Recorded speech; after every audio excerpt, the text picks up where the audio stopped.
wasted on something. Growing up, I dreamed just nothing. Ooh, what are you? People talk loud, I get what they're telling me. I fucked up, I didn't give a bit. Ooh, what a true. Hey, I gotta say, something's going wrong,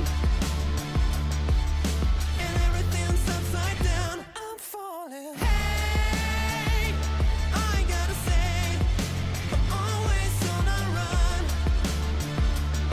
I'm getting closer to the line. By the time I'm changing my remedy, blowing up, I get sick and tired of this. What a truth. No one talk now, I'm feeling lost on it. Silence is loud, I get it safe from it. What a truth. Hey, I gotta say, something's going wrong, and everything's upside down. I'm falling. Hey,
burning up all my desire to be greatest days coming in waves. And no, I ain't no stranger to the fire, burning up all my desire to be great. I gotta just open the gate. All I need is saving from hitting the pavement, understanding when I'm impatient, that only I give to me.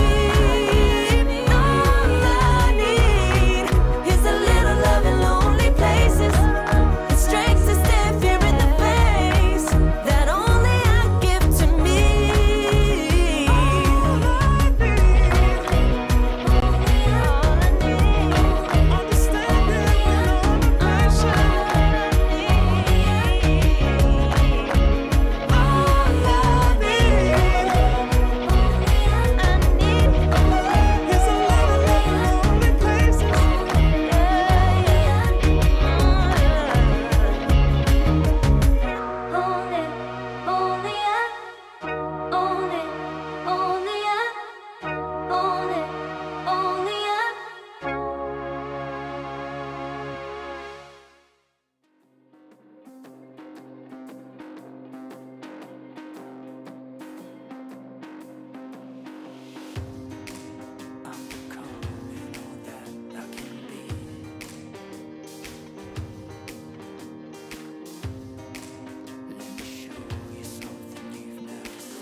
So take me to the finish line, 'cause you're never gonna stop me trying. Yeah, what's real is never gonna die. So take me to the finish line, take me to the finish line.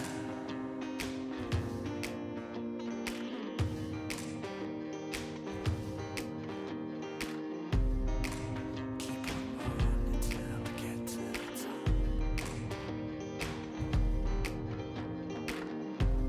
I'll never back down, I won't ever stop.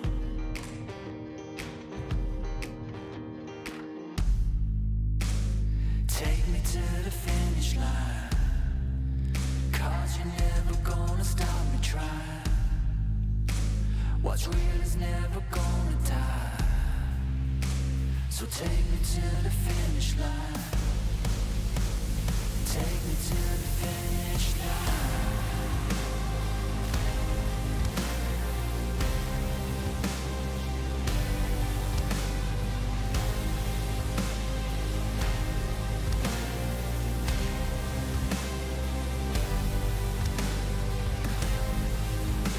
So take me to the finish line, 'cause what's real is never gonna die.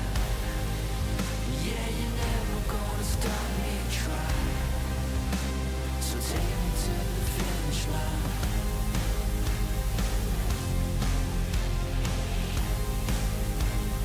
Take me to the finish line. Take me home.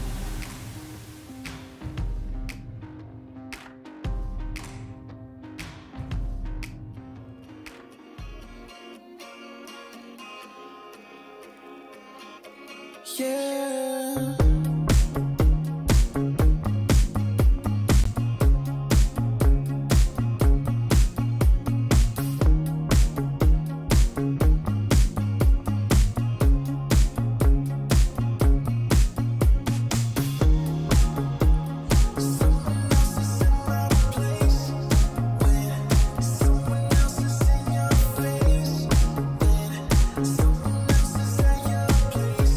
I know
Takes more than money to force a change. Takes more than time to heal the pain. Heartbreak will light the fire. Heartbreak will light the fire.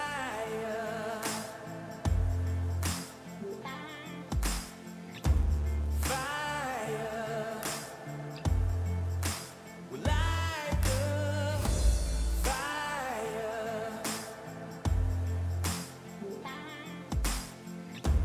Fire will light the fire.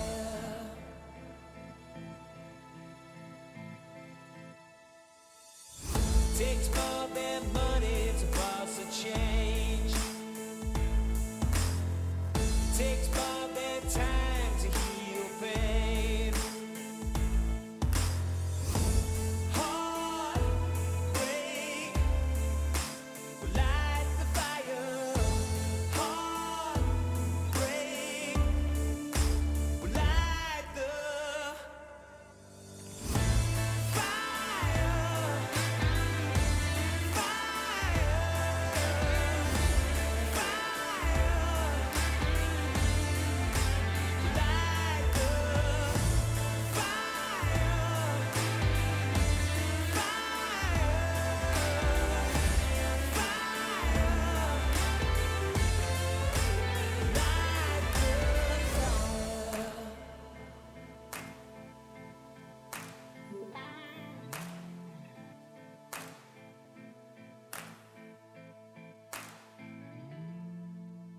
I pack my suitcase, headed out the door, I keep my shoes laced 2,000 miles away from home, a couple dollars in my pocket, never stopped the boy before.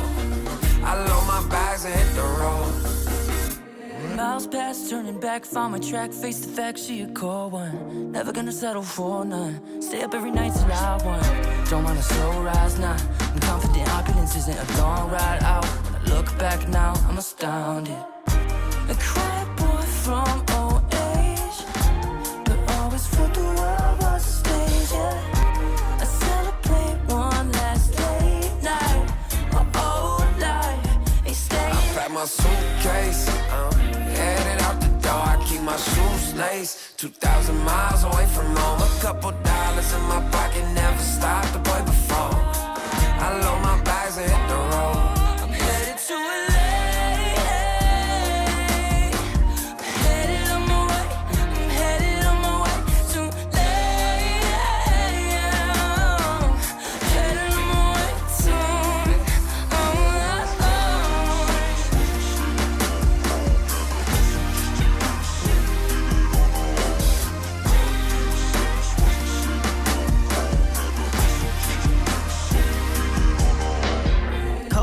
Miles, throw it on the dash. Shit, 10,000 hours, can't let them pass. Yeah, well, I was putting time in, you was pulled up wildin'. You always had shit to say, now when I see you, it's silence. Thought I'd have a Grammy by 25. Commas after commas next to dollar sign, yeah.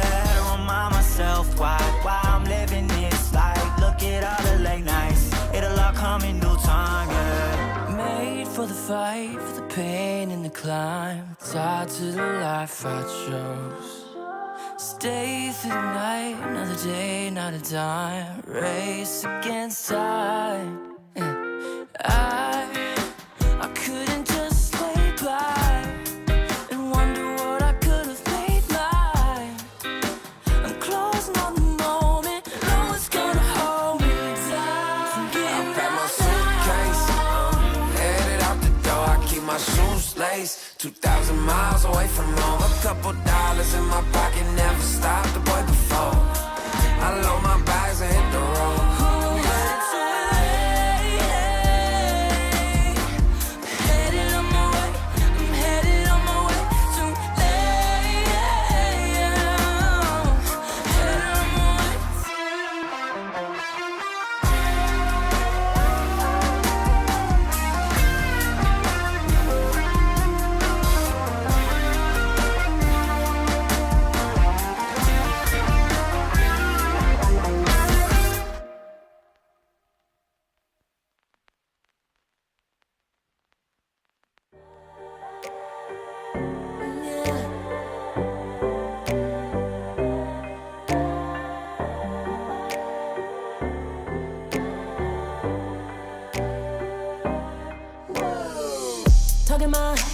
working all year, getting by.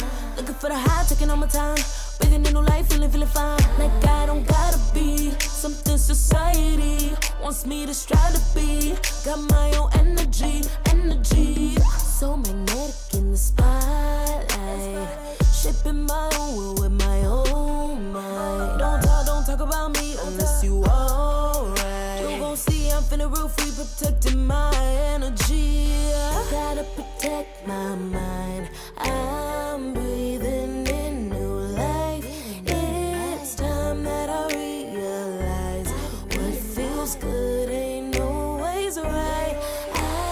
Making changes, I got me a new strut. No more settling, I'm running out of good luck. Never chasing, I attract, I'm busy going up. If you see me come correct, then keep it on the book. Get it, how I live it, that's the motto, how it goes. No more reaching in the distance, hit the lotto, I'm the one. Not denying myself anymore, I'm done with it. Sky is the limit, I'm living like widow. Energy, energy, energy.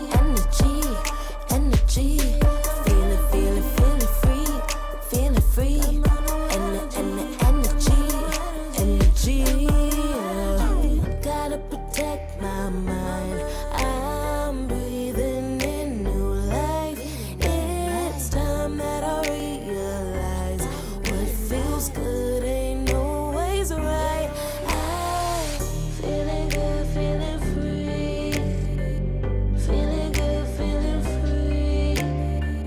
All I need is me and my new energy. Feeling good, feeling free. Feeling good, feeling free. All I need is me and my new energy. Feeling good, feeling free. Feeling good, all I need is me and my new energy.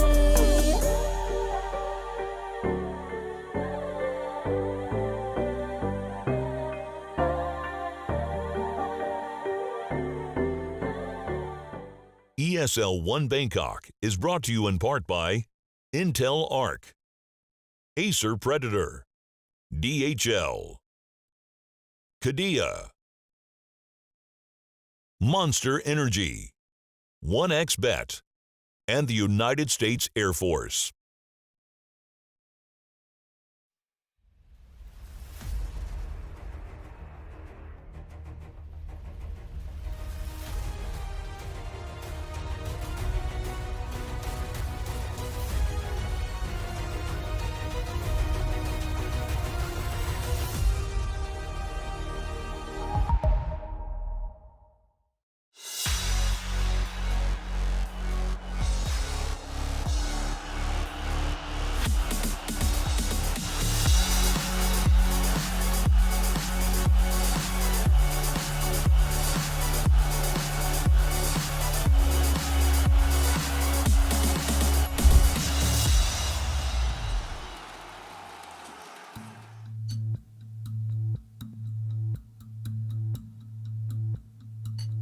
All right. So, they start with Invoker. That leads to Shadow Demon. Couple of bands. We go Tiny. We go Hoodwink. We go CM. We go Mars. But then they go Phoenix. Phoenix. Why Phoenix? This hero. Most picked. Not a lot of wins. Keeps losing. Teams still want to go for it. I don't understand. Dota, why are you so complicated? Why do you put me through this?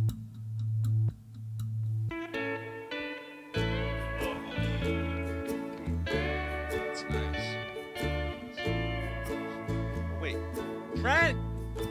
Trent, who's playing? Oh, okay. All right, we're going late game. It's good. You're doing great, buddy. Keep going. Doing great.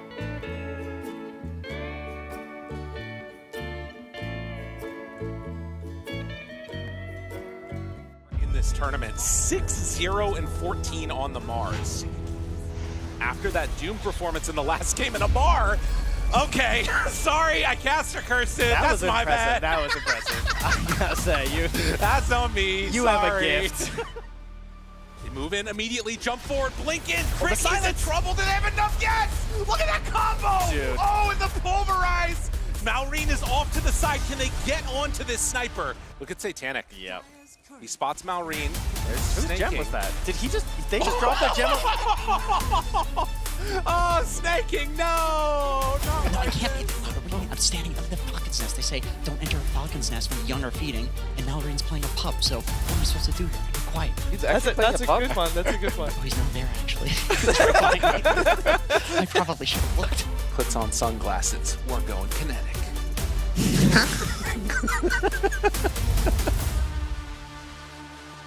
That's right, Cheever. They're losing everybody! Everyone's having pump They're all flashbacks. going down! Snaking's also gonna die! What the hell just happened? They had just won this game and now they've lost? We tend to curse you. That's it. Carlos, he's just sucking away in the corner. They can't do anything about it. To Carlos, he just keeps going. It doesn't end. What is going on, actually? Like, he's committed now, right? This is the best carry player in the world right here. He's actually committed. Coach. Say that coach is giving every coach like an extra 5% on their coaches. Well, if you've got 5 coaches, You get a free coach. that's 25% of a coach right there. What do you think? Look at your racks here. Those are Ford Spirits. Dead. Those The are other summons. Don't misclick. Oh. Oh my god! You can't not make this up! This is the spike. No!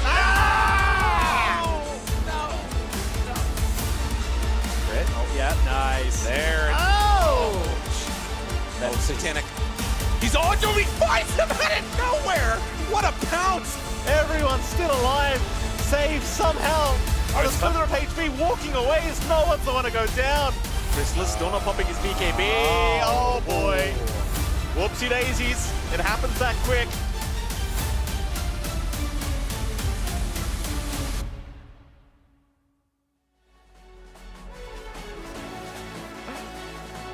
Yesterday was such a great day one here for ESL One Bangkok. We're live here, powered by Intel, and today I just hope it can live up to what happened yesterday. A lot of laughs were had, a lot of good Dota was had, and some unfortunate Dota as well, as we also did see, but that just makes it more and more entertaining. So day 2, entertaining day. I just hope we can make that happen. Actually, I know we can make that happen, especially because by my side I got Winter and Kezu. Good morning, guys. How are you doing this morning, Kezu? I'm doing pretty good. Yeah. You know, had some good highlights. You know, Lurk, this is actually how he casts, by the way. You know, he's laying back, got some coconut here. We have good highlights, some good breakfast, good company.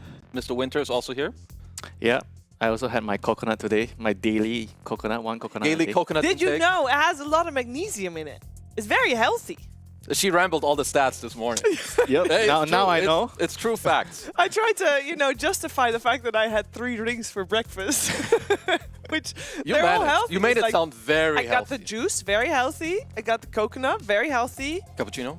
Yeah, not that healthy, but very nice anyway. And I did make sure that I woke up before that so I can have my cappuccino, because then my cortisol is in the, you know, is already done his job. Wow. Got it all in You know, check. It's all good. That's we're all such a good. routine, man. It's a great routine. I mean, how can you not have a great routine when here in Bangkok? I know the teams probably have some great routines as well, because they have to put in a lot of work to try and make it in front of the crowd in just a couple of days in Paragon Hall. You have to make it out of group stage to do so, and we have a couple teams that are on the way to do just that. It's not just playing in front of the crowd that is important, of course. It's also the points. I want to talk a little bit still about the EPT points, because that is what matters for a lot of these teams. It's not just the one event, no, it's the road to the Esports World Cup. It's the road to not having to play qualifiers for the next Dream League. It's the road to be the best, not just once in a year, but the entire year round. This is the second stop already, Kezu, in this in the Esports World Yeah, honestly, Cup it's pass. going by like so fast. Yeah. We're already in the second tournament in like all these points, they matter so much. We've got a lot of points here again because this is a LAN event. If you win your group as well, you have bonus points. And I wanted to like check how much does it matter, because it's like 480 points if you win your group. That's more points than if you place 9th or 10th place. We can actually take a look at that. We can actually take a look at the distribution and just see how many points. 480 points. Look, it's more than it's such a large 9th or chunk. 10th. It's actually, so honestly, it is quite insane. Like winning your group is, it's 10% of winning this entire tournament. Yeah. And we've seen it before in other seasons, like it can be 10 points or 100 points that matter at the end, whether you qualify or not. Like it matters so much. Yeah, before you would say that during the group stages you can kind of chill a little bit, but right now I'm not so sure if you could say that anymore. Yeah, No, you should not chill. You cannot. Also, keep in mind that 9th through 12th, they don't even have a chance of getting that first place, because if you're 9th through 12th, you're out in groups. That means you're not first in groups. So that is making getting eliminated in groups almost feel a little bit just like pity points, right? I mean, kind of. Like, at least, like, yeah, you make it here, you get some experience, whatever. But honestly, like, the fact that you get this little points, I mean, just gotta win, right? The win, get some points, it's easy. It's simple. It's simple. Well, for some teams, it's a little bit easier than for other teams. We, of course, had a very long day yesterday with 4 series across 3 different streams. So every team played their first 2 series yesterday. We can take a look how the results panned out there, because this is the results of Group A. We had a couple of ties here, only a couple though, but Boom was involved in both of them. So was Avalos actually, so they will end up 2-2. But I want to talk about the top and the bottom a little bit more. Specifically, Winter, we see Shopify Rebellion at the top there, 3-1.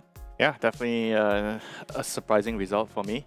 But they had like a much easier, day one. So we still have to see how well they fared today to come to a conclusion how strong they are as a team. So we still have to look at more games from them. Yeah, like to me, I'm not exactly sure yet how good they are. I mean, 3-1 is pretty good. Like Winter's saying, they have played Na'Vi, who are 0-4. Yeah. And they played Boom, who are 2-2, which obviously, isn't bad. But I'm still waiting to see at the end of today if their power level is truly top 2 or not. So this is they're a little bit skeptic here, I feel. I am skeptical, yes. We need more data, Shiva. Oh, wow, don't worry, we got you covered for more data. But first, the data coming, more data here is the Group B data right here. It was a little bit more, there was a lot more ties actually, only a couple 2-0s coming out on this side. And I don't think this, well, you know what, I was going to say I don't think this comes as a big surprise, and I kind of think it doesn't. But I do feel kind of mean saying it, because we do see Team Liquid at the bottom there, Kazu. But I also feel like they want Team Liquid generally. Yeah, it's usually... I'm not too worried yet. Yeah, they're just bad on day one. I don't know what it is, they're going to have their, like, we had to wake up early and blah, blah. But they did also play Bad Boom, which matters. So, like, they got 2 Ls there. I mean, Bad Boom made them look pretty bad, actually, in that series. But, it's day one. They played most likely the best team, so... I think it's fine. I mean, at the same time, I felt like they were kind of finding what heroes to pick. They were trying out different things for Mickey. I feel like that could resolve itself over the next day or two. Yeah, a lot of experimenting, I would imagine, has happened yesterday. And with that, we also wanted to inform you a little bit about the standout heroes that were picked yesterday, because there were a couple of surprises coming out. Well, no, not everything was a surprise. Let's be real here. I know Winter has been praising Lina already from the get-go before yesterday even began. Yeah, Lina is a hero that I see having a lot of potential because of the flex. I thought it might be a thing on this hero, and Falcons kind of show it. I know not everyone is convinced by the position for Lina, but I feel like it could be a thing if you want to pick the hero early. Yeah, like it just looks pretty good, especially because you can flex it. I think the Primal B is just like more a bit, it's casual, like some teams play it, some teams don't, but I think like this Invoker, the Ogre Magi being 8-2, I just feel like a lot of melee 5s aren't that good right now. Like they received a lot of nerfs with like your Clock and your Tusk. Naga. And, yeah, like Naga as well. Like Ogre's kind of chilling. He helps a lot, of course. I mean, who doesn't love being bloodlusted? Basically everyone does. And Invoker as well, he's like a chill hero, doesn't have too many like bad counter matchups. You can pick him kind of whenever you want. And again, also he just buffs one of your carries, which in most games you have a lot of like hyper carries. So yeah, these heroes honestly have looked pretty good. They've been picked a lot, and I don't really see any of them stopping, like in terms of being not picked coming like today and tomorrow. Like they're good, but they're not like, they're not going to be banned. Yeah, at least not yet. Like I think there's still a lot of answers to like Linas and Invokers. Like you can jump them. At least that's what most people will look to do against. You need to jump them, you need to kill them, but they're good, but not like some OP level. Yeah, we'll see how much we're gonna have the Ogre and Lina and Invoker and Primal Beast being pulled out here in day number 2 of these group stages. And I think also we gotta keep in touch with how many heroes, or which ones that are normally banned will be maybe, you know, experimented with letting through. See how that goes for the teams. Maybe group stages is the right time to experiment if you're doing well. We'll see if the teams will continue to do well that have done well so far. Let's see what their opponents are today, as we have got 3 streams live today, all with 4 2-game series. There's a lot of Dota to go through. Let's go through with you right now, as we have on the Storm stream 4 series with the end, but 2 double headers, 1 Shopify Rebellion double header and 1 Beast Coast double header. And just a note, yes, we know that they will be M80, but this is the last event they play under the Beast Coast banner, so that is all correct and the way it should be. And I think this will be a very exciting one, Kez. Oh, it is. I mean, I was saying I'm skeptical of Shopify. After today, I'll know. Because they have 2 very hard opponents. Like, they're playing Falcons and Spirit. I think if they can win 2 games, I'd be incredibly happy. And I think it would kind of shatter my doubts in a way. Because if they can do that, it means they're doing the right thing. Yeah. I would expect them maybe to win, I think, at least 1 game. Like, I want to see what they can do and kind of just, see at the end of the day. But that's what I got. Yeah, I feel like Winter, there's a team that we didn't talk about yet, and that I personally can't place just yet. And they're also 2-2. It's Gaoju. Gaoju, yes. Did I do it right? Yeah. I had to think about it, but I got it. Hold. Yeah, because what do we think about them so far? 2-2?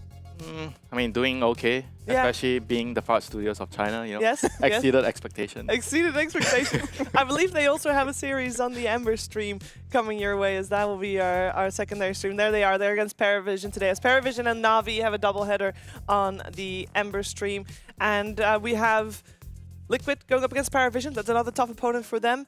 We got Avalos and Boom there as well, up against Na'Vi twice in a row. I really, like, we saw Na'Vi being 0-4. I really, Kezu, hope that Na'Vi can show a little bit better, because we know that they are better than 0-4. I feel like at least a couple of wins there. No, I definitely think they can. And this is also, like, to me, these would be middling of the packs teams with Boom and Avalos. So if you want to make a comeback, it's kind of here. I would also say that they are at least within reach in terms of skill. Yeah. So I could see Na'Vi win, I would say, 1 or 2, maybe even 3 games if they have a good day.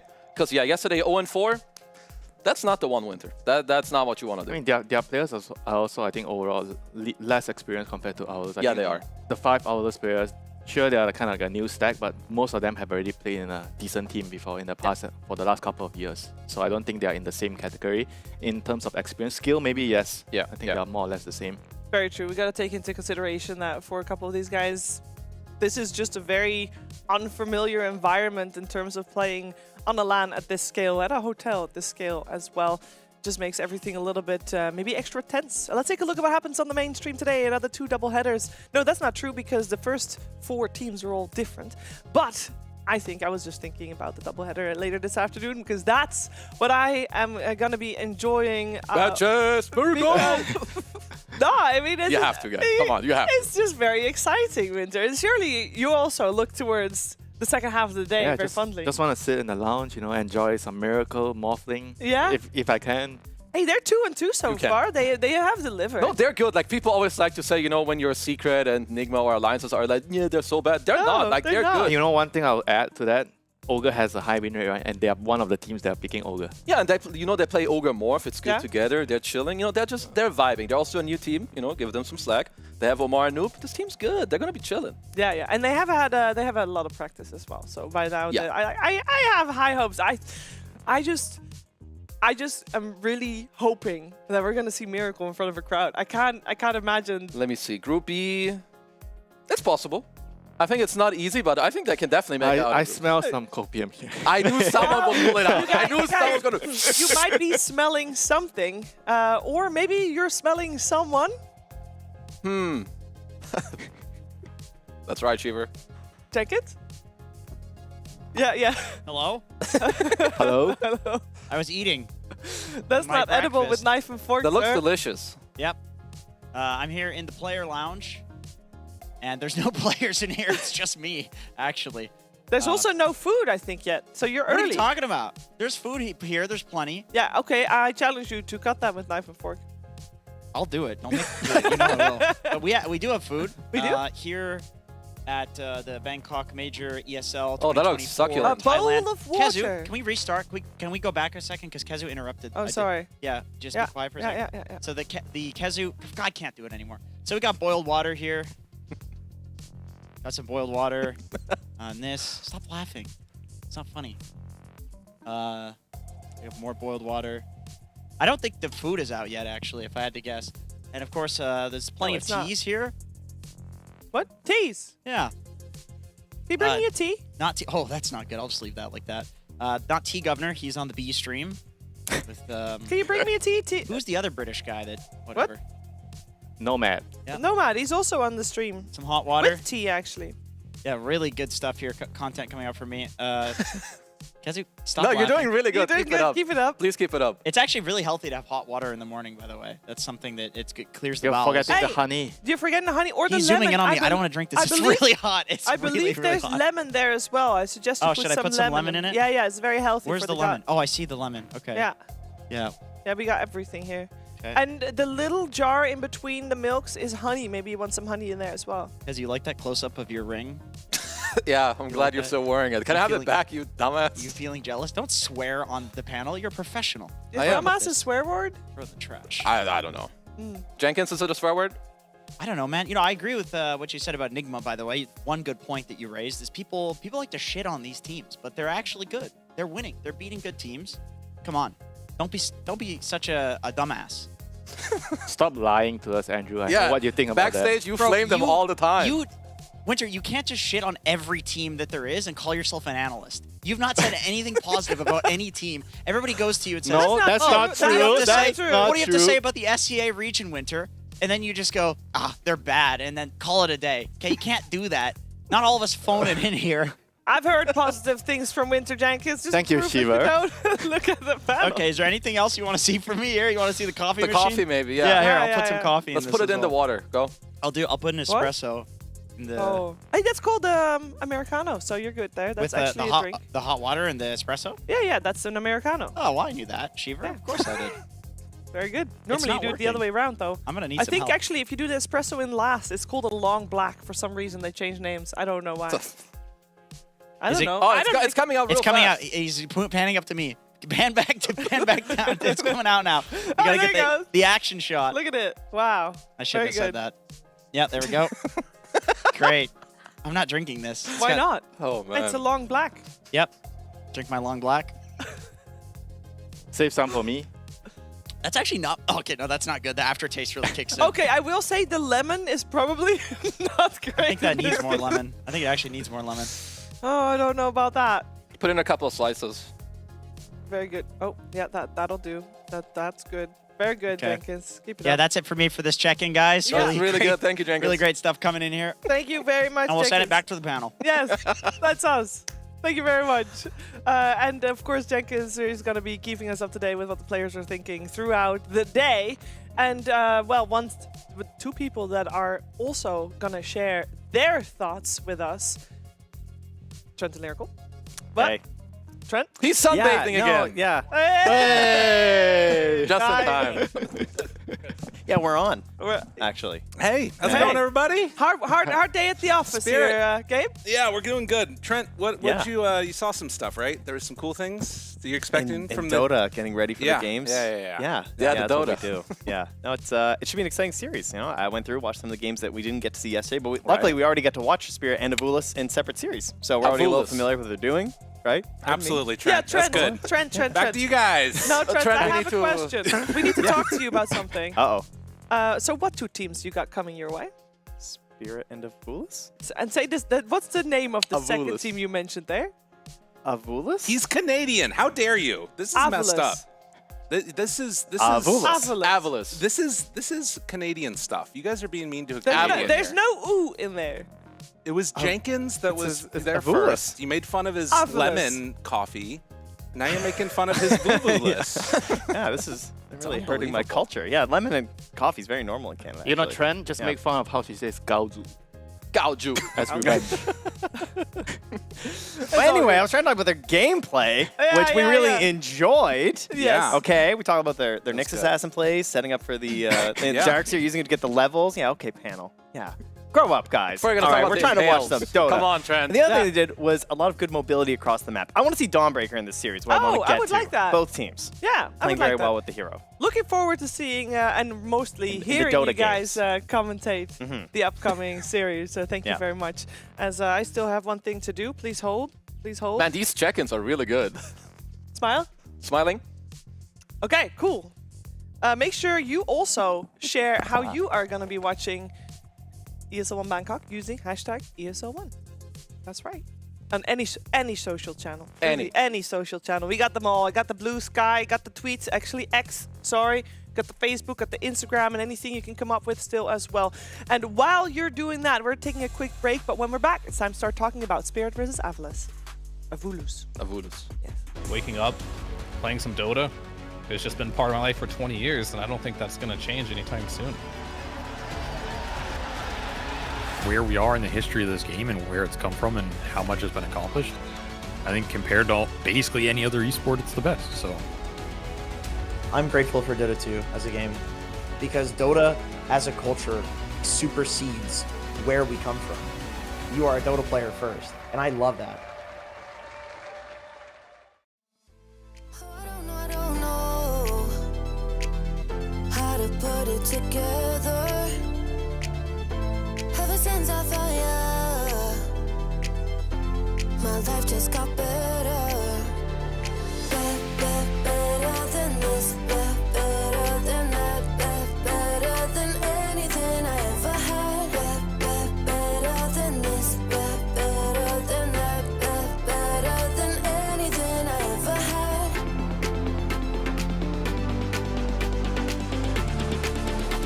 Than anything I ever had. Than anything I ever had.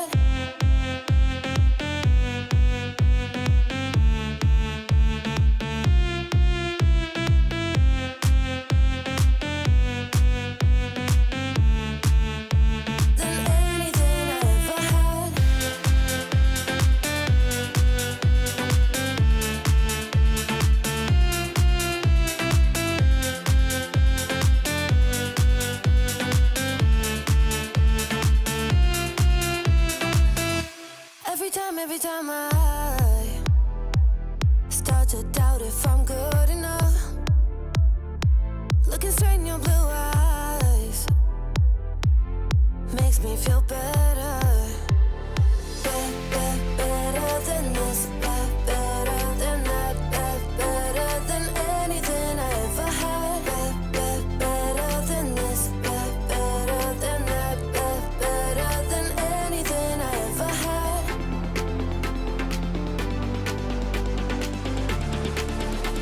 Than anything I ever had.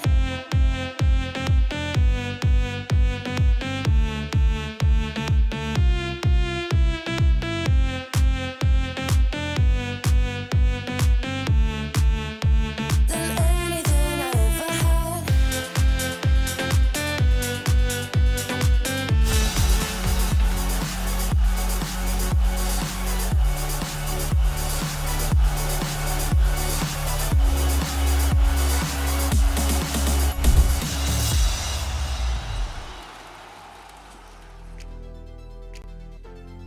Team Spirit and Avalos are ready to go head to head. Both of these teams are 2-2 in Group A here for ESL One Bangkok, powered by Intel.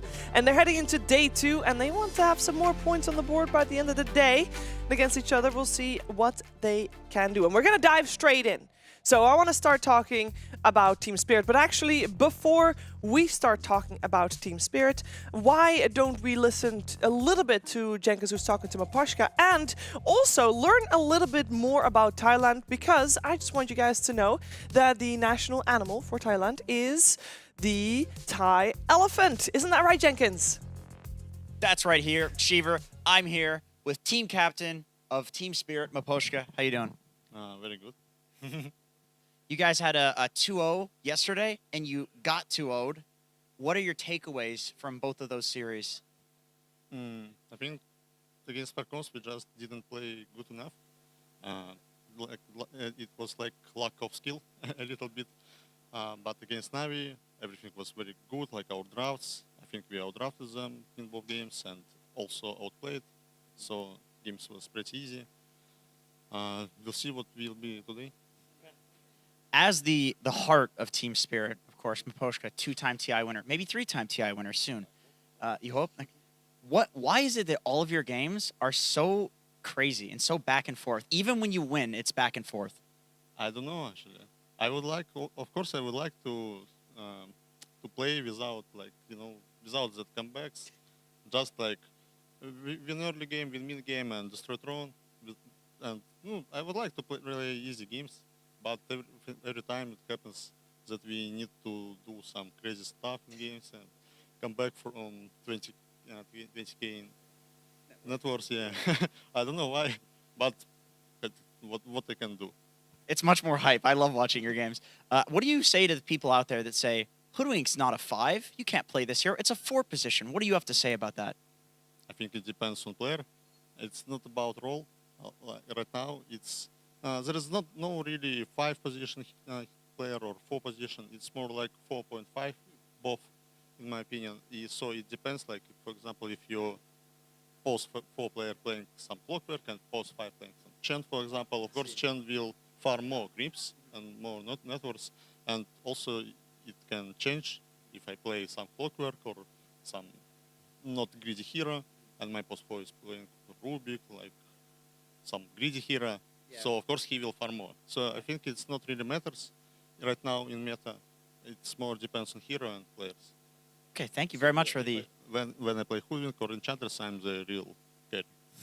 You're always the real carry, Miposhka. We'll let you get to carrying your game. Good luck in your series, and we'll send it back to the panel. I love Miposhka, and I will say it. Hoodwink position 5 guys yesterday did look good, even though they didn't win against Team Falcons. No, it's honestly it's really good, and I like what he's saying about roles. Like there's like a bit of leeway, right? Like some 5s they're more closer to like a 4.1. You know, if you remember Yapsor, he's not a +4. This guy's like a 3.1. You know, I think it's just nice to be open with what you can do. These guys just want to farm instead of dying to block the smoke gank. Yeah, it's true. Well, I got another fun fact for you guys before we hear a little bit more from Jenkins.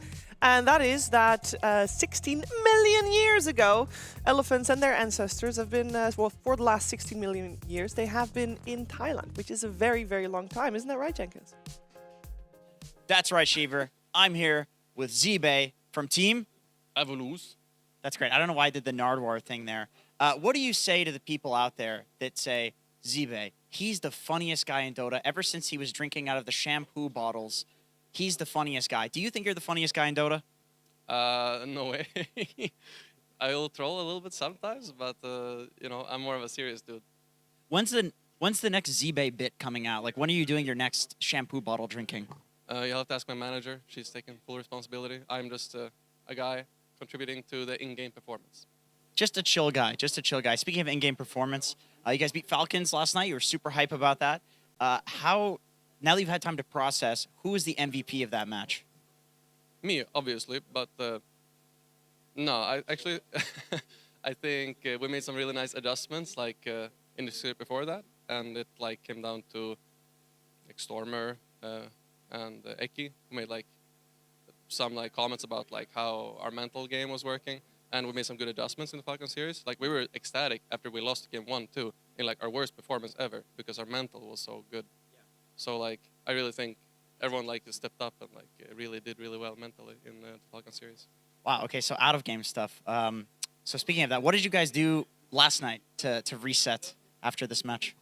What we always do. We went to the sauna with everybody. It's like our routine now at tournaments. We just go to the sauna and chill, everybody. And I mean, it was Eki's birthday too yesterday, so we took some time to like celebrate him as well, both before and after. Right, what did you guys do to celebrate his birthday? I mean, the puppy pillow was one thing, but other than that, we gave him a cake. There was some decorations in the hotel room, like balloons and stuff. And yeah, well, we beat Falcons. What a great birthday gift, and I hope you can have an even better birthday today. Good luck in your series, and we'll send it back to the panel. It's not his birthday, but back to the panel.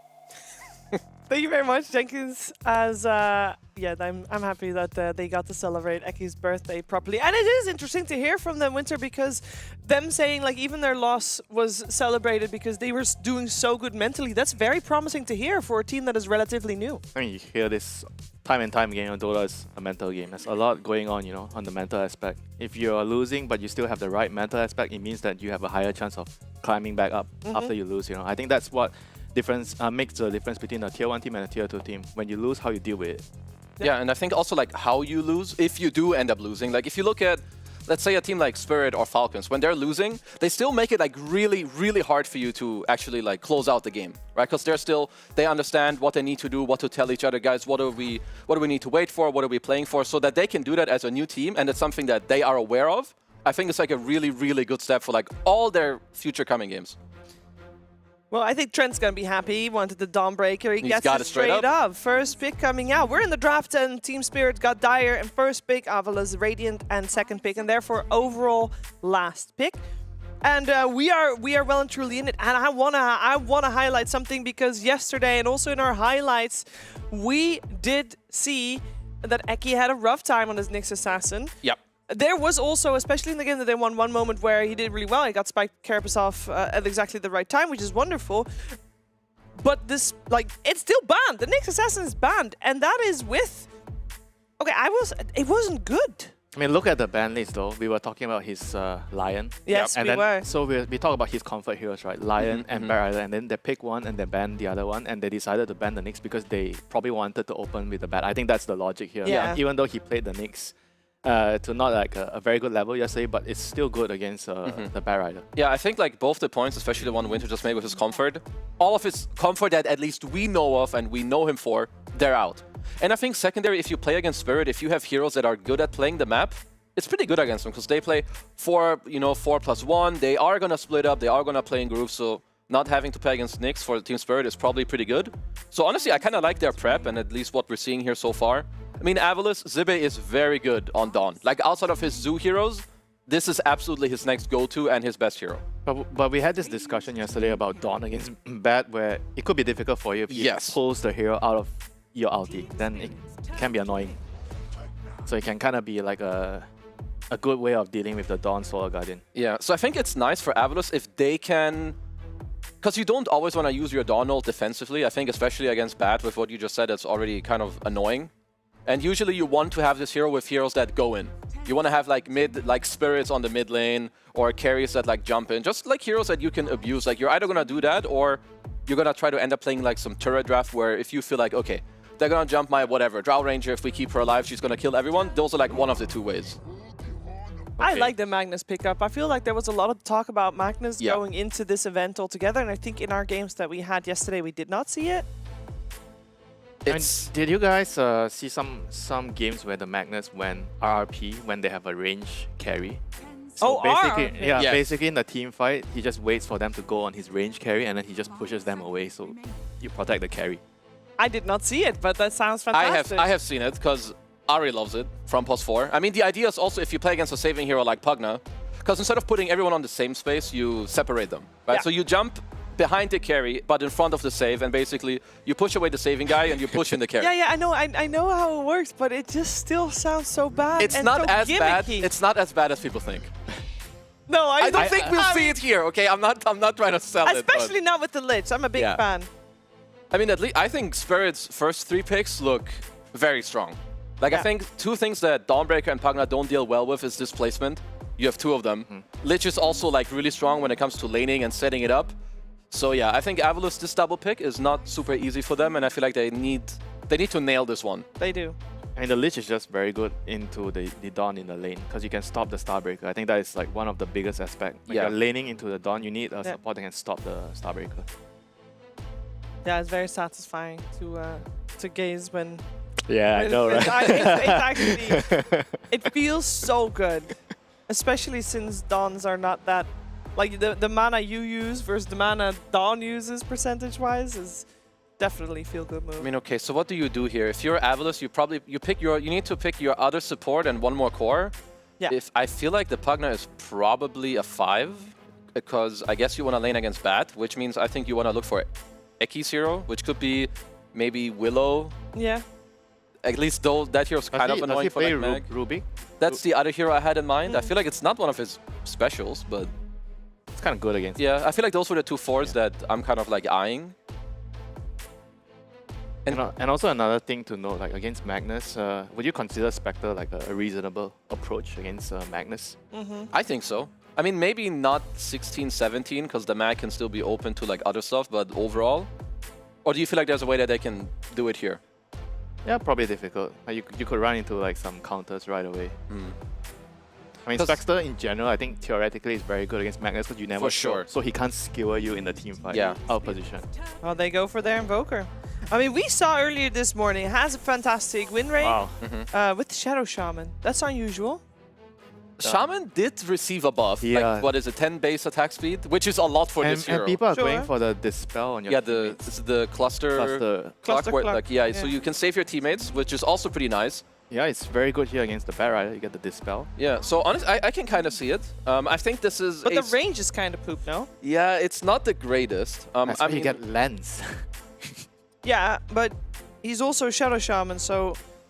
Well, I guess, well, depending on what carry they get, I guess he can get and find some farm. Because Pugna is generally also considered a fairly greedy support. So how much gold is this Shadow Shaman actually going to have? I mean, the thing is with their setup right now with Pugna and Shaman, so what they do is they take your towers very quickly with Pugna and Shaman. So they are, I think they are planning to play this very, very aggressive. The Invoker running around, ganks, gets a kill. The Pugna and Shaman kills the tower, they take the map, and you have Dawn playing around the edges, so Dawn can soak up everything. So everything is going to come very natural with this lineup.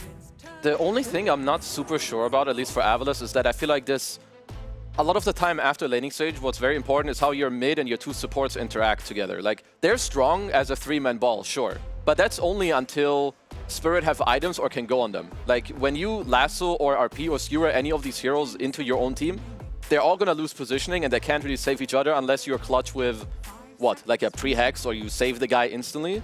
So I do feel like there's... maybe. Yeah, like there's... I think like this 15-minute mark could be like already, if I just look at the heroes, it could get iffy for Avalus if like they're behind. Like their carry as a last pick, in my mind, at least has to do a lot. Like he has to go in, start fights and give you like another condition that Dawn can ult. Because right now if I'm playing Dawnbreaker, I don't feel too great about what heroes I'm paired up with. Like everyone wants to wait for each other. Yeah. Yeah, whereas for Team Spirit, they're gonna need, I guess, do you really limit it to just a melee hero because of the Empower, or you don't really mind like picking a range hero here? I feel like Spirit probably don't care. I guess with Lich, if you talk about the lane, you probably prefer He kind of wants a melee, I guess. I mean, we're talking about Satanic here. Yeah. You want to give him also the strongest carry in the game, as it were. Let me see. Do you think like TA is good for him here? Like the shard can be very Oh, I think TA is actually really strong. Yeah, TA is very good against the Pugna and the Shaman with the shard, and you can also hit through the D-Crab by hitting your traps. So it could be a good way to deal with that. I mean, I actually really would like TA. I know that like sure, like Dawn is a strong lane with Shaman, whatever, but you should be fine in lane with Lich. It gives you Roche. And like you said, the trap actually later is incredibly annoying. Like you can cancel both channels from both the subs. Yeah. It gives you also a lot of vision for like your Bat and Void Spirit to play on in like the mid game as well. I mean, talking about this spell, they picked Slug yesterday. They did. Potentially, you might also want something with a built-in magic immunity, but I don't know how well the standard Jug Lifestealer still work in this scenario. I guess they're a bit annoying to play because you also don't see your carry matchup. There's still Gyro also, right? Gyro, I guess. True. You want a hero that has magic and physical against Pugna. I think Gyro could also still be a viable pick here for them. Lich Gyro. I wonder if there's... Oh, they go Void. Void?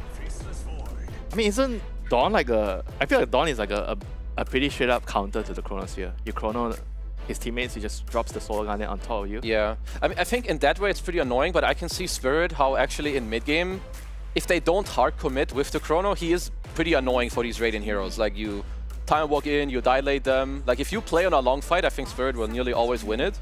I also feel like this is the kind of hero that Avalus actually kind of wanted or needed. They needed like someone to go in. Like I had a hard time seeing what Spirit picked. I like the Void a lot, but I'm also having a hard time pinpointing what Avalus want here as the last pick. So you want an active carry that doesn't mind being... Okay. Okay. They go for the Slug. Didn't What do you expect think? the Slug to be on this side. It could have been the other way around, actually. So maybe the idea here is you can kind of protect with the shard during the chrono, so they wanted to go for it. And you have a lot of dispel against the Magnus and Bat Rider, which is very solid. I don't mind the Slug pick. I actually think it has like a lot of pros to it. You're annoying for like Mag to combo you. Also, when you play against Bat, having superior vision is like incredibly useful. You will always see them in nighttime and where he's coming from. I feel like the Slash pick is pretty good for Avalus, but I'm not sold by this trio of the Pugna, Rasta, Invoker. I feel like what they need to do is do well in lanes and kind of like take that forward and like play off of tempo and the lead. If they fall behind or if they're behind after 15 minutes, I think Spirit's draft is just very, very nasty and annoying to play into. I think even earlier, you know, I feel like if they don't do well on the lanes or they don't get at least a break even for Avalus side, the game is just going to be very difficult to play. We did say that Avalus has got great tower push. Is it something that they should prioritize early, or do we feel like Spirit has to take the defense? You don't get past the lanes, and because their supports really rely on levels. You know, they do. You lose your lanes, you lose your wisdom runes, those heroes just become irrelevant in the game. Like I just think that Avalus need to, with especially what Vinter was saying, they need to be in a good spot, because if Spirit freely get to the point where Void Spirit gets to like jump in and out, has an Aghanims, Void has like 2-3 items, the game becomes really, really hard to play for them. But early on, they have the tools that if they sync up nicely together, to break open the early game and kind of abuse Spirit being a bit more slow with their draft. We did say that, well, we did not say actually, but yesterday we did. We do have the Stormstormer Invoker. Yeah. And that is literally his best hero. And even when Invoker was not in the meta, any team with Stormstormer on it would first pick Invoker because he's just that good. Can he not be the driving force in this game to make their gameplay fall into place a little easier this game? But he has a Slug though. I think Slug is perfect for Invoker. Whenever you are Invoker mid, you need a carry that's active, that can run around, set up Sunstrikes for you. So yeah, I think he can actually do a lot this game. Okay, let's find out what's going to happen. Game number 1 coming your way with Trent and Lyrical. Thank you so much, Sheever. We're here. We're seeing the Dawnbreaker. We're seeing the Faceless Void and the Void Spirit. A whole heck of a lot of purple, and Team Spirit looking pretty solid with the draft. The panel's liking what they're seeing. Do you like it as well? Do you think there's the same worries that you're having, that they were having, about how the laning stage goes for Avalus? Yeah, 100%. That's definitely something you can look towards here. But I mean, I'm just excited because it's Faceless Void. Yeah. It's a hero that used to be so iconic in the pro scene. You know, used to be a big carry all the time. Was a really common offlane hero for a while too, and then he's kind of disappeared for a while, and sort of for good reason. Hasn't seemed too incredible. But one of the other players of this tournament here, Shad, very well-known Faceless Void player. I saw he's been picking up in pubs a little bit here. And Mr. Satanic, although he kind of rose to fame on things like the Naga Siren and stuff, he's also a Grandmaster Faceless Void player. So this guy grinds the purple dude and wants to see if he can pick up a W here. Unfortunately, no time zone. Or fortunately. I mean, you know what's interesting is we were talking about this right before they ended up last picking that Slark. Would it maybe make more sense? You look at those other 4 heroes, you've got like a Void Spirit, a Mag, maybe you don't want to take Kronos here, but as soon as the Slark came out, it's like, no question. You want that as an answer for him no matter what. Speaking of which, Smiling Knight moving around and trying to just see if they can scout out where either any wards are or any of these heroes, and Zibe, all alone, should end up backing away. It does look like they might be able to sneak one. Eki does the wraparound. Oh, nice. Finds himself a nice little bounty rune as well. So that's going to end up being 3 for 1. As Eki will get. Though. Yeah, I don't know. Well, it looks like he's going to be fine. Okay. A little expensive, but you know the team gets bounty, so it's okay. And well, Jive misses it on that rune, and well, might be the start to a bit of a tough game for the Dawnbreaker, I would say. I think coming into the series, this was the hero I was looking for from both of these teams, because I think they both play around it really nicely. And so it seems like Team Spirit were kind of prepped for it here. And, you know, you think about Dawnbreaker, right? We've had teams who use it in this defensive sense, but the offensive Dawnbreaker's been looking really good here. You get someone who jumps in, and then immediately you see the Solar Guardian come down, and you're, like, forcing a fight that's supposed to be favoring you. But you know what hero I like playing? I like playing Witch Doctor. Oh. When I see that Dawnbreaker coming, I get the cast bouncing around. That feels good. You know what? Lich, even more frightening. Because you come with that Dawnbreaker, if Lich is nearby protecting these heroes and you get the Chain Frost in there, you're going to have a bad time. No, absolutely. That's one of those things that you need to keep your eye on. Now, the other flip side to that is you're talking about with this sort of aggressive Dawnbreaker, we saw a Slark yesterday, and it was actually Satanic that was playing it, and it ended up looking like sort of okay at various points, as Eki's going to take some damage from the combination of Miposhka and Satanic. The problem that he was running into is that there was nobody to play with him to try and move in and like find the follow-up kill right afterwards. There were a lot of heroes that weren't able to get up close enough in time. This time, you've got Sunstrike, you've got, you know, Dawnbreaker ulti to drop in on top of them. These types of things can help secure these kills and accelerate Satanic's game.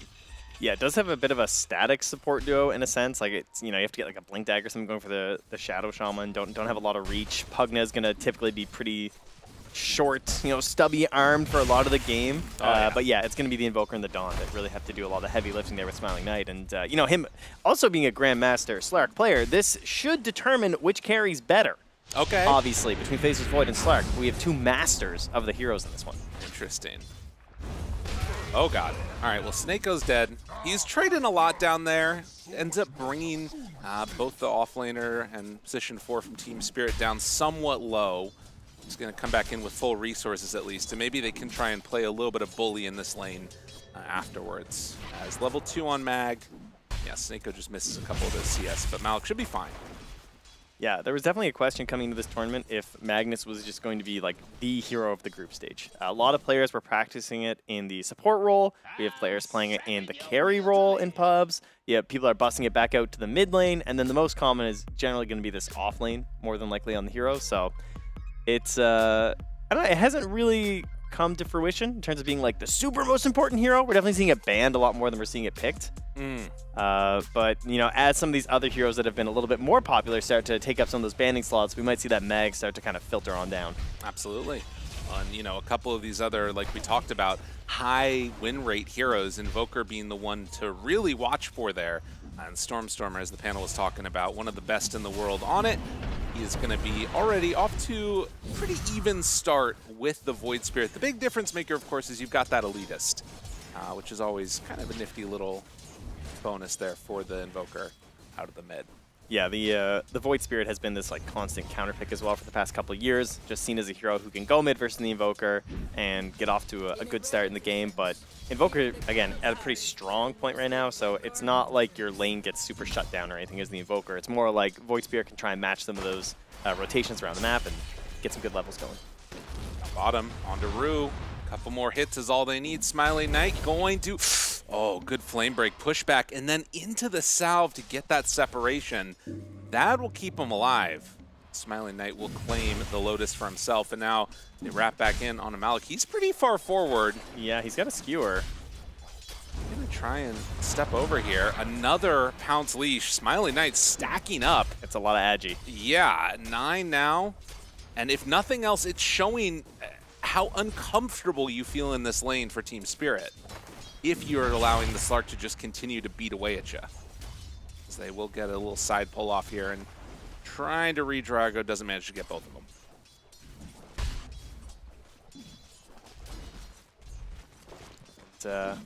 I mean, the other lane not looking too hot as well there for Jibase. He's getting zoned back by this very annoying Lich at level 3.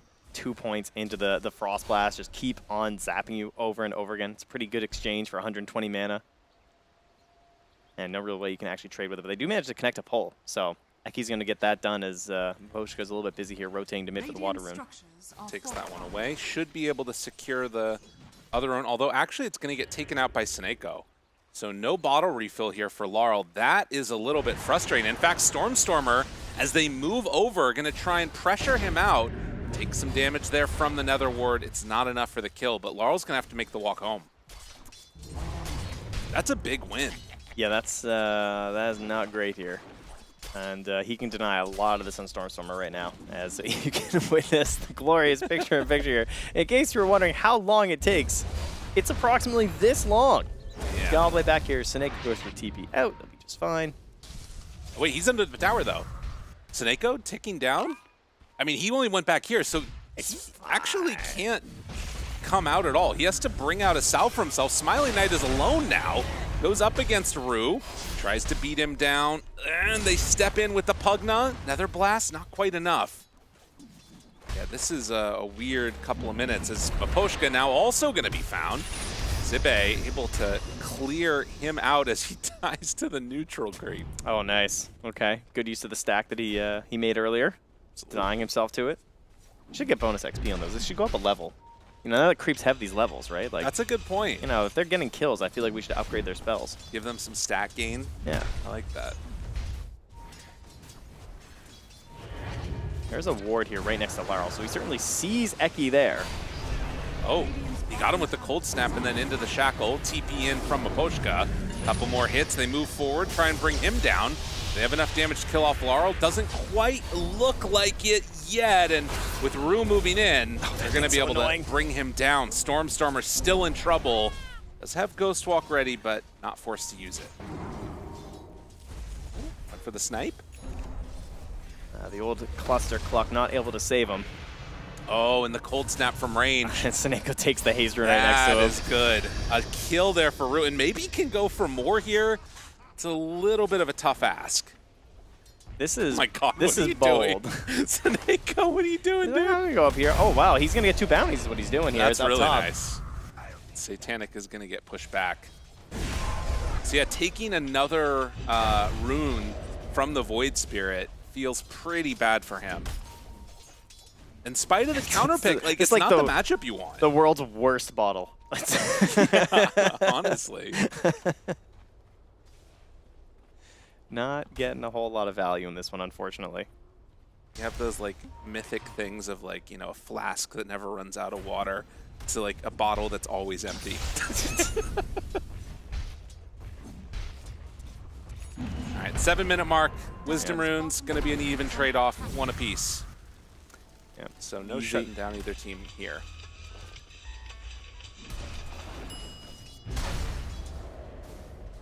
Yeah, we kind of just wait through this for the level 6s here, and I mean, Malik does already have his on the Magnus because he's been a little bit alone, but likewise, same thing with Smiling Knight. We talked about this in the previous match with the Slark, but the idea of getting the 6 early, always super helpful.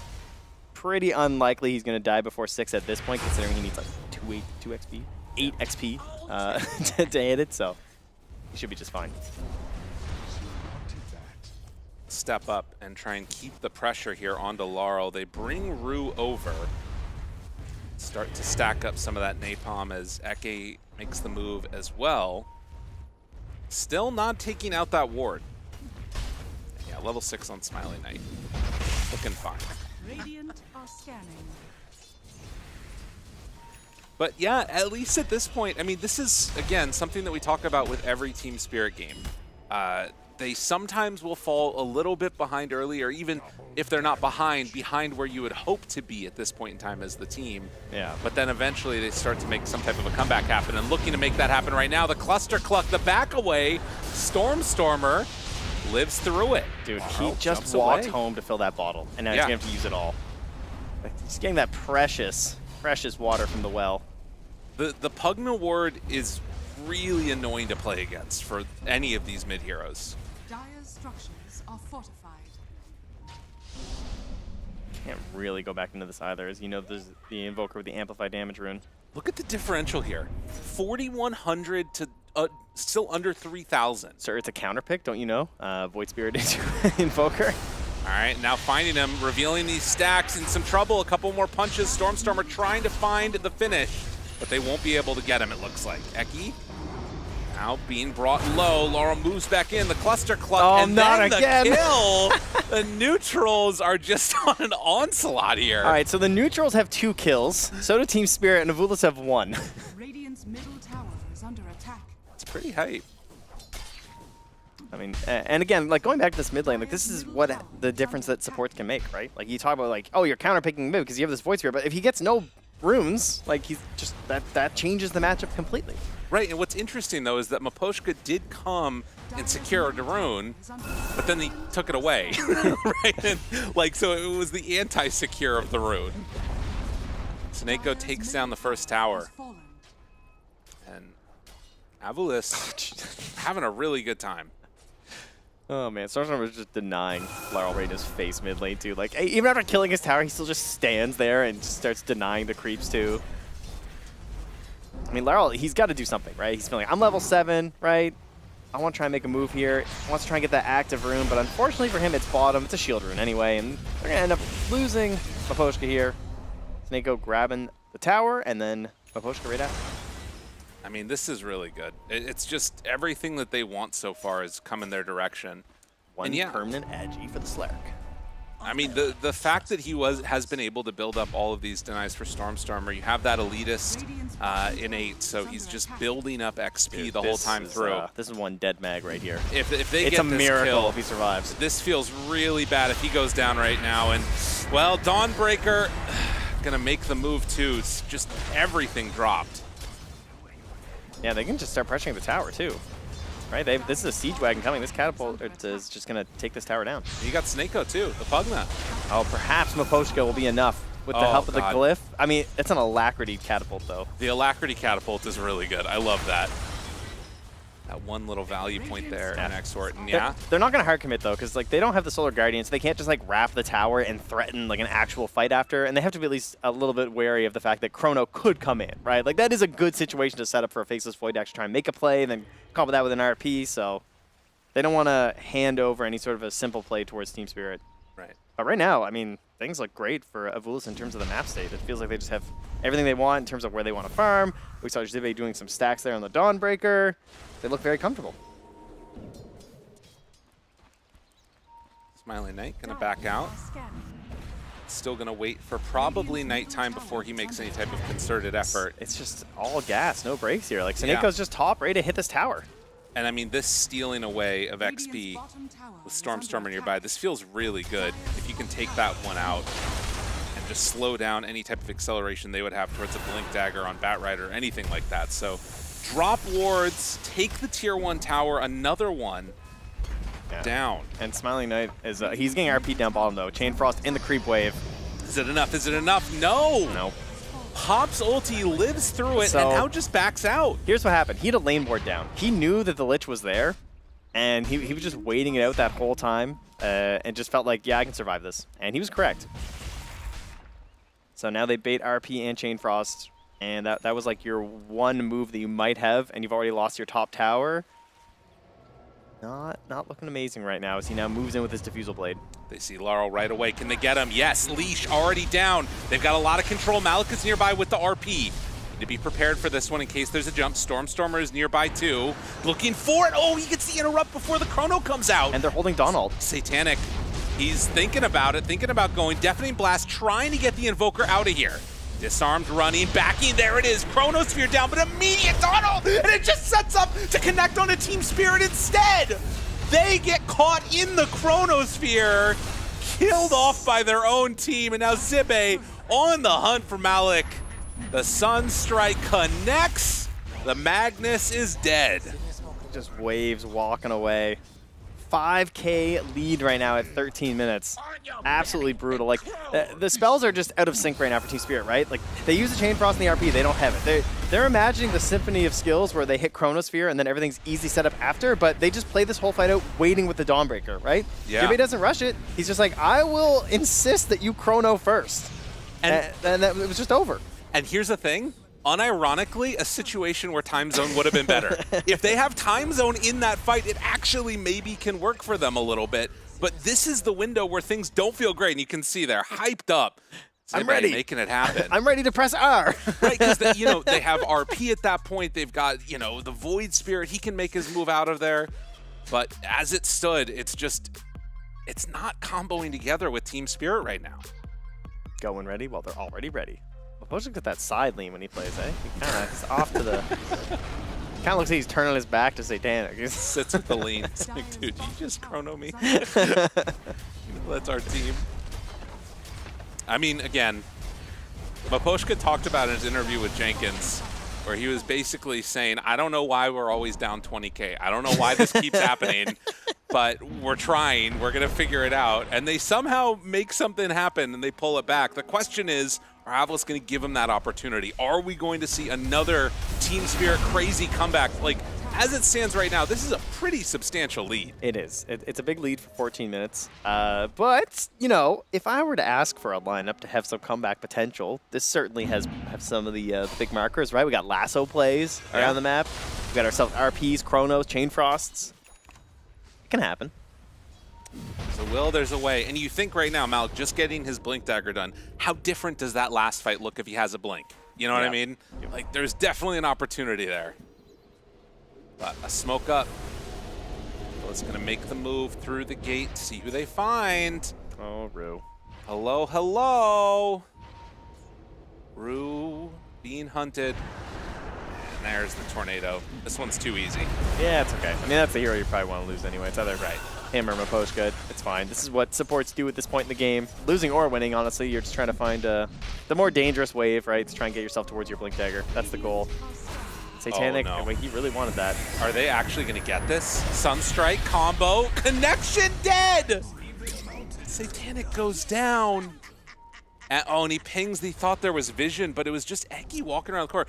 What a turnaround. Birthday boy yesterday, Eki on top of it today. Take him off, Nyx. Now, do you notice what hero they picked him? We call it point click stun. You just gotta click the hero, unit target. Oh, that's good. As they follow up, chase, and connect onto Rue, Smiling Knight still on the hunt. Did pop ulti, so needs to be a little bit careful about overextension. And Team Spirit just backing out, not wanting to be involved. All in right, this well, as per usual, Team Spirit has their opponents right where they want them. Fat and greedy and feeling like they're just going to win this game. A nice false sense of security they're so well known for. It was good to give them one more core kill before they turn it up. Oh, that was it. Oh, we got Eki. Oh, they got him. Oh, what a hex. Dude. That was swag. Dude, Eki, what a monster. This guy immediately hexes. The smoke breaks 3 heroes, 2 of them a core, onto a support, and then they're running away from the support. That's the situation they're currently in. Oh, man, they're hitting the wall now here, too. Jive did this build as well yesterday on his Dawnbreaker with this early Orchid. Very annoying to play against. Oh, looking. Wait a minute. If there's an opportunity here, I mean, again, you think about it, Chronosphere, Chain Frost, big RP to set it all up. There's definitely a chance that these heroes could still explode on the side of Avalice. But will they put themselves into that situation? They're just so wary of it. Yeah. They also have that nice deep ward over there, so they can kind of see the movements that are coming in. Snako has the same experience as Alex Mag. That's crazy. Yeah, he's a big bug though.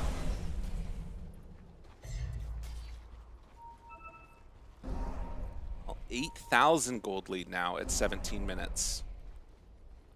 Oftentimes, it has felt like, for Team Spirit games, the ones where they come back, they sort of are able to keep it steady, but Avalice have been growing that lead a little bit by finding pickoffs and then also not giving up free kills here and there. Setting up on him, Maposhka in some trouble. They're on the Magnus at the same time, yep. Oh, man. 2v1 and 1v1. They're winning both. Yeah, this is it's tough because it's just you don't know how to fight back against it in these situations because of the Dawnbreaker. Like typically in these situations, the best thing they can do is probably try and smoke and kill the Dawnbreaker once they hit these next items. That's the dream, right? Like if they actually have the blink on the bat, you would want to hunt the Dawnbreaker because you can find the Dawnbreaker. Well, that means there's no Solar Guardian coming in to turn the fight around. That's a big idea. And the other thing, like the build for Dawn is really cool this game. I'm loving it. Going in for an Orchid first and now next into Aghanim Scepter, like so much of the damage that's going to come out later on from Spirit is going to just be through right clicks. So having that nice evasion there is going to be really nice. Stormstormer, force through, hunting for Rue. It's off the mark. Yeah, it actually does so much this game of the Ags. There's so many good reasons for it. Yeah. Like the evasion is crazy. The ability to move it versus lasso is extremely good as well. Oh yeah. It's just kind of perfect. It's just what they need.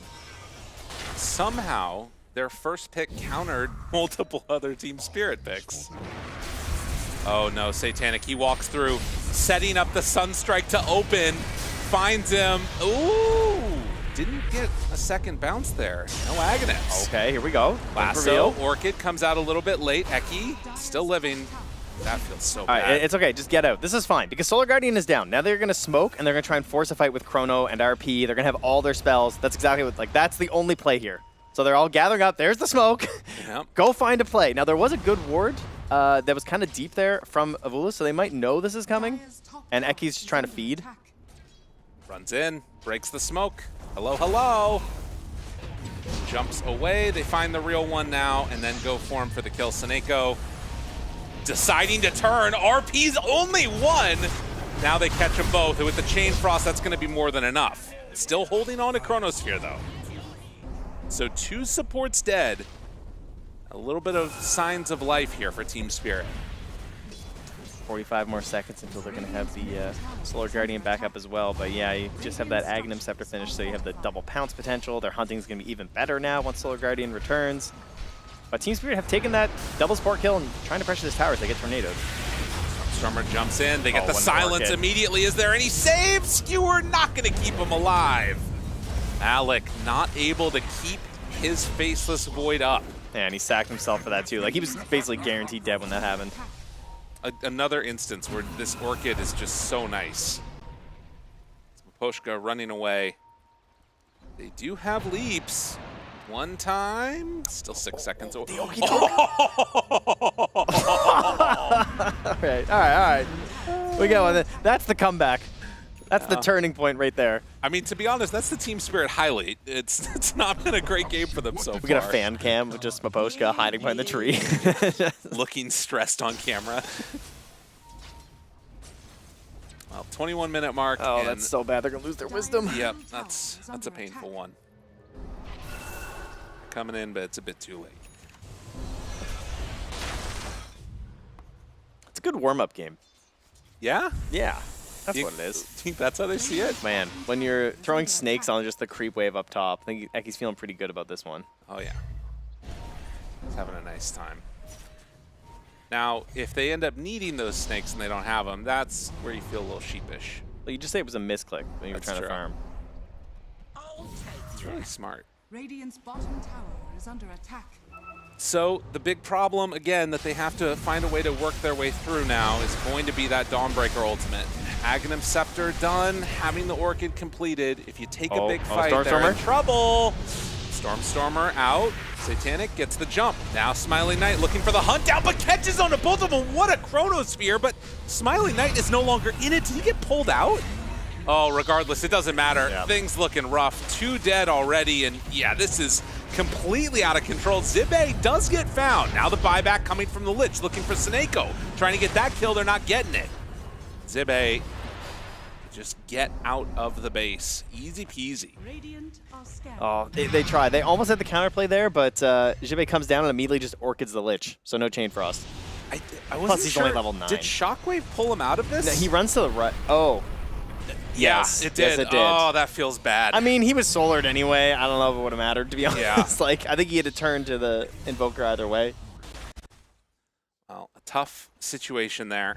An 11,000 gold lead. Stormstormer, they break smoke. Immediately right-clicks. Any chase? Any connection? RP, no! Interrupted the Orchid! This is the most valuable Orchid of my life. So close, and now maybe a chance. The RP for the second salvo pushes them up onto the cliff. That doesn't matter. Jumps out, gets the kill. Now Satanic, nowhere left to go. He has to run away.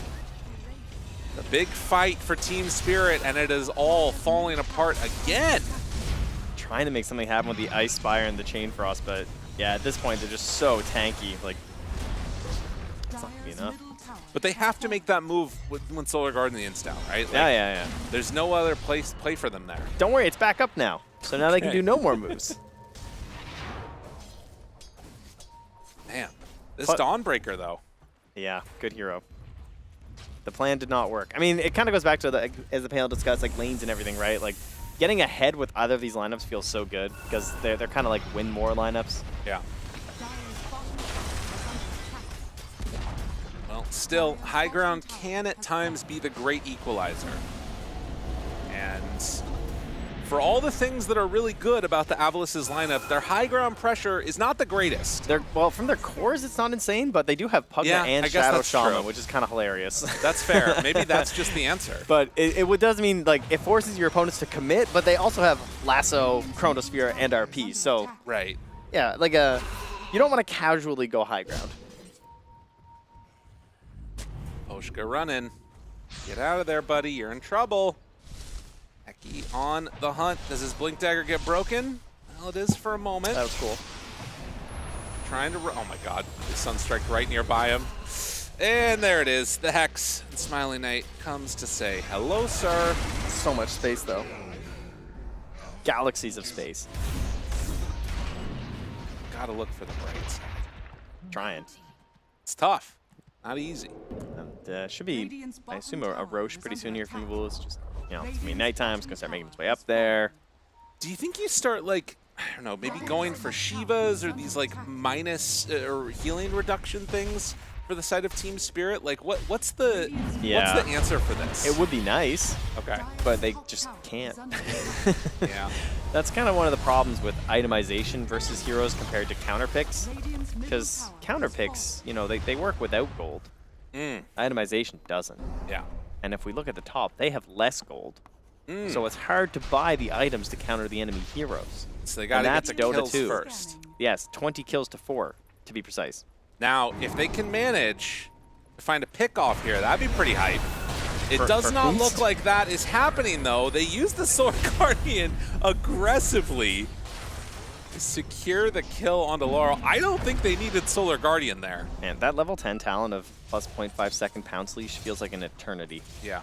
When you're a little Void Spirit trying to get away.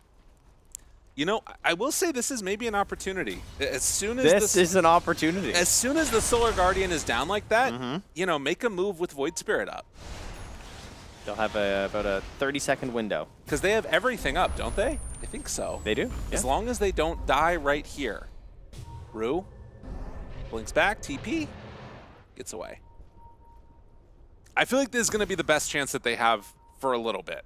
But the problem is they also want BKBs. It's tough. They have a very long wish list for Santa this year. That's fair. BKBs, good. Very nice. Perfect, thank you. You know, some people need them, some people want them. I have a feeling that it's going to fill up a lot more on the left side before the right side first. Okay. But yeah, Satanic might be one of the first ones to grab one here in just a little bit. I mean, that just goes to show. If you catch them, they don't have BKBs, Trent. That's right. Yes. You know what happens if you don't have a BKB, right? You probably still live because of Solar Guardian. Listen, what if she's caught too? What if she's in the RP also? Oh, this is the classic You know move. what? If they RP all 5 of them, into Chronosphere, into Chain Frost, and Void Spirit spells, I think they could win the fight. Okay. I think. What about this one? This is a pretty nice start to it. Okay, well, maybe not. Oh, God. Oh, jeez. Run away. Eki is immortal. This is good. We got Chase. Smiley Knight is off to the side. The Hex is there. The control. They need somebody to stop it. No, Satanic goes down too. Oh. 23-4. I was thinking like kind of congested little area there, but not able to find the turn. Yeah, Eki is, what a glow up. This guy's killing it. It's the first one in over and over again and somehow only has like 3 deaths. That cluster cluck. Yeah. 5-0-10, Zibe. They're having a very, very nice game here. As Aegis in hand on the Slark can just play bully around the map now. So what hero do you blame for this game? You know, you're in the pub. Who's? Or are you telling them not to pick next game? Yeah, I don't know. I think for me, I'm mid diffing. Yeah, maybe the Void Spirit. I don't actually blame the mid. I blame like the entirety of what happened. They all just watch him, and then they jump in. Satanic finds the back lines, but then they turn it over to the side. Chain Frost not doing nearly enough damage. It's literally doing no damage. It's just getting healed. They're going to lasso. They try and kill him. Eki low. Oh, the skewer pulls it back, but they get their kill. They got what they came for. just like the pipe aura and then coming in with the active and the heal, it's just, there's nothing. Yeah. The Chain Frost is still level 1. It's not going to have that magic factor. You know, we were talking about the TA in the draft and thinking about that as the response to the Invoker, and I still think that there would be issues as we see, oh no, he doesn't have Chrono this time. Trying to get away, not going to happen. Laurel jumps, wants to find Seneko, cannot find a kill. Maposhka force-stabbed up to the high ground. He goes in. All right. Smiling Knight, he's crazy. Trying to use that Aegis. Pulled back in. Low, low, low. Still 2.5 minutes left on that Aegis. Well, the control is there. Oh my god, he's Orchid. He stood in place. And that is going to let be him out. a kill. All right, no Aegis down. Jeez. It's not actually the hero of Void Spirit that is my issue. It's more just like the fact that they won mid so hard with the Invoker really set them back. Yeah.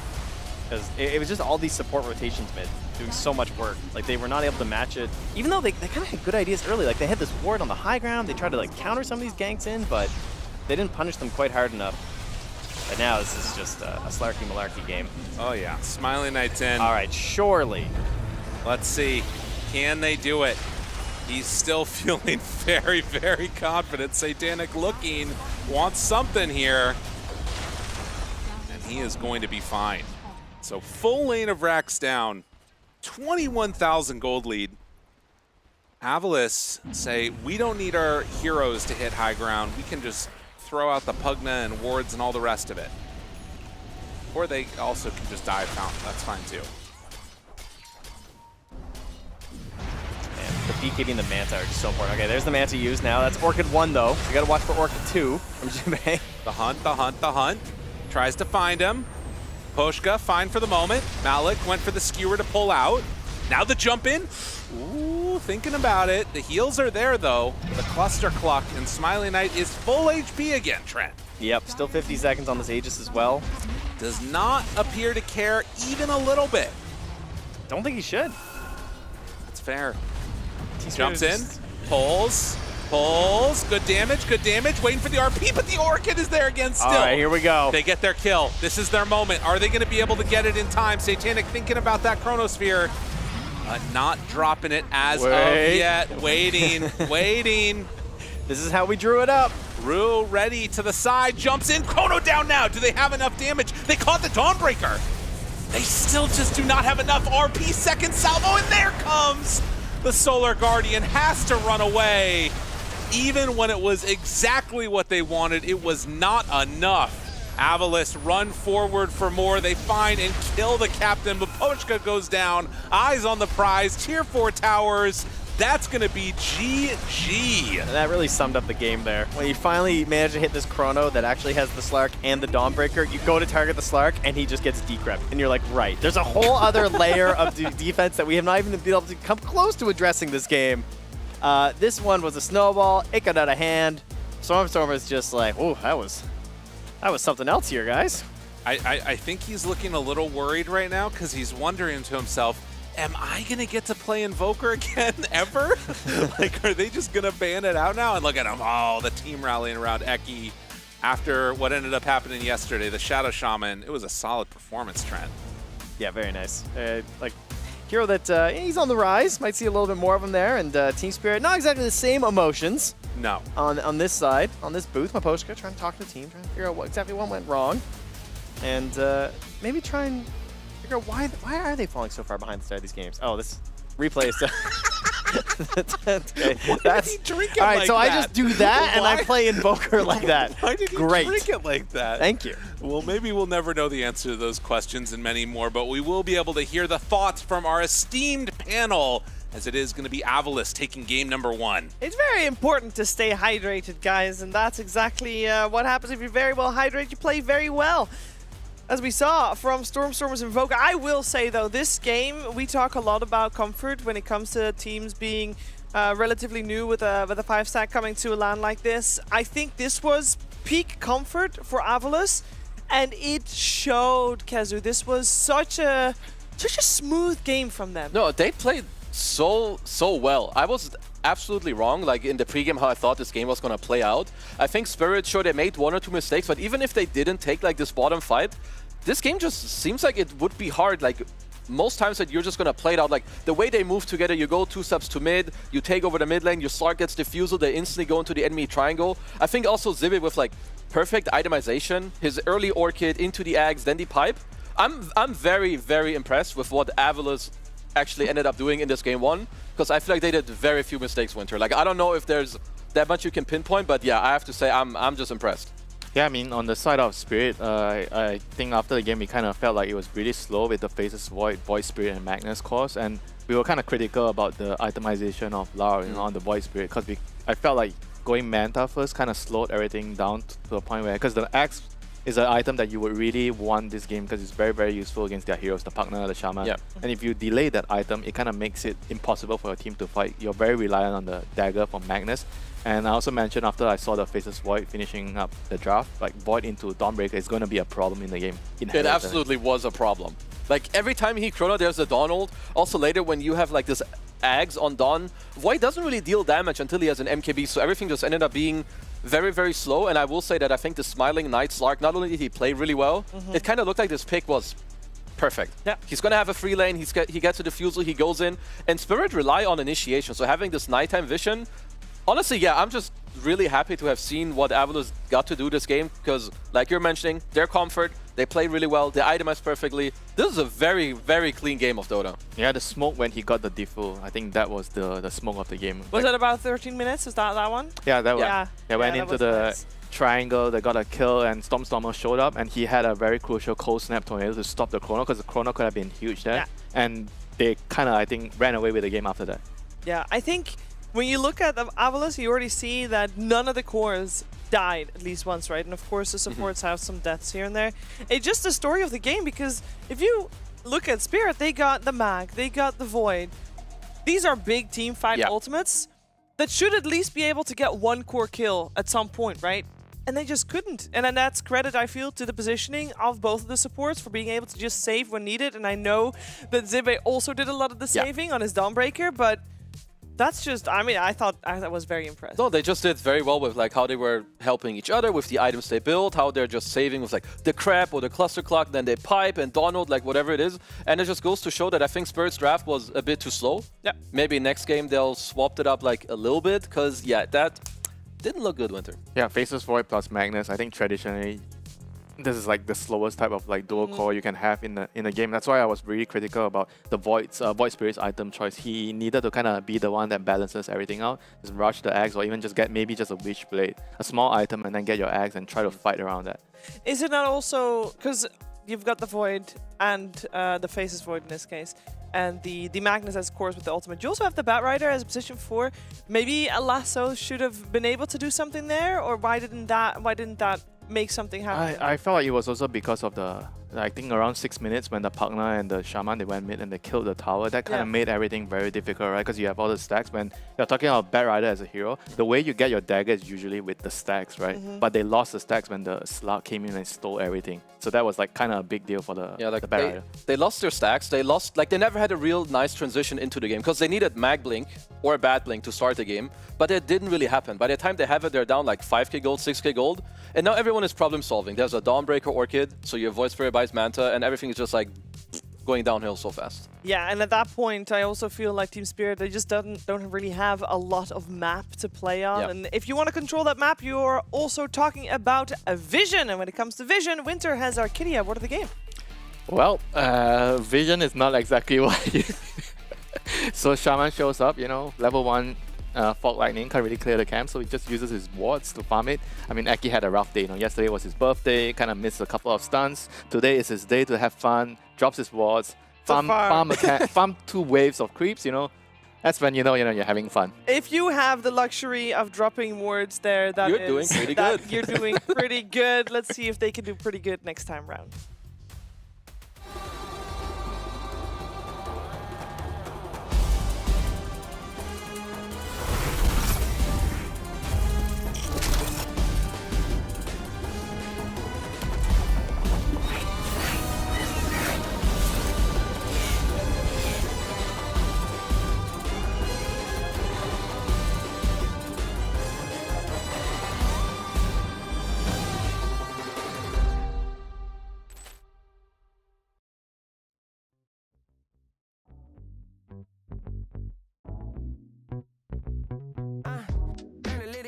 time. Don't let it stay on your mind. Don't let it stay inside. Gotta let it out with the sunshine. Maybe walk it out. Sometimes gotta scream and shout. Let them know that you're here, no doubt. Took a long time, but we here now. I know you're ready for the hardships. Know you're ready for the progress. I know you living your truth, but don't forget to always stay honest. So do a little dance, do a little wiggle. Yeah, it's your turn. Yeah, learn how the universe works. Yeah, come on. Can't control the world, but I'm trying to control myself. Yeah, I'm trying to control myself. Yeah, we can't control the world. Yeah, but baby, I just can't hold it. I'm just trying to control it, control it. Yeah.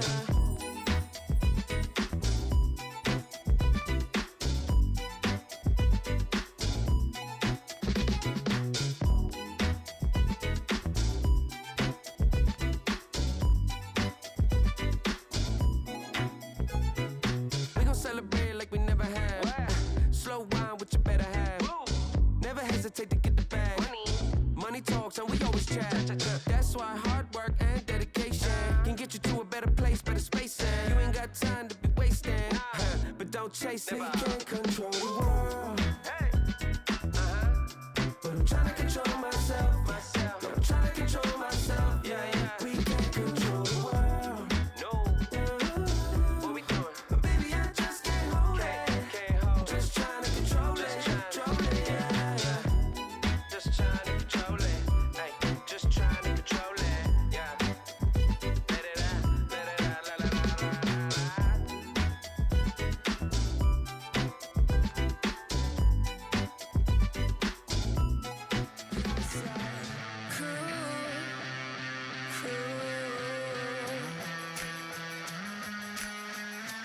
So stick around. Just so cool.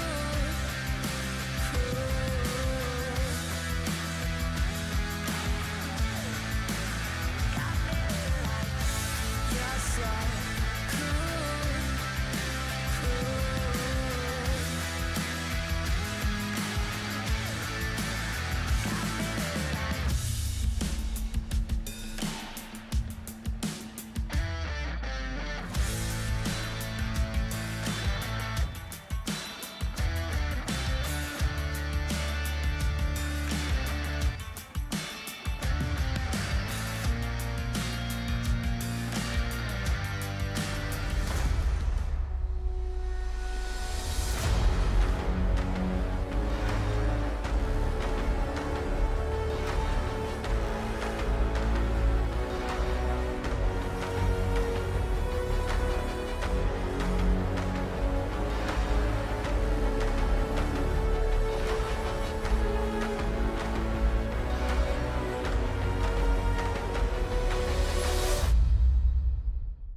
After this, you will be trash chatting.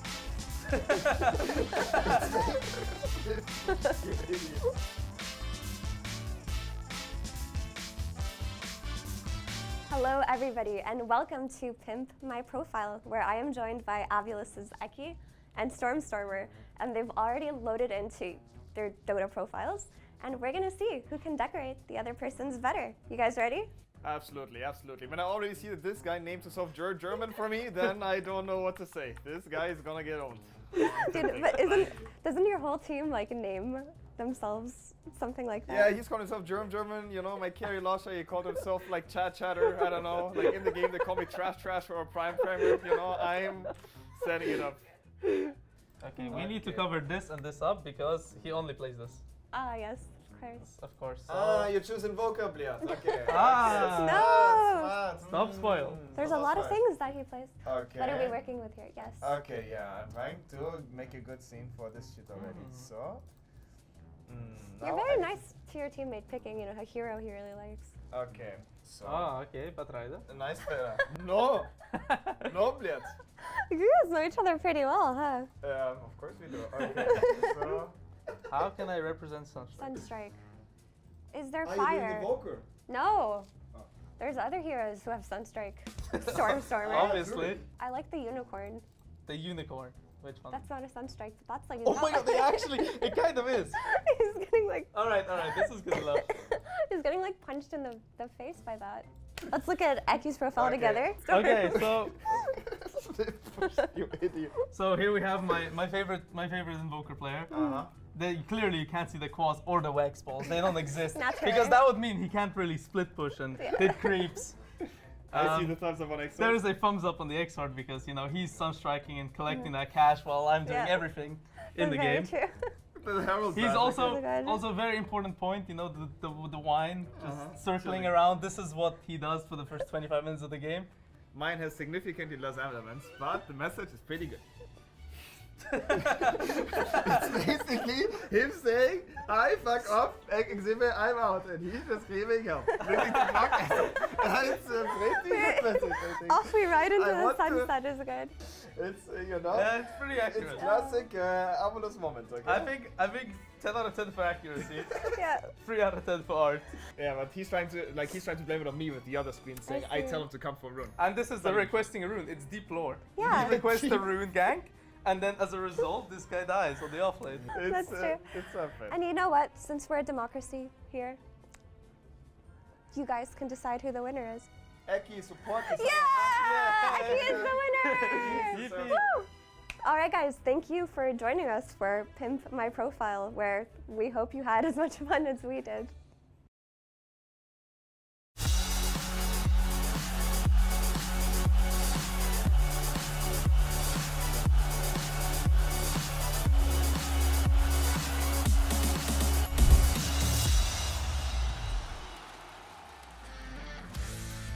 Winners in Pimp My Profile, winners in the game. Avalus is 1 game up in this 2-game series here for the group stages that they are playing against Team Spirit. And Team Spirit's face is here on the camera. I'm gonna go with Focus Face, actually.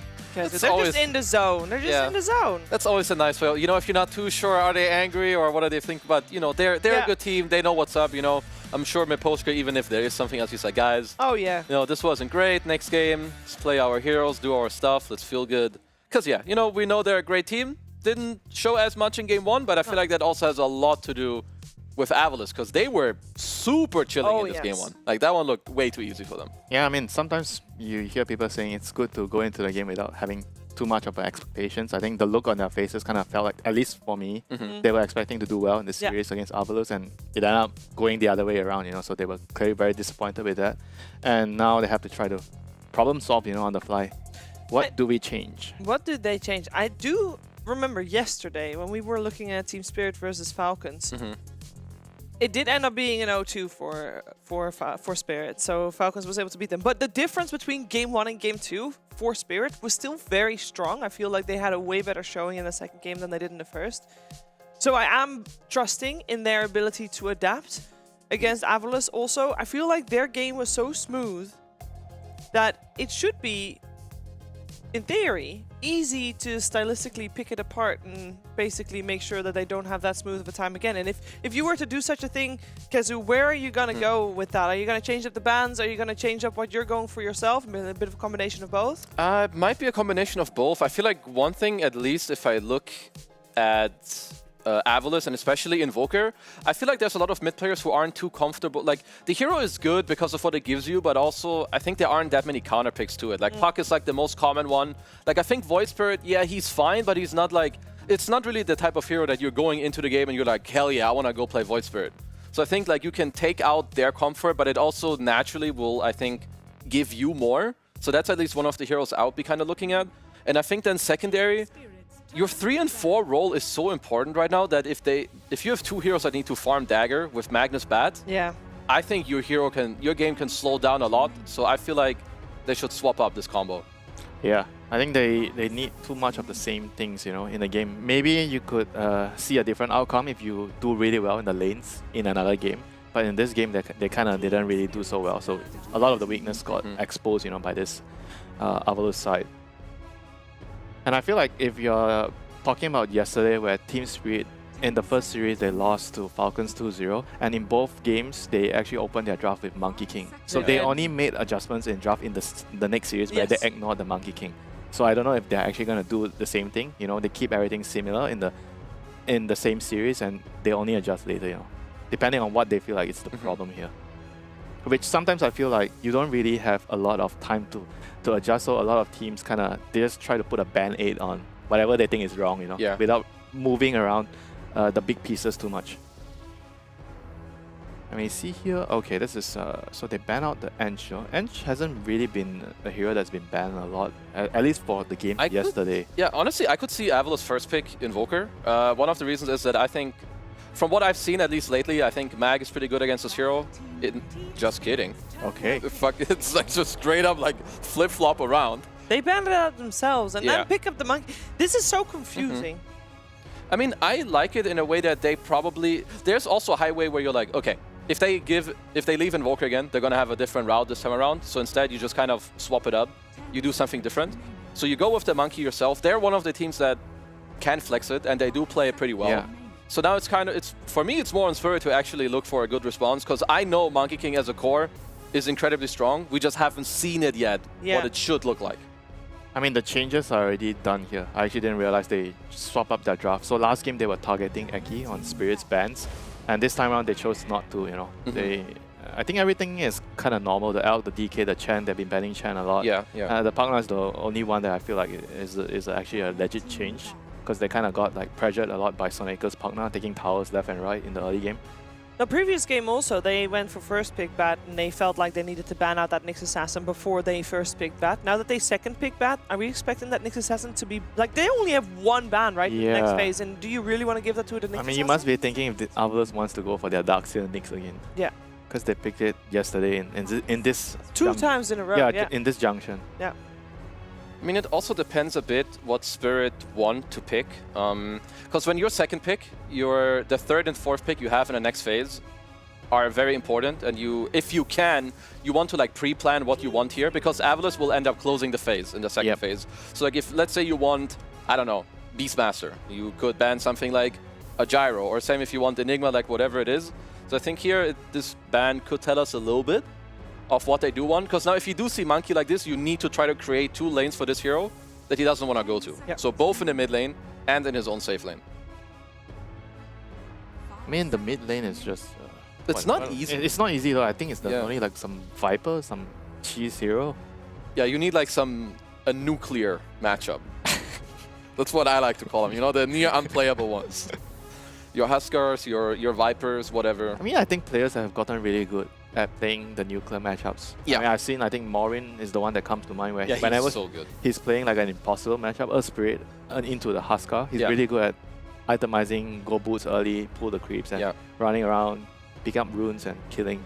Yeah, like even like end up camping like side lanes, whatever. That's why I think it's also really important when you do play these tempo heroes that you have side lanes you can play off. Because if you do get counterpicked in mid lane, you need to have the option to go somewhere else. Yeah, this comes back to like what I always like to highlight in the draft, where you want to have like a balanced support duo, because whenever you have a balanced support duo, it kind of helps when you run into the nuclear matchup in the mid lane where he needs to play a little bit different, so you need to adjust and you need to go to the side lanes, and if you don't have the right support heroes with it, it can be oftentimes very, very difficult for you to deal with those problems. And in terms of the draft, I always try to, at least for me, try to focus on, okay, does my 2 support work with my mid hero? What can we accomplish? What can we do? So those are the things that I think a lot about. I mean, it is super important right now, especially with how teams play.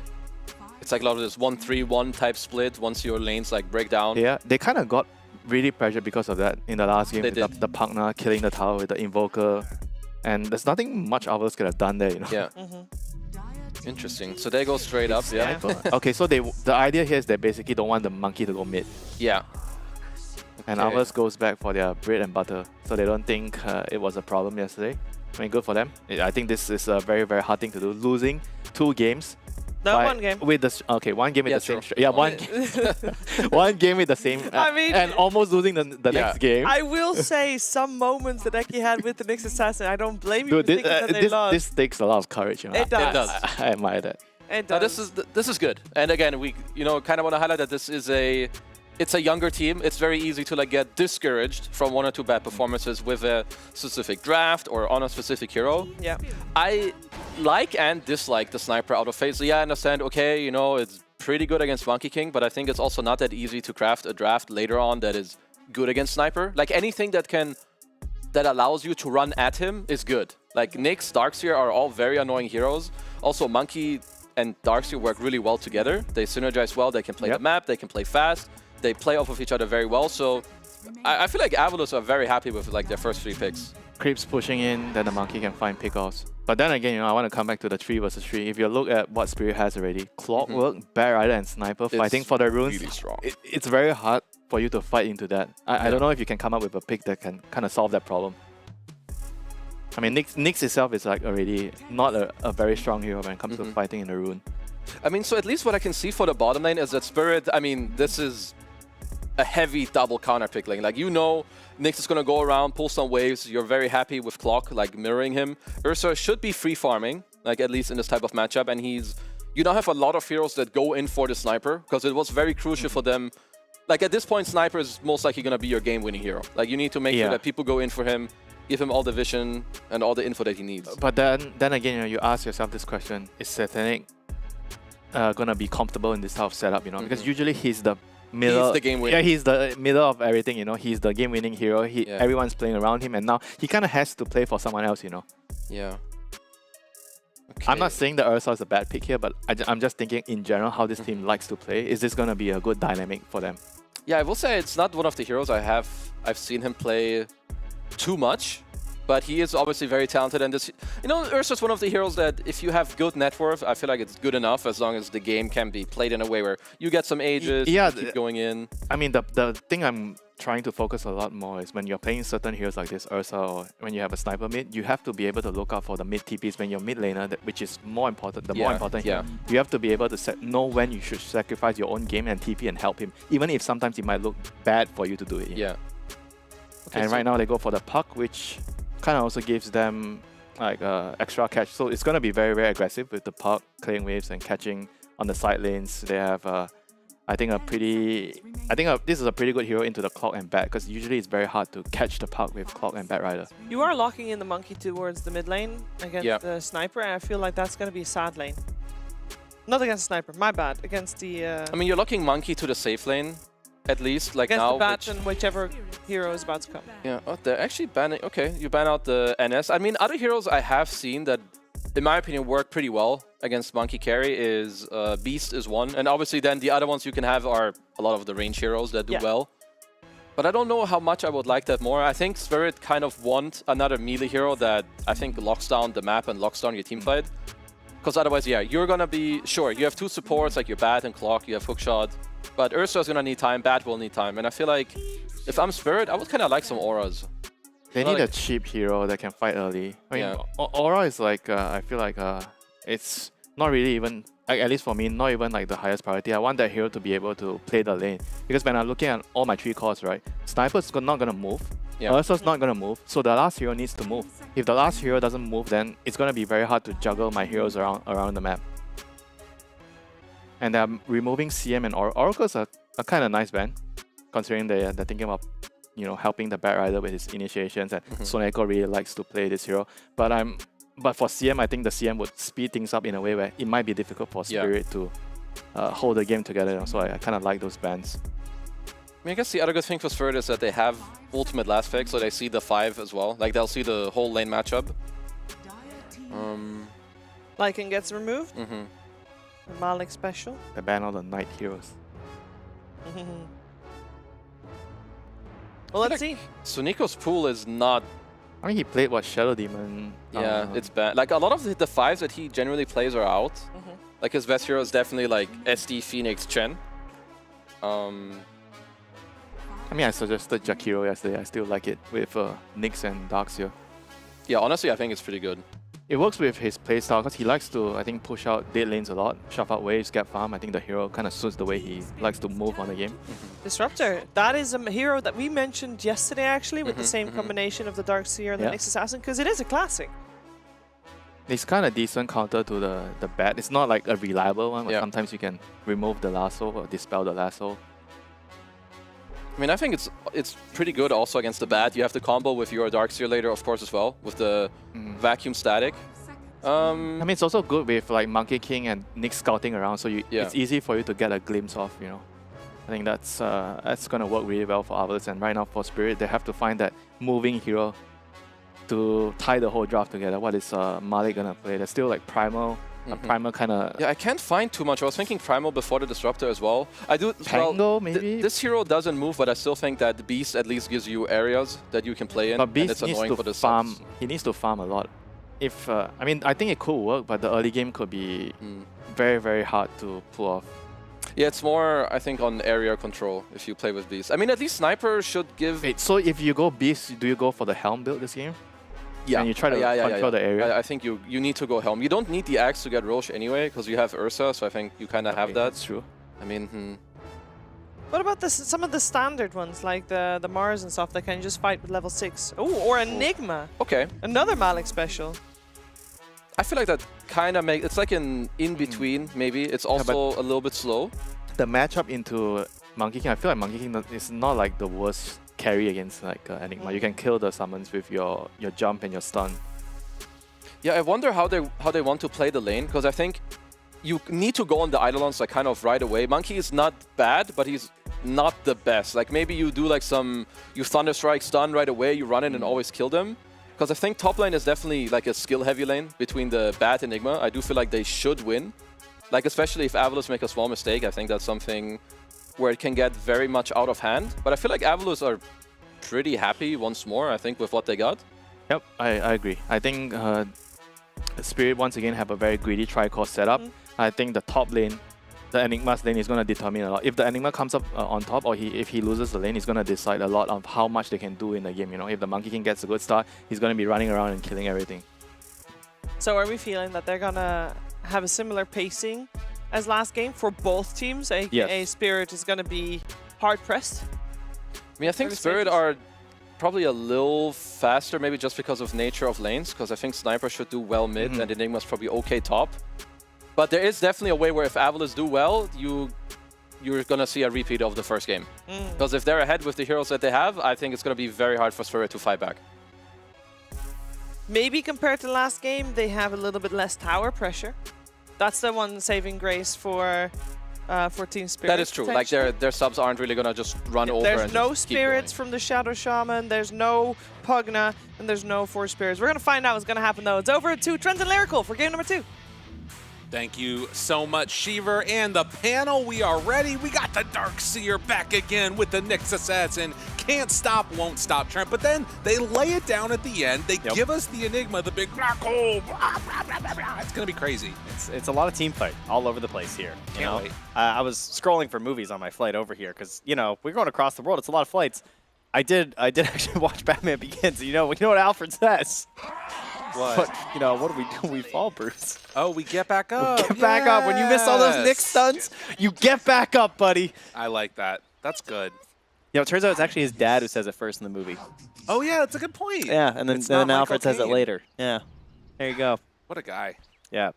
I don't know spoilers, Bruce Wayne's dad actually dies. That's yeah, isn't that crazy? They're just like at the opera and then boom, gone. And then you're a crime fighter who thinks they're a bat. Well, you know what? There's a worse outcome than that, definitely. As Laurel got the deny onto that Observer Ward and then was tipped for his troubles, immediately trying to send in these Eidolons. Yeah, I want to see how this one goes. We've got a pretty contentious matchup here, and I think for Spirit, they're not going to be happy with how that last game went. You don't think so? In, like, any capacity at all. Team Spirit get 3 bounty runes. That's a good way to start. Now I'm going to beat Eke down a little bit. Actually, Maposhka catching up. With Cogs here in 10, he won't be able to get him in time, Trent. That's amazing. Just 10 seconds away. Wait, popped his clarity? Oh, man. The Zibe down bottom immediately gets his clarity broken and also is going to now double shell this wave, but it's a lot of mana used out of him for the first wave. I was a big fan of the old triple Iron Shell strat. Remember that one? That was a good one to start. Oh, yeah. That's they pulled that right in the tower. And all right, so Mr. Expert Darkseer. Tell me. The Ursa matchup. Not a hero you're too big a fan of, I take it? This is one of the matchups that I would consistently get like really upset in until I figured out how to play against it. And it's been so long now because Ursa's garbage that I forgot how. Okay, good. So you didn't tell Jibe what to do. No. Perfect. Okay, cool. Excellent. Good to know.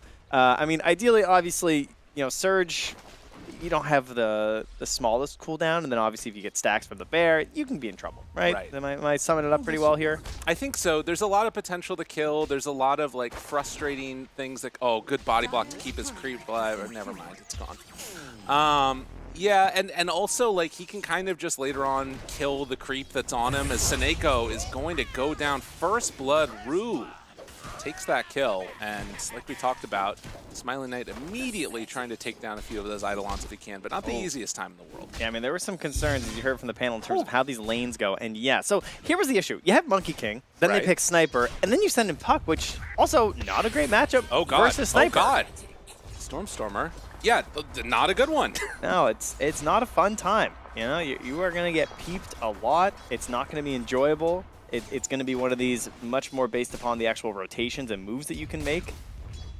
We saw this at TI quite a bit, this matchup, as Rue, again, maybe trying to get a second kill or die trying. Oh, good damage out, and it is going to be enough to get the deny, too.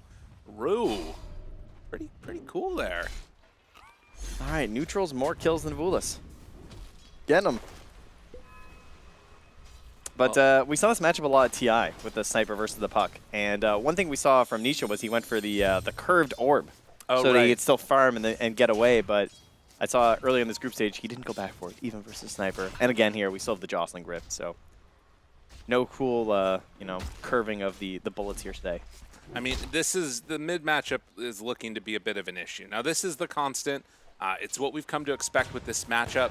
The downside is it seems like Team Spirit have already come up with a bit of an answer. If you're just going to pull waves, Clockwork and Shadow Demon are two of the best to mess with this. And Eki is not going to have a good time. And in fact, he might just end up going down here. A couple more punches and he is dead. Dude. Another neutral deny and the crowd goes wild. I mean, it's still really bad, but it's better than it could have been. But what's sick is that he Mind Flayers, gets the insta-kill. Yeah. Right? And then that aggroes the camp to then kill him. Like, that's a good way to stack up this wave. Smiling Knight taking some more hits. Rue right onto him, tries to dodge the damage. It looks like he will be okay. Now, if Smiling Knight wants to run to the neutrals, they could have 3 kills and be leading in this game. Awesome. We'll have to install our own HUD up top just for them, but... They just going on a little walk. Will Iron Shell the wave. Should draw aggro in a moment. Darkseer has so many shenanigans. Yeah. You know, you can just really cheese your way through a laning stage, huh? It's really nice. And look, Satanic can't even walk up and deny that either. You think like, oh, I'll just get denied or something. He's, oh, speaking of getting denied, hello. This one is good. Deny yourself a good time here in the mid. Eki maybe bit off more than he could chew. Oh, Maposhka's here too. Okay, well. Yeah, that's a dead guy.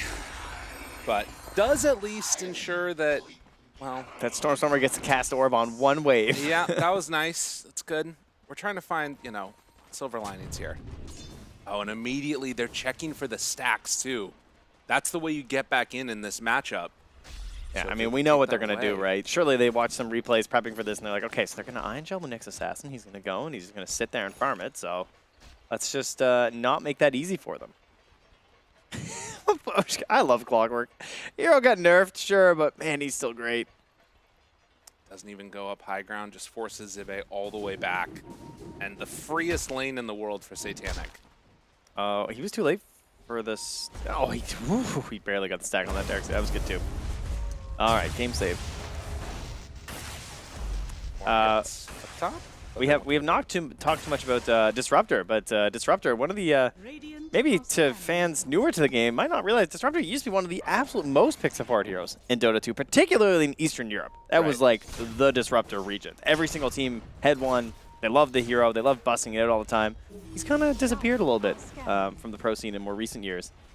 But definitely a hero who is really, really good with forward vision. So Nyx Assassin Monkey going to help out there. Jibe not getting helped out. Yeah, it's a pinball back. It's a problem, man. It's a rough lane. And the other thing is, like, with the vision already down, I don't know if he's going to have an easy path back into this one. They need to just sort of, I guess, take advantage of this and get some kills, it looks like. Is that their carry? Yeah, he's chilling. He's level 3.5. He's chilling. I know we've been looking at the other lanes a lot, but top did not go too well. I mean, every time we looked at it, Rue was killing him. That's basically what we saw in Smiling Knight. No! He wanted that kill for himself, and he's going to end up getting ran down by Laurel here. Does have Assassinate. Thinking about it, and Shazam. Got him caught. Seneko chased down now. Eki tries to stop the pressure. Poshka backs all the way out of there. Does not have Rocket Flare yet. Would have been a nice little pickup for him for a snipe. Whew. All right, well, we're starting off a little bit opposite compared to last game here. This time it's Team Spirit taking a quick lead. Now, in that time frame, while Smiling Knight was mid trying to make a play happen, Malik knocked down that top tower, and he is the richest hero in this game right now in the Enigma. So, a hero who loves to be greedy and get off to a good start is exactly where he wants to be in this one. Yeah, they're having a really good time. I feel like bottom was just a catastrophe. There's 15 denies on both sides. The Nyx Assassin combo's coming into play. Look at him go. Well, it's very good. He's iron shelling an ancient stack. I mean, they're also bullying back over there. So Eki's trying to make his catch-up happen. The strat is online. He's doing that one. They also have the Wisdom Rune up there. So this should be a quick level 6 for him, just about. In the meantime, Maposhka is trying to stop the same type of thing from happening over here. He's like, I'm going to find a place to hide here so I can take half this XP. They iron shelled the creep wave and then are leaving it alone. And now Eki, oh man, that one hurts. So they bring him down, and now they're going to bring in more heroes. Dream Coil is ready, but Stormstormer still a little ways away as Maposhka battling out against Zibe. They will get the kill onto the clock. Yeah, Laryl's just farming your stacks, though. Stormstormer needs to back away, trying to jump out of there. There are 4 heroes here. Stormstormer will get surged out. Seneko going to be the one that's left behind as all 4 heroes actually push them down to the low ground a little bit. But yeah, they're taking the Ancients. Yeah, Rue wound up getting stuck. So he's just going to have to TP out of here or wait for his Firefly. Oh, there we go. Satanic Nice. gives him a hand. What nice teamwork. Yeah, this is looking very good for Team Spirit. They are owning. Yeah, and you start to look at some of these heroes on the dive. I mean, obviously, you know, we're waiting for the 6 on the Nyx Assassin. This is their whole strategy. Then they're going to try and play it off from there. But aside from that, this is kind of a win more lineup. That's what Disruptor likes to do. He likes to get ahead on the hero, and you're just like running around the whole map, and your teammates are jumping ahead, and you're causing glimpses, and life's all good. Being behind on Disruptor is one of the most miserable experiences as a support in Dota. It does not feel good. Feels like you just can't do anything. Getting eyed up there, but this is going to be the bigger kill where they are looking to take down Eki. Now, there is a chance for a turnaround here. Zibe is too afraid, and with good reason. Satanic is there. They've got the sniper. They'll take another 2 kills. It's tough, man.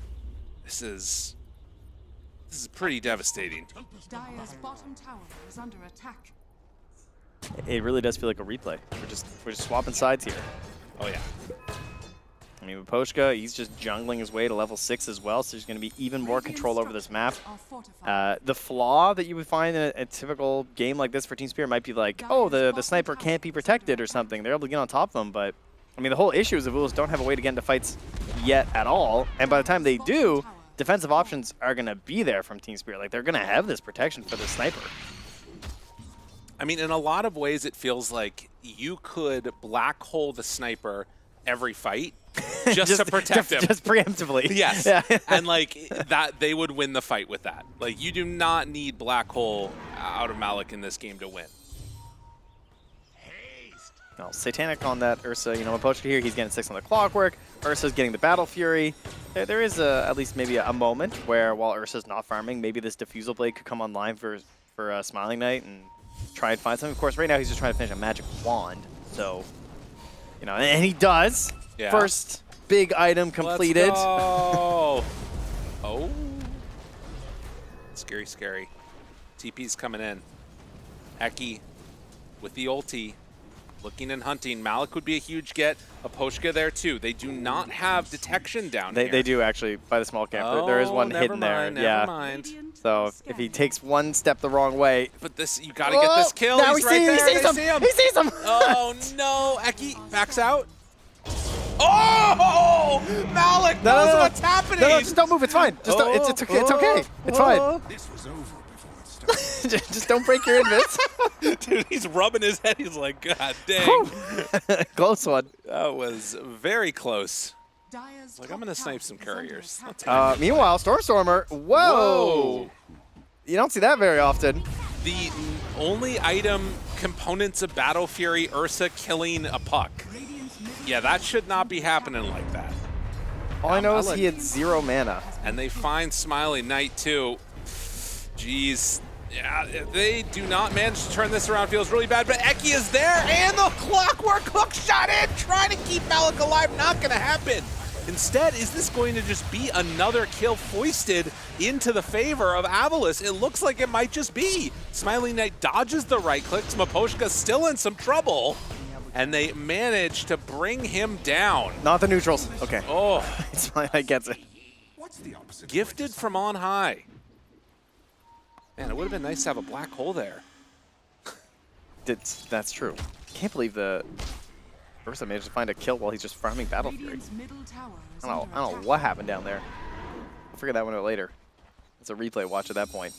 Stormstormer just being like, okay, I need to go farm some camps, because as the puck, he is kind of the in tandem action maker with this Nyx Assassin, right? Like Vendetta set up and then into the puck plays, so they need to start coordinating their moves here. And that is one great thing about this Nyx Assassin is once you hit 6, you are just like go, go, go, which they desperately need. I will also say, though, getting the level 6s, not just on him, but on Seneko, feels like there's great team. Like, Avalis have the much better team fight at almost all stages of this game. The only thing that really eclipses it is going to be the BKB Black Hole later on from Malik, but there's just so many other pieces from the Avalis lineup that feels like they love team fighting. We'll see if they can pull it together, though. Yeah, in combination with the mech as well from Jibe, so that can kind of make up for the gold disadvantage here. Is Eki getting close? Gonna find Laurel. Hello, hello. There is a sentry. He's about to walk into it again. Don't do it, Eki. Spider sense is tingling. They're not tingling. Yeah, play it cool, Laurel. Yeah, I don't see him at all. Who knows who could be here? Dun, dun, dun, dun, dun. And the hook shot's there. Eki gives him one more hit. Nice. Yeah, show him who's boss. Get to the Ancients. No, not going to happen.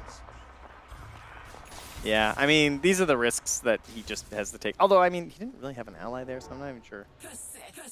You know, maybe he starts hitting Ancients and there's a chance to get a kill, so he just had to run the risk, I guess. Yeah. Still, the game feeling rather rough at this stage for Avalis. 6,000 gold lead. And the other thing is with Ursa on their team, a very easy move down to take a Roche is possible pretty much whenever they want. Maybe that's a moment that Avulis could look for, though, because it'll probably be nighttime, so it'll be on Dire's side. That could actually be your comeback mechanism now that you have the Diffusal Blade with the Monkey King. It feels like you can actually fight. Okay. Have to keep an eye on that. You know, maybe Diffusal kind of messing them up a little bit here as he jumps into a smoke. Maposhka there to break this smoke, but it is also a really good ward over on the Radiant Triangle. It's going to see the sniper. It doesn't quite see the Bat Rider yet, but that's going to be something to watch for. If this smoke heads on into that Radiant Triangle, I think good things could happen. Yeah, so the goal here is that Nyx Assassin goes first. He sees the sniper. As sniper is running away, he gets glimpsed, and then you get your kill. That's how Disruptor works. Forward vision, into glimpse, into rest of team is now there. Hero dies. Let's see if the script is followed. Stormstormer going to take a little bit. He's actually not even over there. Laurel moves in, stun onto one. Gets the follow-up, though, with that Static Storm, and that is enough to get both kills. And maybe they find Maposhka after the fact. Yeah, he sticks around a little bit too long. And now they have a glimpse for the TP. Trying to get him out of there. Oh, Malik still sticks around, though. Eki, he has to back out. They already have lost the Disruptor. Are they going to lose any more? Eki running, trying to hide. Has, well, the slowdown there. And Spike Carapace. The stun? Looking for more? Smiling Knight thought about it. Let it go, man. He thought about it. You got it, okay? You got your kill. That was great. You know, Sniper was kind of like walking into them as he scuttled right over the terrain. So that obviously that fast for Nyx Assassin coming in clutch right there, hitting a very unusual angle, meant that he wasn't actually detected by the sentry since he came over the trees. Now finding the puck. Stormstormer has to jaunt to it. They know right where he's going. Pulls him back in. Smiling Knight now onto Maposhka. They don't have that follow-up that they thought they would for the puck. virtue of the clockwork, and now with Seneko here. Wait a minute. Malik's in the area too. No, This is really weird. Oh god. Does it And now Carapace? assassinate Carapace. Pops it. Very low. Trying to survive. Gets the mech. Gets up to the high ground. Misses the hook shot. And somehow, from that terrible position, Avalis don't end up losing anything more than the Disruptor. Yeah, kind of hanging by a thread right there. But you'll take that. Unfortunately, it does put Team Spirit in a pretty good spot right now. They don't have the hook shot to engage really easily past the tower, but they're definitely confident moving in here. Meanwhile, Satanic kind of like loops through mid, and he's just farming his way backwards, taking a lot of the resources that Avulis aren't able to get for themselves now. So that kind of hurts. Will he get punished for it? Doesn't look like it. Yeah, the Iron Shell just runs out, of course. Yeah, and he, I think, saw that maybe and backs out. Ecky's still kind of on the hunt, but they won't go for any more there. So 16.5 minutes. The lead a little bit equalized. The Enigma's pipe is about to wander over to this ward. So we might get ourselves a courier kill for Ecky here, if he notices. Big. Oh, look, a pipe. Right, Ecky? Oh, yeah. Yeah. Nope, not going to happen. He's dropped his own ward down. No time. Pipe survives. Well, Ursa also said, yeah, because Ursa knew that he was nearby, so... Yeah. Oh, there goes the Hyperstone. Dude, they're baiting the... Were they baiting the courier? No, they were just going to send it over. Now Malik spots Ecky. And... Jeez. He just dies so quickly, 3-hero impact! I mean, he hit that one. There you go. Yeah, they're going to take away the vision. But they don't take out that ward, notably. It's a sneaky one, a little unusual. Not the best vision, of course, but more likely to survive because of it. Sending in the Batrider illusion out front. While they try and secure, I mean, they know that they want to go for Roche. Like, Avalis very aware of the situation. It does not look like they're coming to contest this right now, and I think that, yeah, they're just going to give it up. This makes sense. It's fine, it's just backing away with the farm. Getting on out of there. And pausing his game. Yeah. Still waiting as we're going to see a replay of this one here. Yeah, it's only fair, right? Look at that. Yeah. After missing so many, it's good. Clearly, he's dialed in. We got to find a highlight where Ecky hits a stun and then does not immediately die. You know what I mean? Yes, that would be good. That would be ideal. There's a lot of them out there. All right. Puck is Witchblade. Blinkin' 700 gold. Puck, Witchblade. Which one? Oh, damn it. Really took me a second. He has the blade of the witch. Hoomst? Hoomst. Hoomst has the blade of the witch. Puck does. 700 gold away from Blink. Okay. Stormstormer scratching his head, thinking, man, I wish I had a Blink. That'd be great.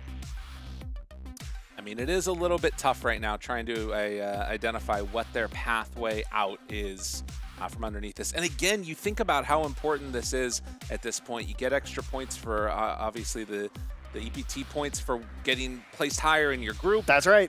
You know, there's so many of these opportunities where a 2-0 against a team like Spirit would absolutely, you know, just set yourself up for success here. And Avalis coming in with the potential to make it happen. They do not want to continue the 1-1 trend. That's not how you get first. That's true. Gotta get some 2-0s in there.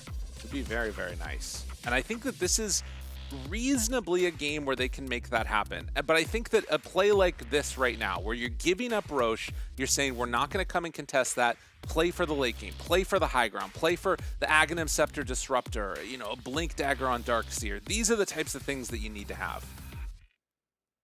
I timed that with when the bass dropped out. Yeah, no, you're that in tune with the music. That's right. I go to sleep to this. Yeah. I had them give it to me on the playlist. Yeah, do your affirmations as well. That's right. I will not feed, I will not feed. Every day in every way. That has not been working. I am feeding more and more. Yeah, I feel like players would get into the affirmation game. I think that there's like a subset of Dota player that's like super into just like the mental health, and then they go to the gym like 8 times a day or something too. But the problem is that takes time, and that's less time playing Dota. So they do affirmations while they're in the game. During Q. Yeah. That's good. That's a good Q time activity. I was thinking that they're just sort of repeating themselves like GG, easy game, GG, easy game. And then there's some confusion because their mic's open and, you know, there's a little bit of a problem 5 there. ults for me? 5 ults for me? 5 Question ults mark? for me.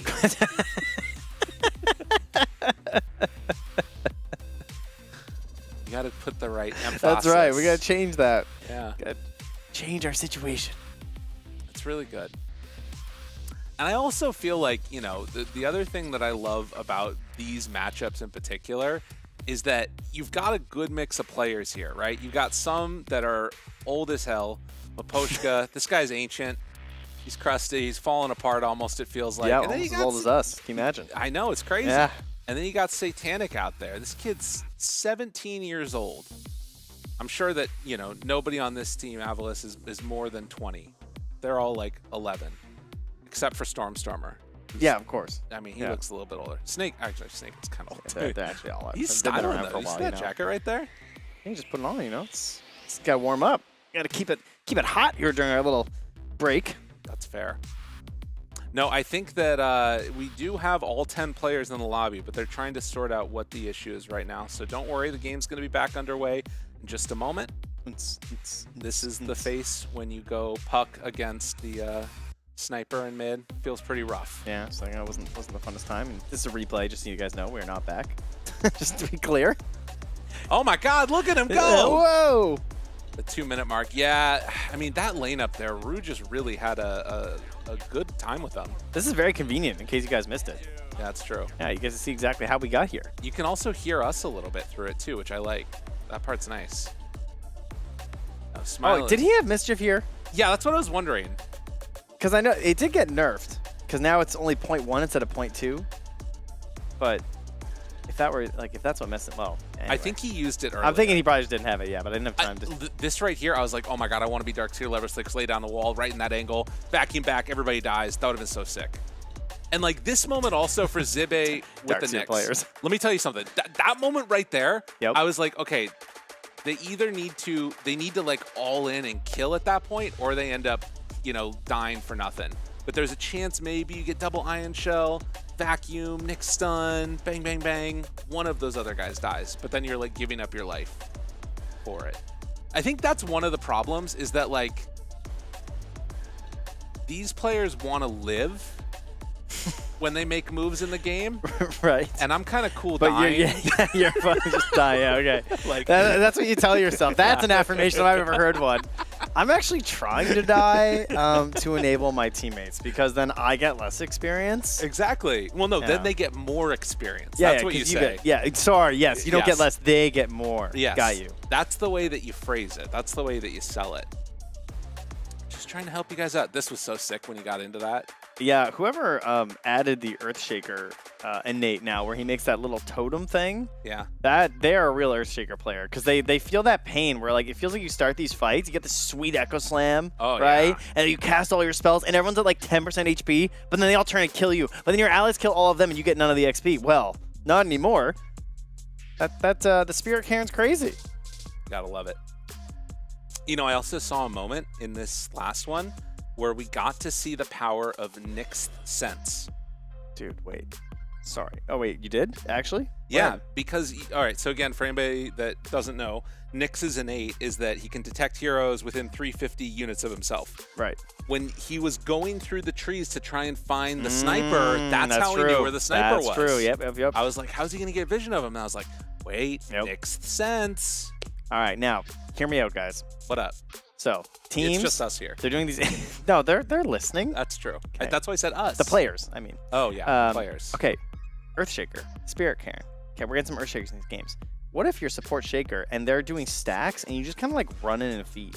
Like you throw it on your Echo or whatever, you know you might not win the fight. The game's going! Yeah, they're killing Roche, bro. Oh, okay, sorry.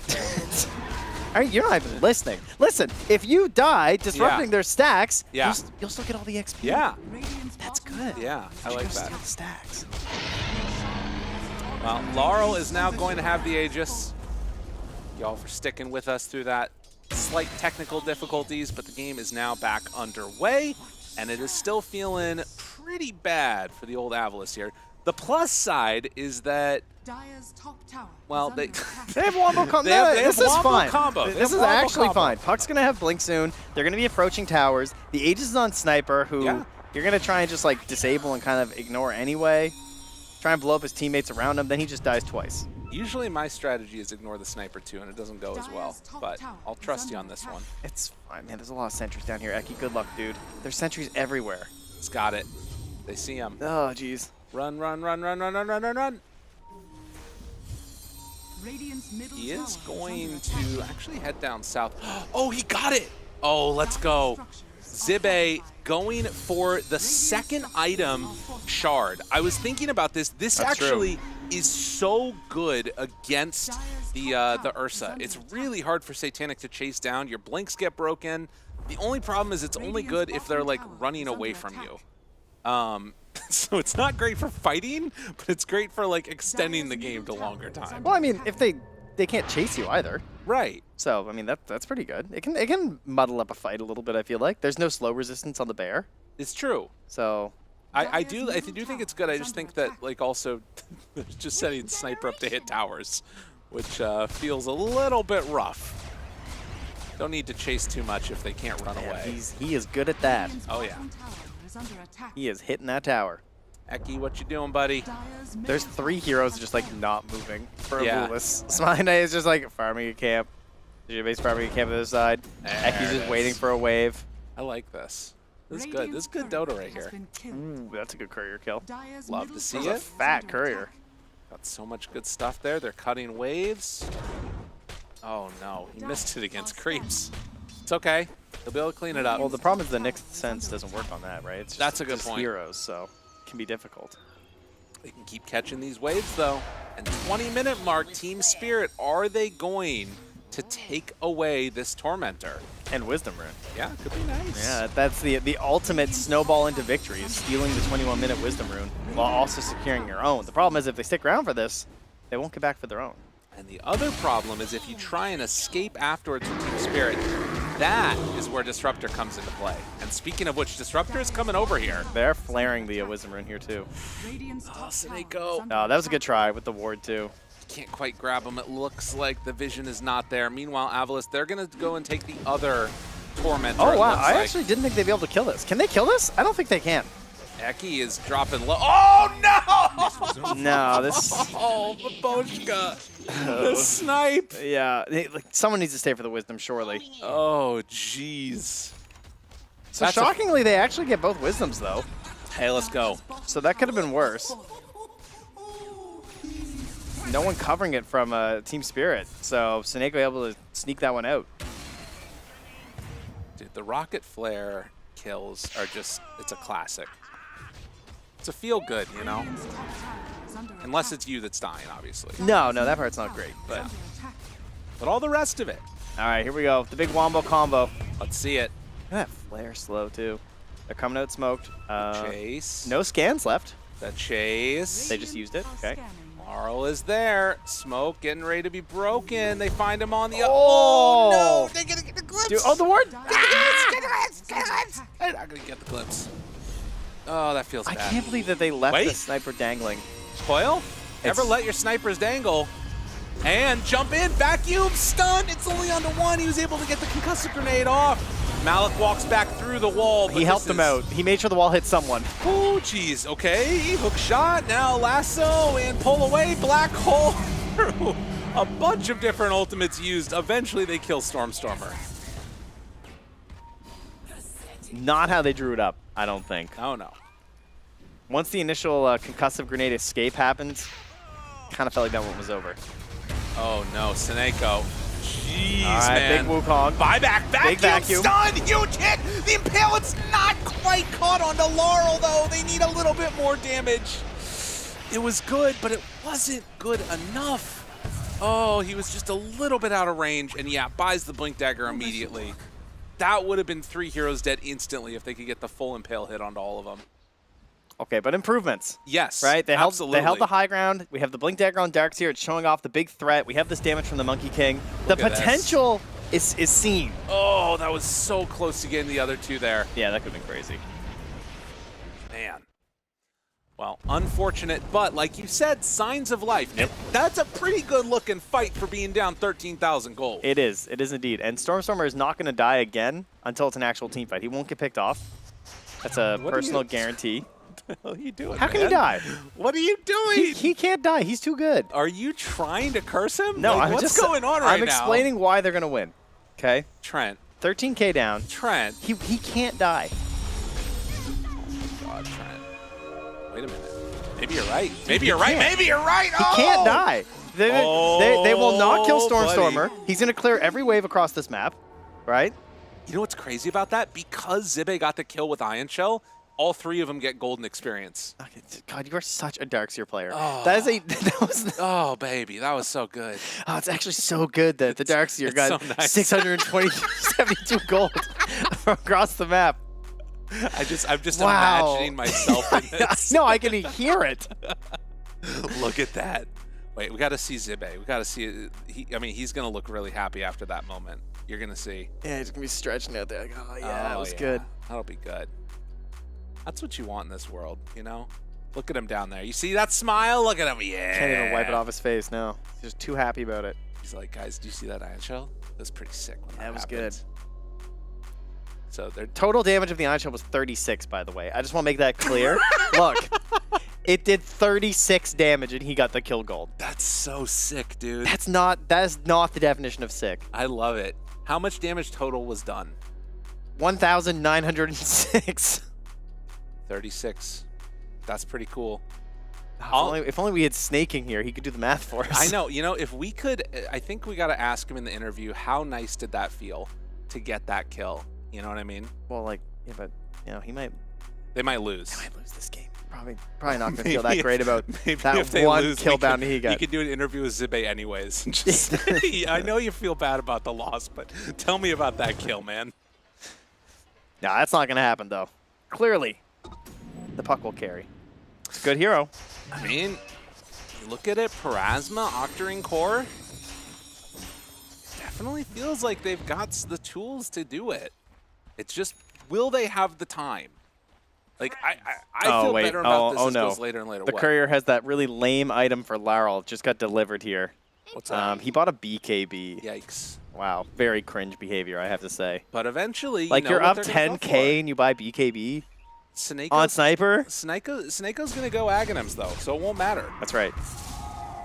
Yeah, these are a couple of pretty good items right there. I mean, the other hero that you got to keep in mind is going to be Malik. Okay, but that BKB Black Hole. Look at this setup. You know, they're baiting Eki. Yeah, just an assassin cutting waves. Spike Carapace immediately stuns. Zibe runs in, vacuum. No! It's only onto one. Everyone's baiting each other. They're all doing it. Spike Carapace, second salvo, second round. Damage isn't enough, not quite. Oh, Rue wants the kill. It's not going to happen. It is Laurel that takes that one away. Oh, Seneko, hide. Static Storm, they don't kill. know. They don't know he's here. No, he's not going to do it. Oh, jeez. Not even close. Yeah, he's fine. Okay. Well, now they will march on. The question is it worth going high ground at all? Like, should you go poke and prod a little bit right now when there's no wall? And you kind of could, but it's also potential for Roche in 18 seconds, so I guess you kind of have to, because right now you have 2 waves that are hitting their base, and that's actually kind of annoying and difficult to do right now versus this like puck who's just going to be constantly doing this. So a couple of pokes high ground wouldn't hurt. Yeah. I mean, you have a BKB. What is the worst that could happen versus a giant high ground defending teamfight lineup? Well, I know a couple things that could happen. It would not be good. Because the other issue is that, like, even though you have those BKBs, with Blink Dagger on Nyx and Darkseer, if you get the Impale stun with the vacuum, you're not going to get it off. You're going to be, like, at such low HP by the time the stuns are done, with, like, Boundless in there, too, that you'd probably just die, even in a BKB. Then there's the turnaround with Malik. That is a concern for sure. He doesn't have Blink Dagger yet, though. He doesn't, but he's only 200 gold away, and he needs to decide between that or the BKB. Right. I think I like the BKB first. Yeah, I'm kind of with you. I feel like the Blink isn't really necessary for how these fights are playing out. I feel like if he just BKBs, life's good. True enough. Another smoke up, trying to find somebody. Smiley, Oh, nice. that's not the place to go. Oh, good BKB. That might save him. Nope. Unfortunately, there are a couple things that deal with BKB in this one, and yeah, that's another one. Force staff too good. Jeez. No bounce back, but he still had the reach. And he does actually commit all the way for the Blink Dagger on the Enigma. Okay. So saving Black Hole for next fight. That might set up for a potential snipe from Eki, though. You know, because he's going to be lurking further back. Maybe he's alone without detection. Maybe he finds him before the fight starts. That's true. Will he see? They're actually scanning right now to see if they can find the Nyx, and they will. Moves in, Bash is there, stun follow-up, no chance for a blink out. I don't think he's going to lose that gem on Ursa. That's a hard hero to bring down. That's really good. The other issue is I was talking about how Stormstormer's not going to die. There is a Basher on Ursa, so there, there's a small chance. Yeah. Some could say like 25% chance. They also are going to have access to Roche here. It's a relatively quick spawn. Oh, man. They see Zibe. Dude, Malik, oh my god. That was a speedy blink. Oh, he turned off his trail. Good choice. Yeah. That kept him alive there. Might have been able to find him otherwise. Oh, hook shot hits. Yeah, that one hurts. Snakeo in some trouble. Drops down the Static Storm. Are they trying to fight this? Jump in, looking, boundless. Bounces forward. They also have the sniper in the area. Now they got the lasso. Vacuum wall onto 2. But they are losing everybody.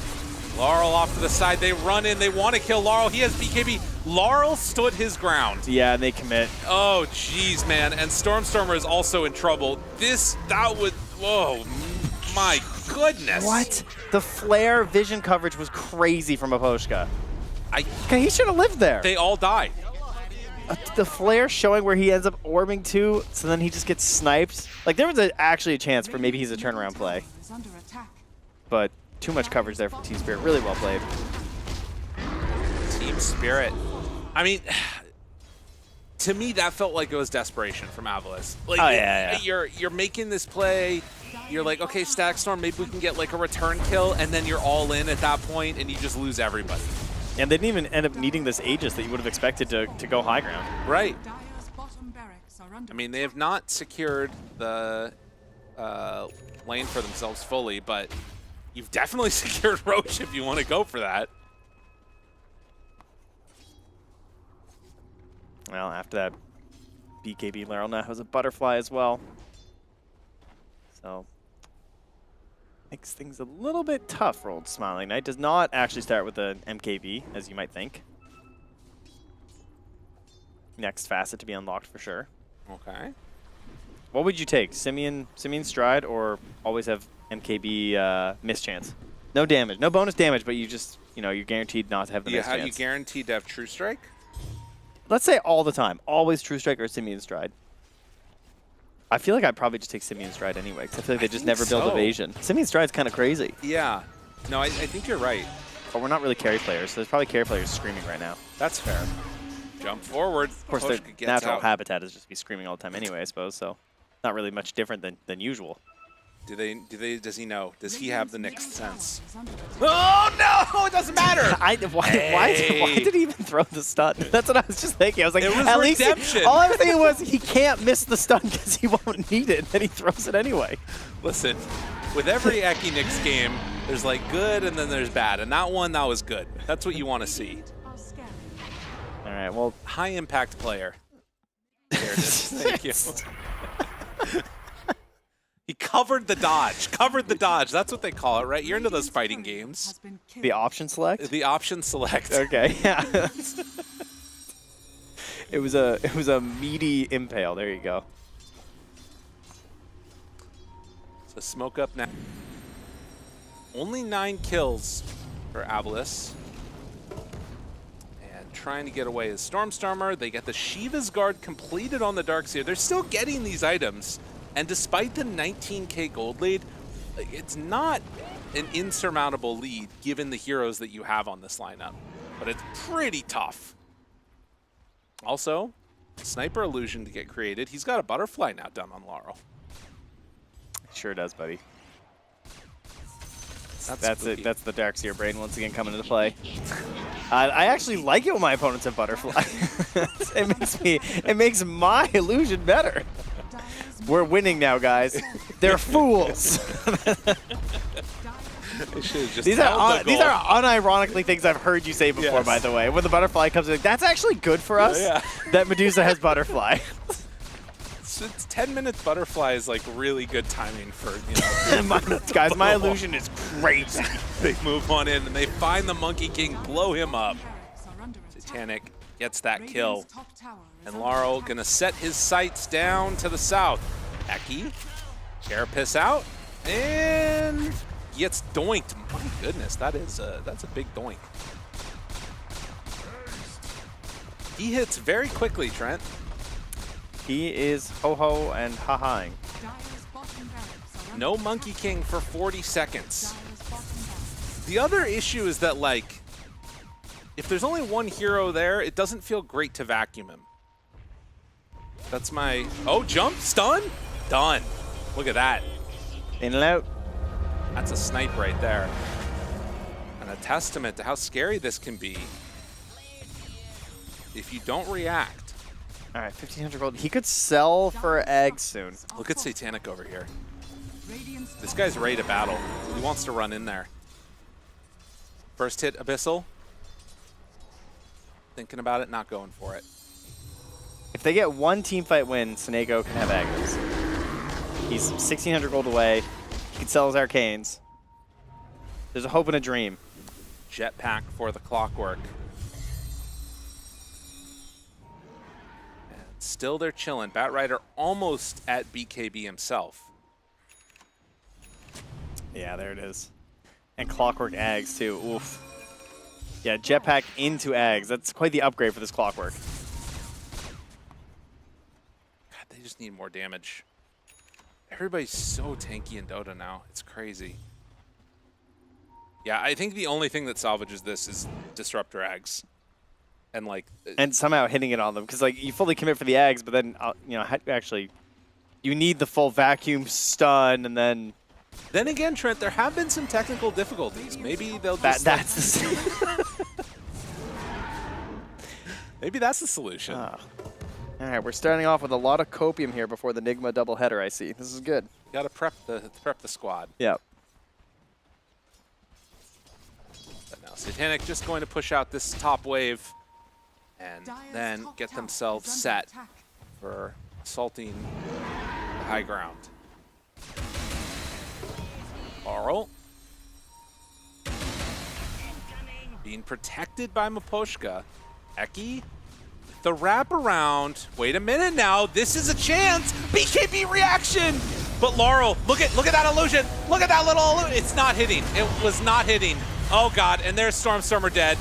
Laurel still alive as Smiley Knight backs away the black hole onto nothing.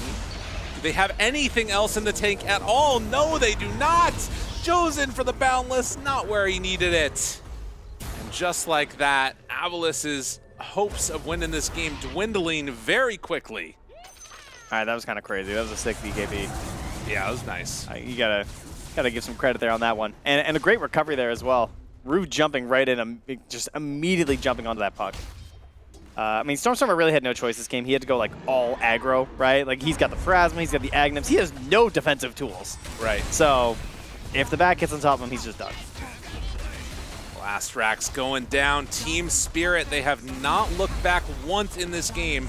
Been controlling pretty much since the outset when they got 3 bounty runes. And now Avilis just staring down the barrel. They're not a team that GG's out often. That's true, and of course, the closer you are to the throne, the closer your heroes are together. That's true. So the vacuum's just getting better. Snako sell everything. No, the Abyssal onto the Darkseer. He's all in and all out. Does have the buyback. They have anything else left now. Eki is there. Vacuum only connects onto one. It was the BKB reaction from Satanic. And just like that, both Tier 4 towers are down. The throne is exposed. They're getting glimpsed around, but Poshka does die again.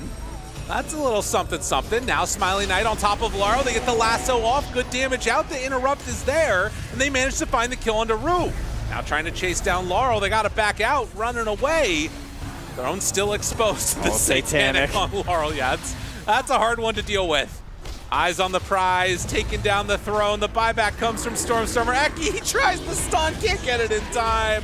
And there they go. GG is called. We end this series 1-1. Once more here for Avulos. Team Spirit, nice bounce back after game one. You know, last game they were not looking too pleased as how that ended, and that's because their game looked a lot like this one, but from the other side. It was Avulos who just kind of ran away with the whole thing.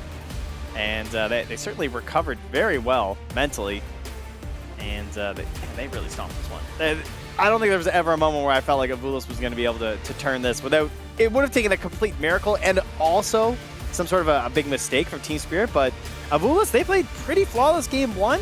Now Team Spirit also quite flawless in this one. Not a lot of mistakes.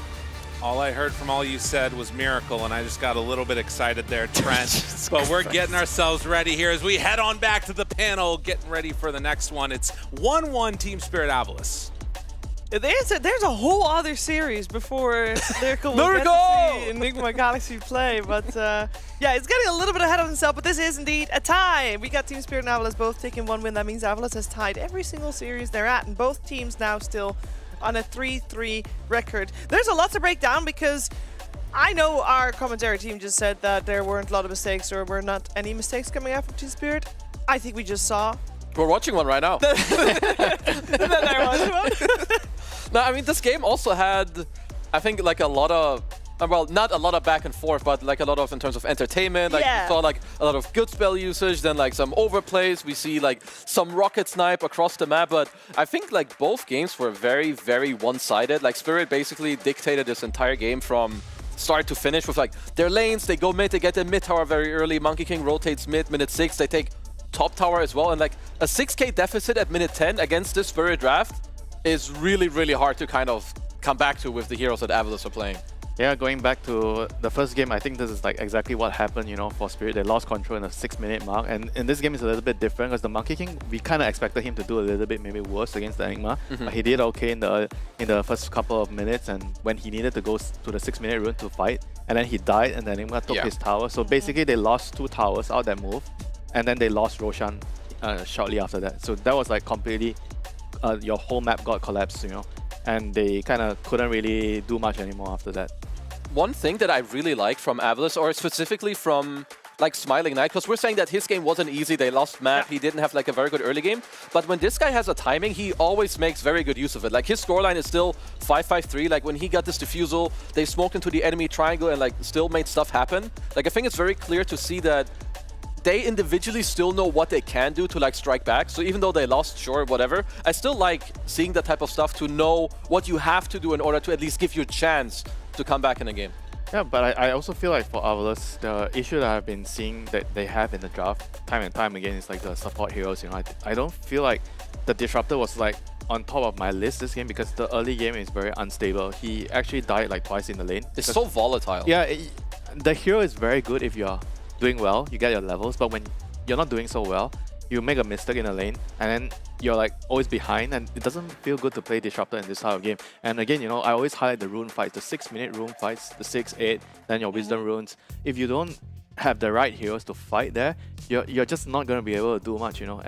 And that's the story of the game. They lost control of the runes, they lost Roshan, they lost the 2 towers, and that was it, you know. Yeah, we said maybe Spirit would struggle a little bit with the power dynamic between Satanic and Laurel, where Satanic is used to being the one that shines in a match, and this game it should be Laurel based on the draft. I thought, Kezu, that they did very well. I think both of the players did shine, but I did feel like Satanic was giving Laurel the space that he needed as well. Yeah, like I think he understood his role in this game like very well. I mean, first of all, he has a very easy lane with the Ursula Clock into the Darkseer Nyx, so he's chilling, he's getting ages, he's buying the right items. He knows that Laurel will be the one to like, you know, kill people in the base, hit the tower. He just has to like give some vision and do that. So I think, no, they did very well. Yeah, very, very strong performance, I think. And I am taken back a little bit to yesterday's series that Spirit had in the first game of the day. They didn't do so well in game 1, and then they came back in game 2. They didn't win the game, but they still played a lot better. And maybe it's time to start fixing first game of the day jitters, because it was just winter. It was day and night. Yeah, it was day and night for sure. I think basically some teams just, you know, take some time to get the ball rolling. Wake up. I always have a rule for the players, just make sure, you know, don't let the official be your first game of the day. Yeah. You have to wake up early and play a couple of games. At least one pub, or like some overthrow, something to warm up. he's onto something. Yeah, I know there's someone that always warms up, and it's Jenkins. That's right, ladies and gentlemen. I'm here with the winners. Hey, Satanic, is Ursa a good hero?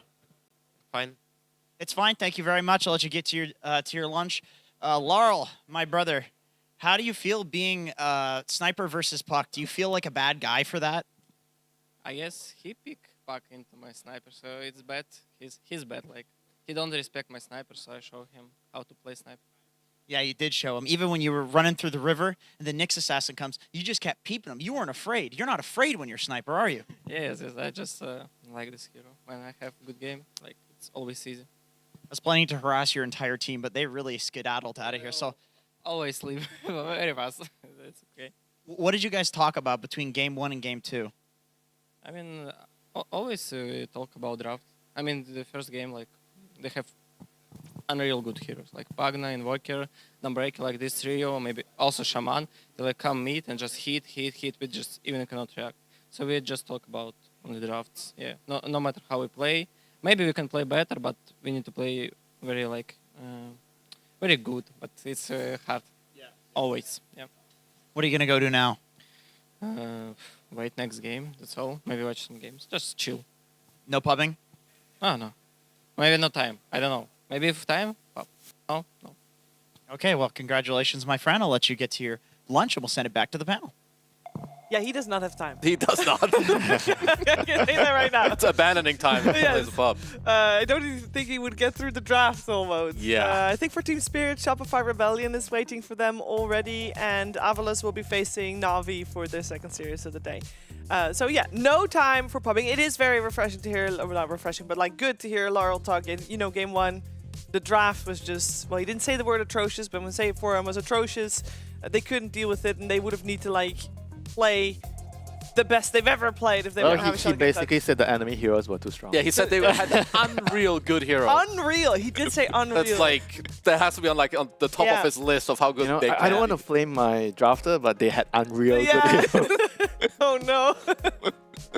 No, I mean, there's a lot of things to still talk about for this series, but there's one thing we still should talk about, and that is our Acer Predator head-to-head, Kezu. Oh yeah, right. That's still coming. I still chose 2 supports. I have Miposhka and Eki. I know, you know, Eki Nyx has been talk of the town yesterday and today. Yeah. But we need to show the subs because they're, first of all, like, it's a counter matchup. Sure, you know, Miposhka, he's 3-4-14. Oh, Eki, no, this is mean. I mean, it's not even so much about his KD. It's more, I want to highlight Miposhka. Okay. Because this is the fact that you're counterpicked as the Nyx against the clock, and I just want to like kind of show what happens when you're truly counterpicked in a game and it's also played for. So you have this clock that he can always follow the Nyx in the lane, in the game as well, and you will see that with a couple of clips, and then there's also a cherry on top of it all that Miposhka got to do that. I don't even know how, so we'll just have to look at the clip later to truly see what ended up happening. So, you know, you have the, you know that this Nyx is going to do some creep skipping, same with the Dark, so like, it's very clear what it's going to do. So this is the whole purpose of this clockwork. Miposhka doing the right thing, has good items, he has the Wind Lace to also cover and follow the Nyx around, so he stops them from cutting, keeps going around. He can also check to see like, okay, they have Sags, so you can always be in the right moment and like kind of find him.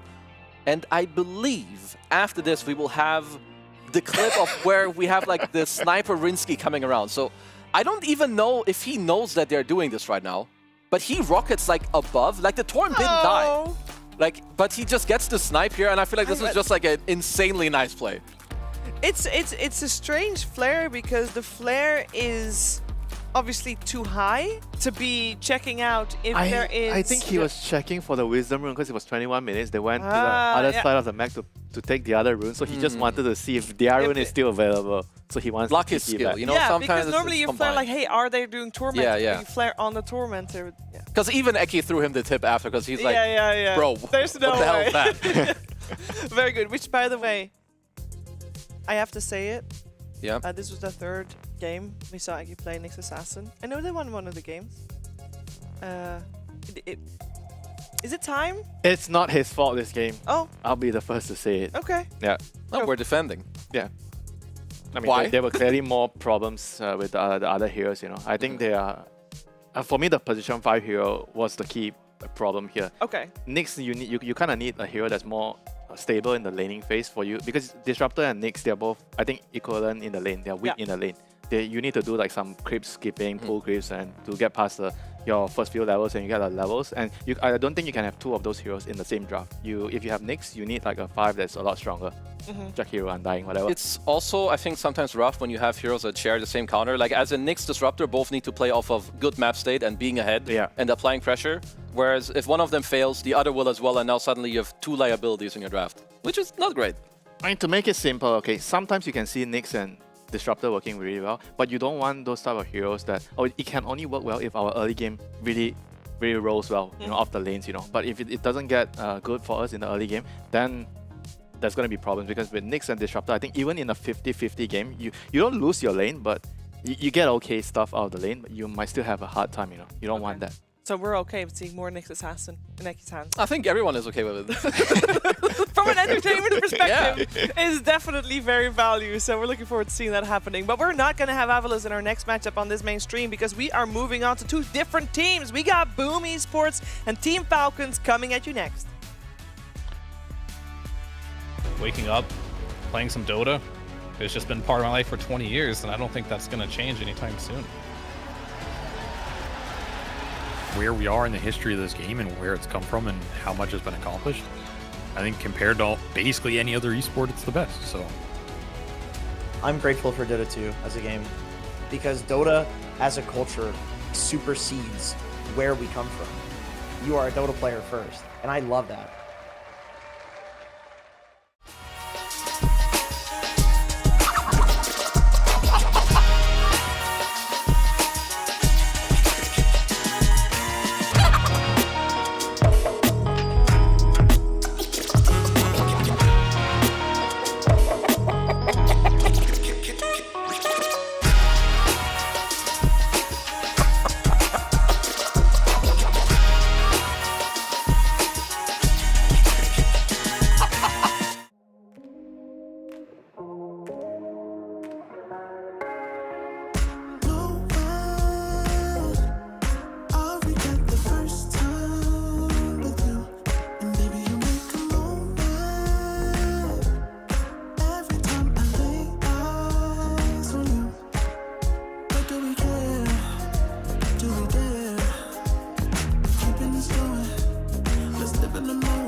It isn't enough to wish for change.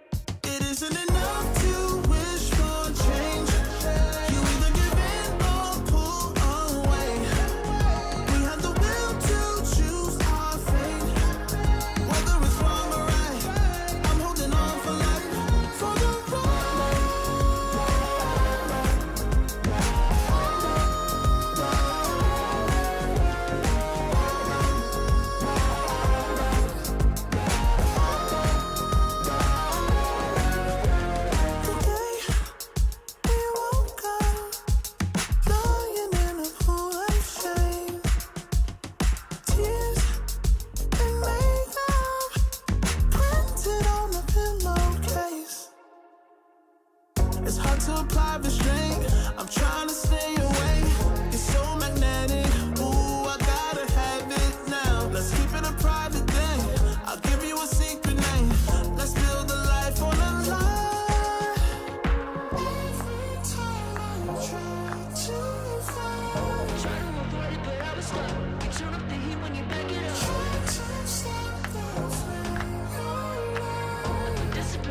life, for the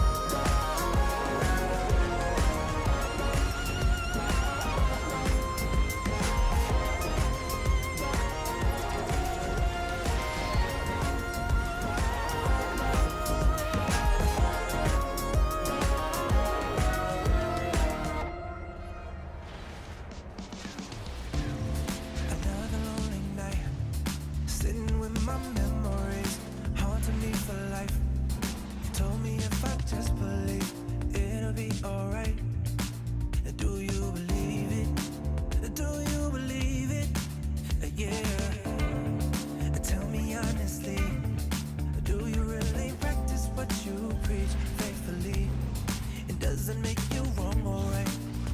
Judging me, how do you decide? How do you decide?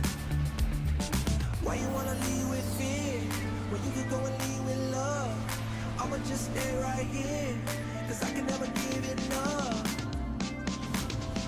Hey pretender, come on, take me back down to the river and tell me all the ways that I'm a sinner. If I follow, will I be delivered? Am I delivered? Oh, defender, come on, take me back down to the river and tell me all the ways I should surrender. If I follow, will I be delivered? Am I delivered? Another phony lie, something you keep selling me, something I won't buy. I know that you keep telling me how to live my life. I won't believe it, I won't believe it. Tell me honestly, do you really practice what you preach faithfully? Will you ever let me be? Or will you just keep judging me? Keep judging me, yeah. Why you wanna lead with fear when you could go and lead with love? I'ma just stay right here, cause I can never give enough.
Takes more than money to force a change. Takes more than time to heal the pain. Heart break will light the fire. Heart break will light the fire. Fire will light the fire. Fire will light the fire.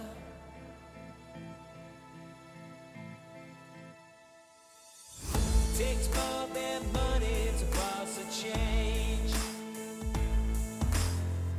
Takes more than time to heal pain. Heart break will light the fire. Heart break will light the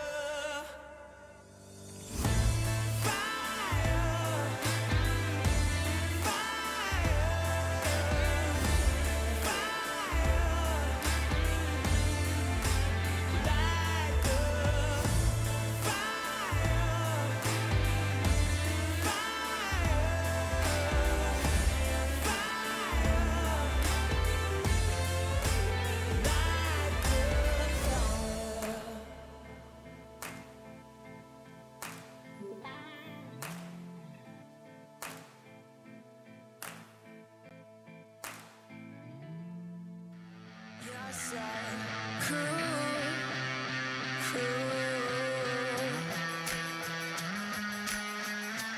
So stick around. You're so cool, cool.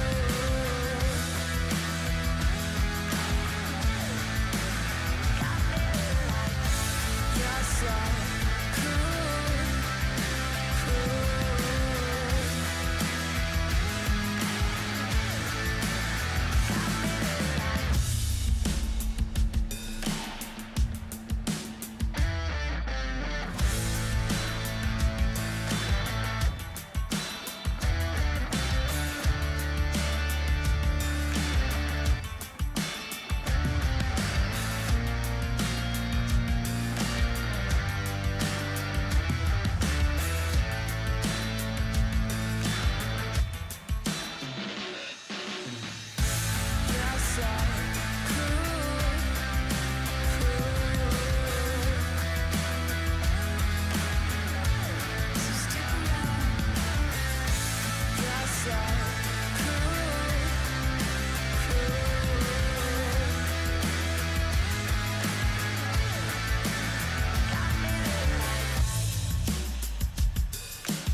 So stick around.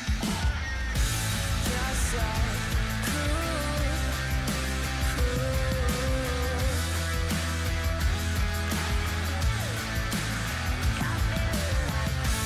You're so cool, cool.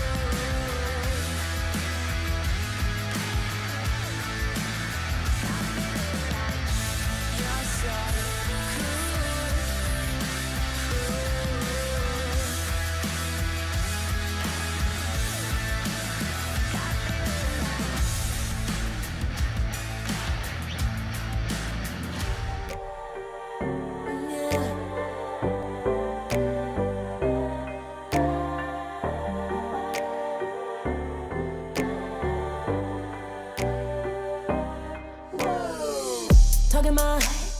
working all year, getting by.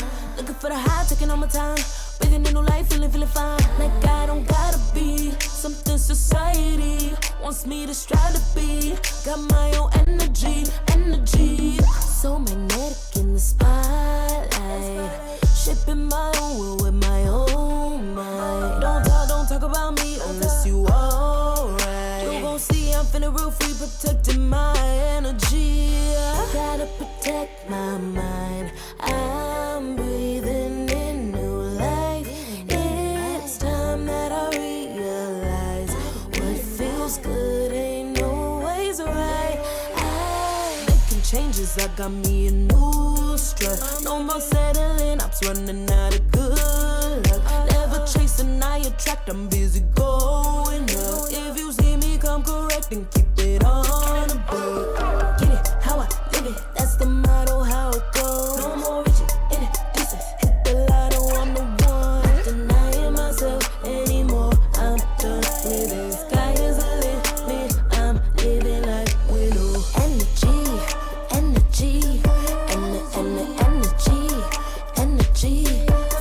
feeling free. Energy. Gotta protect my mind. I'm breathing in new life.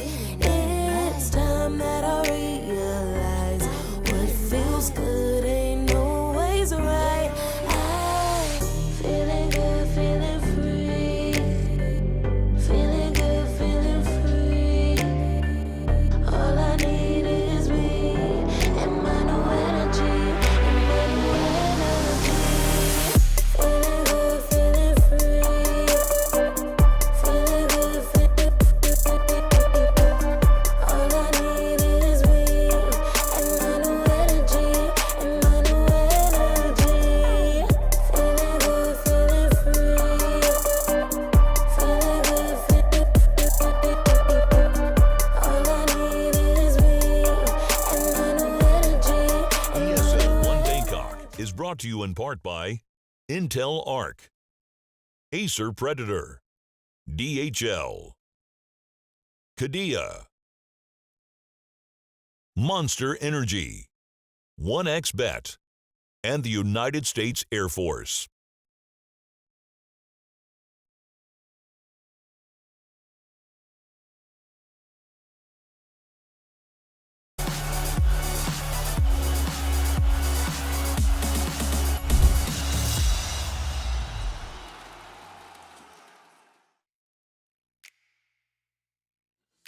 The beautiful day continues here for ESL One Bangkok as we are ready to dive into the second series of the day for Group A. We are getting ready for Boom taking on Team Falcons, and I know they just came off a loss. You saw the end there of Boom getting taken down by Na'Vi, and we'll see if they can recover and reset their spirits before coming in up against Team Falcons. I'm still joined by Kezu and Winter, and we're gonna have a good one with this. I think we want to dive in first to Team Falcons because this is the team to beat for the majority of teams here.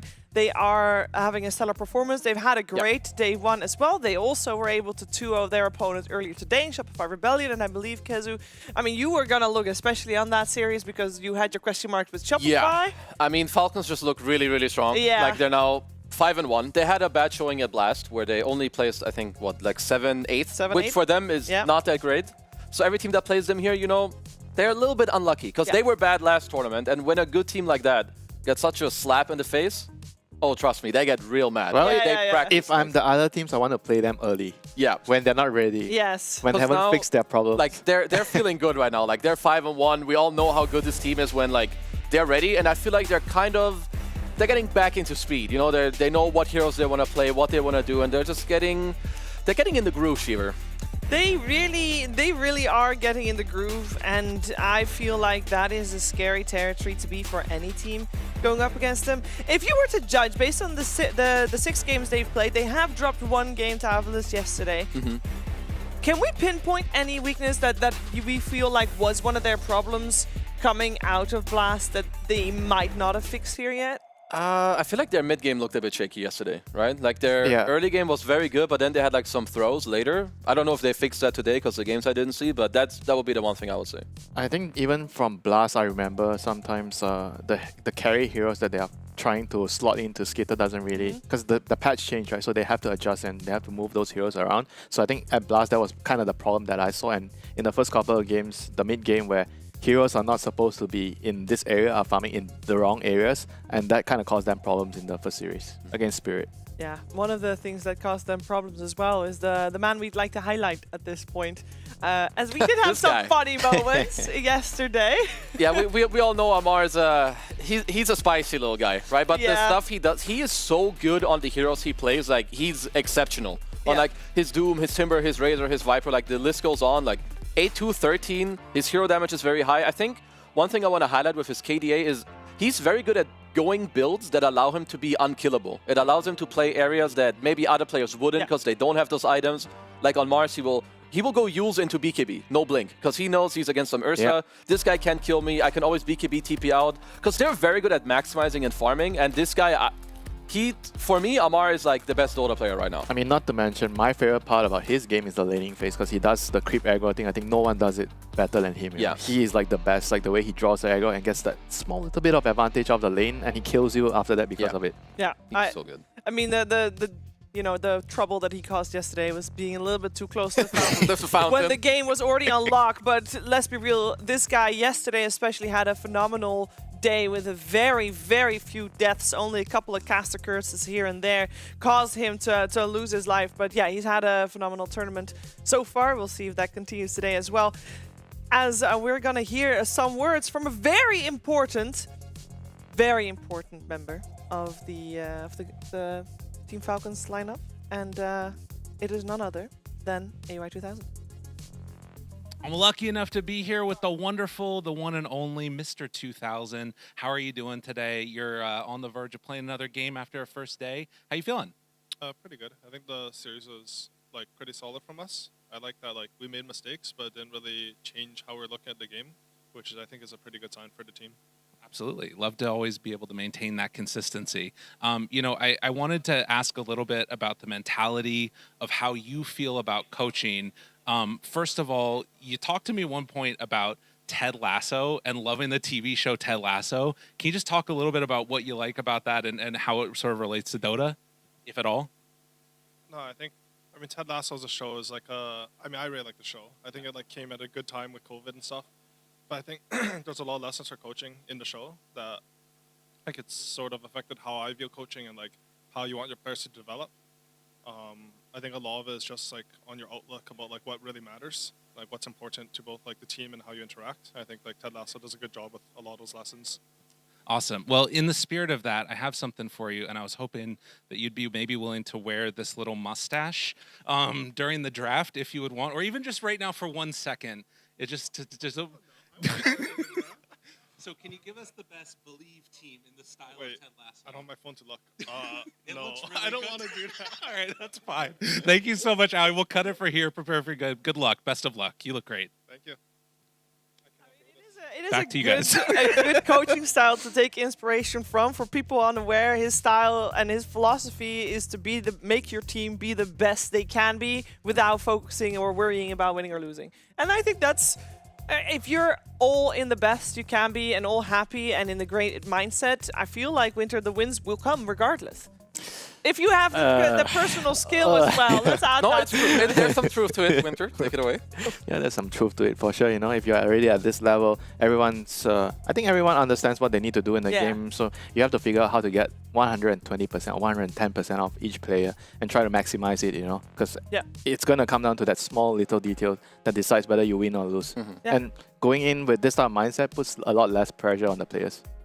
No, and like it has to be good, right? That the main focus isn't winning or losing, but rather what you can do to influence everyone to feel good to then naturally get there. So I can kind of follow with that. And I mean, this guy is one of the best coaches in the world. Yeah. Like Aoi is no stranger, so he knows his stuff. So yeah, I like it. Love it. I mean, he's not for nothing a 3-time TI champion. Two coaches. Approved by Goodman. Oh, he's like on the top of my list Oh for yes, sure. yes. I would imagine he's in the top of most. Oh people's yeah, he lists. is. Unfortunately, someone who is not on the top of a lot of lists and some team that is not on the top of a lot of lists at the moment is Boom. They are 2-4. They have had some struggles this morning against Na'Vi. Yesterday they had 2 series and they tied both of them, one against Shopify, one against Avalus. But I would like you, Winter, to tell us about how you feel Boom is doing compared to your expectations of this squad, considering you are extra familiar with these 5 players. I think I expected them to like be in the middle or lower middle because they look really shaky. Even during the CQs, they almost lost. I mean, for them, they played like a full 5-game series against Aurora. Yeah. And in that series, I feel like they did well in solving problems, you know. But overall, the team has a lot. They're a new team, you know. They still need some time to sort things out. And right now, I don't think that they are really comfortable in the current patch because they are picking heroes where they are still, like in the last game at least, you know, they are picking heroes that were good before, but not exactly very good. I don't know. Was Morphling position 5 ever good? Yeah, I don't think so. I will at least want to defend him that, I mean, we didn't see that Rafa look like, you know, like a nice switcher, but yeah, +5 Morphling is not the norm. No. It's really not. I will say that was a special scenario where they had the Ancient Aberration picked against them and they're like, haha, we're switching our warp up. So, you know, there was some logic to it, but still, it didn't end up working out. What are you expected to see from them from the series? If you were going to watch their game and you would explain what you want to see to someone who's not seen them play yet, how would you want them to play? I want them to find themselves, you know, and not worry too much about whatever is going on, because I just feel like when I watched their first couple of games yesterday, they were not really sure what they needed to do. Sure, they got some draws here and there, but it didn't really look convincing even in the games that they won, especially the game against Avalus. I felt like their opponents kind of threw the game and gave them a chance to come back, you know. Well, there's one player in particular that we would like to highlight from this squad, and it is the carry player, Jackie. His average KDA of the games he played so far is not bad. His scoreline for that is not bad. I will say the GPM is kind of low. I think he's playing too much for his team though. Like Jackie, I think as a carry player, he's very flexible. He can play for the team, he can play for himself. I think he's really, really good in the laning phase, like getting a lot done in the early game. And right now, they're trying to do that with him, but the patch has moved towards more of like a slower pace game, you know. So I would like to see him being more on those like hard carry heroes, because I know he can do it. I mean, I guess, so he played Dusa in game 1, he had the BB carry in game 2, which I feel like we talked about it before. I think it's a little bit outdated. So I think it definitely goes to show what he's saying, that, you know, there's a lot of the team stuff going on, like how do I enable my teammates, how do I enable everyone to like play well, but sometimes as the carry, you can't really do that. Like sometimes it's, yeah, sure, you want to slot in, but you need to be the one that ends up winning the game, and you need to tell them, guys, I need this, this, this. If I get this hero, we're gonna win. Let's make it happen. Yeah, because with Jackie as well, he has this thing in the past where he's been criticized, at least in the SEA community, that he's a very greedy carry player. Yeah. So he's been he trying. overcorrected. Yeah, he's trying to that's unfortunate. compensate it, or maybe compensate is not the right word. He's trying to adapt and be the carry player that everyone wants to be able to win the game. And yes, he's able to move towards that. But right now, the game's changing again, you know. So you have to kind of time to go back there, you know. And it's gonna take some time again. Yeah, for this team, I do feel like we have to address the elephant in the room a little bit. This team is 2-4. It's not looking too hot for them so far. They still have Falcons and Spirit, which I consider some of the strongest teams in their group to play against for the rest of the group stage. But we must not forget their goal for being here. Obviously, it's to get as far as they can in the tournament, as it is for everyone. But there's one thing to keep in mind. When you're talking about Boom, talk about the SEA region, that is a scary region to play qualifiers in. And any strategies, any information you can hone right here against the best teams in the world. I feel like, because if you learn even a little bit here, it can give you so much going into qualifiers next time around. Yeah, I mean, like, even just the experience, because like we're saying, they're the new team, right? They need to have more time to like play together and learn, because they're going up, like you said, they're still playing Falcons, they're still playing Bad Boom. These are scary teams. They're not playing, but I think like close enough. Okay, so still two very good teams. But like Winter was saying, I think it's important that they look at themselves and kind of like, okay, what do we want? What do we want to improve on? And then just let the Dota speak for itself. It might work, it might not. That's just life. That's how Dota is. You have a lot of losers and only one winner. Yes, true. But just take what you can and move forward. Yeah, and they have been trying to learn a lot, as we can look at the diversity of heroes both of these teams have picked so far. I feel like, Winter, that's quite a big difference for having but these stats are from only yesterday. Yes, so correct. Yep. Only 4 games played. So this many. For Boom, they had like actually 4 games, so 19 different heroes. That's like a lot. Yeah. And like for Falcons, it's also quite a bit with 15. But that's what I'm trying to mention about Boom earlier. They don't really know what they want to do, so they're picking a lot of different things. Even in their bans, they also have a lot of different bans. But that could be a result of playing against a different opponent, so they're changing their bans around. And that could be like a telltale sign that they're not really sure what they have to draft, as a team. One thing I would like to add to that is when a team plays many unique heroes, it can be, well, it's a strength and a weakness. But it goes into either direction really quickly, like in terms of how it snowballs. Like because what Winter is saying is definitely true. They don't know what they want. They're going to overplay too many heroes, and it's a detriment to a lot of teams. Yeah, and on top of that, you look at the games that they played today against Na'Vi, the first 2 games, they went back to heroes that they were playing in the CQs. So they felt like, okay, whatever we are doing here, okay, maybe it's not working, so let's just go back. But those are the heroes that got nerfed in the current patch. I feel like this is especially a very big job for the one person that has the helicopter view when you're looking at the draft, when you're looking at the players and the team and what strategy they're going for. And of course, talking about the coach. And for Boom Esports, that's Mushi. I'm here in the player area with the one and only Mushi, coach, wonderful legend within the scene and legend within this area, who unfortunately did just come off a little bit of a rough loss against Na'Vi in the last series. It's really tough in these group stages because it's so quick. The matches happen constantly. How, as a coach, do you prep your team after something like that happens? What did you talk to them about when you guys were eating lunch? I think nothing much to talk about, like lose is lose, right?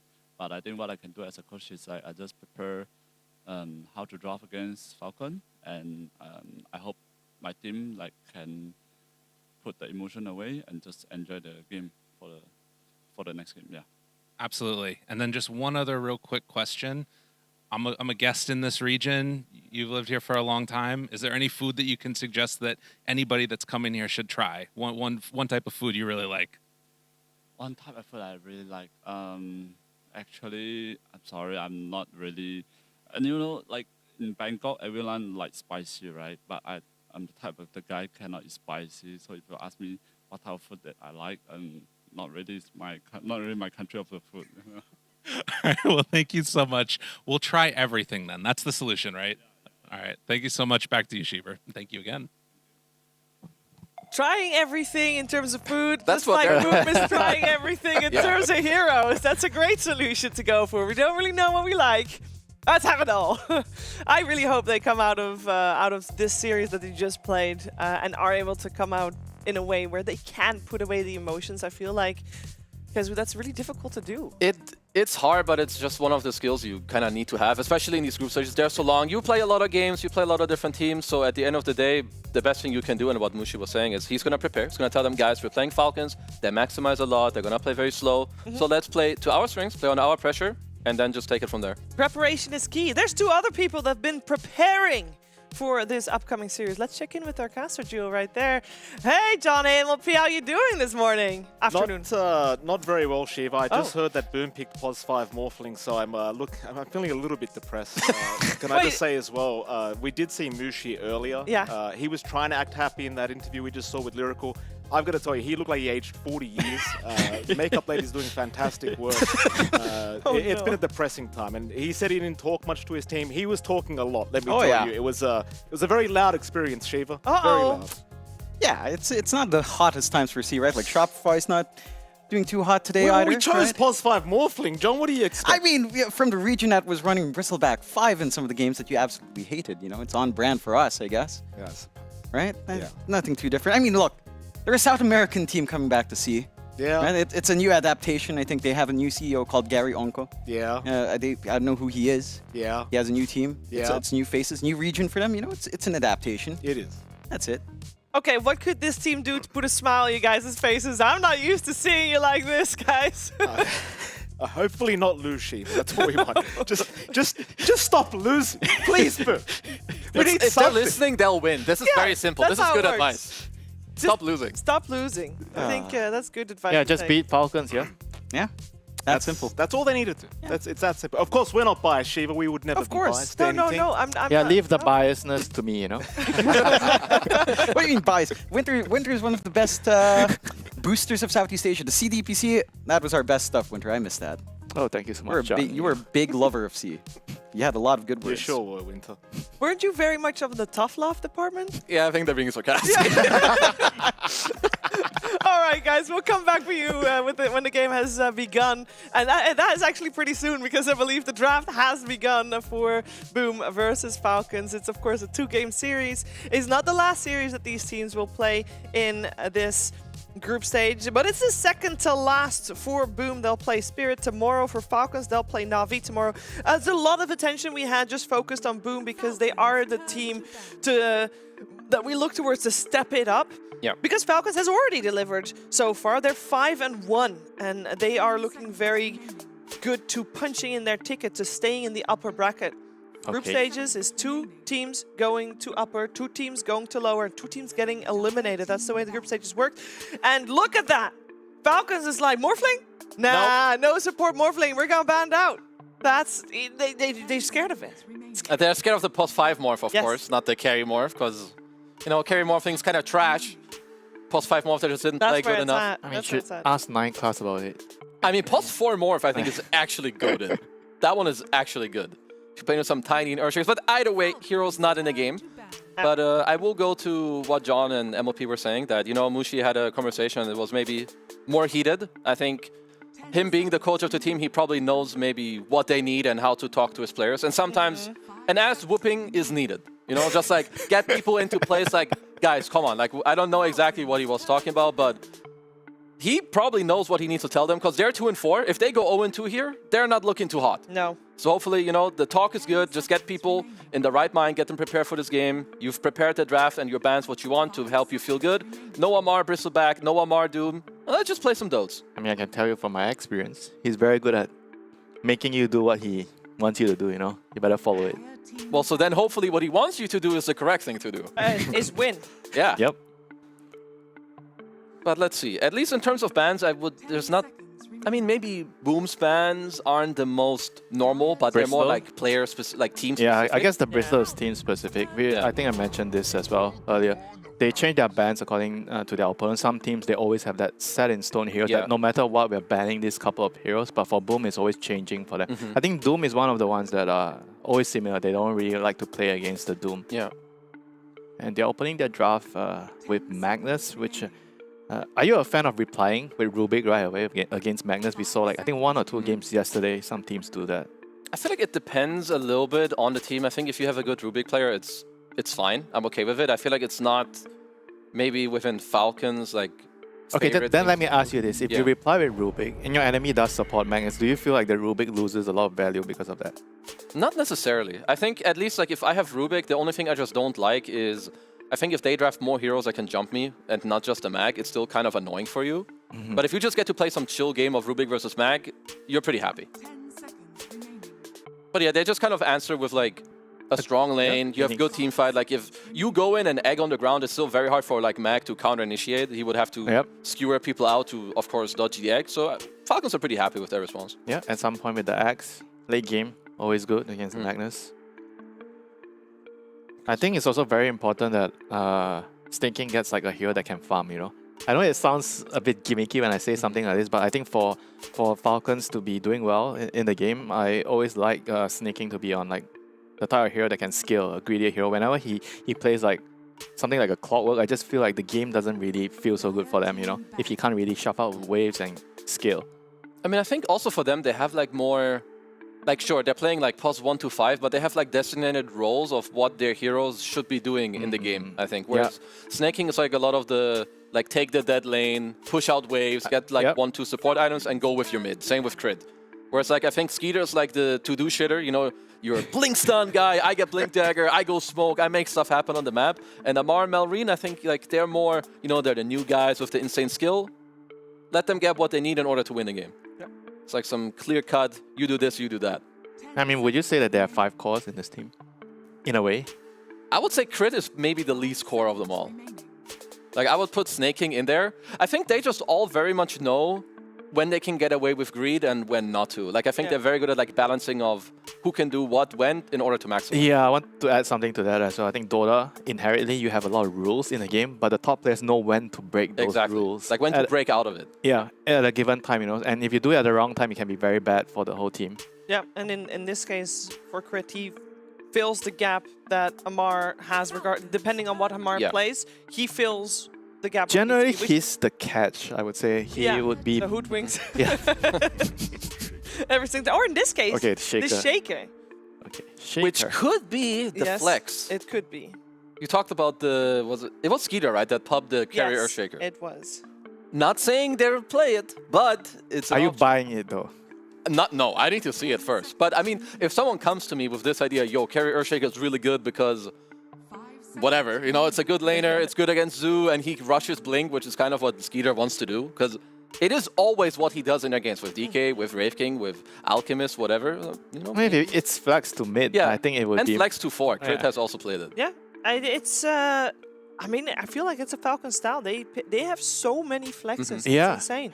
The Lina is one of them. Now there's Shaker, the Razor, the Timber, there's so many. Yeah, Phoenix is probably one of the few that is not. Yeah. I mean, at least I don't want to see Malrine or Amar play Phoenix. No. So just stick it on Snaking and call it a day. You got the Gyro coming out for Boom. I feel like...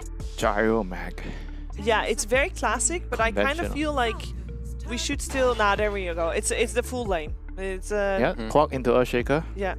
Your worst nightmare as position for Earthshaker. Yeah. Cold Earthshaker, I think you probably don't care as much because you have the axe. Yeah. Jump out. Okay, let's see. I'm trying to think what Amar wants like for this type of lane. He's been like pubbing more beasts, but I think that's something also they covered nicely. Like you have the Gyro there.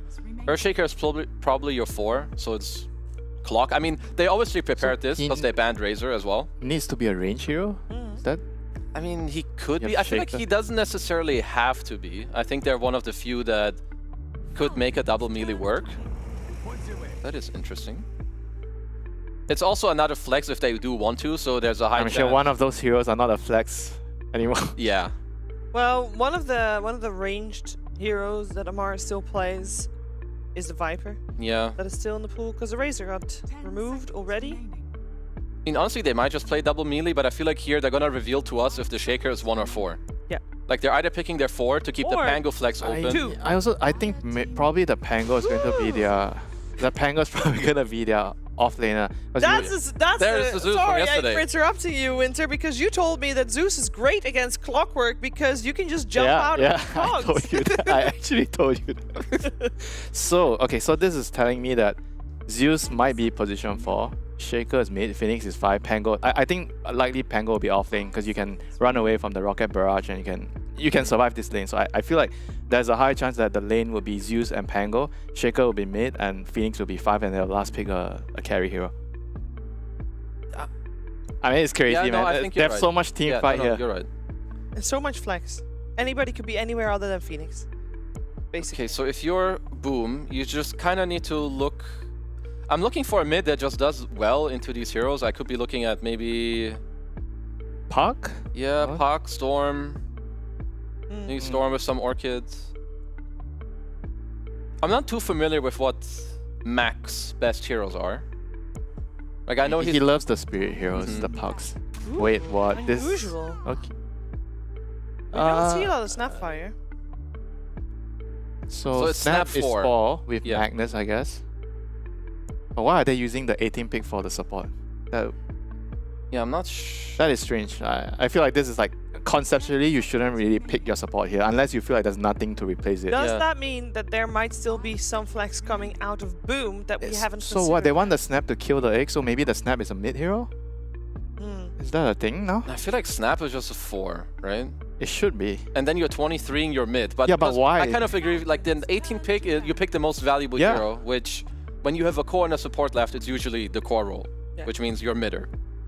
So do you think that there's any chance? You don't think that Snap could be a call, right? Not really. I don't see why, at least. Just to kill the egg?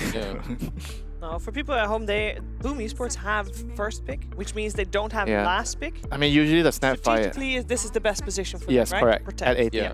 Usually Snapfire is played by Tim's. It's probably Tim's, right? Yeah. I mean, it does give them good like follow-up damage with the like you have, you know, Clock that goes in, Mag that goes in. You know, if I want follow-up damage, maybe I would consider Grim Stroke, you know. Because Grim you can soul bind the Pango, and Grim with Magnus is, I feel like, a more deadly combo. You know? I mean, the only problem I see now is that the two heroes we suggested with the Storm and Puck, I think both of them are likely to get banned. I mean, you already see one of them get banned. So what's the replacement? Some Ember Void Spirit? Maybe Ember. Ember with some... Yeah, Ember Mag. Ember with some Mage Slayer, maybe, is pretty okay against these heroes. Don't think he'll really die to like some Earthshaker combo. He's annoying for Zeus, for the subs. Do you like the Tiny to kill like the backliners like Zeus, Earthshaker, you know? I think that's okay. I don't like it too much against Phoenix, personally. Oh yeah, true. It's really bad against Phoenix. You can't kill the egg, and you have high HP, and Sunray kills you. Yeah. I mean, is there anything I'm missing about? Because it is probably. I mean, so what did we determine earlier? That it's Pango mid, and most likely it's the last pick on. No, Pango is off lane. Earthshaker might be mid. Yeah. Yeah, Pango with Zeus off lane. And last pick, Mr. Skeeter. But that's just unless Skeeter is playing the Shaker, you know. Yeah. Yeah. I guess there's a world of like Skeeter is Shaker, Zeus goes 4, Pango is mid, and you could still pick an Amar hero. Yeah, there's also that reality. Yeah, it's actually mad. I do like the ban with Boom because we know that Falcons does also flex the Slark about. Yeah. So they ban out the Slark. But usually they only pick the Slug if they have a melee carry. Yeah. He's laning into a melee hero. Against Gyro, I don't know if they want Slug here. They ban out the Medusa as well, and it's time for Boom to reveal where they are going with their draft because they gotta pick next. I mean, something that just helps to, I think, play with the supports and use the they need follow-up a damage. catch. That's why I feel like Ember is fine. Ember Void. I think Ember is probably the most solid one. Yeah. But they could maybe run into like some Huskar. I feel like they could run into Huskar here. Then the Shaker, if they really want to do it, the Shaker is gonna be carried. Yeah. Okay, so that is one thing they could do. Let's see what other options they have. If they do pick a carry, you're against Mag, Ember. I don't like this hero, but it's not a bad Lifestealer game. If you want to play carry. I mean, against Magnus, Clock. Do you want to play Shaker against Ember? Is that okay? Yeah, I think that's a good lane for him. Pretty okay. I mean, it's actually quite good for Shaker. I mean, you can still go for the Huskar. I definitely would not be opposed to it. Yeah, how about anti-mage? This is after all anti-mage tournament. That's true. Trust me, Skeeter does not play anti-mage for this team. If honestly, the way they will play anti-mage, if it's Amar against Medusa, I feel like that's like the one way for them to do it. Okay, well, I see. Is Spectre a decent pick? Oh, actually, they kind of have some Spectre. global hero. Zeus Spectre, they catch with the Shaker Pango. I kind of like Spec, actually. I see like Spec, Wraith King, Lifestealer, or you go for some mid hero. And for mid, I would kind of like the Huskar you called the most.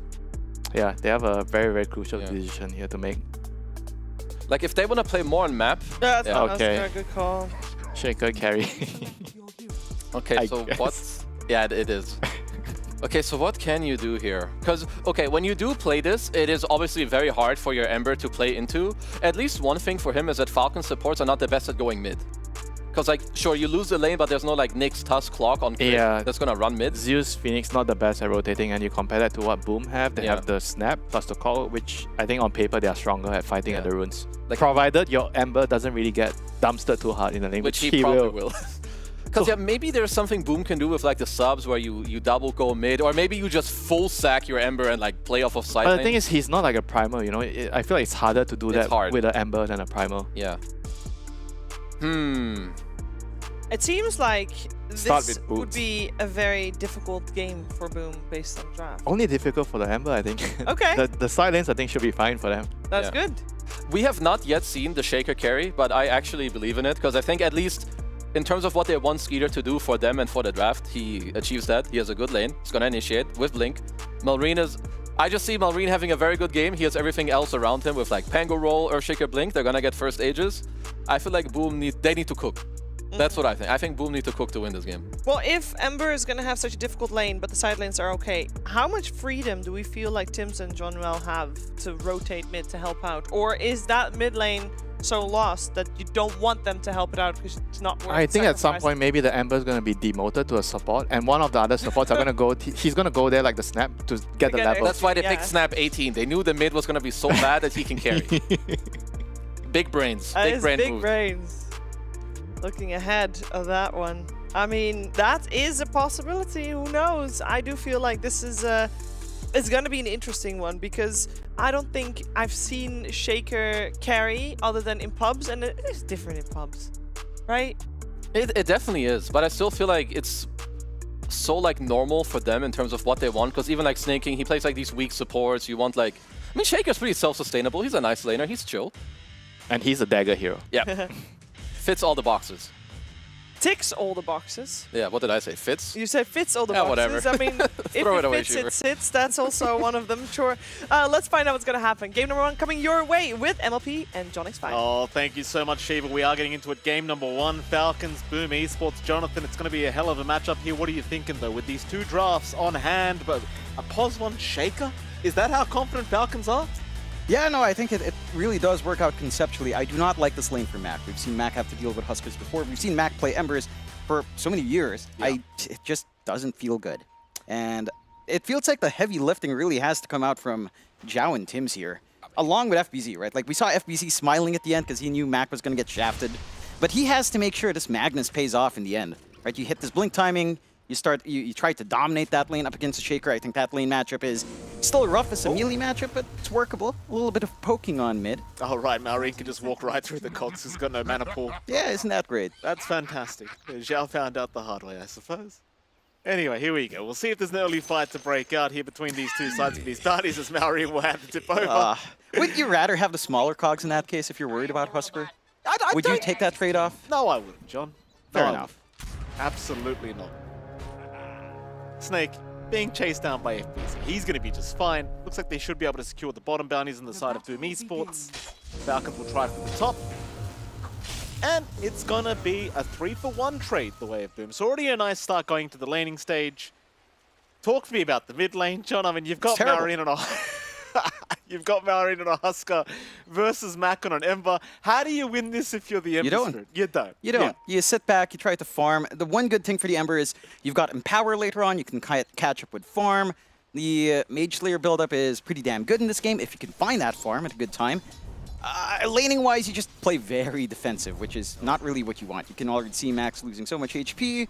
You've got the Incendiary facet for Malrine as you'd expect. Yeah, Max, he's just not going to have fun. Sleight of Fist, stand back, try to soak some EXP, don't die.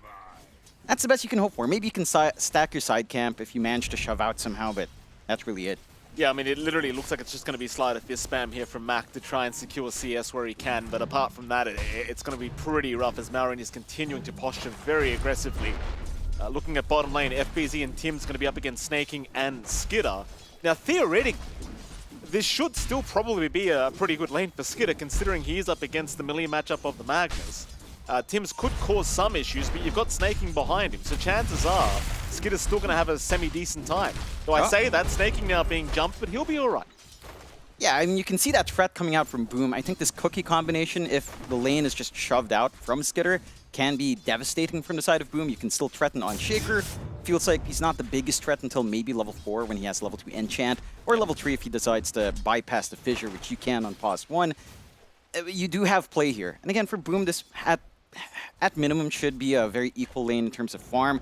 You shouldn't expect FBZ to struggle too much. Snaking. There you go. Getting jumped past the tier 1 tower, and he's gone. First blood goes the way of FBZ on the Boom. Or rather, on Boom. On the Boom is what I said, Jonathan. FBZ on the Magnus. So already happy days here for the offlane of Boom Esports. Yeah, that's what you need, right? Like, you have to compensate for the slower mid. Someone's got to have a good game here on Boom, and the investment, or at least getting this kill on FBZ does set that up. They're going to try for ATF as well. Jackie's going to move in with the Rocket Barrage. Quick is there to try and help out, and ATF eventually will be able to swash away. But that's another lane where Boom should have the advantage, considering you do have the Clockwork Gyrocopter duo here. Supposedly the only lane that really goes badly for Boom is probably the mid lane, which is looking pretty horrific right now. That it is. We've actually spent a lot of camera time just watching Mac have a rough time. I mean, he's doing some good poke damage onto Malrine. I think, again, that Sleight of Fist, you can go like a 2-3-0 build here and just, you know, not care for Flame Guard because what is he going to do in that lane? They're doing a great job managing top. Jackie's farming up pretty well. The harassment onto Amar is big. The one thing, when you have that Zeus support as well, it's very dependent on mana regen. So you have to have Lotus control. You have to have a lot of clarity spammed out. And if you get sniped by the cogs out from Zhao, then you just don't have presence here for crits. So that's one big downside. Just the Zeus having to play against support clock, supports on both ends, it does feel like the clockwork can just make it very expensive for the Zeus to have impact early on. It certainly can. Crit definitely not finding much that he can do here in this this laning stage thus far. Again, though, I mean, you look at the farm of Skidder, he's having a great old time. Of course, Malrine's having a great old time. So regardless of whether the lanes are advantageous for the Dire side, it doesn't really seem to affect Falcons too much, as they are still finding the CS advantage here in these lanes.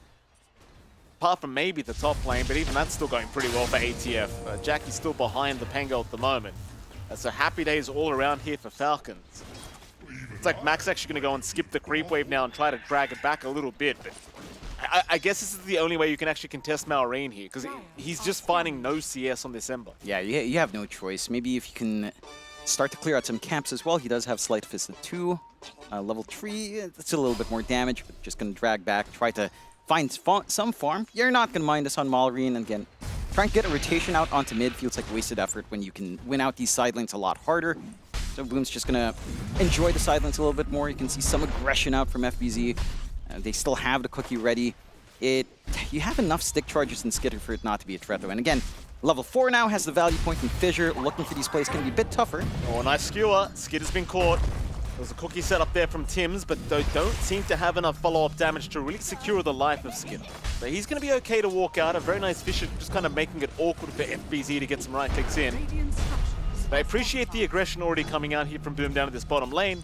So you do still have to be somewhat cautious considering how much damage Skitter can pump out with that Slugger, but for now they are giving it a crack. Yeah, I feel like that kind of move should have happened maybe right at level 3. Maybe they didn't expect Fissure to be they're trying again. Skid up underneath the tier 1 tower now. Nice skewer back from FBZ, and this time they've got him. One thing you're going to be very cautious of against Magnus is that tier 1 tower. Yeah, and again, you have to be careful with your lane management here for Skitter. A while ago it was Boom actually shoving out very hard. They had the double creep wave in. Skitter just clears out. Snaking has a lot of AoE damage when he chases down as well with a Dying Light, just kind of helping soften up these creeps. And that's something Boom can play with. So a nice steady start for Boom despite not being the best in CS.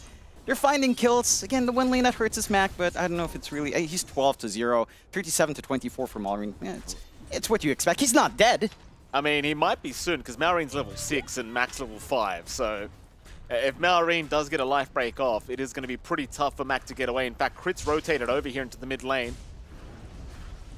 Waiting to secure those 6-minute power runes, just ensure Mac gets absolutely nothing for his time. Even Snaking now showing up in the mid lane as well, trying to force Tims away from that bottom power rune spot. Malrine's going to intervene as well. Looks like Snaking may have gone a bit too far, but Mac still going to lose out on the rune. He'll get jumped by the life break, but he will just TP out immediately. Right back to the fountain, and he's going to be just fine. So will Tims on very, very slight HP. Yeah, at least, well, the runes aren't the biggest thing for Malrine. Anyway, Crit gets a top up, so he can still play aggressive on that mid. Zhao? Zhao's trying to help defend this T1 tower, but he's just going to get life break immediately. And Cogs, yeah, they do absolutely nothing. It's so sad. That is just the saddest little thing to watch. It sure is, John. It sure is. Here comes Mac. Mac and Tim's going to rejoin. A nice chains out, but I don't know if you can actually really think about committing onto Malrine.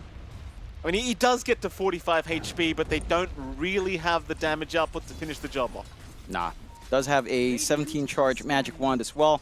If they can maybe time another full bore scatter blast into chains, into Sleight of Fist, but not quite. I mean, again, considering the game state for Boom, this kind of situation for Mac, well, atrocious is not as bad as you'd expect. So, I mean, it's within par for the course what you'd expect. He is managing it somehow. I mean, Falcons are still happy with his early tempo on Malrine. The armlet timing's going to be very on point here, and that just becomes a little bit of an issue. Spotted again here on the Phoenix. He does have Icarus Dive available, but they are just kind of locking him down. And FBZ able to pick up his 3rd kill of the game thus far on the Magnus. So they are still finding some pretty nice pickoffs. You know, these kills on the supports do start to add up. Most of them, I believe, have been on Snaking, who has died 3 times already on this Phoenix. And at the very least, FBZ having a pretty good time, and Trinity did a pretty good timing on that blink, as now they'll jump Skidder. And Skidder on the Shaker, he does have Echo available. He'll pop it, but it's not going to be enough. Zhao even still perfectly fine to walk out of there. And there's just no follow-up to it. They didn't have to pop RP, they didn't have to pop anything on Boom. It's a pretty damn big win, and FBZ still set to go. FBZ will actually TP into the mid lane, just prepping to see if he can find this Husker, but of course Maureen will back his way out immediately. FBZ actually pretty close to having the blink up already, about 700 gold away, so you'd probably rather see him prioritize just farming up until that blink dagger timing so he can actually help out his mid a little bit. But for now, things are pretty good. 1-5 for Boom Esports. Falcons, though, they're still looking very comfortable. You know, they know how to play the game, John. They're just going to farm up. Their mid-game timing's very strong. And I think they understand they are arguably, I say arguably, statistically they are the better team. Yeah, no, there's no two ways about that. That and Southeast Asia is just not doing too well nowadays. The big key thing is that with that strong start for FBZ, we have to, again, see that investment pay off. We have to see that blink work out. Matt getting chased down pretty deep here. Well, we're back on a crit, but he's not gonna the healthiest. A little bit careful with the HP pull. So he is going to be all right. Tim's was right behind him just in case. So he'll be just fine to back away. Meanwhile, Maureen still going onto the tier 1 mid tower, and he's got it. There is no contest here for the Husker. Maureen, top of the net worth board, of course, has the full armlet up. And just takes the mid tier 1 tower rather early, which is naturally going to close off the map just a little bit here for Boom Esports. And well, they'll be looking for that top tier 1 tower now as Jackie's being chased here by Skidder. ATF's going to pop the Rolling Thunder, jumps right over the Fisher Wall. And Jackie can do nothing about it as there is no TPs incoming to help out. No, they were all just kind of clumped down bot, clumped up mid, leaving your Dryer Copper alone for such a long time. No ward to protect either to watch gate movement. And the punishment's nice and clean out from Falcons. Playing to their own timings, like you mentioned there, Mike. And your Husker now is a massive threat. You would actually maybe want an Orb Corrosion coming out on Mac at some point, just to soften that up a little bit, but it's a decent chunk of gold for an Ember that hasn't really had the best early game, still lagging behind in farm. And that is room to shove in mid and bot just a bit more here on the side of Boom Esports. But Snaking's already set in the side, and he does have the egg ready, has the Lotus to set that up too. You know, immediate echo down at bottom lane, already finding the Snapfire. Tim's will drop. FBZ trying to run, looks like he's going to be okay. Does have the blink up, does blink directly north, and will be just fine to walk out of there. And so they get away with a nice support kill on the side of Falcons, and of course defend that bottom tier 1 tower. And they're widening their gold lead here on the side of Falcons. Again, despite being behind farm, their lanes, especially on mid, has just really made all the difference. It feels like this net worth lead is basically your mid lane difference anyhow, for the moment being. And again, this is a big spike for Maureen to keep building into, going into the Sange next. Again, just the armlet alone feels like a massive threat for Boom to have to contend with. They are still setting their eyes down bot. We've got Zhao hanging about in the side here, but no one's quite walking up, and they're still playing tag with Mac. This is not a happy time for him. Zhao's like 1 creep away from level 6. I feel like he should probably just secure the creep wave and get a level 6. In fact, he'll just go for the neutrals. You just want that hook shot up as soon as humanly possible, and he will have it up now. Meanwhile, Mac being chased mid lane will be okay to just remnant away from Maureen. And they do eventually find the bottom tier 1 tower here for Boom Esports. So he's kind of evening up the map a little bit. Of course, they are still yet to find the mid tier 1 tower, and that's probably going to be a while away anyway. No. Maureen has not left the lane. He's been hanging about the whole time, and naturally you don't want to deal with this Husker right now. They'll try for Snake. FBZ, smoke broken, skewer back onto the Phoenix. Icarus dive not going to work out. The shockwave will interrupt. And eventually... It's all right, Jonathan. They've got it. It's all right. Calm down, sir. That's a little bit... you know, it's spooky. We saw a lot of that yesterday. You know, good old 9th class and college were... They probably had some words for each other, swapping around that clockwork pick. Yeah. And, well, it's, you know, it's not like FBZ meant to. You know, it's kind of Tim's. Yeah. But, you know, it happens. It happens. Heat of the moment, you want that kill. They still find it. Just don't do that again. Yeah. I think that's the key thing. Important. It's cool. Otherwise, you get called upstairs again. All the way up. All the way up. Right to the roof. Yeah, Mushu will say, let's go to the gym. Yeah. That's the code word right now. Gary was like, John, we should go to gym. They probably heard the voiceover. Here we go. It's like Crit has been caught by a Chains of Mac. Scatter Blast also going to land. Crit actually very, very low. Mac just needs a one slide of fist to get the job done, but does end up missing. Here comes Skidder. ATF showing up as well. He'll pop the Rolling Thunder. Mac has been caught. Fisher will land. Mac looking for a remnant out of there. Won't commit yet. Oh, what? Mac! What? He could have... Oh, Mac, what are you doing? Oh, McNicholson, I don't know what to say. Yeah, he could have literally just sleight of fist. It was a pretty decent amount of He was worried about creeps. ATF. ATF was rolling right towards him, but I mean, that or the Earthshaker, which one do you prefer, Mac? Yeah, you got to take it.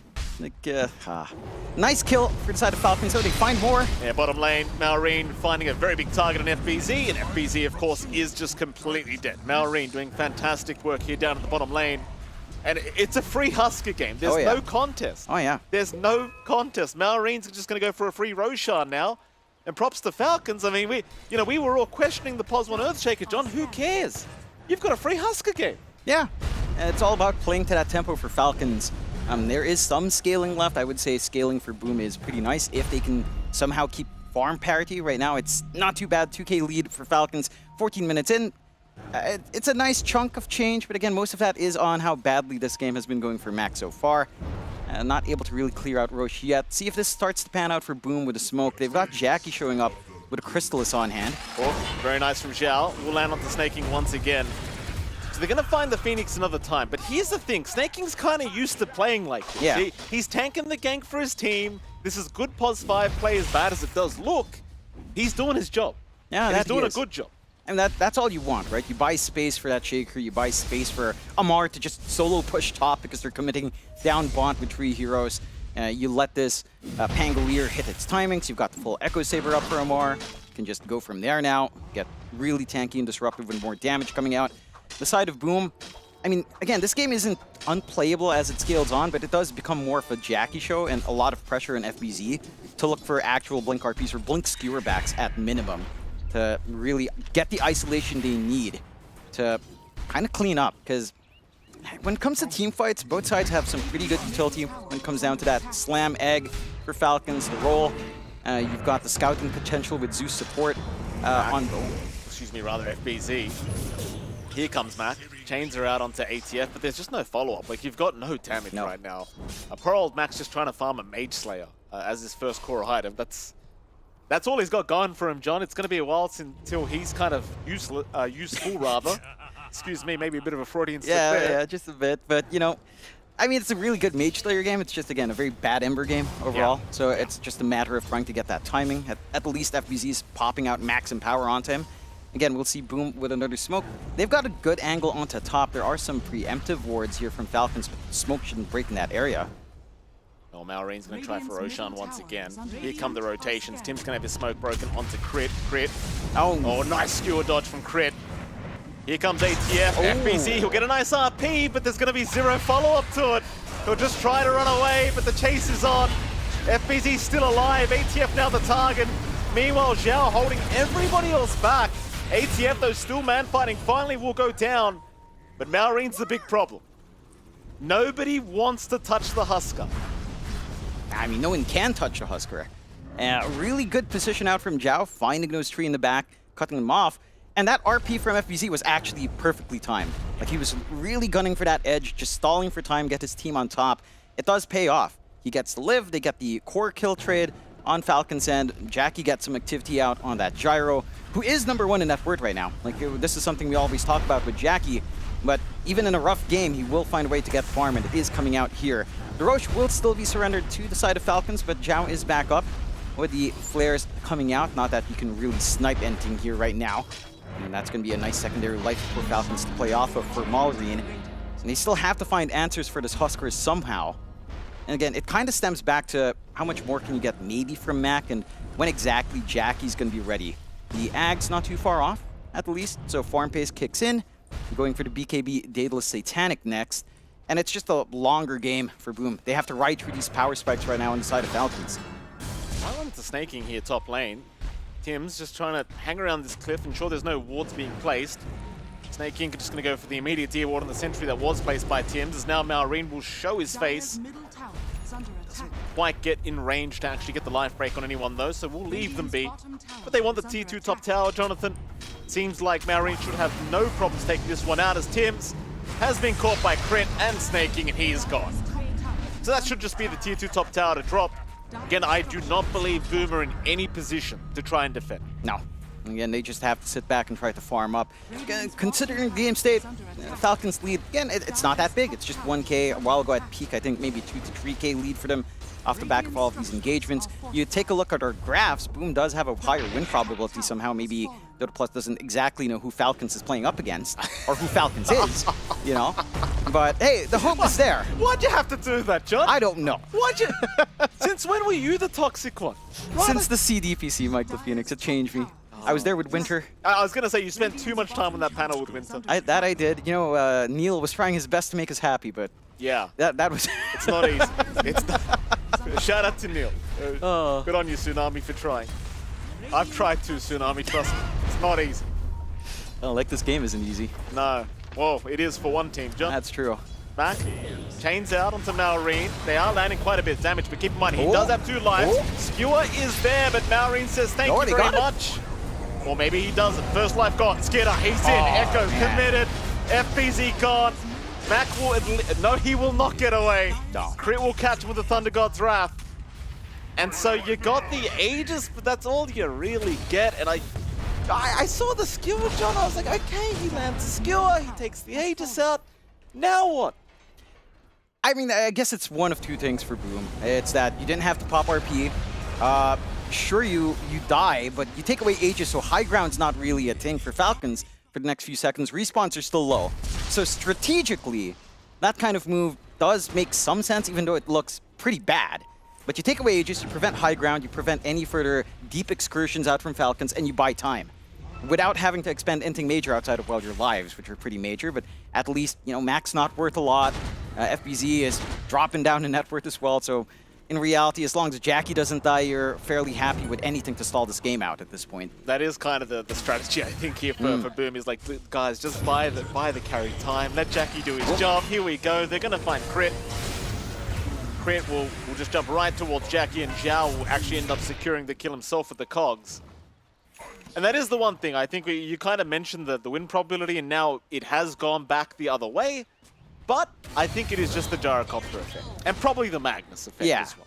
Yeah, it's that great scaling that you get with both of these heroes. It's, I guess, Dota Plus just seeing a lot of Ember Magnus games on pubs, using those statistics to back it up. And again, that potential is still there for Boom. It's just a long road for Mac, and now FBZ. He does have his Mage Slayer on Mac. That's some progress here.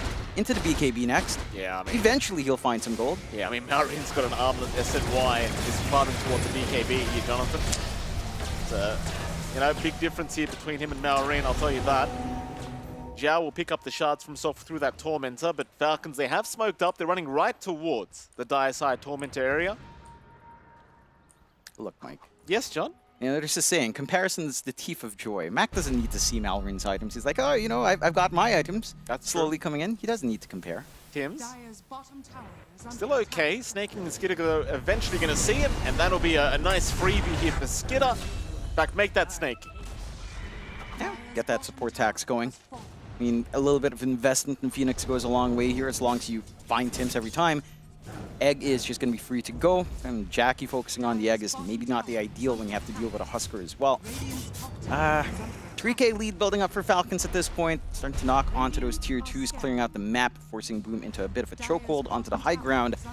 But again, all things considered, it's a great game state for Falcons to lead at 3K. It's still, on paper, still playable for Boom. They just need to be able to work an angle out, right? Like, we've seen some great solo pickoffs. The team fights have been a little bit more back and forth. It does feel like Falcons are finding these angles a lot better, and to be fair, they don't have a big, like, BKB piercing stun, but they have multiple stuns they can throw up front, and that means it's not all in when they pop Echo, it's not all in when they pop Rolling Thunder, and that just means they can keep going no matter what. Whereas for Boom, we're seeing sometimes you know, FBZ just doesn't want to RP in a bigger fight, or he's just dead before he can, because he is their sole big jump outside of maybe a Clockwork catching one. So it just makes these wider fights for Boom a little bit more awkward and very high committal. See what they do. I mean, Falcons, they've got full map control right here. Very, very strong position here for the side of Falcons. Maureen still completely uncontested. 3-0-2 is the KDA of the Husker. Jackie's still farming pretty well. Second in net worth. Does have the BKB incoming quite soon. Just needs the recipe up. Still feels like he's lacking a crap ton of damage, but that'll eventually come if the game does drag on long enough. Oh, Echo committed mid lane. They found Mac on the Ember. And of course, Skidder will have zero hesitation. Yeah, and you just go for it every single time. That's the hero that's trying to fix your side lanes. It's your most mobile hero coming out on Boom. It's your stall tactic. Basically just gone for half a minute. So Falcons can try to keep applying that map pressure. Again, they've got some decent forward wards. One watching right here in the tier 2 if anyone's playing, trying to hang around, maybe looking for a smoke play out. They've got complete map control. There's no way Boom's crossing the river. Their farming area is limited for everyone else. We'll take a look at that moment again for Mac. Just, again, very low committal. Yes, you pop Slam, but guess what? You still have a Rolling Thunder. Yeah, Mac is not a happy boy. Get him a box of tissues. I mean, hey, look. They picked him the Ember. Yeah. And, you know, they were having that talk, and FBZ was laughing when the Husker came out. Well, FBZ, a nice skewer back here onto ATF. The hooks off the mark. ATF gets the Rolling Thunder off. Jackie's going to try to move in. I mean, it is a fair bit of damage being dealt towards the way of ATF, and he's just going to TP away, and they've got no cancel. They've got nothing. It's a real shame, too, because you really can't afford mistakes like that right now if you're Boom. No.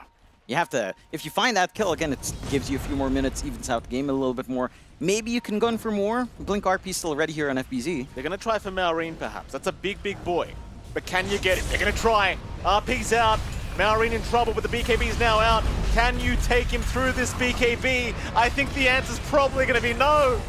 Get out of there. It's not safe. Here comes Jackie, but the Fisher block. Oh, Skidder puts a wall between him and his teammates, and it's just like, what are you going to do? Mac will run, so will Tim's, but Tim's probably going to have his TP cancelled. In fact, he does get away. Mac, can he do the same? He can, at least for now, but Skidder's still chasing him down. No remnants available for another 7 seconds here, John. Run, Mac boy, run. Oh, he's going to be cut off. ATF looking for him. Such a bad spot. Remnant out. He's going to make it. He's all right. I mean, that entire move, the concept was correct from Boom. I just thought Jackie was still going to be with him. Imagine if that RP came off, you got the call down earlier, you got the flak cannon out. He's not happy. I mean, it's a stressful game for Mac, right? Like, that was their big opportunity, get that kill. They only really find, what, Phoenix in that exchange. You were very close to finishing off the Husker. You needed the physical damage of your gyrocopter there. Jackie came in later. I'm not sure why they split off. It looked like a perfect opportunity to play with all of these items Jackie has, even though it's just a Crystallis right now. That's his big damage steroid. Again, a couple of right clicks here and there. We've seen the damage output of Gyro look decent enough up against Samar. It could have been enough. Now, Falcons, they get control again. Roche is back up top. And the side of Boom, they don't have the RP to threaten, at least not for 20 seconds. They can play around that if they want, but they haven't set up the vision game here to try to get control of that area. So it's going to be tough to just walk in there. Yeah, I mean, Roshan's available. Falcons, of course, going to get started immediately as it does get scanned out. But the question is, do you have the utility to actually force this fight? RP still, it's 5 seconds away. They've got time. But they've got to find a way in. Here it is. The hook shot is out. They found themselves a Phoenix first off.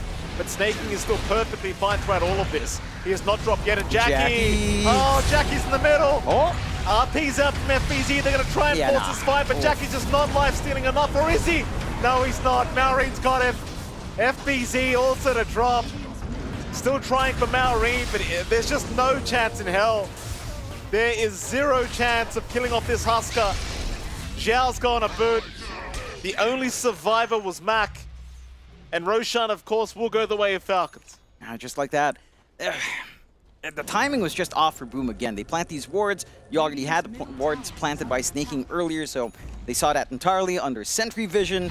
They're forced to jump Snaking first. And Jackie's very far forward. More forward than I think you'd want.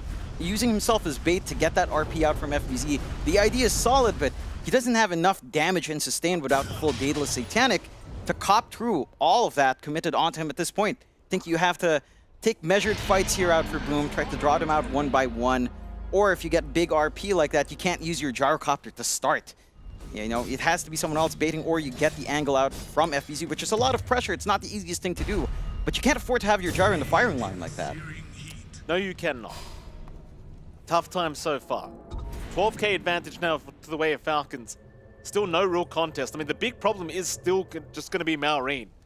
And there is just no answers at the moment as Malrine now going to smoke up with the rest of his squad. Looking to go towards the dire side Tormentor. They'll know that the Wisdom Room was spawning. Xiao does at least pick it up in time. And he will commit the jetpack to get away. Very nice here from Xiao. Do you want to force high ground if you're Falcons? I mean, you've got the Aegis up. You could try, but I think they'd probably prefer a pick off first.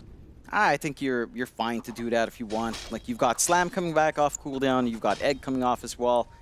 Maybe just try to get control in that triangle. There's some decent vision from Boom, spotting out a Mars moving out.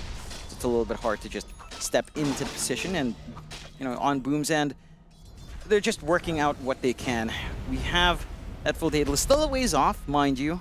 Still lacking the Demon Edge gold into the recipe, but high ground just begins. Just a casual shove in. Again, Slams up, Eggs up, RP is up for Boom. But again, it's so much pressure on FBZ to either look for a big skewer back or a big RP play to set up for Jackie here. Can you even aim Malrine? Like, he's got 2 lives. We've seen this before. Surely it's got to be Skid or ATF. I mean, FBZ, he's going to try into the tier 4 towers. They'll drag Malrine, but he just pops the BKB. Xiao, he'll hookshot to stop him. So you do waste the BKB usage at least, but the Rax is still going down, and Falcons, they can happily just retreat right after this mid-Rax if they so wish. No need to risk this game. In fact, they won't even take the Rax. They'll just retreat for now, perhaps wait out the next creep wave, or maybe just wait another day. Yeah, I like that measured play out from Falcons. I mean, you saw the ideas from Boom. Force out the BKB, instantly reset. This time around, again, you've got Jackie hanging around on the high ground. There's some decent damage slowly flowing through. So there are ideas here on Boom, and that's one thing you can't underestimate. Playing up against Magnus into a high ground siege, that is pretty much the ideal opportunity for Boom to try to turn around here. That's the biggest challenge you have to face on Falcons. They lose their Roche banner as well. They don't get as much as they'd want, although the melee Rax is just very close to falling if they can kind of poke it in another little shove here, which they are slowly setting up for. It's still a very constrained map for Boom, mind you. They didn't really commit anything outside of kisses, but it's also very difficult for them to look for any opportunities outside of this clump up on the high ground. Here we go, Falcons are going again. Still 2 minutes on the Aegis, no reason for them to not just move in. And they do have the BKB on cooldown here from Malrine, but it's only about 12 seconds away. Hook shots in from Xiao, but a nice 4-star on a Skidder is going to ensure he is safe. A hard fight already for Boom. The initiation has failed. Malrine still going to find the mid-racks, of course. And I think you just keep going. I mean, BKB now up on Malrine. So even more utility available for the Husker to try and abuse for this next Rax. FBZ's going to move in for a harpoon into a skewer back play onto Malrine. They're going to try again. The damage is still lacking quite a bit here from Jackie. Falcons looking at perhaps retreat, but Malrine still wanting to go after the tier 3 tower. Here comes ATF with a nice rolling thunder from the left side. They found at least one on the Sapphire. RP though committed. FBZ gonna try. They'll take down one. It's the Aegis down, but Skidder's got an Echo Slam. Still Skidder. He will eventually find Jackie to boot. And the fight's all Falcons. Malrine, I mean, he's by the fountain. Maybe you've got a chance. They'll drag ATF in. ATF will go down to the fountain. Malrine still looking to fight back, but eventually will retreat. The Boom perhaps saving this secondary lane of barracks, but Malrine, he hasn't completely backed yet. Still wanting to go for more. Harpoon play into the skewer from FBZ. Malrine, does he finally drop? He does. They've got him. Malrine is down. So is Snake King. And so Falcons maybe getting a little bit excited, getting too close to that fountain. That they do. A good punishment out from Boom. It does cost them the buyback on Jackie to kick in, but the investment's well worthwhile. I mean, again, it maybe looks a little bit awkward forcing it onto the Husker every single time. There's no one else that presents itself. And they do have the damage if they slowly whittle down that utility, right? Like we see first BKBs pop, they retreat, they reset, they wait for a little bit more time to get another skewer back play, they force the Satanic, they repeat, reset, and maybe it doesn't work out quite as well when they're forced to RP out in the end. But it's all about kind of just forcing these tools out from Falcons. Again, it's a very difficult game for Boom. It's much simpler for Falcons right now at this game state. 13k up, you're basically one full racks up, top's just exposed. You're in a very happy position. But that scaling is starting to slowly kick in for Boom, even though that sounds pretty heavy cope. But Daedalus is about to come out. Maybe that burst damage starts to really kick in on Jackie at that point, because it has looked significant as long as he's able to hold his ground. I mean, I think he just, at the very least, needs to get to that Satanic timing before you really start to feel much confidence in this this gyrocopter pick. There's your Daedalus up now. I mean, you look at Marine's value, the man's ridiculous at the moment, looking to go towards that AC now on the Husker. Still, I mean, if they can continue dragging them into the fountain, obviously we've seen that does make life very hard for Falcons, but that's a very big if. You've got a big timing for Mac as well, considering the slow game. The Shivas is going to help massively in trying to kill off that Husker. Lowering down the HP regen, taking away some of that utility from the Sunray. That can simplify these fights for Boom if they can actually stall into that point. It's still a long ways off here. Mid lane, both sides are hanging by either side of that mid lane, hoping to see somebody. Boom not quite seeing a target, neither will Falcons. Falcon's going to head towards that dire jungle. Mac is nearby, sees an Invis rune and does want it, but ATF is going to be around to try and swipe it away, and that he will. Mac does not want a bar of this. ATF now Invis. Now Boom still staying as a unit, so will Falcons. Now Falcons maybe just respecting a little bit that they could still hand this game back the way of Boom Esports, but lines have started to be drawn out through the top lane, so it does seem like they are about ready to try again for that top lane of Barracks. That they are. I mean, one big thing for Falcons as well, like we are seeing some great spell commitments out from Amar, from Skitter, and from Malrine just jumping in. It doesn't feel like they've been able to utilize, say, the Egg, which is fair when you're dealing with a snap, but that does mean your team fight's a little bit more limited.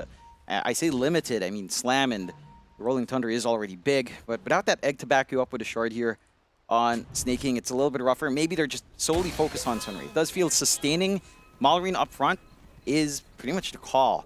Boom, a little bit of a Hail Mary play, smoking out Roshan in 20 seconds. Timing's very tight here.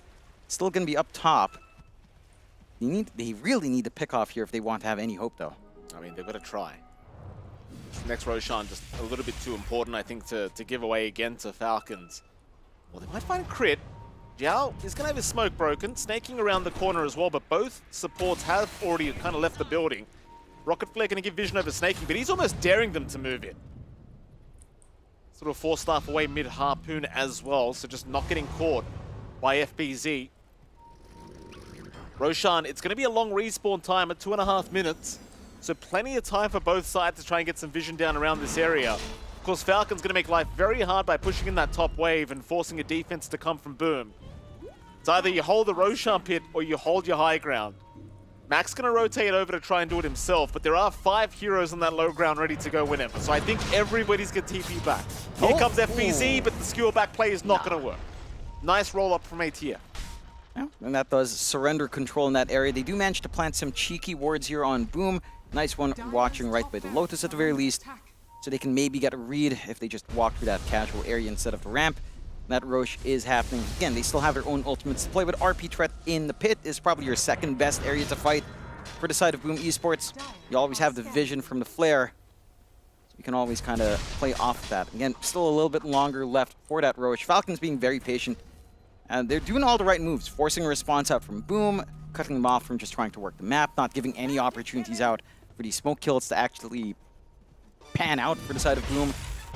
And the stall is still kicking in, but even Falcons, again, doesn't mind scaling into the late game crit. He's got his Ags up, you've got the Nimbus to be even more disruptive in the middle of these fights. The Shivas for Mac is up.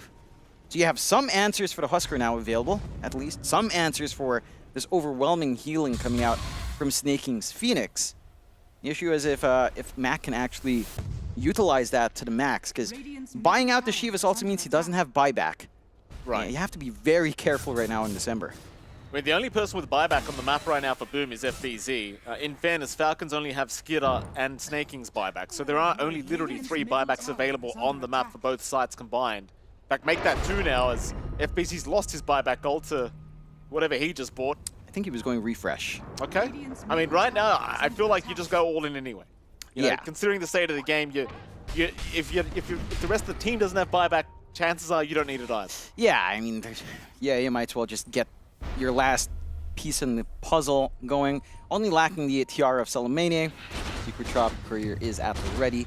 So double RP, double BKB is going to be nice for FBZ.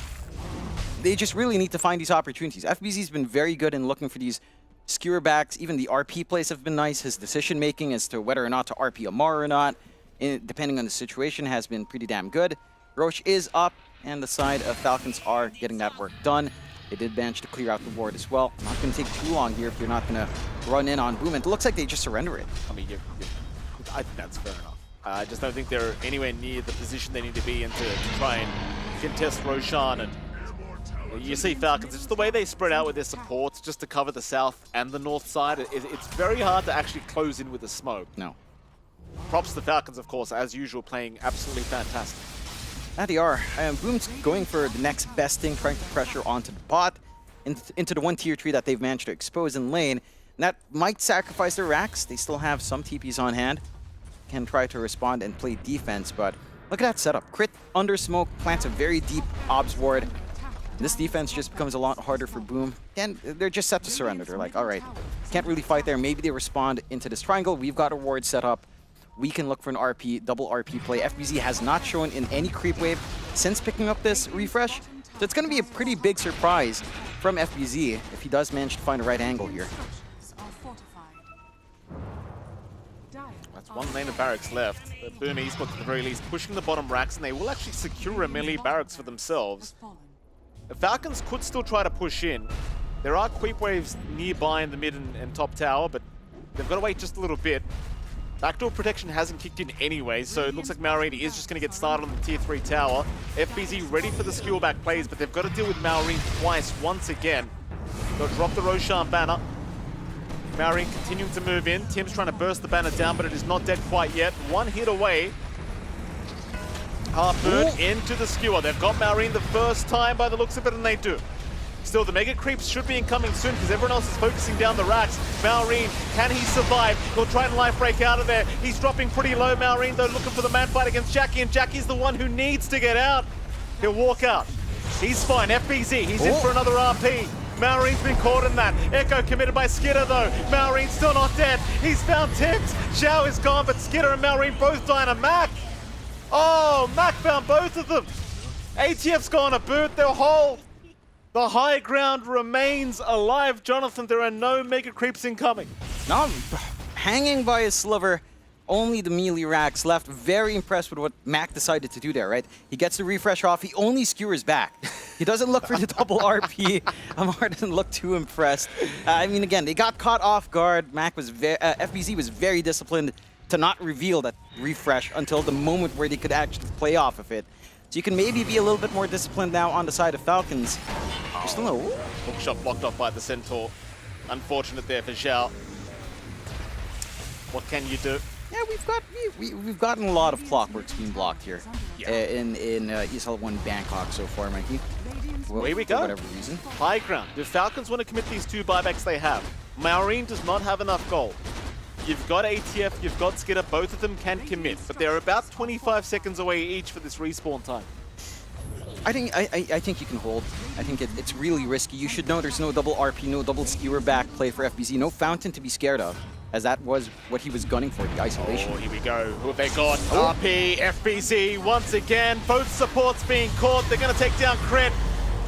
Snaking going to be fine for now. Maureen, he's back into the fight. He'll go right on to Jackie, but Jackie's looking at a man fight here with the Satanic and Dave will sub, though Jackie dropping low, but he gets a Satanic in time. Can he fight? It looks like he might be able to get it off. Maureen's gone! What? Maureen's gone! Oh, ATF though moving in. Jackie is gone a boon. What the hell's happening?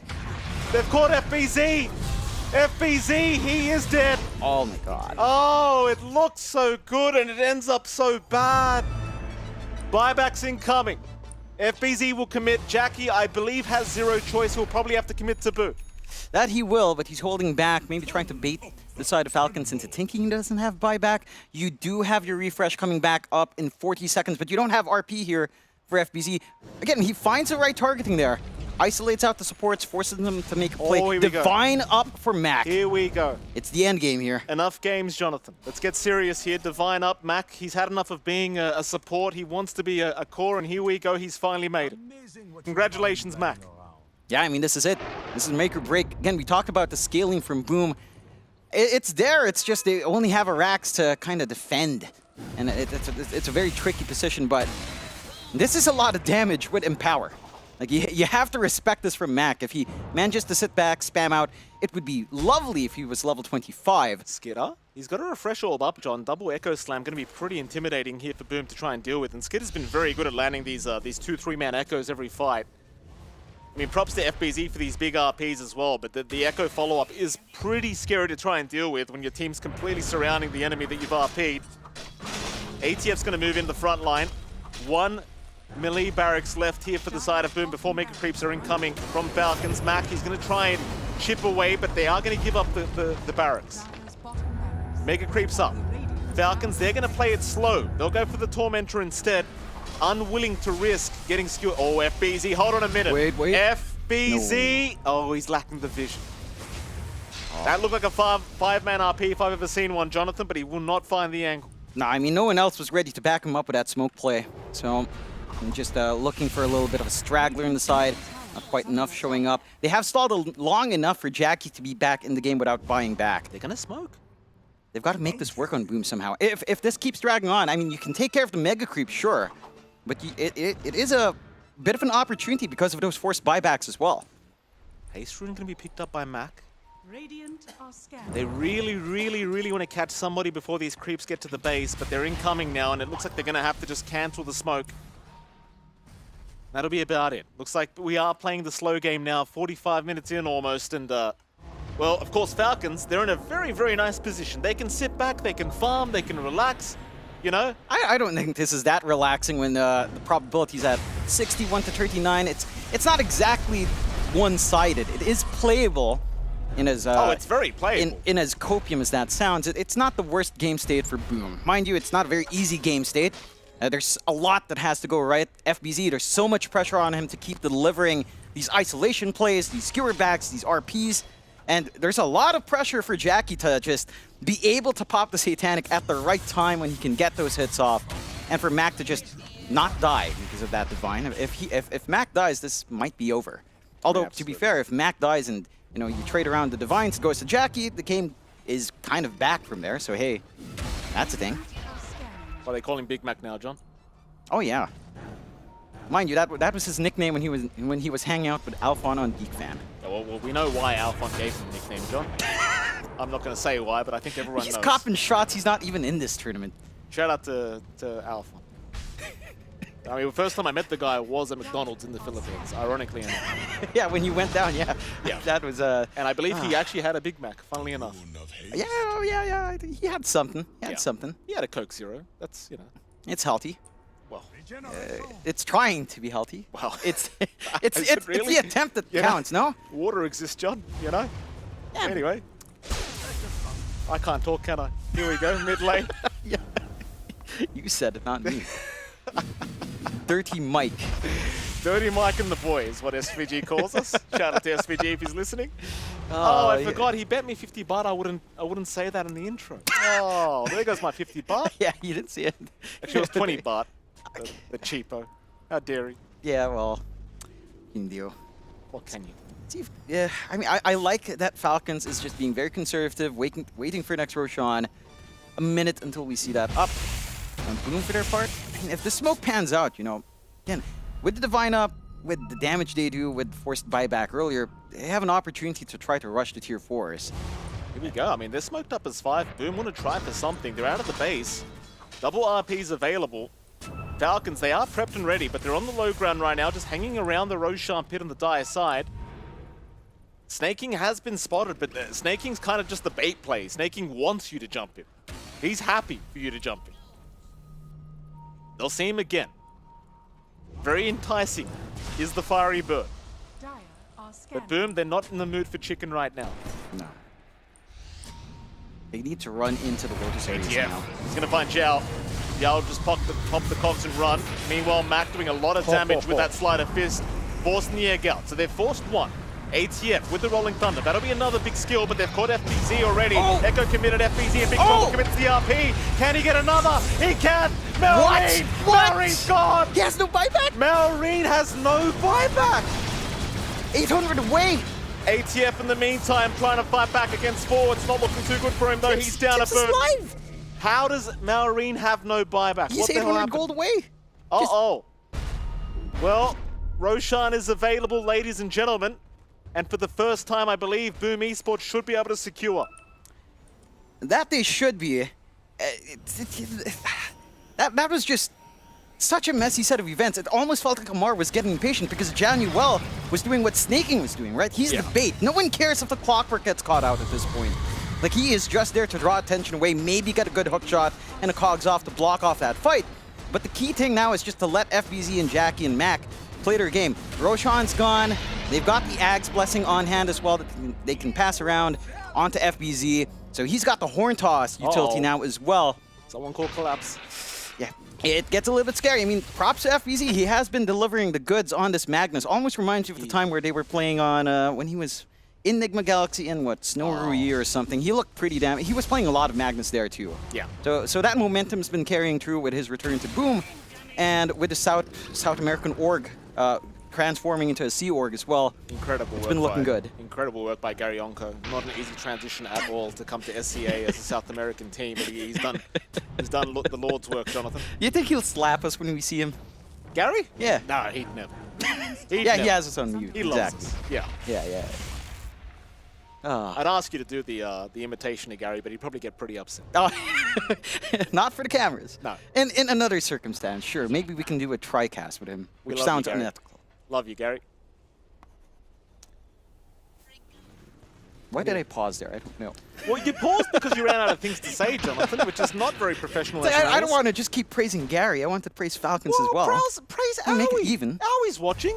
Yeah, Owie's a great guy. Yeah, I don't know if this game is how they expected it to go into 15 minutes at 26-2. He knows what his team does. No, it's not that, but I think he's confident that even in this kind of scenario, Falcons can still find a way, right? Like, it's still a very even game. It's anyone's game either way. You have time now to get that buyback gold up for Malrine, get the buyback gold up for basically everyone. So you can stall out for that point. FBZ? Hold on a minute. He's sneaking through the bot lane here, John. What is this? FBZ's in the Radiant base right now. He's looking for something. Crits around the tier 4s. It's like he can smell trouble right around the corner. FBZ. No, FBZ, don't do this to me, sir. I like it. I like it. That's the way to go, Ipul. Just being spicy. There were pings coming out. He blocked the creep wave. And I think I saw Snaking ping it. He saw the block. Right? He was blocking the creeps right there. He was like, there's someone's here, get the hell out. Yeah. I mean, I appreciate the gusto. You know, it's like, they're looking for everything. They know how hard this game is on Boom. He's aware of how much pressure is there, FBZ, on him. How many stages of grief do you go through? 5. I must have gone through about 20 this game already. Oh yeah, it's just you dealing with loss like 5 times, I think. So, that explains the figure there, Mike. Yeah. 2K lead, it's evened out really badly. Win probability 59% for Boom. Would you look at that? Wow. Uh-oh. Maybe not for long, John. They found Zhao. Skidder. Nice little Fisher block. Zhao trying his best, but is going to go down.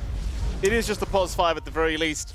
Falcons, though, feeling a little bit more comfortable knowing they don't have the clockwork on the map. Yeah, I mean, but again, do you really care on Boom? It's like if Boom did the same thing, killed off Snaking without finding anything else, would you really care on the side of Falcons all too much? Probably not, depending on how much you commit. They did commit the slam. It's not the longest cooldown when you have your 25. Yeah. One quick question for you, John. Yeah. Is it going to be one of the... Oh, hold that thought, Mac. He's been harpooned back. ATF, though. Are you going a little bit too deep here, sir? ATF, Rolling Thunder is out. He's found Jackie with that one. Jackie is going to be just fine. Falcons, they will retreat. That is going to be Rolling Thunder down for about 70, but I do not believe we'll really see much capitalization from Boom Esports. I really do believe they just want to give Jackie as much space as possible to get that Swift blink up before they get going for the next Roshan, perhaps. And I've got to say, John, I was going to ask you before that little engagement. Yeah. You know, we are the casters that suddenly have the longest games in the world. Is this one of them? Because it's starting to feel like it, John. It could be, but I feel like we're at a more tenuous point of the game. Tenuous? That's a big word. Yeah, we're at a more tenuous point in the game than we normally are for those long-drawn games. You keep interrupting me that I have to make the point over and over again. Would you like me to say it again? We're at a very tenuous point in this game. I was impressed that you used the word tenuous, Jonathan.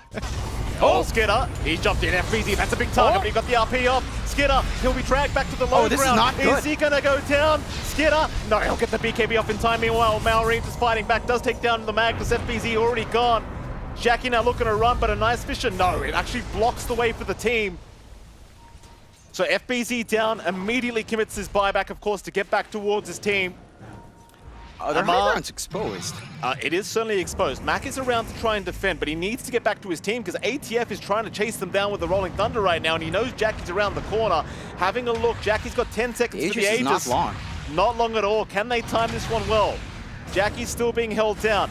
Mac is unable to join. He's still in the fountain waiting. Jackie, Aegis expires. Now they want the gyro. Jackie will turn, but he's got no Satanic available. How do you defend yourself against this, Jackie? You just run. Run for the hill, sir. Jackie, though, still dropping low. FBZ dragged them over, and now Jackie's gone. But he's got buyback available. So will Tim's go down. No buyback for him. FBZ trying to get away. He cannot really afford to die here. FBZ, though, having no way out. Oh, my God. Is going to die back, and that should do it. Falcons should have game one in the bag. As hard as Boom tried, they'll try one last time, but it's a 3v5. It's all on Jackie and Mac. And Mac's not even here. Mac's pushing the top lane. Mac. What's he doing? What is Mac doing? He has an amp damage ring. He has no remnant. He has no TP. Oh my God, he has no TP. 4 seconds. Oh my God. Jackie? Yeah, I mean, Jackie might just want to die here, John, because his mid lane has no TP. Why does that happen? Well, John, one team fight Mac was sitting in the fountain. I believe his TP was on cooldown at the time. No remnant at the fight. And then he goes to the top lane when the fight's over, farms the creep wave.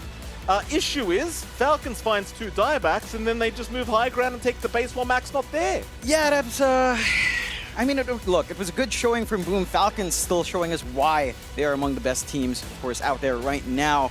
They had a little bit more of a back and forth. The mid lane was an outright win, of course, for Malrine, but the side lanes were a little bit rougher. They still managed to make it work. Jackie just punched the monitor, so I see the rage in Jackie's Jackie's eyes. not happy. We saw Mac not happy a while ago. I think the only person who could maybe be happy about that game is probably FBZ. Maybe our panel's happy, Jonathan. Maybe they're happy about this game. We'll throw to them and see what they have to say about game number 1. Oh, there's a lot to unpack for this game number 1 on both sides. Oh yeah, guys, this is definitely a blockbuster in its own right for very different reasons, and it was definitely not the beautifulest of Dota we've ever seen played, the most flawless Dota we've ever seen played, but it definitely was very, very exciting and entertaining. I want to start with the hold first, because this tenacity Winter coming out of Boom when they had such a struggle in the early stages, that's what we want to see from Boom, but then the whole game round, right? Yeah, this is SCA spirit, you know, you call GG early, but it's fake You're GG. still playing. You still play on, you fight. You look at your mid here, okay, my mid laner is running around with boots, level 5, the enemy Huskar's level 7, level 8. Alright, you know, you call GG, but you still try your best, you know, that's the C spirit. We never give up until the throne is down. Oh, and that was definitely embodied in this game, boy. I mean, Boom, like their mid or like their later stages of the game, honestly, were really good. Sure, like this last fight, I don't care that, you know, Mag doesn't have TP. That's like about a whole bunch of different stuff. But like the way that they were holding is, first of all, I think very good. I'm sure that, you know, yesterday you said that you don't tell Amar about the fountain, whatever. I think at some point you're gonna have, like, let's watch what happens, because I think it's still here that like, yeah, you know, let's run after them in the base, and then like Amar gets like skewered into the fountain, like here, woo, you know, we're taking a roller coaster ride to Dire Fountain But coming in. Malrine jumped in first. not his fault. I mean, it's these two guys, okay? So Yeah. obviously they're still winning. You can have fun with it, but you know, just a little bit of, because I'm telling you, if you're crit, snaking, and Skeeter, you're like, Oh guys, my why can't God. you just be clean? It's just so funny how this happens every single time. It happened yesterday, it happened today. I mean, it might even happen in game 2 in this game, for all I They know. should be glad it's happening, but they're still winning. Yes. Yeah, it's I mean, that also makes it way easier to deal with, but I do want to commend Boom for like nearly coming back in this game, because they had a good shot at winning it again. But I will say, to me, I think one thing they really missed out on is like this minute 10 to 20 mark. I did not see them use their heroes properly. They could have like smoked top, they could have smoked into a triangle, killed this Husker, whatever, with the Snapfire, but they just didn't use it. Yeah, they were like kind of too afraid at that point. And also even earlier, we also felt like Mac kind of didn't really play the matchup properly. It's a tough matchup, Ember against the Husker. But we felt like he could have he needed to go pull the wave early and kind of survive the lane better and go for the flame guard. And you drag the waves to the jungle and you clear the camps together. But instead he opted to go for the slight change, which I feel like it kind of signals to me that he's kind of going to just try to run around and slight change setup kills, which kind of happened because of his build. But he was like so far behind because he didn't try to prioritize his own farm and level. Yeah, I mean, it is a big skill to like, there's losing your lane, and then there's the like getting dumpstered in your lane. And it's kind of on you to understand, okay, this is a losing matchup, how can I play to maximize and still get the most out of it? And he didn't really show that to me. I think throughout the game, once he had stuff, obviously he delivered. Like he ends up being like 6-3-10 on his Ember, he gets Daedalus, he gets Divine, and like they kind of come back, but I want them to make it easier for themselves in the next game. But you brought up a good point, like during the break. You were asking me, are there actually a lot of Husker players in SCA? Because if you don't really run into this matchup in particular a lot, you don't really get a lot of practice and you're not really sure. Maybe you know the basics. Yeah. Okay, I should do this. But do you know when do you need to do it? Because I think in this game, he started to pull the wave a little bit too late, like 1 minute too late. And it kind of showed, you know, he was so far behind. Yeah, and are there a lot of, because you got to give us the answer, are there a lot of Husker Oh, players this year? no, that's not like, there's maybe one or two. And you have to like meet him on a regular basis to know, right? Because the matchup kind of changed from before because and like now. he's a level 30 Ember, but his gameplay, at least in this matchup, it looked like he's unfamiliar. Which if you're level 30 on his hero, it's usually not the case. But yeah, if you never play against it, then how does he know? Yeah, no, very true. We also said that the side lanes on the side of Boom should have gone a little bit better, I believe, Winter, than what they ended up going. Because you mentioned that mid lane was going to be hard, but the side lane should be okay. The Magnus was quite fat, like, to be honest. I think both the Gyro and the Magnus kind of had I think the Magnus had a better game in general in the beginning. And he kind of had an early dagger here. He ran around, but like what Maurice mentioned, they didn't really combine that dagger with the Magnus, with the Snapfire ulti to kill at least the Husker once, maybe twice, you know. They did try when he was going Roshan, but it was a little bit too late because they had the time to just smoke and go to the triangle. But instead they used the smoke, they went, I don't remember who they killed in the bot, they just went bot, they got a kill and then they... I think they like killed Snaking or something, Yeah, just like botting in the jungle. Yeah, it might have been Snaking and they didn't really find the right kill, you know, the Husker, which kind of would have been really, really important for them to get themselves back into the game.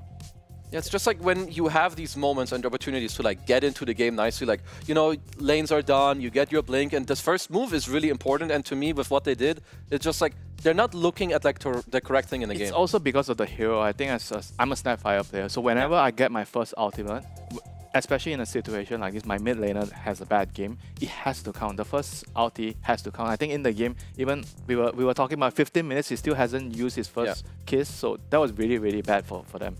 Yeah, it could have definitely gone a little bit better for, obviously, for Boom, for Falcons as well. A little bit of missteps here and there. I'm sure they're gonna be knowing what they did wrong going into game number 2. But first, before we get to game number 2, I wanna check what was up with the vision, because Boom was behind for a large period of this game. For our Kitty Award of the game, Winter, where did we go? Yeah, basically I was gonna highlight the warding. Like when they were losing here, Boom, they were quite behind and they had a ward on the enemy Ancients and they had a ward on their own Ancients. So they were able to identify where the enemy is farming the Ancients and they were trying to just farm the other side. I think when you're losing in a game like this, you need to have vision on both sides, ideally on the enemy side, so that you know where they're going. Yeah, you want to know where they're going, you want to know what they're doing, you want to see what's gonna happen. And we also want to see what's gonna happen next.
'cause you're on my mind. I try to quit a million times, but it takes me high, like you're so divine. You give me everything, don't know what's happening. I need you like medicine, you're my everything, everything. And when I think about us, sweet lullabies, I wanna keep this moment here forever, no goodbyes. And when I think about Waking up, playing some Dota, it's just been part of my life for 20 years, and I don't think that's going to change anytime soon. Where we are in the history of this game and where it's come from and how much has been accomplished, I think compared to basically any other esport, it's the best. So I'm grateful for Dota 2 as a game because Dota as a culture supersedes where we come from. You are a Dota player first, and I love that. All right, check it out. Sideline reporter, I'm usually casting these games. I'm usually losing my mind. I was getting close to losing my mind as I was watching this last one. The players are playing right over there. The coaches are in that room. Now, as I was watching them, Amar ends up in the fountain. Normally, this is an opportunity where I'm screaming my head off. I have to remain quiet. I look over at the coaches, deadpan, silence. I felt like it was one of those moments where you should be losing your mind, but I think after they've watched these teams play enough and they've watched their players, they know that it's never going to be that easy. And even though they knew that it wasn't going to be that easy, it also seemed like for Falcons at least, there was some prep and sort of expectation they were going to come away with the victory, which they did in the end. So one of those moments where maybe need to work on the ability to pull back a little bit when they're diving, but they still come away with the victory in the end.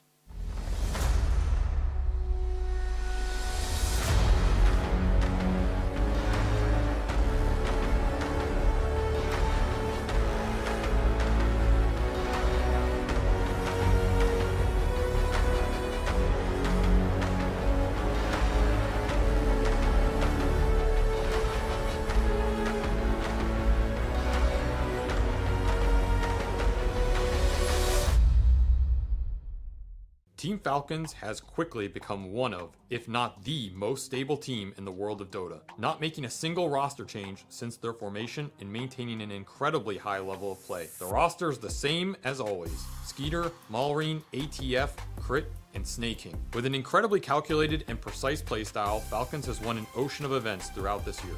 They too have had some weak moments, although when weak moments means they only got 4th place at TI or 3rd place at Riyadh Masters, I think they're doing okay.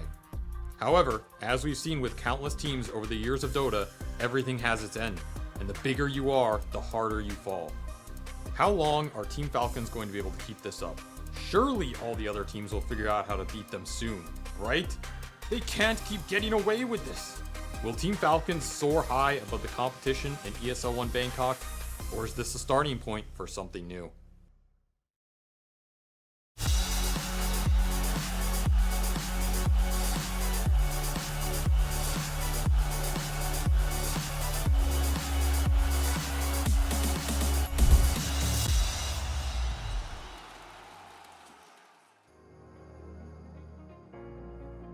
We are getting ready for game number 2 here between Boom and Team Falcons. Falcons won a game up after, well, not the cleanest performance, but a very entertaining performance here against Boom. And there's something that I want to talk about regarding this series that we heard Mushi talk about as well, is that when Boom was preparing for this series, they look at how to draft against Falcons. And what Falcons then did was basically have a draft where almost every single hero can go any single location. Like, I want to know, is that the way you should be drafting against a team, Winter, that can do anything? It feels like such a hard team to tailor a draft specifically towards. Yeah, it's difficult. That's why I've been saying, they have to try to focus on themselves and try to avoid counter-picking your opponents too much. I think a lot of drafters make this mistake where, sure, in theory, this is good against that, but you also have to account for whether your players can do it, So it's not just about figuring out the best strategy, but also figuring out the most suitable strategy for your team. I mean, I feel like even in this game just now, they kind of have heroes where I feel like it looks kind of comfortable to me, right? You have FBZ Magnus, he's played it many times. Even Mac on the Ember. Maybe this specific matchup, he hasn't played so many times, so they can look, okay, they can flex the Zeus here, they can flex the Earthshaker there to not run into that. But to me, it's more about like them also being clear on how they want to use their heroes. Because to me, they could have won this last game, like, ain't no problem. But if they don't really know, okay, at this point we want to do this, we want to play this hero with that and like attack, then honestly, the heroes you have, it doesn't matter. Because you need to know which heroes you need to use together to actually, well, play the game. Because if you're not, your enemy team sure will, and they're going to abuse the hell out of it. Yeah, I just want to also let you guys know that if Falcons end up winning this game, they are either guaranteed upper bracket or they're tying for upper bracket. So they're just very likely to make it through in that upper bracket straight away, which of course is a big benefit, not just on points, but strategically as well. And they're, you know, those little fountain dives apart, they're looking good. And I think winning still with those fountain dives, I'm sure that's gonna be shaped up. I think we've all watched Unmuted from Birmingham by this time. We all know that you know, Snaking is holding the speeches to calm down. Maybe you should do a couple more of those. Yeah, I think, you know, like once a day or maybe once a series to just like get people rolling. I was watching that. I'm like, wow, he says that every game. Yeah, it's like, guys, we haven't won yet. Yes. Relax. And I'm like, well, that must be a little bit too much. And now I'm watching this. I'm like, yeah, no, I get it. It's like now it just makes more sense, you know, because I was also like, do you really need to do it all the time? And like, yes, yes, you do. Yeah, apparently you just gotta keep it up, brother. I mean, not to mention they're winning with new heroes, you know, it's not easy to win Mm-hmm. itself, and they're introducing new heroes like Earthshaker carry, Zeus support, Lina support. Even like, I mean, I'm not gonna call offlane Pango new, but it's not something we've seen much lately. It kind of died off. His build is crazy. Like, you would have never anticipated a build on Pango. He went Echo Saber into SNY. Yeah, then he into had Satanic. Mm-hmm. I will say something that's cool with like these S and Ys. I think it lowers like, it makes it harder for your enemy team to, well, kill you or clutch plays on you because you're tankier than normal, you have more status resistance. So against teams that already are maybe not as comfortable or as confident, I think it like even lowers the window even more in terms of how they can kill you, where you're gonna go, because you have more move speed and everything. So I just really like Falcon's item builds nearly always, especially from their cores. This is interesting. They last ban Primal Beast. This is interesting. Falcons chose first pick. I think they're pretty good. When they had priority. Honestly, I feel like they're pretty good on first pick. I mean, first pick is a lot about you dictating what you want to do and building on that. I think, well, overall, Falcons are just a very great drafting team in general. The thing with first pick as well is you are kind of forcing your opponents to ban all the OP heroes because they cannot go for a trade. Because in the first pick order, you have the 7 ban the last ban into a pick. So if the enemy leaves something for a trade, you can just remove it and pick the other one. So it puts you in a very difficult position. I've seen this matchup a lot, like the Timber against the Elk. I feel like the Elks generally doesn't care. Yeah. Like, people think that it's like some be-all, end-all matchup. I think it's not. Obviously, Timber is good in the game against Alk, but like, Alk is just so fast. He has a lot of damage. He gets Radiance. Like, by the time you're kind of online, he usually has like Blink Radiance already. He's speeding up the game. Then he instantly has a BKB. So Alchemist still kind of gets to do what he wants. Maybe one other thing for Boom, I don't know if Mac plays Timber mid, because I still feel like mid Timber is also still very strong. Yeah, he plays Timber. Okay. So that's also something else they can use. Yesterday I saw Pure going Mixologist on his carry. Yeah, actually I did see that. Like, do you feel like in a lane where you feel like you don't need the seed money to play the lane, so then it's okay for you to go for Mixologist? Probably. I mean, so it makes your shard a lot better and also your stun, right? If you go, so you have the old cooldown, on the old stun before the nerf. It's one of the first times I've seen it, but yeah, I do feel like if you don't need like this extra gold because like you don't lane against Visage or whatever, like some super high pressure, then going Mixologist will definitely just help you so much more. And do you consider Timber like a pressure lane for Elk? Do you need the extra gold against Timber? I feel like it's not that much pressure. It's like, I feel like you're kind of chilling level 1 and 5. I mean, if he hits 6 before you, then you better get the hell out. It's time for your support to take the lane. Yeah, you take the jungle. Okay, so they ban SD and Monkey King. Okay, I mean, SD is a pretty good counter to Elk. Yeah. Okay, so they take out Razor themselves. They'll probably just open up with another support here on Boom. Might just be like Phoenix? we've seen There's a lot still of like. Phoenix. Mhm. I think Phoenix should be picked. I mean, we've seen a lot of like range supports. I think also overall, like you have like you have Phoenixes, you have other 5s. Okay, they go with Pugna. I think other 4s that I like a lot with Timber are like Lions, just because he gives you like all the lockdown for you to like just kill heroes. Yeah. Lion's perfect because he gives you mana. That's true. I mean, so does Pugna. They can go for the double suck, of course. Okay, so the idea of Pugna against Elk, because before I always had this mindset of Pugna is good against Elk, because Elk is going to farm jungle. So I'm Pugna, I take all his towers and I slow his farm down. That was the theory like a while ago. I don't know if it still works at the moment, or Pugna is just a very high value support. I guess he's just high value, and like Alk kind of relies on killing the heroes. Like he wants like a good first jump in the fight, kill one hero, maybe chill a bit and go again. And he doesn't buy Nullify until late. Like I guess Pugna is kind of, he just stops Alk from killing, I guess, and like you said, he can speed up the game at least a little bit. Yeah, you block the stun damage. Yeah. It decrap. That's nice. Well, Falcons go with their good old Lina. I mean, they're definitely big on using these heroes, at least for now, like the Lina. And last game they showed us the Zeus and the Shaker that are like kind of flexible without showing too much. There's the CM that you like. This is my favorite hero. And the sisters, that's true. I mean, this is just a very strong lane. Like, CM Alk. Alk is super strong. Timber does not enjoy this lane. There's too many spells that are like being thrown your way. Another thing that like that Falcons do way better than any other team, they abuse their 2 back camps a lot when they play Alk. Like the ones above or below you. Yeah, he always stacks the easy camp, the medium camp is so easy with CM, then your Alk goes back, he farms both. Like even if you lose the lane, he will be top net worth every time. And CM Alk is not a lane that will lose most of the time. Yeah.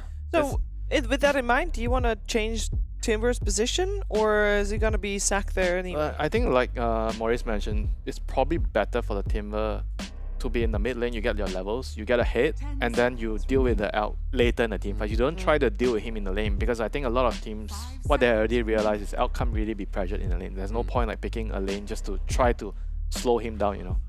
I mean, if they do want to keep the Timber open, you could pick a carry here. Yeah, you pick Mr. Jackie's hero here. That feels so bad though. You got overall last pick. Surely you want to set Jackie up for. Yeah, but the thing is, because there. Timber is a mid/off lane hero, I think you wanna keep the flex open. Yeah, you keep the flex open strategically. I think that would give you a lot more options when you get to the last pick. But picking a carry here is hard because you don't know your lane. Yeah, Pugna. Bit of a pick your poison situation. Yeah, like maybe.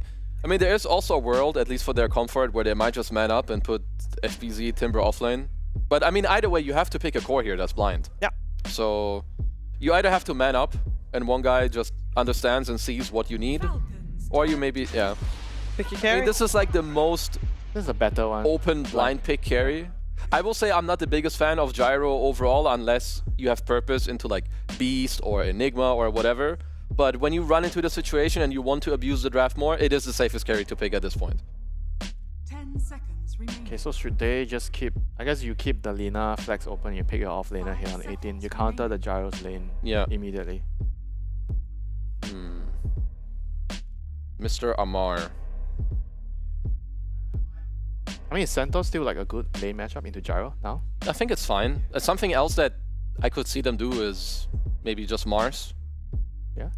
Good against the subs. Gives you a second jump. Pango again. Pango again. Yeah, they just like the Pango into Gyro. Yeah. Gyro matchup. It's very good in the lanes, good in the game. It's also very good against Pugna. I think this is one of the better heroes against Pugna. If you put the Timber mid, how does he do against Lina? 10 seconds. I think they... It won't be so good. Like, would you rather than have the Lina as the pos 4? So that was basically like, where's Falcons gonna go? Falcons, they don't have the overall last pick, right? So they do not. They just have to decide now what they want to do with this. Is Lina going to be a 4 with the Pango, or if they can come up with a better 4? I think if you want a better 4, I'm seeing Nyx. Nyx is really good against Bad, Pugna, and Timber. That is the only 4 that I feel like I would maybe trade the Lina. Yeah. I would kind of like that. I just feel like it's not something Crit wants to play. It's also putting you in a double melee lane with the Pango. Versus the Pugna Gyro seems pretty they're just gonna pull and manipulate the wave and survive, you know. It's not like in the worst case scenario.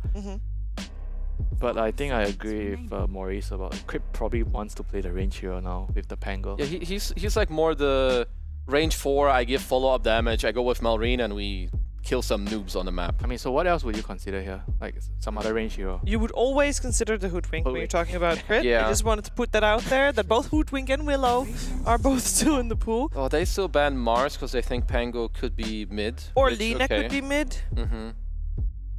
I guess. Then, yeah. So yeah, it's... There's so much still Yeah. possible, but yes. I mean, yeah, they're assuming the Pango will or at least can be in the mid lane, with Lina being the 4. 10 seconds remaining. Thinking about Marine mid heroes. 5 seconds remaining. I'm having a hard time pinpointing what I feel like they need. I think Lina probably has a lot of merit too, because you don't have the last pick and you want something that's stable, right? You can lane against most heroes. That's when the Lina mid comes in. And you have a CM with, I think when you have CM, Lina mid has a lot of power. Because Lina as a hero, when you're farming, you always have very little mana when you're joining the fights. I think CM solves a lot of that problem for Lina. I like mean, the Muerta ban. Yeah, it's also like Boom don't really know. Just like in this situation, it's just hard to know because they have multiple options. So I feel like it kind of makes sense. I mean, the Muerta ban is pretty good at protecting the partner. I think that's one of the better heroes. Yeah. Partner. You silence, you stop the drain, you can hit the decrab. Okay, let's see. Like Falcons, once again, they're in a similar position as last game where they could change a lot of positions of their heroes in the last pick. Things just changed a tiny bit. And if Falcons win this game, they're guaranteed upper bracket. Alright, time to win. Nice. Yeah, time to stop diving fountain. Because I feel like it's probably just a new Malrine hero for mid. Because seeing what we like, they literally just played this matchup last game, like with the Pango, and it looked pretty fine.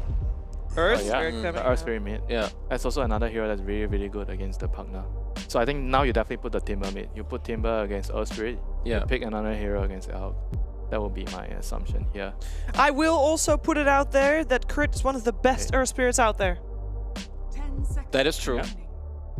I don't think we'll see it. No, we have not seen Earth Spirit position 4 for a very long time, but just up in the air, Didn't you know? he play it like one time? He played it one time in Blast, right? It may have been Blast or Blast group stage, maybe. I mean, it's out there. It's possible. Well, if you want to put Timber mid, I think an offlane you could go for is Dawnbreaker. Yeah. It's generally good against Al because you contest him in lane, you can contest his camps, like in the back as well. They are smiling a lot, so are they cooking something mid?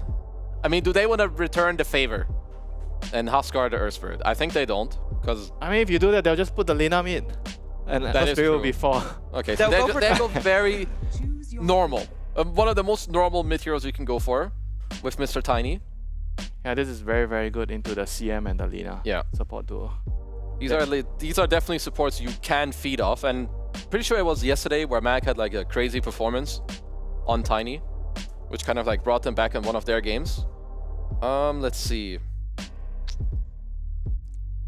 I feel like it's tough though. Like overall, I think both teams have their options in the game. Yeah, I will say that I prefer Falcons, not just... Well, I obviously overall think that they're the better team, just looking at it, but if I look at their draft, like you're gonna deal with an Alchemist who has a fast timing, a Pango roll, and an Earth Spirit who's kind of just... like there's a lot of stuff that's being thrown at you, and I don't know if Boom have enough to like stand their ground and fight back, because if you don't against these heroes, you will eventually kind of just end up bleeding out and dying. So I think lanes for me, for Boom, are like incredibly important, and them helping Mac get the first 2 active runes and take it from there. Yep, they have to solve an Alchemist problem by getting their Tiny a good game. And I think if Tiny has a good game, he has a good timing on the dagger, he can actually stop the Elk. Okay, so this Alchemist, how big of a problem is it? Do they have to set a faster time than Alchemist, or they have to weather the storm when it comes to Alchemist the time? No, they have to slow him down. They have to weather the storm. I don't think they have a faster time. Alchemist is the fastest carry. Yeah. Right now. Okay, so we're going for a long game for Boom, which is what we saw. That scenario they thrive in, right? So this is a hopeful game. Yeah, if they need to, you know, stay alive early, slow down Mr. Skeeter, because otherwise, I think there's so much stuff coming your way that... Yeah, I mean, you look at the FCA team, you ask them, do you want to play late game? Sure, yes. Bring it on late game, you know? Yeah, because, you know, on one side you got Falcons with, if they win this game, they're making the upper bracket. If if Boom lose this game, it's not guaranteed that they're eliminated, but it's not necessarily in their own hands anymore either, and that's never where you want to be. So let's see if they can take this second game of the series. We're heading over to MLP and John. Falcons 1 game away from securing upper bracket. Boom! They're still fighting for their lives to try and get out of the group stage. You see the 2 drafts on screen. Jonathan, what do you think? I think Boom will have to try to survive. Like what our panel said. They're going to have to just not bleed out. And at the very least, this lane matchup for Mac isn't as atrocious as the Ember Husker.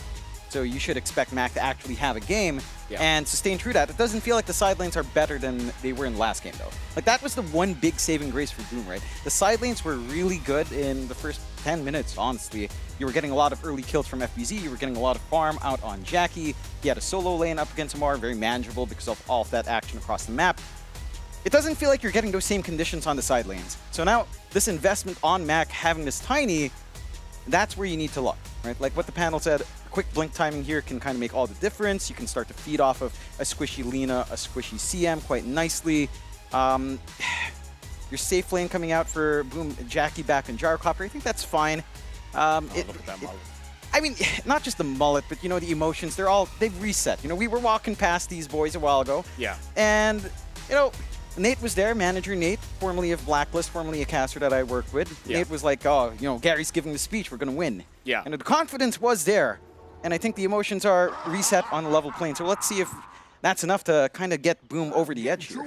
There's a lot on the line for both sides, John. I mean, Falcons, again, 1 game away from basically a guaranteed upper bracket start, which is exactly what you love to see if you're Falcons. And for Boom, you're still just fighting for your lives, just trying to get out into the playoffs here. And we'll see what they can get done. I think the panel did say you really want to drag this one out to the later stages of the game if you are Boom Esports. And I could certainly agree with this style of draft. You're not having too fun of a time against Alchemist early on, John. No, definitely not. And again, there's some early tempo here for the side of Falcons. They've definitely come out with some good solutions on their side lanes this time. So you are expecting much more presence out from Amar and Skitter early on. You should expect maybe some more effective mid-rotations. You've got the sister duo on supports here for Snaking and Crit, which is always fun to watch as well, especially after getting that lore dump in Crown Fall. That was pretty hilarious in Act 3, I believe. Yeah. So the tempo has to be there from Falcons, and all Boom has to do is try to weather the storm. Just hold back, try to survive, and if you maybe hit the 25-minute mark at even net worth, you're kind of happy at that point. We'll see if they can make it happen. I mean, Falcons obviously looking very clean already throughout game number 1. That's tasty. That is a tasty start, at least for Falcons. 3-1 this time their way. Now keep in mind, Boom got the 3-1 start last time in game 1. Yeah, but you know, you have an Alchemist here. That's a little bit tastier, right? True. Very true, Jonathan. Anyway, looking at this bottom lane, looks like Jackie and Zhao. Crit was around, just being chased down by the 2. Will eventually leave the area, though Zhao is still trying to cut him off by the looks of it. Mid lane, Malrine against Mac. Now, theoretically, Mac should have a pretty good advantage here on this Tiny versus Earth Spirit matchup. Yeah, shouldn't be too bad for Mac. Again, very manageable, lots of damage, of course, with a crash landing still. You're tanky.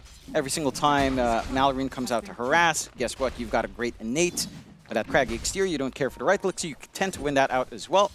And I'm expecting much more things from Mac. Again, he basically had no game for like 25 minutes in game 1 in that matchup against the Husker. So this time around, they've managed to get Mac something that's very stable, that he has shown he can perform on. Like, again, all the way back to, say, Adroit Polaris days for good old Mac. And this is something he's very comfy with. It's just a matter of, can you hold out in the side lanes? Mind you, there are a couple of things I really want to talk about, especially like this Pugna pick. You know, we were Teary crafting, maybe a Storm pickup, stuff like that. I think even just going for the Siphoning Ward facet, which is the preferred facet overall, into something like the Lina support, CM support, into this Earth Spirit mid, that ward is going to be a bit of a nuisance. John Yuel is going to be a very annoying target to try to insta-burst, even though he's not that tanky, but if his ward is in the right spot, keeps it alive, it's going to do a decent amount of chip damage. Top lane, Snaking dropping very low. It's going to be alright as Skitter will just cut off the Batrider and FBZ on the Timber. Yeah, I do agree with the point you were trying to make as well. I mean, that Siphoning Ward facet going to be extremely annoying to try and deal with throughout these fights. And we've seen it over a few games now. The Nether Ward, of course, just very, very potent against supports like this. Let's see how they do try to deal with it, of course. How's that top lane going? Seems like Skitter's having a great old time already. FBZ pretty much on par. I mean, you could see some kills happening here as the levels do go up, but so far pretty passive. That it is. Yeah, you need a lot more levels to come out, especially for Boom if they want to consider that kill. You've got some good poke damage coming out. You also have the Shredder facet up for FBZ. So the chain movement forward should line up for some better positional play, start to stack up the slows with Napalm, or just get a good flame break off from Tim's down the line once the levels are up. But this is a little bit more EXP intensive for Boom to play aggressive on. So just going to be a little bit slower, and as an Alchemist, that's not something you're too upset about. You've got a very good support that can just kind of back you up if you do look for that charge in, and a very good support to bail you out with a decent enough stun. So happy days overall to just get these stable lanes out for Falcons. And one thing that might just be awkward is that mid. You are still seeing Mac pull ahead. The side lane, not really too much back and forth. The mid lane is standing out now this time around for Boom. Well, it's going to jump onto Snaking again. FBZ wants to try for this first blood attempt, but a nice TP away from Snaking is going to prove to be enough. Those splinters coming out with the Timber Chain obviously proving to be quite painful for the poor old CM, but Snaking, quick thinking with the TP out, is not going to be feeding first blood away today. No. It is going to cost him a lot more regen. He still has 2 tangos on hand at the very least, so he does have that to fall back to. But it is making it a little bit tougher. Mind you, he still has his camp open. He still can pulse. Skitter's alone, though, just for a bit. Max taking a fair bit of damage here. John Malrine trying to get aggressive now on the Earth Spirit. You know, Mac has been looking for toss-back attempts into the T1 tower, but Malrine just always has the Boulder Smash available to just kick the Tiny away every time he does try to get close. So it's been very clean gameplay thus far from Malrine to boot. Because we are seeing FBZ going for another dive on a Snaking, still trying to see if he can pick up the CM. Stun will be landing onto Tim, so Snaking still in a lot of danger, but here comes the rotation now, even from Zhao, and they do secure. FBZ able to get first blood once again. Yeah, and they get Skidder. They might. I mean, they've got 3 heroes up here. Stun's going to be channeled. Skidder is going to just deny himself off. I actually think that was just the best choice he had.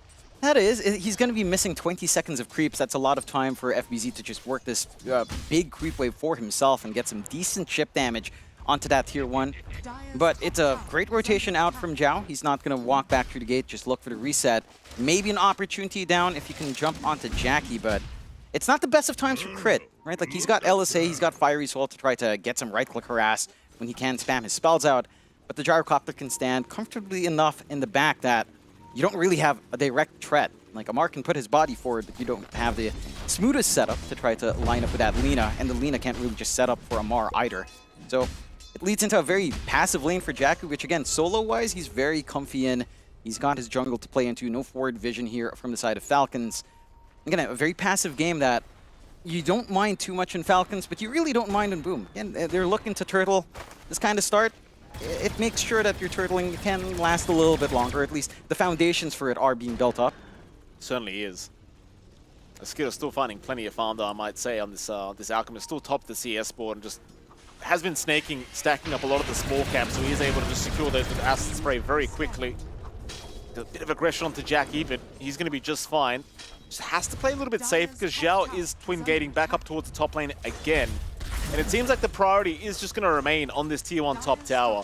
They do have a siege creep up, so it's going to be a very quick tier 1 tower to take if you can protect the siege creep and just continue to spam these nether blasts out from Januel. And that's exactly what they're going to try and do. I don't see them really making the rotations up top, but instead mid lane, Mac is going to find himself a CM, takes out the courier, and Snaking is going to die as Tims will secure the kill. Meanwhile, Malrine TPing up top lane, trying to secure the life of FBZ. FBZ trying to chain away to the high ground, but not quite getting there as FBZ now turning back on a Skidder. He's got the Alk. Before he does go down, he'll be very happy with that trade. And Malrine, I mean, he tries his best, just ensuring the tier 1 top tower remains defended. Mind you, John, it is very low.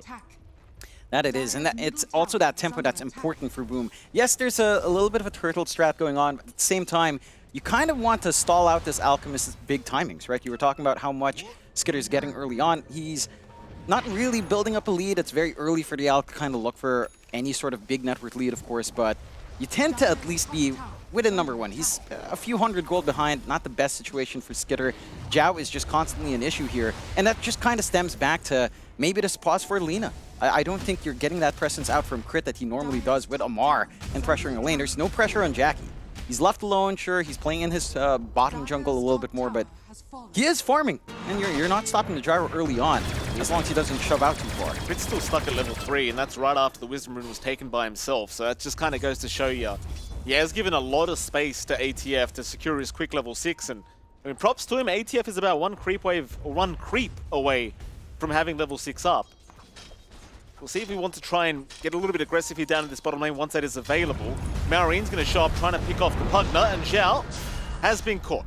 Decrepify out, but it's not going to help him out very much. He's gone. Yeah, does get poked, and that ward finally giving some value out for Falcons to get that movement out. Certainly a kill that helps the cause. It does open up mid just a little bit for Mac to shove in, and he does have his creep wave shoved all the way out, not really committing any right click to speed this process up. They did manage to take top earlier. Yeah, again, eventually that pressure was stacking up there, and they are working in that top jungle. They're taking away camps, they're taking away farm space. They haven't really set the vision up on Boom, and that's one thing Falcons can be pretty happy about. Only this forward ward in the forward part of the jungle, already de-warded by snaking. A very nice position for the sentry. And again, like, you are doing a decent job of just slowing this game down for Skitter. At the same time, you also kind of need time to work into these timings. Like, the blink's not yet up for Mac, so that high pressure from your Tiny isn't quite there, although you could randomly run into some heroes here, I guess. Mac's trying to find the CM, but he's pretty low on mana anyway. Just going to leave the area. Oh, look at these double wards on mid. You did have the Boom ward earlier. I'm not sure if they noticed the Malrine ward being dropped as well right behind your tier 1. So Januel is going to start onto this tier 1 mid tower, of course, really just abusing the Nether Blast of the Pugna. Has been just the deal with Pugna, right? Like, every time you see this hero, you know those tier 1 towers are going to be going down very fast. And Falcons, I mean, they are going to be around to try and slowly defend, but they've got to find Zhao if they truly wish for this defense to be successful. Mac going to start with an avalanche toss, but he's been caught out here by Maureen. Try and make a run away, but gets hit by the LSA of Crit, and oh, the Rolling Thunder! Doesn't quite connect, but it won't matter. They've still got the control, and that's a huge kill for Maureen. And it is. They still end up losing that mid-tier 1, so it's not the worst thing in the world for Boom. Again, they're getting all of this attention away from Jackie, away from FBZ on that Timb, allowing them to get that scale up. It's a quick Kaya timing coming out for FBZ into the BKB here. And again, Jackie's just going for your usual build up on the Gyrocopter into the Chrysalis Ags, probably BKB perhaps this game, Satanic Daedalus down the line. It's still a ways off until those major spikes, but I feel like the space you're getting for Skitter is nice. Again, it's not the quickest farm in an Alk, it's not the danger zone yet. As long as he can kind of maintain control in his top jungle, you will eventually get there. The question now is, can Boom keep that pressure up? Because they've gotten 2 tier 1s. They haven't made too many forward forays into the other side of the river yet until this blink timing's up on Mac. And you know, Mac's been trying to get pressure without it, but it hasn't panned out too much in recent time. Oh, snaking. Oh, snaking. Okay. Trying for a quick TP out, but FBZ just completely annihilates him on his way out, as now Skitter also caught, gonna stun himself, and this is not looking great. FBZ starting to become a huge problem on the Timbersaw. Yeah, again, he has this really quick Kaya timing, instantly gets payback from it, getting a good kill. Again, slowing down this Alk, slowing down Skitter. I'm a little bit surprised that they aren't trying to take over any other part of the map right now in Falcons, or at least trying to stack up elsewhere for the flash form to kick in. This plays into what Boom wants. You've got this early tempo starting to line up. The blink, again, for Mac is still a ways off, but you've got the foundation set up from FBZ with a Kaya up straight into BKB, and they're just never leaving Skitter alone. Like, FBZ's just hugging the top lane. He doesn't care what's going on bot. He doesn't care that they're trying to poke out on Jackie. As long as Skitter gets the same treatment, he seems to be pretty fine with that. I mean, absolutely. Smoke up, but they're trying to use Skitter as bait here, I do believe. Meanwhile, bottom lane looks like they have caught out ATF, but he will be able to slowly get away. Top lane, the chase is still on for Tims and FBZ. Tim's going to try for a TP play out. Can he actually make it? No, nice kick. Very nice kick from Maureen right towards Snaking with the Frostbite. And with that, I mean, do at least find yourself a +4 Batrider. They won't catch the bigger target they really would have liked, which is FBZ, but they'll take what they can. It's honestly not that bad of a kill, right? Like, you're also stalling out Tims, He's working into a blink. He's just holding brown boots into a blink dagger. And that timing would work out to line up with Max, considering the space that they are just slowly grabbing for themselves here on Boom. So double blink timing would be good. You stall out one blink. That works in favor of Falcons just a tad bit. You're getting room out for Skitter. He is at least set to get the Sacred Relic up and try to accelerate into the Radiance and build up. They're playing around with Malrine. He does have his nice early spike with Blade Mail up. So his damage is big. He's a lot more durable, although I don't think you care too much on FBZ if he manages to just commit his magical damage right on top. But yeah, it's a little bit slower. And again, Boom needs time to build up. Falcons needs time to build up. Falcons' timing is a little bit faster, of course, if this Alk does manage to start to eclipse. And you're seeing the recovery on Skitter. Number 2 in net worth now. He was bottom net worth a while ago. Just the nature of Alchemist, if you leave him alone too long. Yep. On to Zhao. Zhao's going to be just fine because Jack is right behind him. Skitter's still struggling in the farming department, still behind FBZ, who's just well and truly ahead of everybody. The perfect Timbersaw start, if you've ever seen one, is now Boom looking to perhaps smoke up through the mid lane, and they will. They'll see Crit in the mid lane. Blink up on Max, so it should be a pretty easy avalanche toss combo, especially with that amp damage rune available. And they'll take it. Mac, easy jump in, does secure the kill. You do actually have a TP from Malrine because they want to protect these stacks. Now Boom, I don't know how quickly they can really take these. Malrine posturing aggressively. You do have FBZ around. Toss back from Mac right into the timber, and Malrine is down. Very nice toss-back play from Mac. ATF with the Rolling Thunder trying to get something done, but he's lost Snaking. ATF still trying, but he's got to escape. Just get out of there. Mac, Avalanche will land. Toss is on a creep, though. Here comes Crit to try and help out. FBZ still trying to go for more as the lasso now from Thames.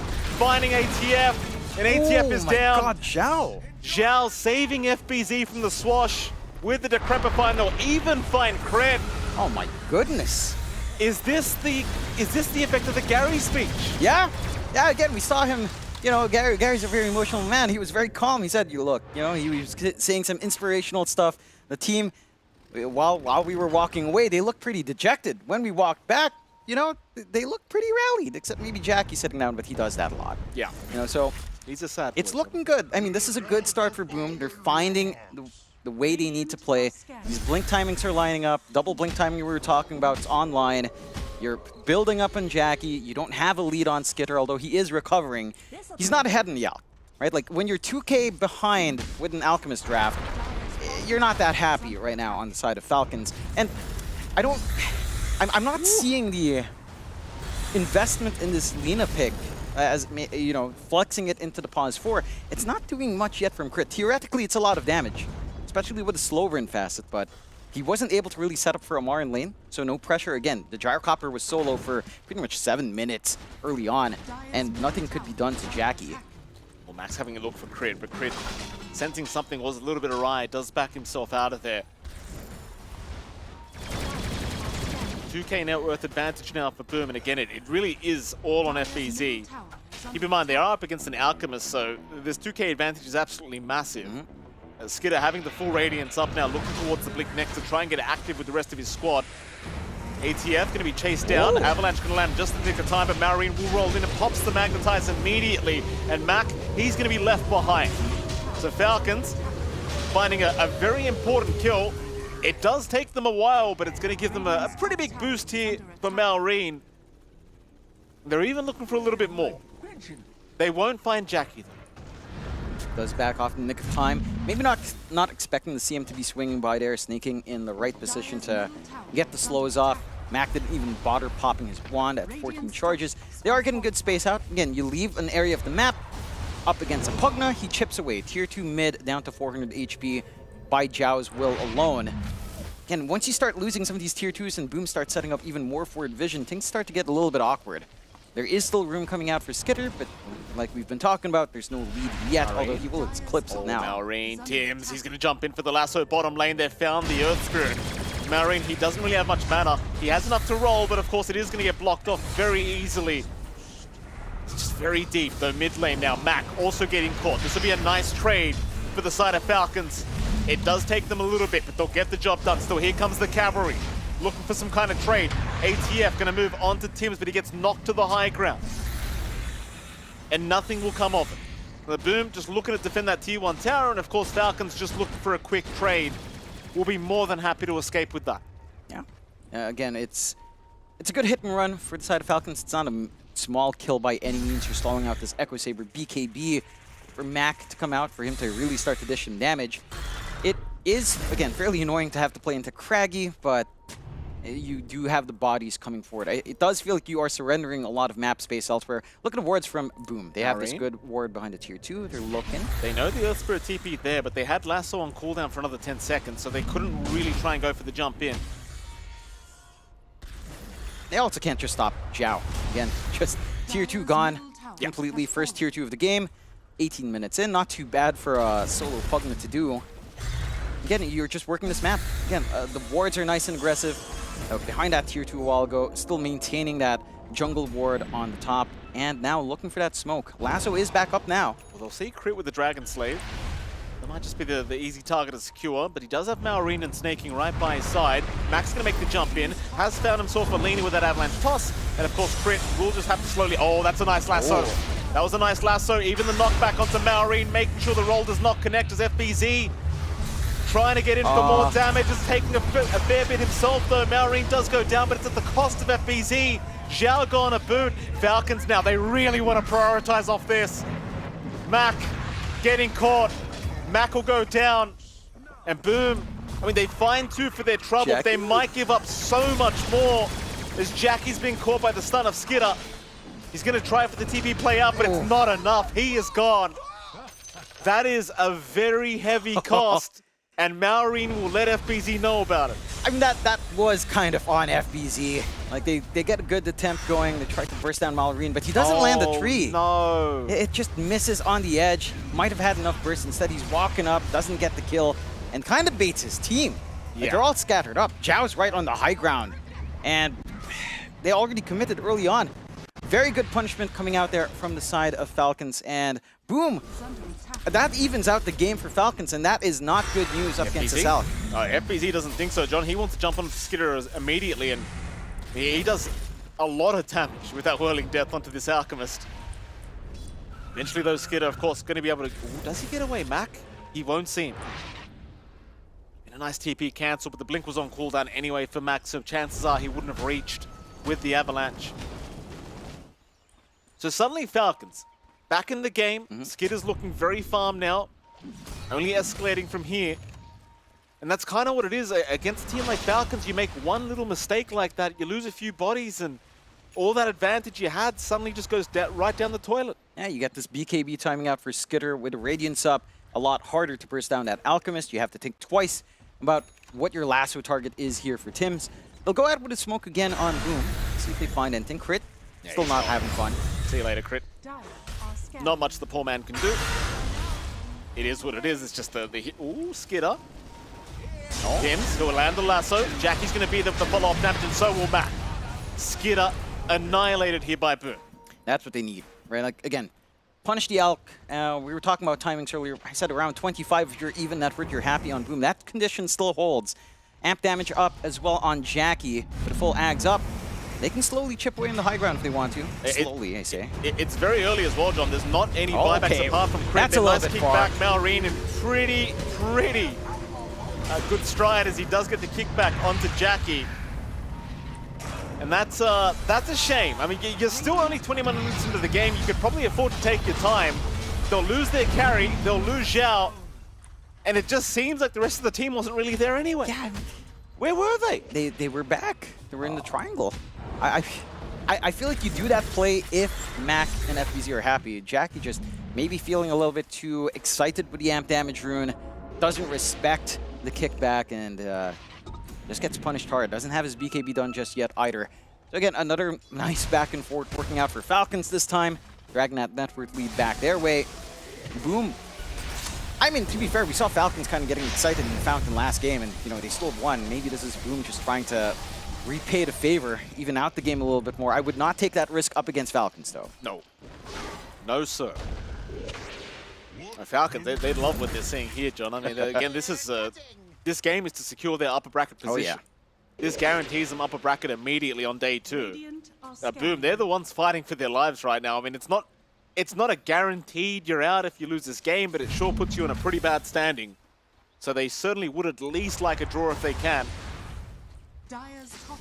Back to the drawing board it is. And it is. Slow down a little bit, at least finish up the BKB on Jackie so he doesn't get that whole shebang on him once again. And he's not too far off, about 1k gold away. Not too long for a gyrocopter to find that. It's still a long way though from your own BKB timings here for Mac.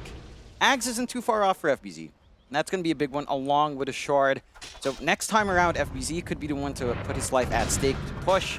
They are looking for the Roche here on Falcon's end. No vision to come in from the side of Boom, so this is going to be a nice sneaky play. Scan off the mark as well on both sides right now. Uh-oh. Tims. Smoke on smoke scenario. Mac gonna have his smoke broken onto ATF. ATF thinking about the Rolling Thunder, but does just pump fake for now. Skitter's gonna jump in with a big stun out on to Mac, but Mac gets decrepified, so he's okay. Instead, Zhao's the one in trouble. Zhao gonna be left behind, though he is life draining, but he is eventually gonna die. FBZ now jumping in on his own here.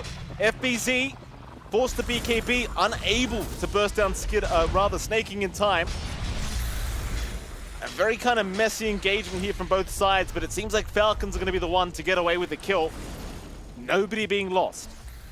Yeah. Nice hit and run. Maybe not, definitely not the target you'd care too much about, but it does make the Roche fight just slightly more awkward for the side of Boom. They have disengaged from the area. I'm surprised Falcons are still looking to prep in the zone. They can still clear Roche. It's only a few more seconds until Chemical Rage, and that seems to be the idea. Can Boom read this? Do they know it's going to be a quick Roche? Because you get that Roche away onto the south, you're going to have some issues in trying to keep down Skitter at this point with the BKB up. But they're trying to get there in time, but I don't believe it's actually possible. Tims is around, but he's the only one that's close enough to jump in. They'll have to take a post-Roshan fight if they want it. They are still prepped for it if they do wish. Here we go. Maxi with the avalanche toss, but Skitter's still going to get the Chemical Rage off in time. Meanwhile, Mac now caught out by Maureen, looking like he's in huge danger. Tims and Mac both down. Jackie's going to try and fight this one out, but he's just lacking so much damage. FBZ's going to jump in now, but ATF's got the Rolling Thunder off. It's not the fight. Jackie's still being chased here. FBZ going to try and intervene. They'll get the Aegis down, but Jackie's still going to lose his life. Maureen will still roll away. It's FBZ versus the world. He'll try to TP up, but snaking. Oh, we can't see him. Could not react quite quick enough. Still a 4-for-1 trade in the favor of Falcons. You've got to be happy with that. You definitely are, and it's just such a massive risk for Mac to stand in the front like that now, especially without that BKB. He gets a toss out, sure. The follow-up's a little bit slow from Boom, and just a little bit fragmented. Like, Tims gets the last one in the back onto crit, but you don't really want the Lina to be your prime target. You wanted it to be Malgreen, perhaps. You wanted it to be Omar, maybe even Skitter, although you'd likely save that for Skitter's second life if you wanted that. I mean, ATF, he's just going to TP out right in front of FBZ, and well, Tims had no lasso for another 10 seconds, so there's just no chance of stopping him. 16 to 17 now, 5k advantage the way of Falcons, which 5k is still not a lot considering you do have an Alk on your side, but the Falcons still proving that it's enough for them to just win out these team fights every time. Yeah, it's a matter of item timings. Again, you have the BKB up on Jackie, you have it on no one else. I mean, FBZ has his, but you really need it on Mac. He does get it now with a disassembly on the Echo Saber. If he had that in the last fight, perhaps, you're a lot happier. Big jump in on Snaking, but the Glimmer Cape magic resistance going to make it hard to actually burst him down. So you're at that stage now for Mac where you can't actually burst the supports that quickly. That's going to be a little bit upsetting for him, I'm sure. Dire are scanning. The rest of Falcons just heading to the bottom side of the map once again. Boom Esports, they'll hang around top. Seem like Falcons want to start pressuring that bottom tier 2 tower just a little bit. Seems like Boom, they're just going to try for a trade. In fact, Falcons, they say screw the tier 2, we want to go for a fight. They smoke up, they want to go through the twin gates. Skitter's already there though, FBZ does spot him out. Mac going to blink away while he does channel the stun. Skitter going to jump in, finding Jackie. BKB not committed here by Jackie, but the lasso is out. Skitter, he gets blown up. He's a bit too early to the party. The rest of Falcons, they are now there, but they don't want to be there. FBZ, he'll hunt around. Crit's going to be scouted. He'll go for the Yules up. Meanwhile, Maureen jumping in for a Magnetize. They're still just trying for the leaner. Crit is down. Maureen now the target, trying to survive with his BKB, but he just has no angle to roll out. He'll try for the TP play, but it's not enough. Maureen is gone. And Skidder, I mean, it was a nice idea to just try and TP and defend with Acid Spray, but he got scattered out with the TP play in, and FBZ immediately just got in there and got the work done. It also felt like the gate movement was a little bit slow from Falcons. It was. They hesitated. Right? Like, Skidder already commits for the TP. Yeah. They saw that. They were right there all together in the screen. They saw the TP. They didn't go through the gate in time. That was like 2 seconds delayed. And it kind of falls apart from there. I feel like if you manage to channel that long enough and, you know, you're all aware, it felt like they weren't quite on the same page for the timings and that move, and Boom capitalized. They find some big kills. This kind of stems back to them finding the Aegis kill earlier, as we are looking at a little bit of a chase here. Snaking. Just a nice easy pick-off if they can actually catch him. Lemmy-Cape going to make things a little bit hard, and he actually goes the right way, looking for a TP. And Tim's going to be forced to lasso for this kill, so Snaking getting a little bit more value for his life before he does eventually go down. Bottom lane, Crit is also being chased up here by Mac and Jackie, but instead they'll try for ATF. Avalanche will connect, Mac with the toss back towards Jackie. ATF, Rolling Thunder will be committed. In fact, he'll turn back around onto Mac. There is help incoming, but I don't know if they really want to force this fight without their Alchemist.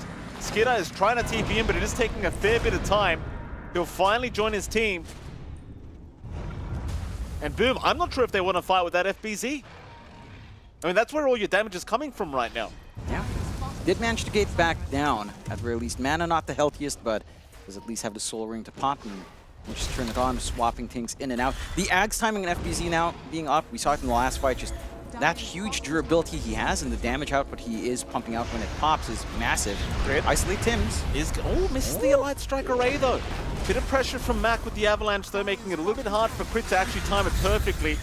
Maureen gonna roll in, still trying to find the Batrider, but Crit has gone down to FBZ. Meanwhile, Tim still surviving thanks to Zhao, life draining him away from the high ground. Boom Esports will find Maureen here with the Timber.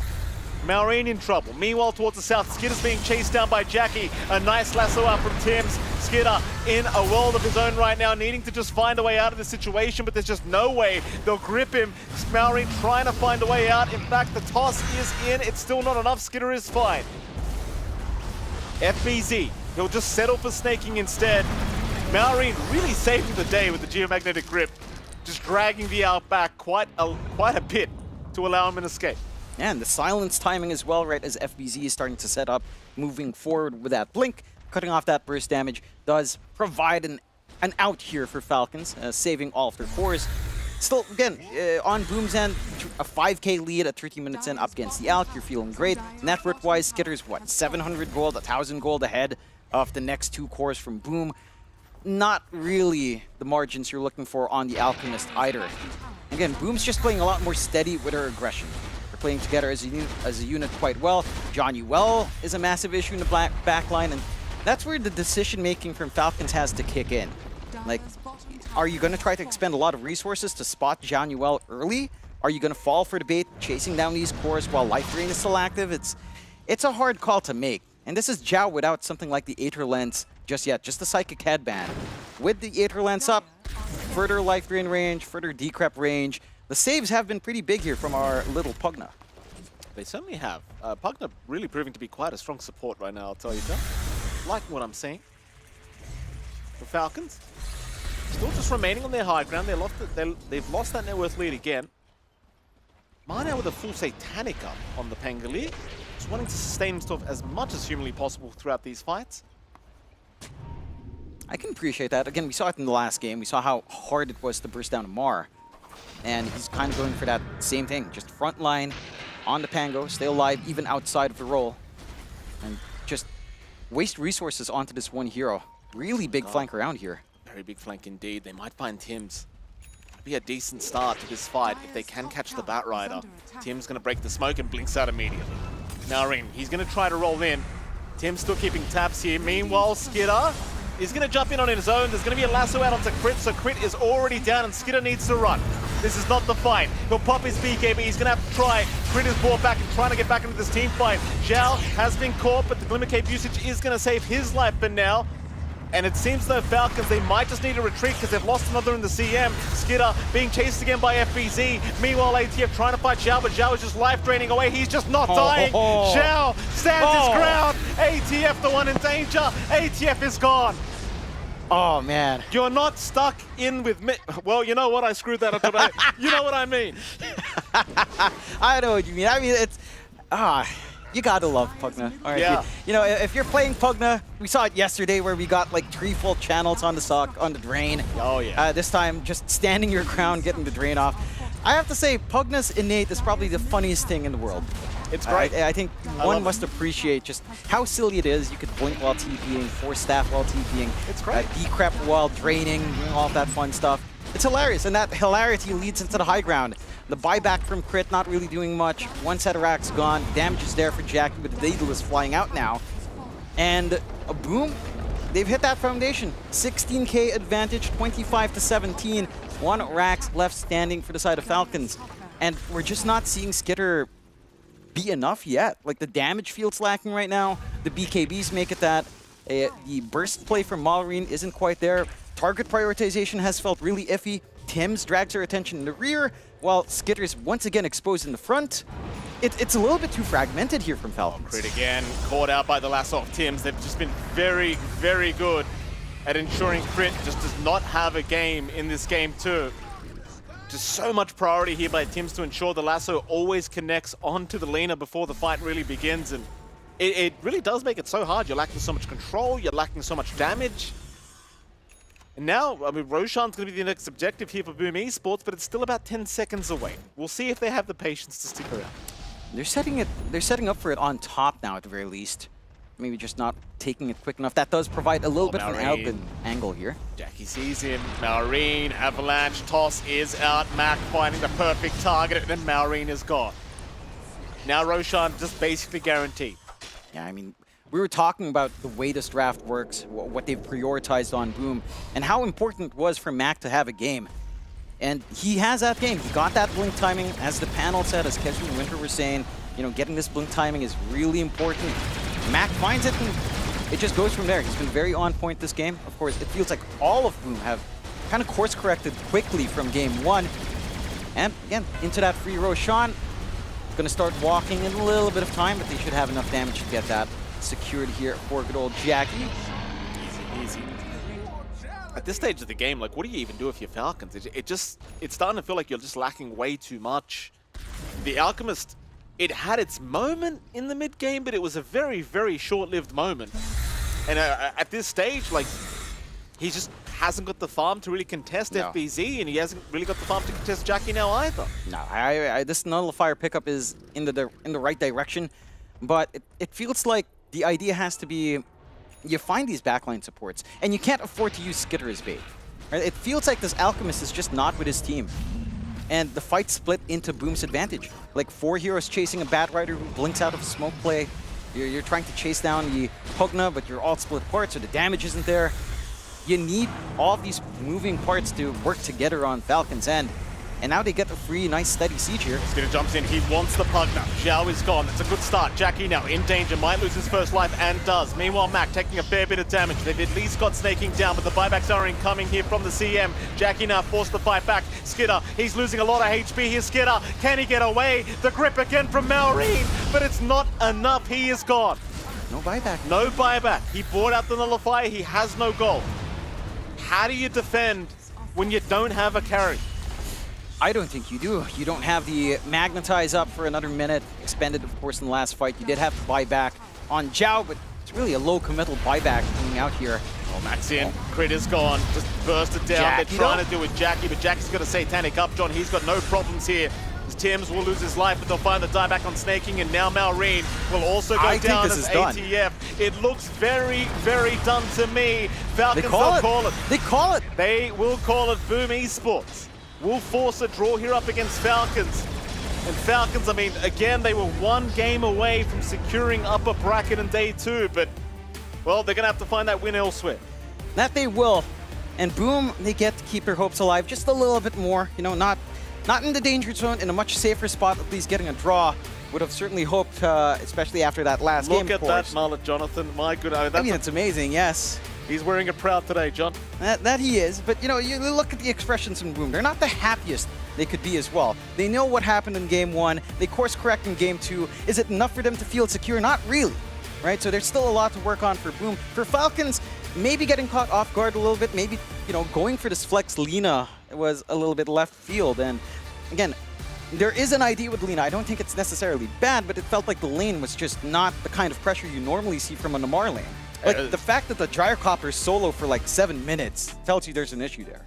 Yeah, I mean, absolutely. I got to give big props to FBZ. I mean, it really did feel like FBZ carried most of this game here for Boom Esports, and that's the classic FBZ Timbersaw kicking in here. Of course, we do have a lovely panel on hand, Jonathan, to discuss what happened in this game too, so let's throw to them and see what they have to say. Oh, we have a lot to say. Thank you so much, gentlemen, as this one goes to Boom. They tied the series, and we talked a lot at the start of the game after the draft was done, that there was an Alchemist timing on one side, and it was up to Boom to try and slow that down. I think, Kezu, they did a wonderful job at not just doing that, but also set a high timing for themselves. No, absolutely. I think FBZ and the support duo with John Well and Tim's, they played so well. They did all the right things. You have, you know, your top net worth FBZ, they're pushing in towards top, they go mid together, they keep blasting the towers, and I mean, they kind of had a net worth lead, I think, for the majority of the game. There were like maybe 1 or 2 plays, you know, that weren't all that amazing for them, but yeah, I'm really happy with this win for them. I think especially when you're, like, they're 2-4, someone pops off with FBZ, you beat one of the better teams. This win feels pretty damn good for them. Yeah, in 4 minutes, I think that was what I wanted to highlight. The Pugna moving top, I think that was kind of like the move, like for me in the first 10 minutes of the game, that actually kind of broke apart the laning phase. Yeah. The CM was forced to TP, he got engaged, he sneaking TP'd back to the tower, I think around 3 minutes 30, and then the Pugna gated at 4 and killed him, and the Alchemist was suddenly left alone and he died as well after that. I think that kind of started the snowball for the Timbersaw in this game. I mean, it is like a pretty big deal, because usually when you watch Falcons play, they're the first ones to make a move. Doesn't matter if it's mid, but especially like by using the gates, like usually you'll see like Skeeter and Snaking maybe even double gate towards bottom, but there's so much pressure on this top lane that not just it's hard for them to gate on their opponents, but instead it's actually Boom that can gate on them. So exactly with what Winter is saying, it's like a lot of the big things that matter a lot in like these early games to how can you actually connect your heroes, and I think in this game they did it so much better than in the previous game. Yeah, and moving on to the middle game as well, I felt like Falcons kind of did a good job to claw themselves back into the game. Yeah. They recovered with the Elk. But again, you know, a couple of fights, I think the smoke towards top where the Elk kind of got picked off early. He didn't really wait for his team. Yeah. It just gives me the feeling that they are playing too fast. They need to slow things down a little bit for everyone to catch up, you know. Yeah, you just need to be patient. I think sometimes like people get lost in the, oh, at this moment we should be able to make this move, but you know, we're all humans. Maybe someone doesn't have mana or someone is 3 seconds late, whatever. It happens. You have to play like the situation at hand. If someone isn't ready, you have to enable them to, you know, still get there in time. Because yeah, if your carry just gets instantly obliterated, it's usually not that good. Usually. I will say I did think that this was mostly an exceptional recovery after game number 1, because we talked about that just looked mostly bad. They had some good, you know, glimmers of hope, but that was mostly off the back of Falcons misplaying. And I think coming into this game number 2, I feel like Winter, they seemed recovered, refreshed. They seemed like they just played their first game of a series. Yeah. Completely different strategy. Completely different strategy, and I think that they just focus on playing their own game. They ignored what Falcons are going to do. Exactly what you wanted. They just focus on, I think, the key moment again, you know, using the gates, controlling the runes. The Tiny got a very good timing with his dagger, and the Tiny kind of dictated play across the map, and you have a CM and Lina, which you're going to be fooled against the Tiny. I feel like this game, it just looked like, I could tell like that there's more confidence, like when I looked at their gameplay. Like you have this FBZ Timber, like the way that they were all moving with their supports as well, just I feel like this game just felt nicer and more easier for them to play. Yeah, exactly. Like just by watching the game, you could tell that it's just more natural for them to play. It just feels nice. Yeah, I also think that Tim's on the playmaker that he had, Yeah. Bat Rider, that especially felt like everybody was really comfortable playing around his moves and his targets, and they all were on the same page, Kezu. That was great. This is very hopeful, of course, for them. I think also with like, not only did they have like the bad rider with Tims who starts the fight, so you had FBZ who went for a blink right after. He can always follow up on the lasso. They get the kills together. So yeah, I think this game, they should focus on this one, and then, you know, from game one, you learn from the mistakes. But this is the game that you take forward with your emotions and feel happy. Yeah. Good. No, we said that yesterday they tried out so many different styles and ways to play, so many different heroes as well. They had the highest amount of different heroes played in just 4 games. This is the one that I feel like, Winter, they can recreate against other teams, even with other compositions of heroes. Yeah, it's a classic FBZ Timbersaw, you know, he loves that hero. And even though we kind of felt like the laning shouldn't go this well, he made it work with the gate rotations and everything, and he was like a beast, you know, throughout the whole game, from the lane, the mid game, the late game, was destroying them. Once the BKBs run out, you're gonna die to the Timbersaw. Yeah, you are going to die to the incredibly fat Timbersaw as well. And at that point, if Timbersaw is a star, the supporting staff is not just the actual supports. Maybe also Mid-Tiny turns into a little bit of a supporting staff for the Timbersaw. And with that, we're heading over to Mac, who is having his winner interview with Lyrical. Oh my goodness gracious. I am here with the one and only Mac. And Mac, you went by another name in the past, Lelouch, if I'm not mistaken. Been a staple in the Southeast Asian series for a really long time. I've watched a ton of your games. I didn't know you both wear glasses and don't wear glasses. I was watching that Ember Spirit game, and at one point you did your anime move and took them off. What was that? What was that about? Why did you take your glasses off? I usually not play using my glasses when I'm playing because like I'm nearsighted, so I only use it for like going around somewhere. Then that's it. Okay. But you were wearing them at the start of the game, though, right? I need to put mine on because I can't see you. But you were wearing them. You took them off afterwards. You guys came back in game number 2. You played an absolutely fabulous thing. What was the atmosphere like in the team? Was there a point where you knew that you guys had won game number 2? I think in game 1 we were pretty disappointed because I think we could have won that game if we were just good at the map. Then something happened. So what can you do? Right, but game number 2, there was a point where, like, you guys, you know, at a certain point, it felt like maybe you were a little bit, you know, dealing with the laning stage, the Alchemist. How did the mid lane go for you? Did you feel like the entire time game 2 you were going to win? Game 2, you knew you were going to win the whole time, or were you a little bit worried at points? At some point, we were just chilling, like going with the flow, you know. So it's like we're just playing our game, take the maps, take the Roshan, and just end the game. Easy peasy for Mac Lelouch, the anime man. We'll see if he keeps taking these glasses off. So we head back to you guys. Put them back on, Gabe. We know you can't do anything without those. No, that was quite the anime move. And it almost actually paid off, of course, in that game number 1. Overall, fantastic series coming out from Boom, especially that game number 2. And for that second game, we still want to highlight the offlaners for our Acer Predator head-to-head, Kezu, because those really shone. Oh yeah, we absolutely have to. Like, usually, you know, it's Amar and whatever hero he's playing, or maybe his Timbersaw, but this time around, it's the FBZ Timber. He's 12, 2, and 14. I loved his items, his hero damage, as you can see here. It's great. He was in all the right moves. And apart from one time, you know, hitting some tier 3 tower and wanting to do some crazy stuff, everything is just clean. Like, he's in every fight giving you the damage. Even here, I think he goes in, takes a lot of attention, deals damage, still gets out. And then later, his itemization was very clutch. You have the Kaya into the BKB with the Blink to follow up, then the Axe later. Like here, he just got his Axe. This is the Aegis that literally just came out now. Yeah. He nearly fully kills Malrine on his own. He gets the Aegis because, honestly, I think without him at this point, they were very close to throwing this game away. But his performance, his hero, his items, very clean, very nice. And let's not forget that this Timbersaw for Boom was their first pick. Yeah.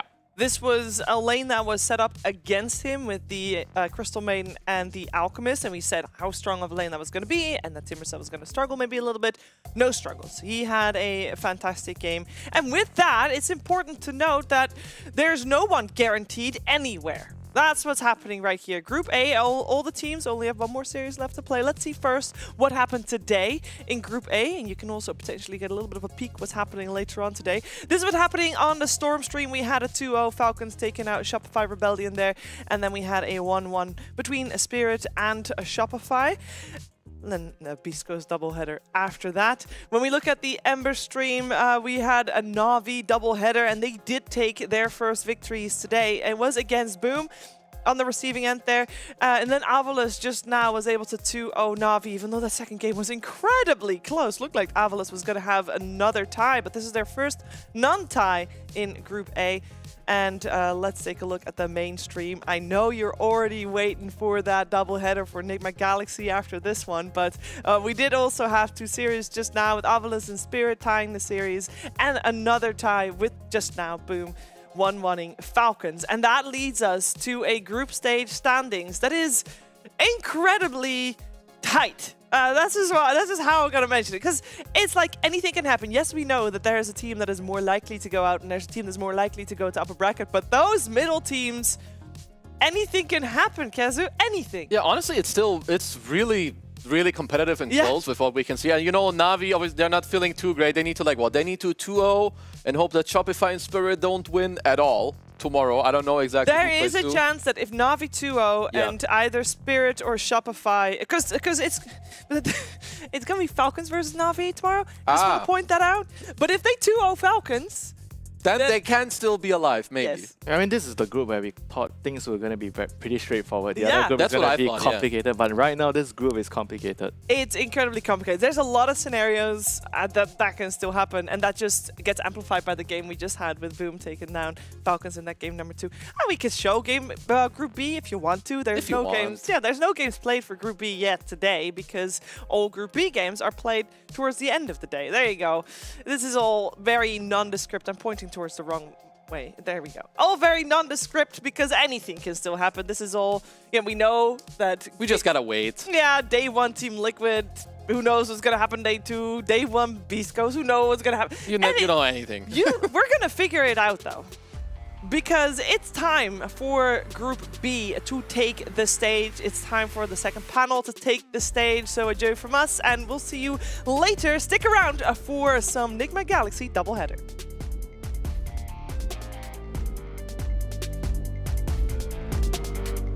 Waking up, playing some Dota.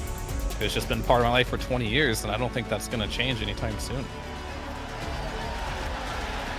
Where we are in the history of this game and where it's come from and how much has been accomplished, I think compared to basically any other esport, it's the best. So I'm grateful for Dota 2 as a game because Dota as a culture supersedes where we come from.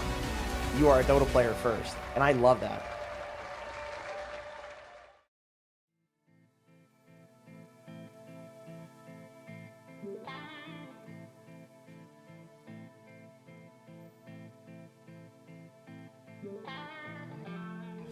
Takes more than money to force a change. Takes more than time to heal the pain. Heart break will light the fire. Heart break will light the fire.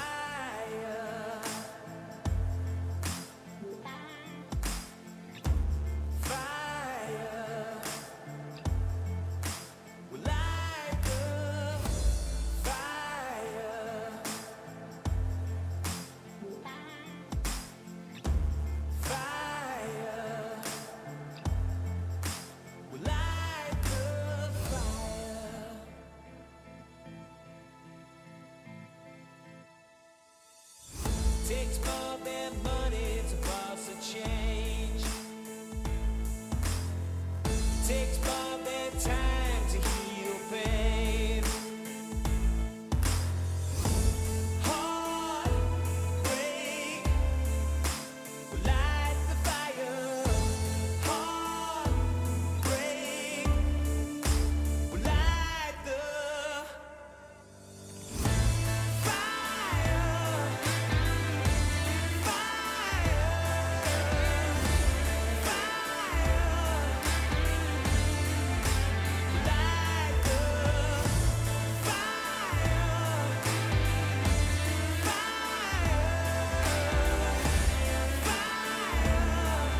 So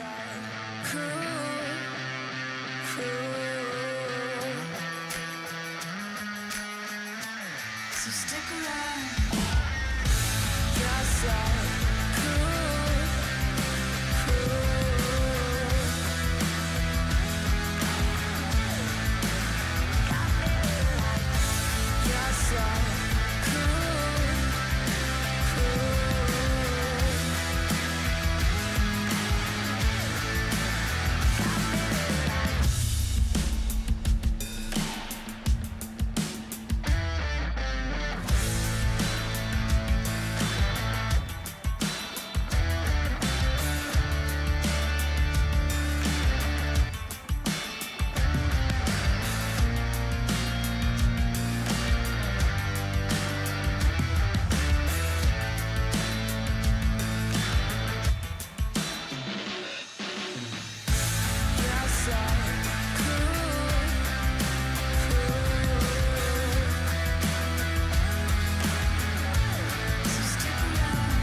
So stick around.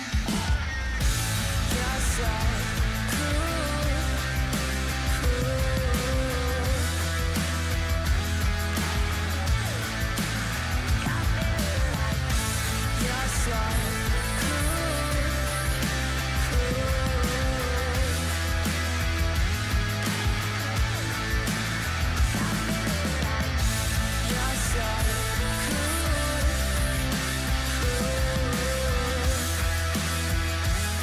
ESL One Bangkok is brought to you in part by Intel Arc, Acer Predator, DHL, Kadia,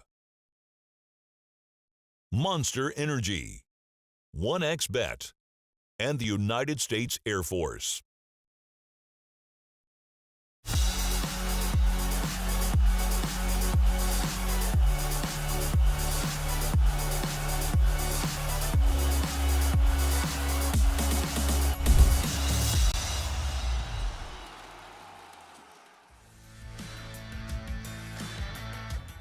Welcome back, everyone, to ESL One Bangkok 2024. We are now halfway through our second day of group stage action. We have now seen Falcons and many of Group A start to settle things out, see who's going upper bracket, see who's going lower bracket, see who may be getting eliminated. But Group B still has a great deal of questions as we get into the second half of the day, and I'm going to help you answer those questions along with Fear and Effie. Hello, Effie. Hey. Effie, I know you're feeling a little bit under the weather, so I won't tax you too much, but at the minimum, I will say welcome to the show. Happy to be here. Happy to watch some good Dota with my friends, you know. Love being in SEA. Hell yeah. Yeah, so yesterday, I'll give you a quick catch-up. We watched a lot of BetBoom Team on this main stream. We had a doubleheader of them. Had some thoughts from Fear, but what's your impressions of BetBoom Team in the post-TI world after, Pure has been added to the team, they've had some minor shuffles, and now they have a championship under their belt as well.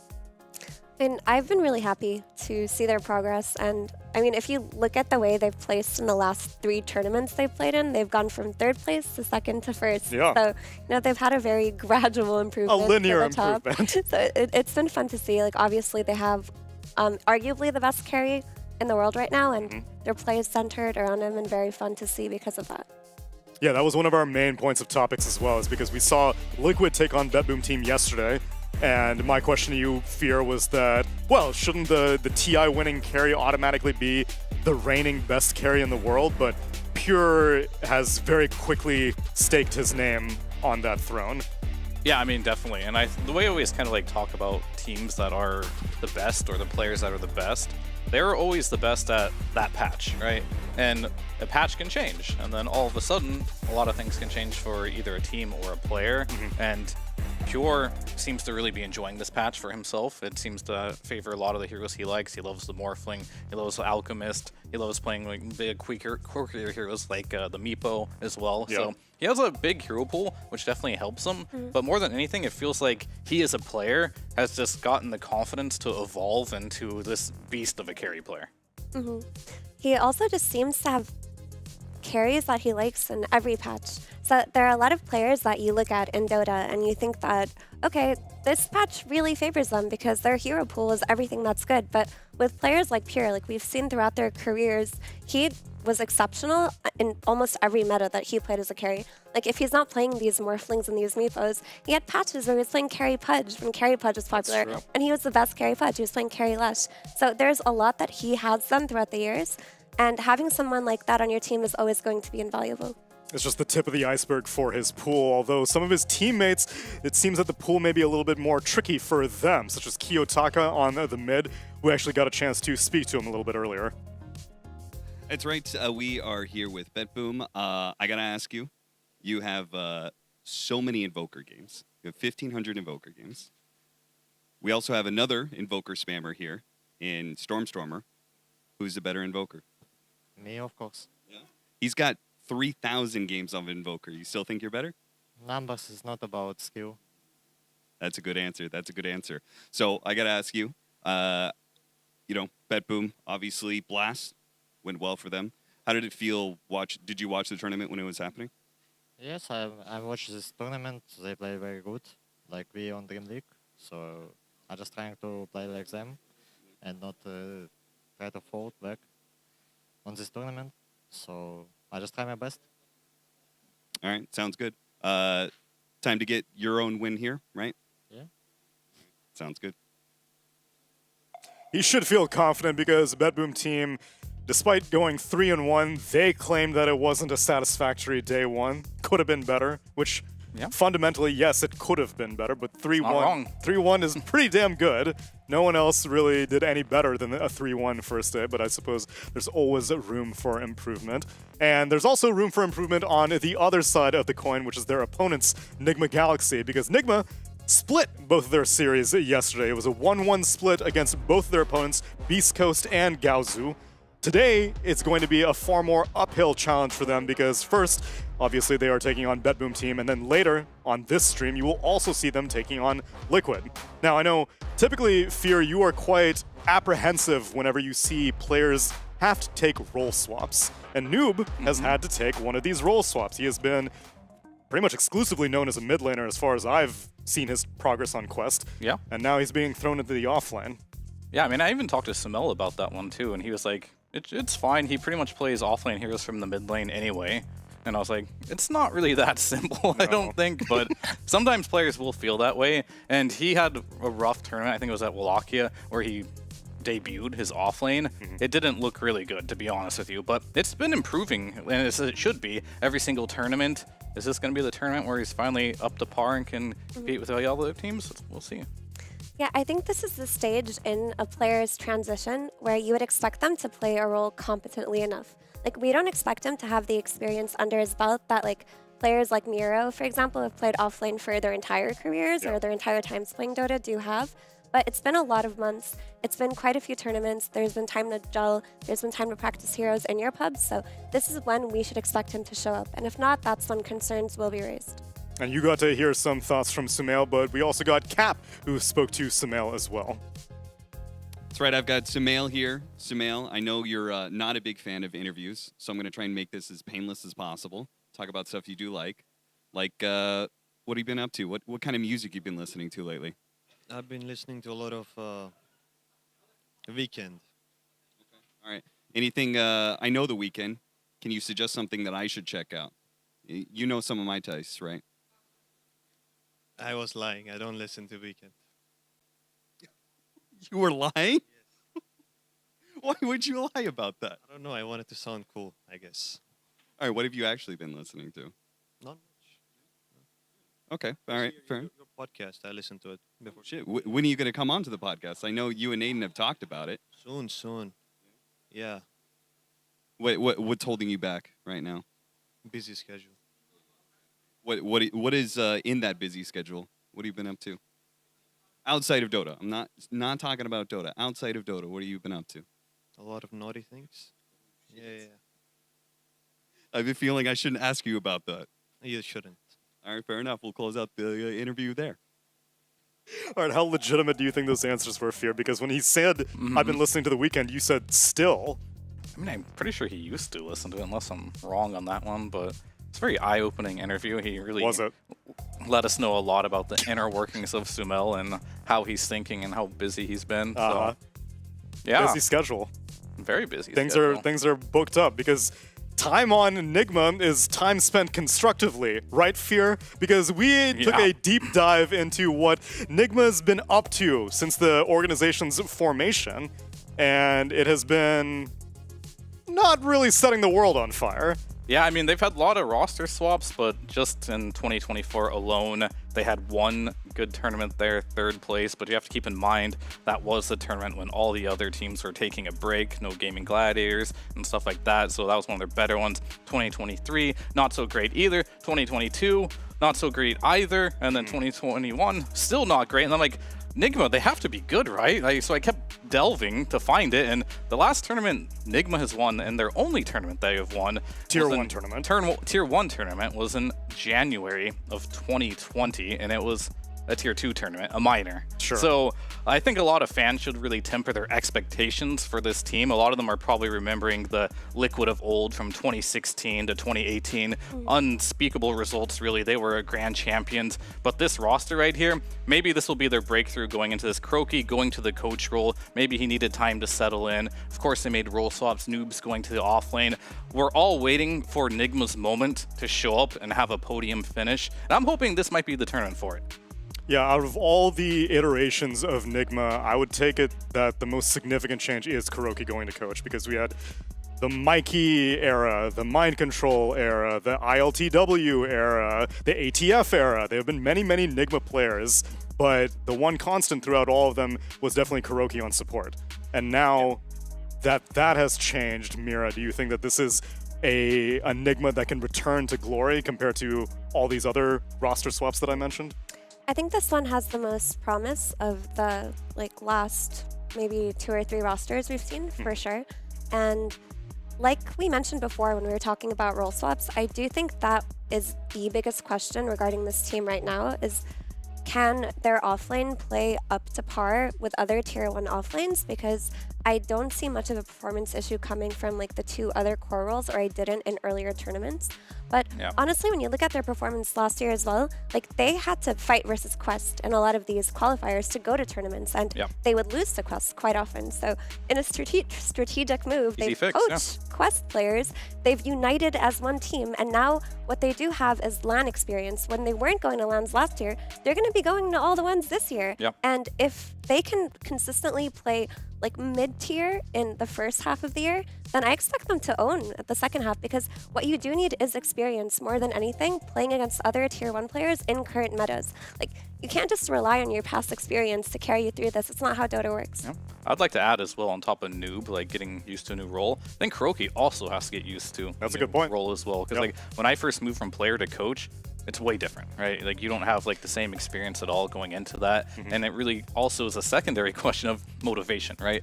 Is your motivation to actually want to try really hard and not be oh, I'm coach now, I can kind of lay back a little bit. So I'm hoping Kuroki's taking the role very seriously, putting in the time and the effort to really help these guys be elevated, because they need him.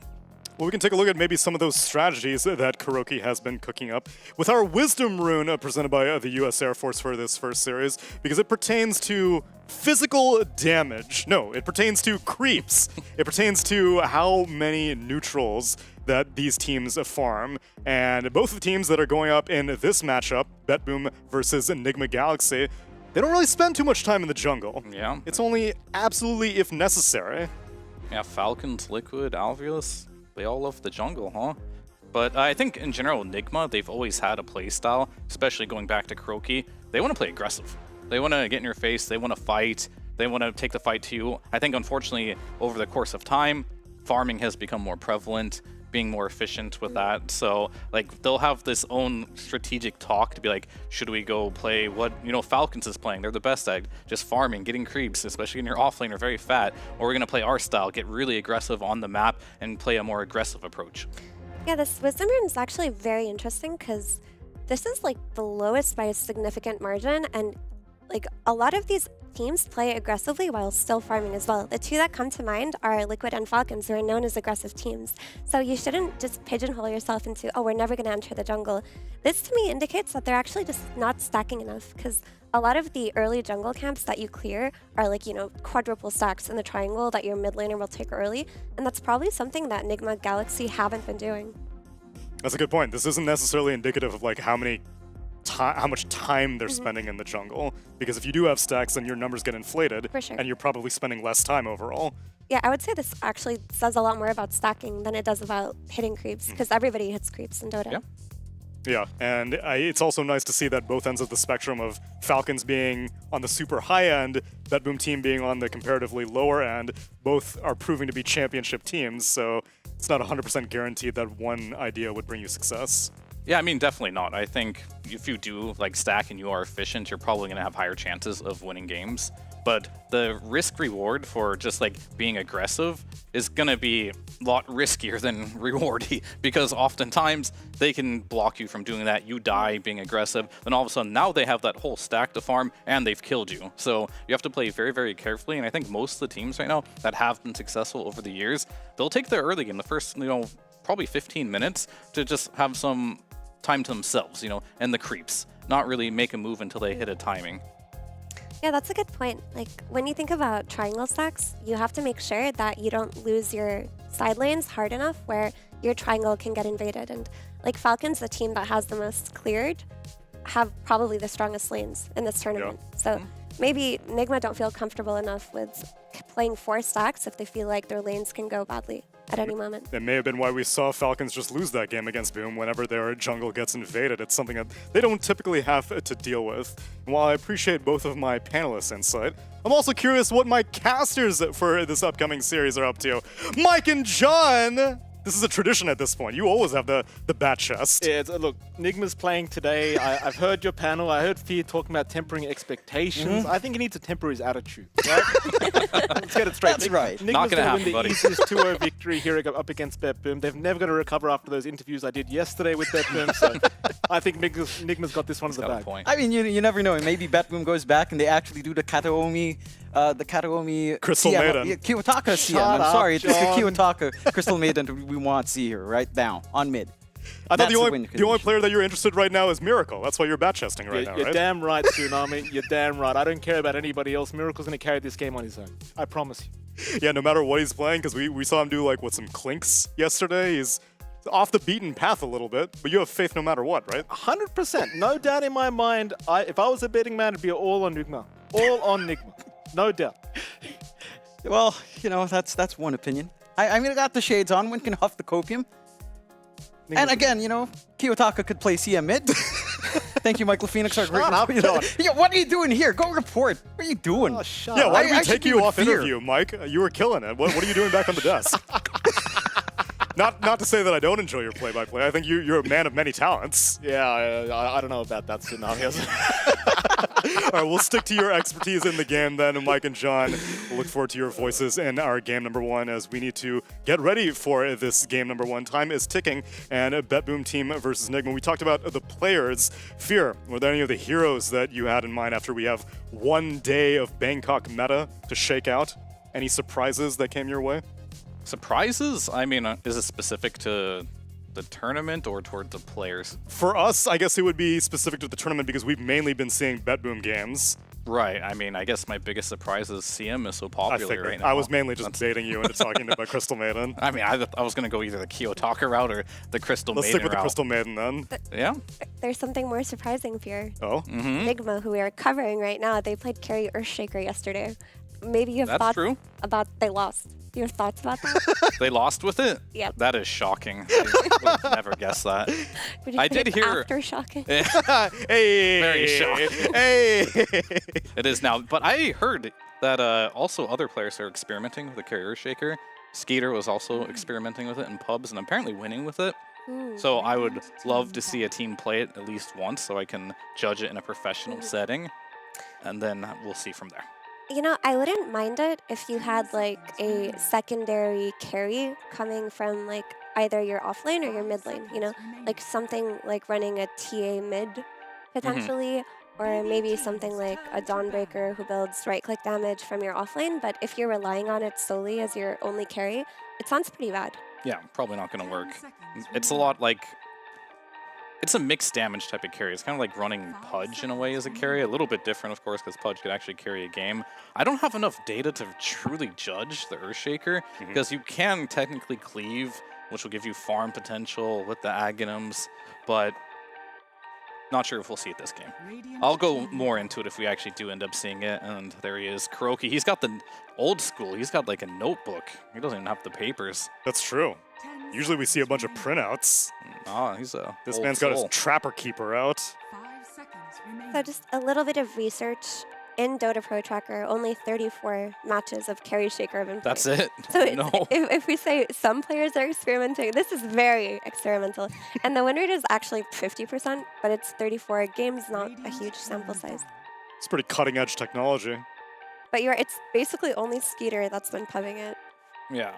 Erica, one time, Halos. And in this game that you were citing that Nigma played it, they got it very last pick. And so it would have to be deep in Miracle's pocket. But no matter how Kuro keeps his notes, he definitely knows to be wary of Saves Muerta as we look into our draft for game number 1. He bans that out along with the DK, the Alchemist, and the Templar Assassin. And BetBoom team take out a Sniper first phase along with a Primal Beast. I mean, I will say Nigma's bans for this series are perfect. Like, you're not going to give away the DK. You're not going to give away the Alchemist. You're not giving Pure his TA as well. They flex it. And of course, the Morta has been up there. And they're just going to go right back for the Magnus. We often will see Miro play this one, and he plays a really good Magnus.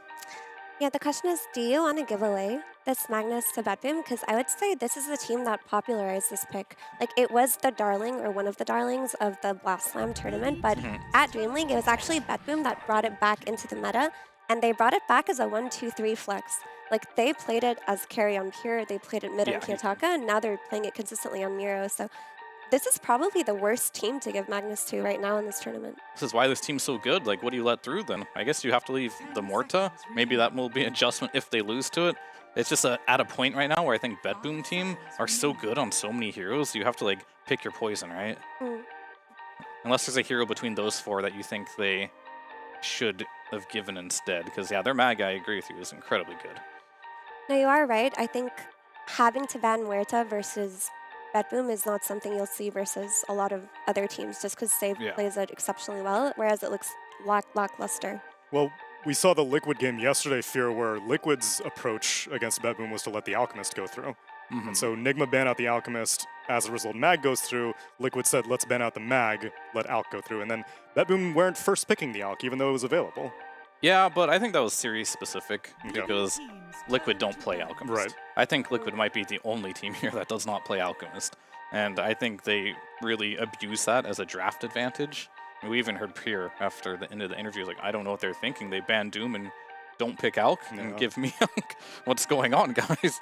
So I think that one was very targeted for that series.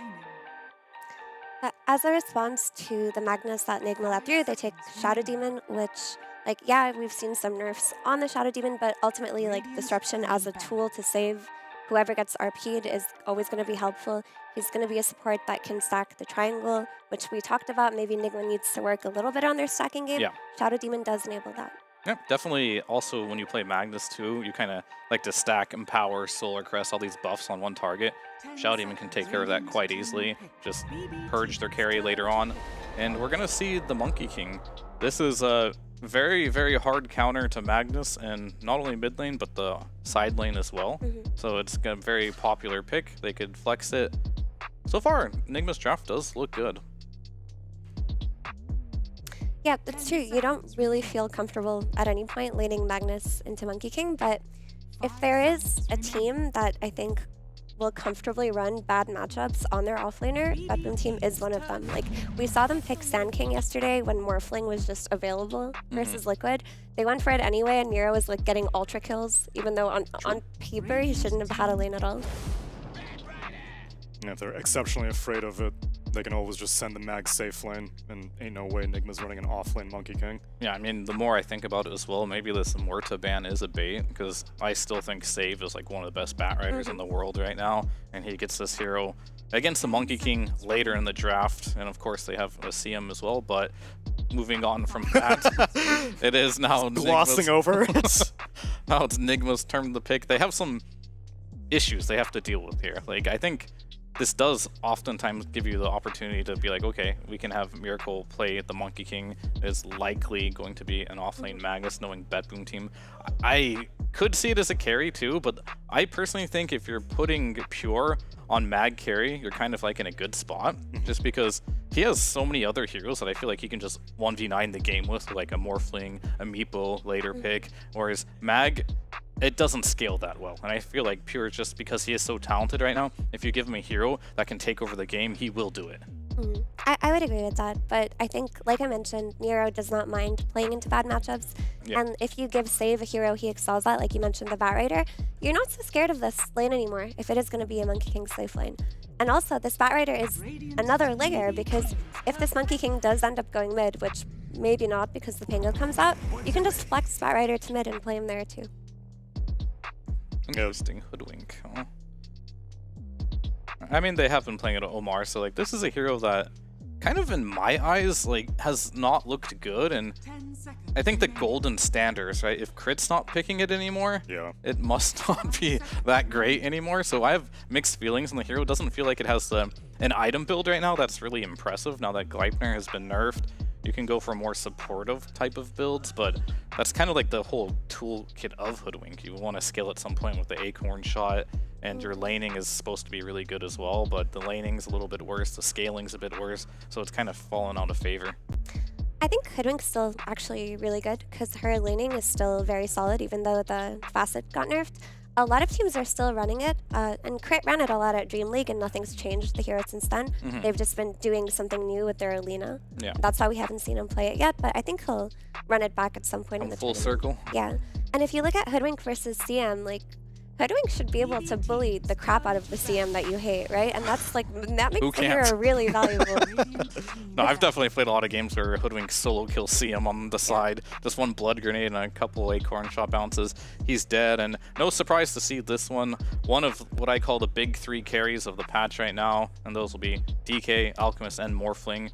Super popular, all really good. Morphling maybe not first phaseable, but if you get a Morph on 18 pick and Pure is playing it, you've got a Mag on your team, you're probably feeling very confident. And how do you shut this down? Because if Pango is going to offlane, not really going to happen. Pango will definitely have to go mid now. And you got two bans to kind of secure this Morph's lane, and there goes the Doom right away. That is kind of a no-brainer. I think after that one, you're probably looking at a Beastmaster most likely to ban out, or Enigma. Yeah, this Morph is creating a lot of issues for Enigma. I mean, conceptually, there's always this idea that with heroes like Monkey King, if you can get off to a decent start, then you just go through the gate if you are safe laning and you pressure this Morphling, making it so that he doesn't get to a point where he's comfortable. But I think even though it's a Magnus on the offlane, I don't see Bedboom losing their offlane. Like, I don't see Monkey King catapulting to a good start. There's definitely measures you can take to help with that as well, if they want to. You can block the wave in at level 1 too, and then automatically you get a free wave if you want to just move your CM over at level 1. If they really think about it, they could definitely make this lane work, or potentially if they just outplay him and play the lane straight up, they could potentially win that one as well. So I definitely agree, especially the Shadow Demon. If he's like trying to trade with Bat on the side and all of a sudden Magnus just skewers in and shockwaves him, he could die, and that could cause a lot of problems. Yeah, and there's like double disposition tools. You have a knockback from Batrider into a skewer back. Like, if you can get this Monkey King to tower range, that's already a losing situation. I think to add to that as well, what you can easily do, because you do have a Morphling in the carry position, is this CM can just use the gate.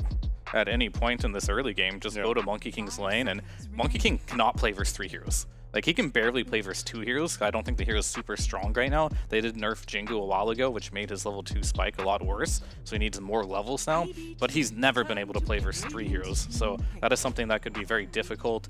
As we will see, Kiyotaka, he'll pick out the Queen of Pain. This is a very popular hero in the patch.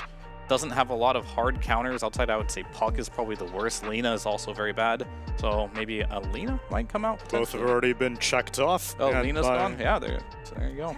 I like what this Queen of Pain offers is that, like, if the Monkey King is flexed to mid and Pango is played offlane, then it's already a strong lane versus the Monkey King. Like, you're accounting for the flex.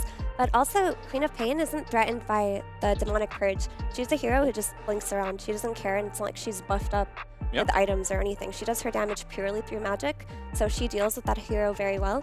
And Morphling, who isn't playing versus a lot of stuns that are reliable, that's something that Queen of Pain also loves to do. If she's not playing against stuns, she can have a free game. Yeah. I mean, the only thing I'm a little afraid of is they're willing to pick Enigma here. It's I mean, you do have some answers, I suppose, with the Batrider and the Mag if you're really good, but Morph does not play into Enigma in the laning stage, like, at all. So they probably had this accounted for, but they have an idea of how they're going to deal with it. If you just look at what Morph functions, he doesn't have any AoE, like at level 1 and level 2, and that's typically really easy for Enigma to take advantage of.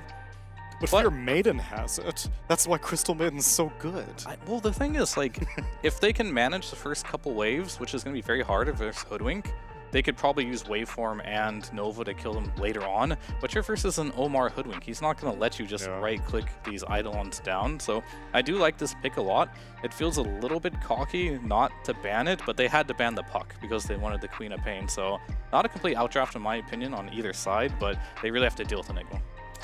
So I do think this is where the Queen of Pain comes in with her ability to rotate to the Enigma lane quickly and hopefully secure that for Pure in that safe lane. Like, if you get 1 or 2 successful rotations to that lane in particular, then you're in a really good position as Bedboom. But if that lane just snowballs, they take the tower early, your Morphling has no space to farm, then you're in danger because you don't have answers to this black wall. Were you thinking that it was likely that this Pango Monkey King flex was going to happen to the mid lane? Because that's what Bedboom team were scared of. That's why they banned out the Puck, because they were like, well, Pango doesn't have to go mid. Yeah, he didn't. No, I mean, that's kind of the beauty of the picks for Enigma. They set this up really well by picking a double flex, pretty much. Like, all those heroes can go to pretty much any lane that they want to choose, which made there's too many bans to get the perfect pick there. But as Mira said, you definitely have play options in the game to deal with it. I think you just need to put a lot of priority on especially the supports, I think, to maybe make rotations. I did mention I wanted to see him move to the monkey lane, but maybe now you have to dodge that lane a little bit and move the bat to harass the Enigma. And now we get an opportunity to see Noob get more experience on a new offlaner, at least for this tournament. He's going to be playing Enigma in this game number 1. Take it away, Mike and John. Oh, thank you so much, Tsunami. We're into game number 1 here for Enigma Galaxies versus Bedboom. It's MLP Dota, it's JohnX5. Jonathan, welcome back, sir. Game number 1, how the hell are you feeling? Feeling great, maybe not as excited as I could be. Pure was talking about the Kiyotaka CM. I was hoping this was the game. If there was any game where a team would be able to run a CM mid, it could be here. I think he may have missed it. I think they missed it. They missed it. Maybe next time around. But it is a very interesting one. The last pick, Enigma, is going to be quite the treat. Like the panel said, it is a major threat if they don't manage to stop Noob from popping off. And, you know, and if he does pop off, we have seen those Enigmas like cause a lot of chaos in these fights. Not that you lack team fight as well on the side of Bedboom, of course. RP is there, Lasso is there, RP plus Freezing Field. That's a nice combination, right? Like, you know, it's a great way to kind of get around if you don't manage to stop Katawumi. And we saw that be an issue in a few games yesterday, right? Like, it was the Shopify series, I believe, where they were kind of forced to make that decision with the spear back. Are you going to try to stun out the CM? Or one of those series. There was a Mars in the CM. Their only way of stopping the channel was like a Mars spear. You have more options here on the side of Enigma, but there's still some angles you can take here on Bedboom where that wombo combo can come alive. Yeah. No, absolutely. It should be a fun game one, I would imagine. And see how Betboom does here up against Nigma. I mean, Nigma obviously looking to be the underdogs going into this matchup, you know, all jokes aside. And I still think this is a fantastic team, I'll be honest, Jonathan. You know, it is Dota 2 after all. Anything can happen. Betboom obviously looking like the strongest team in the world right now, at least having the strongest carry in the world, I would argue. I think most people would argue, and there he is, the man himself, Mr. Pure. Having his PC fixed, I do believe. Yeah, you know. We can't give you a second monitor, Pure. No. No second monitor for you. No more. No, never Mr. again. Pure, never All again. tab keys have been removed from his keyboard on top. As is tradition now, they get the key puller. They don't just remove the keycap, they also remove the switch just in case. Maybe just remove the keyboard. Maybe just, yeah, you know, just click away. I'm sure Pure can do that just fine. Yeah. See if the smoke works out fine as well for the side of Nigma. Ooh. Got a good flank here. Can they find somebody, though? They've got some nice vision. Save. He was spotting GH there in the tree line for a moment. I do not believe this gank attempt is going to quite work out for the side of Nigma, but I do appreciate the attempt. Props to Betboom for not getting caught with their pants down here yet. Save still under vision, though, there for a moment, so Nigma certainly waiting for an opportunity. Hopefully Save, at the very least for Nigma, tries to move low ground, but we'll see. A lot of patience here down on the bottom side of the banner rune spots. There is. Nice sneaky ward, by the way, from Betboom under that smoke onto mid. Kiyotaka does have something that is going to be a little bit harder to spot out. Miero? Can they get Miero? Miero, he's not going to be able to pick up the bounty. Disruption will be out from GH. Omar does have Acorn Shot available with the tree bounce, of course. Miero has not skilled up anything yet. Eventually does go for the skewer and does get away. Very nice escape there for Miero. I don't think you'll mind too much about getting skewer level 1 anyway. Definitely worth just saving his life. And with that, Nigma very close to getting first blood, but not quite. Yeah, I mean, it's mildly awkward for Miero. He's going to have to ask for tangos out from Save, but he goes with 2 sets of tangos anyhow. So you will find a little bit of recovery there. Taking a look at that mid lane, I wanted to point this out. A lot of heavy commitment for the warding here from the side of Nigma, right? Like double wards onto mid. They really want Sumail to have a great time. They really wanted to find something on the first blood. So this is making maybe the side lanes a little bit tougher with all of this extra info dumped onto Sumail, but if that tempo, if it pays off, you know, Sumail's going to have a decent time. The mid matchup, not the best in the world. Kiyotaka should just be able to farm up. Of course, going Masochist and Quap. Good amount of damage to pop out. Just has to be a little bit cautious of the HP management there when spamming spells. Yeah, certainly does. Save just backing his way away. GH being a bit of a nuisance down to that bottom lane, of course. Miero looking to secure that level 2 to have the shockwave up. And this laning stage, at the very least, like down to this bottom lane, it does feel like it should be Nigma favored in some sense, you know, considering you do have the MK. Though the Bat Rider can prove to be quite annoying, but I still do think Miracle should have a decent enough time.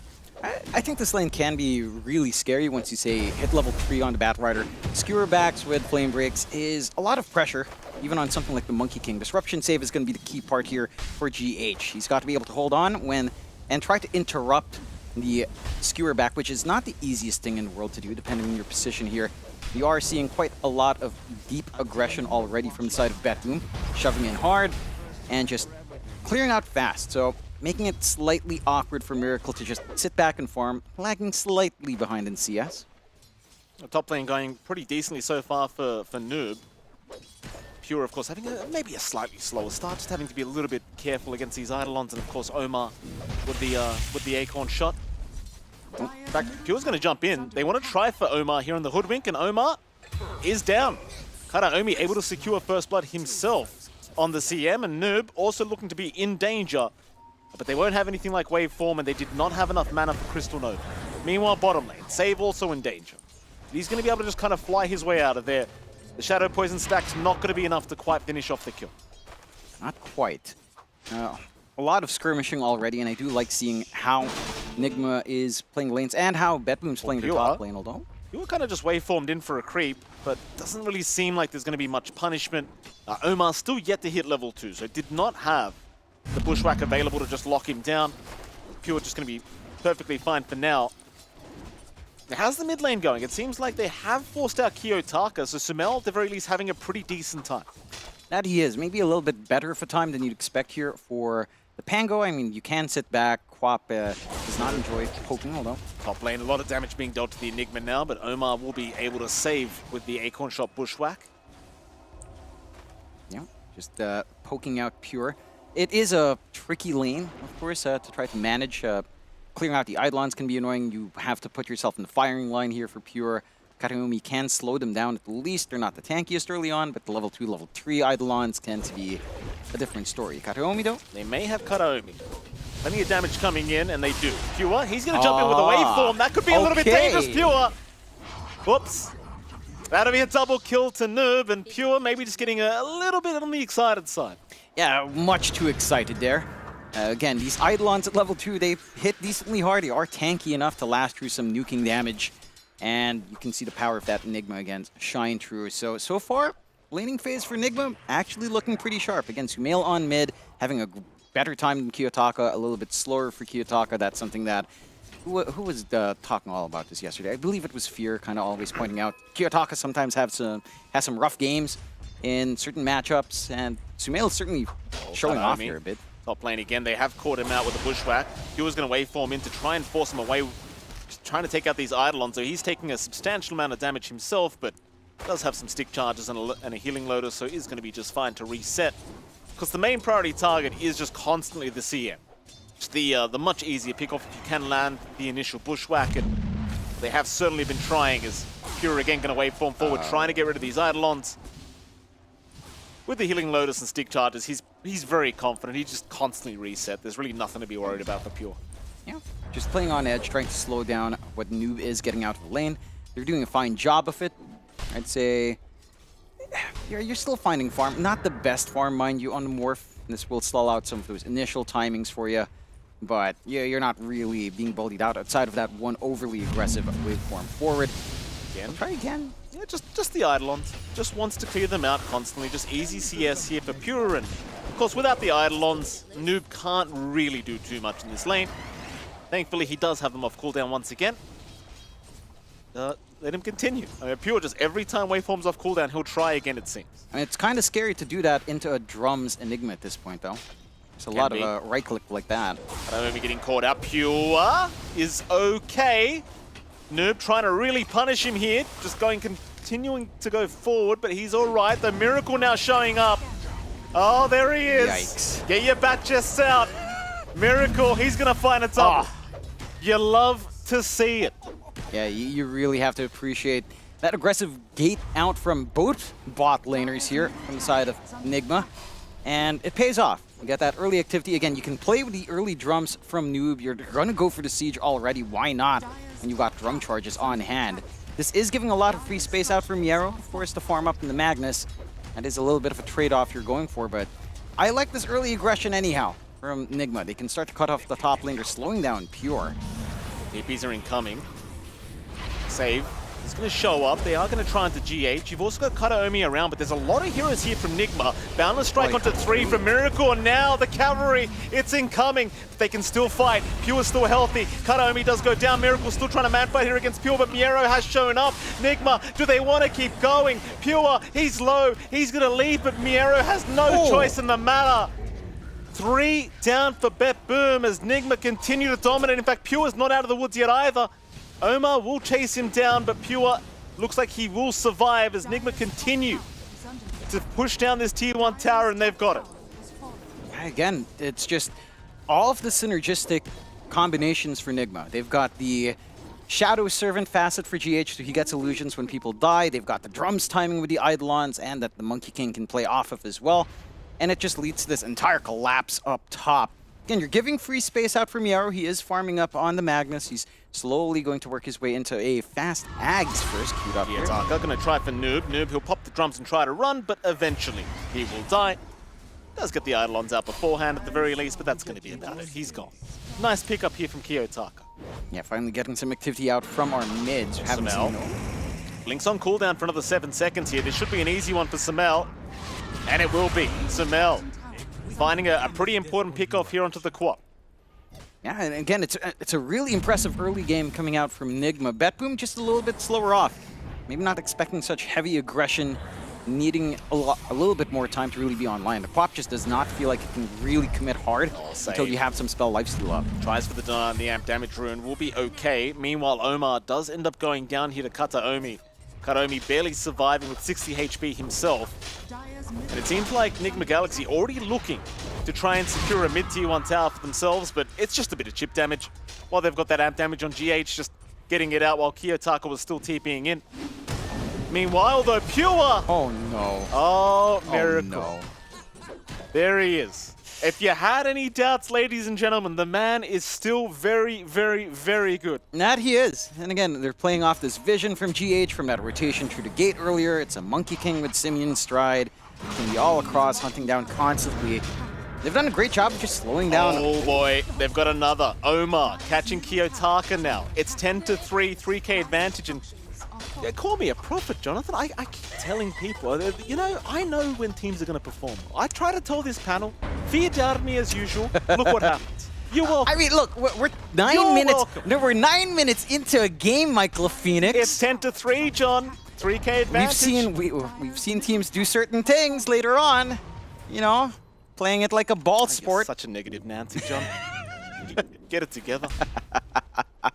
We'll see if it holds, but it is indeed a very impressive start here, of course, for Enigma. All jokes aside, this is just perfection coming out from them. This drums timing is just ridiculous on Noob, what he's been able to get out from his team with this timing. I don't think I've seen a team utilize drums timing like this as efficiently, as effectively as we used to. Not since, say, Gyrocopter Core going for the disassembly, reassembly drums on, I believe Palos was the one guy that was doing that for a bit.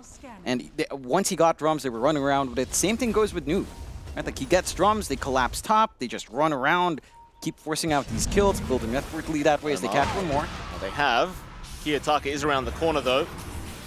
Looks like Omar might have to be denied here, though he does have some stick charges, so will survive as Karaomi's still being chased out. Sumel gonna happily secure another kill for himself, and Omar in the end does end up surviving. Meanwhile, bottom lane, Miracle, he's gonna be forced to fight back against two.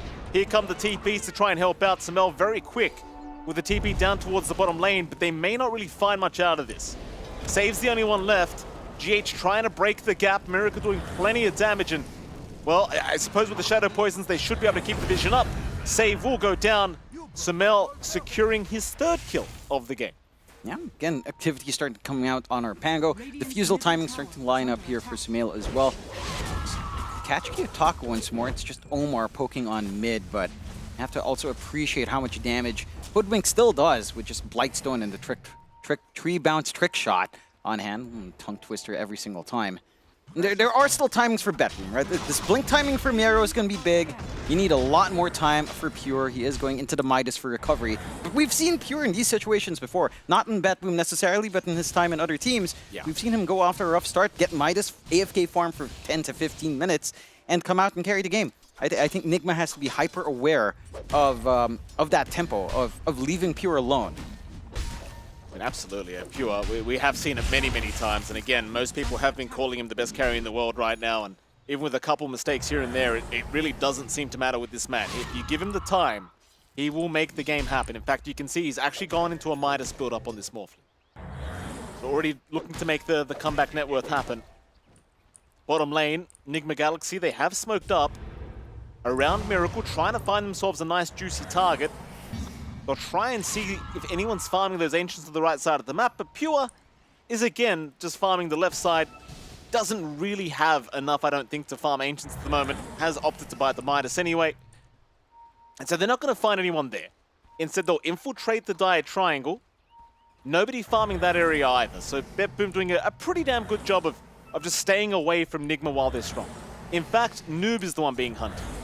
Miero and Karaomi, top lane, trying to find the Enigma. But Noob is just going to leave the Eidolons behind, and looks like he will escape any gank attempt.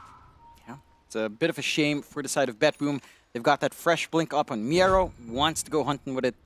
Smoke still has a little bit more time, though. And you're still hugging this area on Noob. But it'll just go back far. Not going to risk it too far deep. This game slowing down, again, in terms of kills and pacing, it's not necessarily what you'd want out of Nigma. They are still getting some trades out in exchange. Bot tier 1 being sieged away by Miracle. But again, this is good space for Pure, good space for Miero and Kiyotaka. Get that build up. First Dagon level going to be up for Kiyotaka soon. That does start to mitigate some of the downsides of Masochist, of course. And that's where things can maybe get a little bit ridiculous with the Quap's damage coming in. We'll see if it starts to be a concern here for Nigma. For their part, Again, Diffusal's been up in Sumail. You're working onto a full Mjolnir here for Miracle. Mid lane. Sumail, do you go for the creep wave? There's 4 heroes around that mid lane and a nice observable to see. In fact, they'll get the RP, but Miero! Oh, he didn't have the angle for the skewer back. No! Oh, what a black hole! He caught 2 of them. He barely misses out on Kataomi, but it won't matter. Miero and Save going down. Sumail with the double kill, and I'm gonna say it, John, that was a little bit unfortunate for Miero. He didn't get Sumail ahead of him to get the skill back play, and by the time you saw that microsecond of hesitation, GH already had the disruption going. In fact, Miracle, he's not done. He wants more. He's a hungry boy. Miracle, though, has he gone too far? He may have just. Whoopsie daisies. Miracle's down. Pure, he wants to try and capitalize. He'll morph into the Monkey King himself, but he won't get the Simian stride. In fact, now he's in danger. Oh, Pure. Not like this. He'll waveform away. He's fine. Instead, they'll turn their attention on the Save, but Save does have the Firefly and will make it out. And so, at the very least, BetBoom do find themselves a decent kill in the Monkey King, but can they get Kiyotaka out of there? Kiyotaka, he'll get the blink away. He'll find a nice regen rune. Sometimes Gaben's Blessing, Jonathan, it comes in clutch. That it does. Has enough to blink away. No chase down from the side of Enigma, and rather unfortunate you lose Miracle that way. It's a massive streak he's given out. He's worth a lot right now within top 3 of net worth. Maybe even top 1 that. Miracle. Not again. They've jumped the MK again. This time around, he's just trying to farm, but he gets the Jingle off in time. He needs some help, though. Save does go down mid lane. Miracle somehow still alive. In fact, now, Kiyotaka, it was a bait. It was a bait. Miracle, he dodges everything. Did he just mischief dodge that screen of pain? That he did. Oh, my goodness. Miracle. Oh, yeah. I can't say I'm surprised, Jonathan. It's Miracle we're talking about. That it is. And these stylish plays coming out from Enigma just show you how good this team can be. It's just a matter of closing it out now. He's going to jump in, but the skill play is not there. In fact, Sumail now popping the Rolling Thunder. He wants to try and force the fight while they're still very, very strong. Miero cops the RP, though he has been stunned anyway. Purge out as well. Meanwhile, to the side, Noom, he does find himself Kataomi. Miero's already down. There's a Boundless out on to save. That'll be a 3rd target if they want it, and it looks like they should have it. There's no one to save, but himself as Homar does get Dagon. Save still alive, but not for long. Sumail now godlike. I can already hear Fear just fangirling from the green room. It's like, oh yeah, Sumail's always been good. He's still good. I mean, he's North America's finest. You know, I trained him myself. But yeah, 20-5. I mean, okay, let's look at it the other way. 20-5. Yes, it's looking really good for Enigma. Let's take the copium away just a little bit. I mean, it's looking great. They find these great angles. They get the isolation plays. The RP being forced out. Just on Sumail, certainly not helping the cause here from Miero, but left with very limited options to try to save himself. At the same time, you're 15 kills above, 6k above at 16 minutes. It's a big amount of net worth. You kind of just have to take objectives, right? That's the one issue right now for Enigma. Yes, they're winning out these fights. They're not really able to translate that into tier 2s yet. The fights are pretty far away from those areas, and there is still room for off the course and BetBoom to farm. Omar actually gets Miero to blink away from him. Kiyotaka does not want to borrow this either. Not really confident enough to fight Enigma Galaxy with how far ahead they've become now. 6k net worth at 17 minutes. I mean, Pure is desperately trying to get his farm going, but it's still going to be a while away before he does get to that stage where he can really join his team and confidently fight. At the very least, he will have a Manta style up soon, so that'll help his cause. BetBoom now topside, trying to look for a target.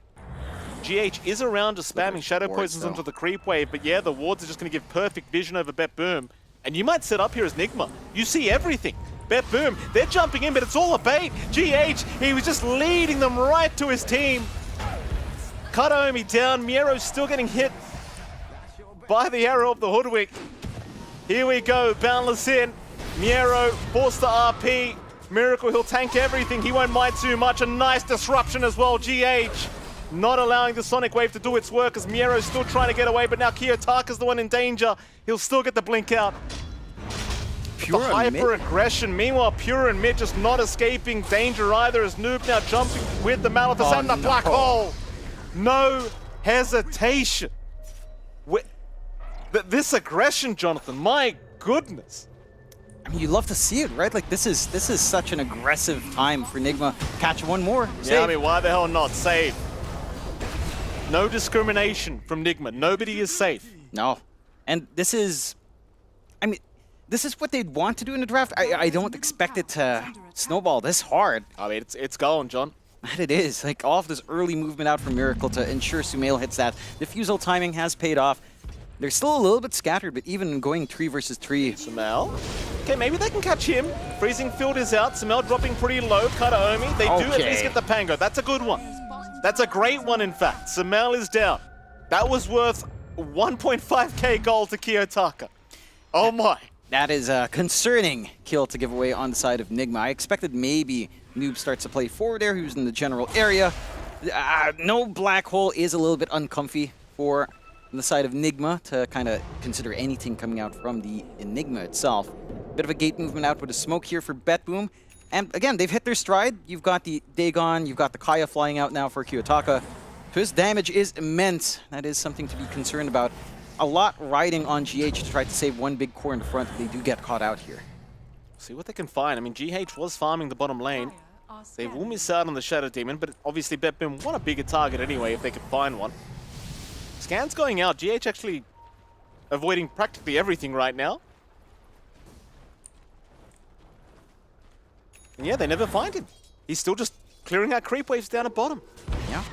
Even if you did find GH, it's not really the target you want. They got the catch in mid, but no follow-through. Yeah, just Omar just warning shots with the sharpshooter towards Kiyotaka, who does find himself a nice arcane rune for all his trouble. Meanwhile, it does seem like GH has actually stacked up in an ancient camp once, so Miracle could try to clear that up, but it seems like they want to kill. Black Hole still 40 seconds away, but they may not feel like they need it as Miracle. Let's bounce back out. Sumail's around the corner, so you do have the Rolling Thunder up if you need it. Ag's available for that as well, of course.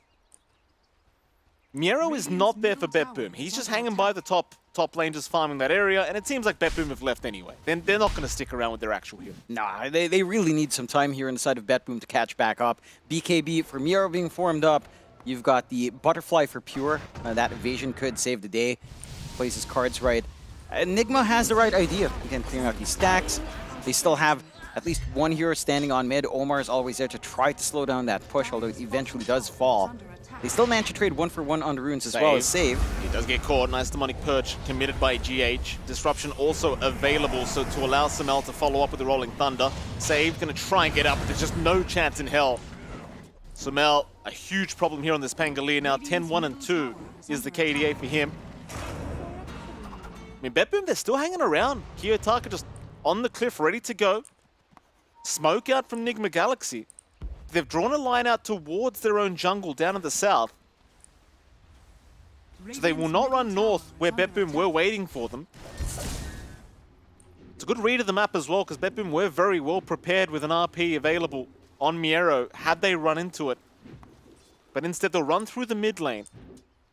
Pure is actually crossing the mid lane. Omar might find him. Pure.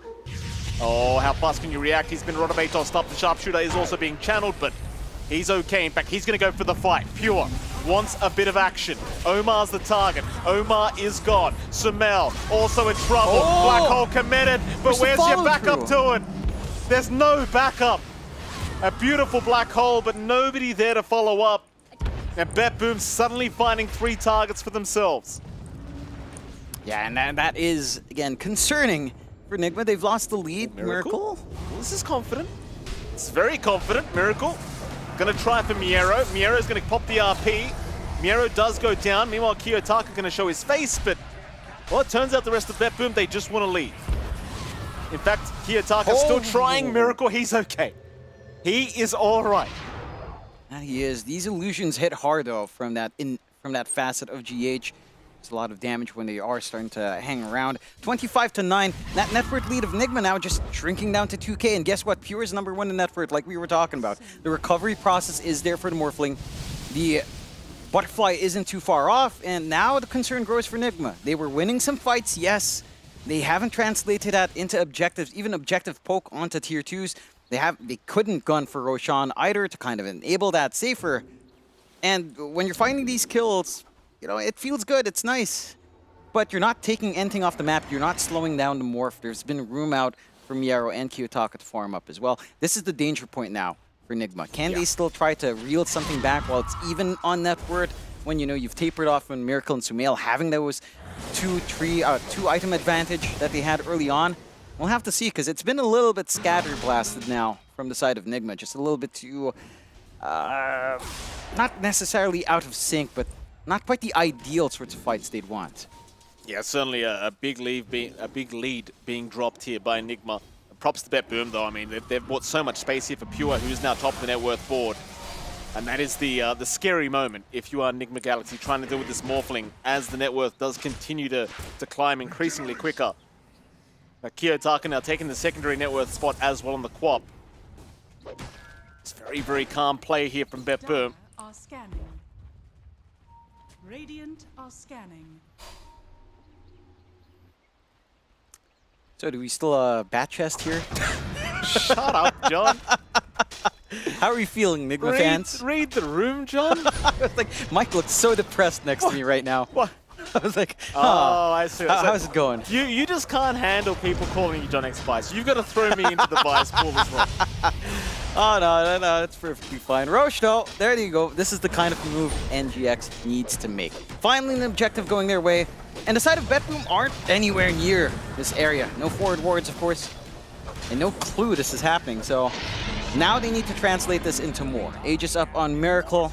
They could try to make a play onto the tier 2s confidently now. They've got Black Hole up and running once more on Noob, along with an Octarine for lower cooldowns on that. Going straight for a refresh. Side of Vice as well. Do have the BKB up and running on Kiyotaka. Harder to pin down that Quap unless you catch her out in the Black Hole, but cheeky gate movement out here from NGX. Could lead to a nice collapse here. They'll be running right into the ward of BetBoom by that Radiant Triangle, though. This is not a safe area for them to try and fight in. They don't have vision here for Nigma, but Sumail's going to pop the Rolling Thunder. They'll get him with the lasso, though. If they can burst him down, it'd be a great start, though. Sumail! He'll survive, but no, not quite. Not quite, they've got him. They've also found GH.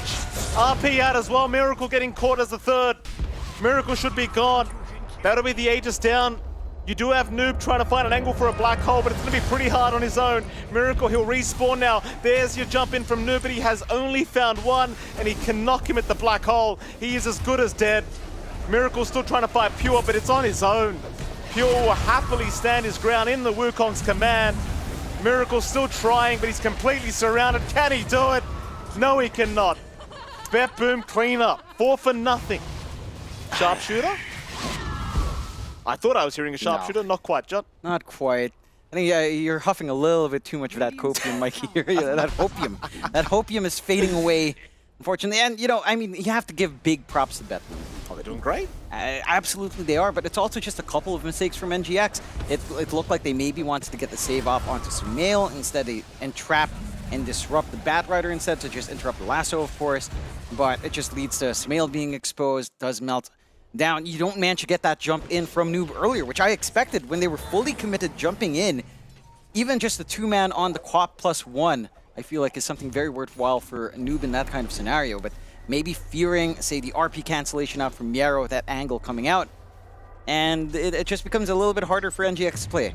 6K lead for BetBoom. Pure is fully online. Kiyotaka's fully online. Yeah. Miero's the one lagging behind, but he doesn't need much more than this Blink BKB for now. Even the Ags is having some decent progression here for Miero as well, so Horn Toss is going to be a threat. It's all a matter of execution now for NGX, and we have seen them execute on this kind of wombo combo they have. We haven't even seen like the full Black Hole plus Wukongs on top of each other just yet. You still have that ace up the sleeve, but it's getting harder to see those opportunities come in. BetBoom have been much more disciplined in what heroes they show on the map and how they engage and how much they commit jumping in, showing a ton of respect now for Noob, considering all of these great Black Holes he found in the early game. And it's, again, just a little bit harder. Jumps in onto Miracle. There is help around here for Miracle. Omar's going to go for a bit of a chase, but they won't continue. Keep in mind that Observer Ward is still on the high ground of that Radiant Triangle. Yeah, just giving a lot of value out to the side of BetBoom. Just allowing them to still play forward in this area. And again, it's almost a missed opportunity for NGX. Hold on. Omar gonna catch a quad for himself. Sumel's gonna move in with the Rolling Thunder. And, Alrighty. Kiyotaka gonna go down. But he's the second highest net worth here on the map right now, John. You don't want to feed that gold away at the moment. That you certainly do not want to do, but a great opportunity being found by NGX.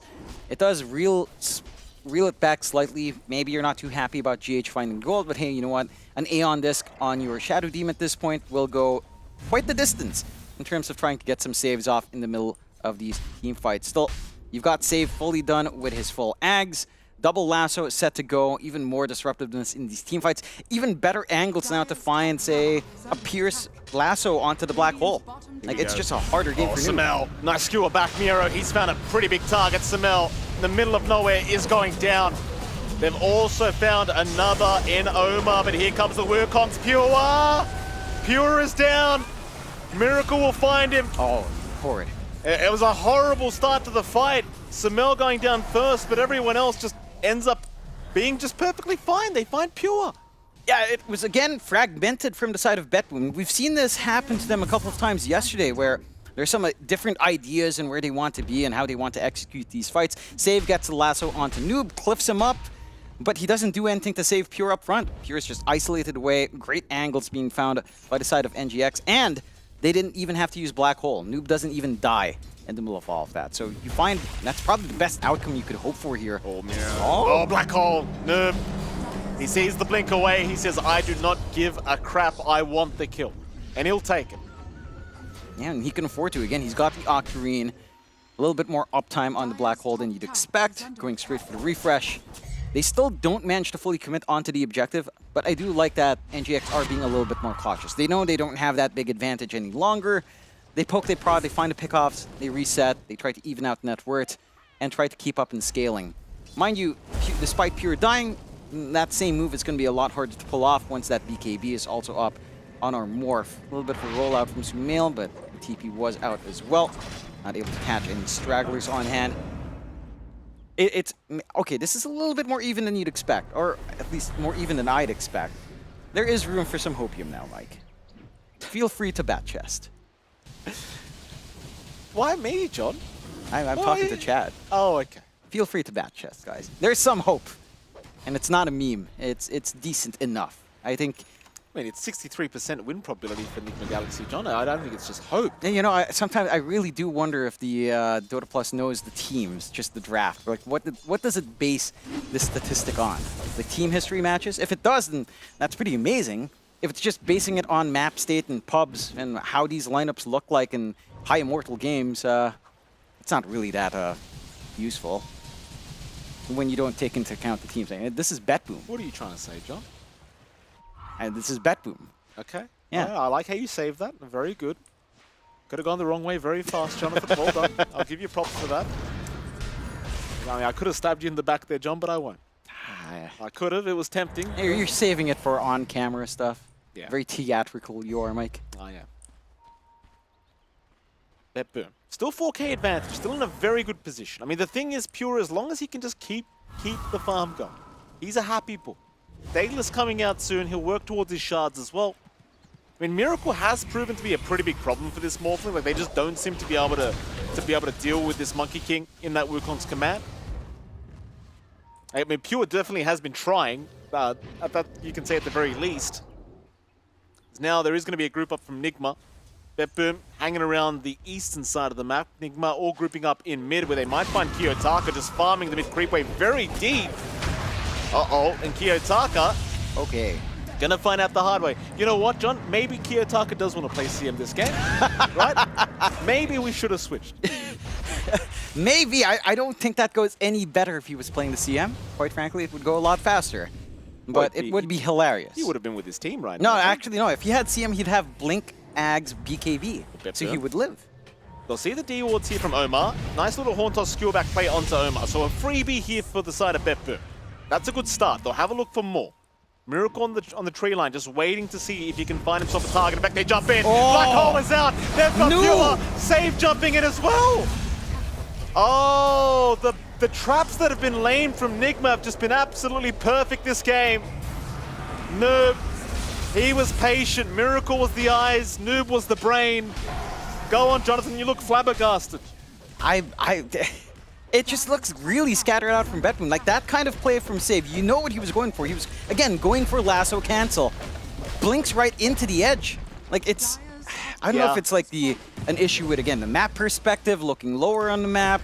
I don't think there was a height difference, but... just every excuse under the sun from John X5 this game, huh? I mean, to be fair, I guess that is a very Save thing, right? Like some games he looks pretty amazing, sometimes he's blinked on the tree line and... Don't throw him under the bus now, John. I mean, no, but, you know, it's high risk, high reward. Right. Like, if he got the lasso, that team fight wouldn't look that impressive.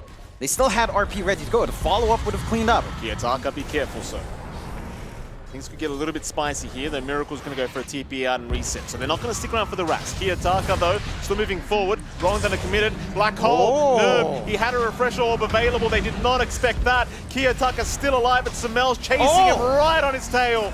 Will take him out, but how do you get out now, Samel? Lasso's available from Save. Samel's still trying to fight, but it's him against the world. There's no helping coming. He wants Karaomi, but he won't get it. So no racks to go down. Betboom do successfully defend, and I think they'll be pretty happy with that. I'm not sure if that move is overall worthwhile for the side of NGX. That reveals a refresh on hand. You don't have refresh Black Hole for a while. Interesting. The Mass DC, of course, it's Southeast Asia we're casting. Yes. This is supposed to happen. This is very much on brand. Yes. It looks like hopefully that gets sorted out relatively quick, and we do see some reconnections coming in, so should sort itself out. Looking at NGX, of course, looking like very happy lads. Look at Noob. He is very pleased with himself, and he has every right to be. Oh, we have a chance as well. I mean, we are paused. You and I had the pleasure of walking past Miracle just yeah. yesterday. We had a quick bit of small talk with Miracle for the first time ever. We'd never talked to him. Got to say, he's a very nice guy. He is. Very, very nice guy. Absolutely. I thought maybe there'd be a little bit of ego. You know, people call him the GOAT of Dota 2. I mean, let's be honest, though. If you're the GOAT, right, you know, you get a little bit of ego, but not Miracle. Maybe you do, Mike. I definitely would. I have ego right now, John. I'm like the 10th What have you caster. done? What have you done? No, wait. You could have an ego for your reporting. My report? Oh, We're back. It's done. We don't need to remember. Pure remembers. I can't work under these conditions. I can't do this. I mean, they threw me as the report. I warned them, John. I tried. A Miracle? Hold on a minute, John. Who cares about that? Miracle was in trouble, but he's all right. Is he? He's fine. He is the GOAT with no ego, unlike our GOAT reporter here. Don't make fun of me, John. It was a hard. I know it was hard. It was just great because, you know, Pure rode along with it. I think I just really appreciate that sense of humor Pure has. He's a nice guy. He is. He's a really nice guy. Yeah, he actually really is. And he's with you. You know, we should get the Kiyotaka CM. I mean, maybe that's the issue, like you were saying. I saw it in his eyes. He did think to himself, "This is the dumbest guy I've ever had the misfortune of speaking to," and he was right in thinking that. To be fair, have you ever seen different sets of eyes on you, Mike? No. I mean, yes. On us. No, that's definitely the look we get every single time coming in. Roshan is starting. Eyes on Roshan, Jonathan. Half HP, Nigma. They are around the top lane, but they're not going to make it in time. So Roshan, they'll scout it out with the Eidolons, but it's all too late. They've got to take a post-Roshan fight or just leave. Which do you prefer? Back up. Black Hole's still a few seconds away, but I think if they line up and just wait for that double Black Hole, you could just take care of those 2 lives in Pure anyhow. 2 Black Holes up in 2 seconds. Smoke is there. They're going to try. But everyone from Betboom just getting right through the twin gate. It's GH barely missing out. Noob, he's going to TP down bottom. Maybe they can go through the twin gates and Noob might catch them from the front. Got the scan. He does have the scan. Here comes Nigma Galaxy from the backside. Kiyotaka, we've seen this before, so right by the tower. He's going to stick around. He does have some teammates around, but he really does not want to die like this. Oh, the BKB gets there in time. The Omar not able to get there with the bushwhack. In fact, Omar might just die, but the disruption will buy him a bit of time as Miera looking for an RP opportunity. Will take down Omar with the shockwave. That's 1 down. Here comes Pure. from the left side, trying to find more targets, but he's got to go into that T2 tower. He's got to be careful. Miracle around. We'll pop the Wukong's command. Pure still fighting. We'll try for Samel, but the Aeon Disc is going to proc. Pure still okay. Looking for Samel. Does take down the Pangolier. Now the Black Hole being committed. It's on Kiyotaka, but Miero. Miero's got the RP. Everything cancelled here for Nigma. Miracle still trying to fight, but there's no fight to be had unless the buybacks are there, and they will be. Noob coming back in with the refresher, trying to look for Kiyotaka. Does have the Black Hole now, does commit as well. And Kiyotaka will go down. GH in the meantime, being caught out by Miero, will drop. BetBoom gifting Pure a triple kill. You're going to be pretty happy with that. I mean, this timing now in the Morphling, with that full Daedalus up, it is just a monster to deal with. And I like that itemization out from Pure. Instead of going for what you normally see, going for the Conda, trying to play with the adaptive strike damage, just go all in right click. Like, just try to pierce through that durability NGX has, just with sheer damage output. And there's just no way NGX can manage it outside of Black Hole, which is now gone. You have a lot of time on this Aegis where you don't have too much to worry about. Big opportunities for the side of BetBoom. And for NGX, I don't think that it doesn't really put them completely out of the game, but you can see the complications coming out. Like, these black holes for Noob are so important. He has to be able to try to catch out Miero. Miero, for his part, if he hides away, him and Save, I mean, you've always got a way to stop that black hole. And this time around, stopping it pays for the better here for the side of BetBoom. Middle of nowhere right now, but of course can just Simeon stride his way out of there. In fact, he wants to try for Save with this amp damage, and he will secure a very quick one here, Miracle. No problem.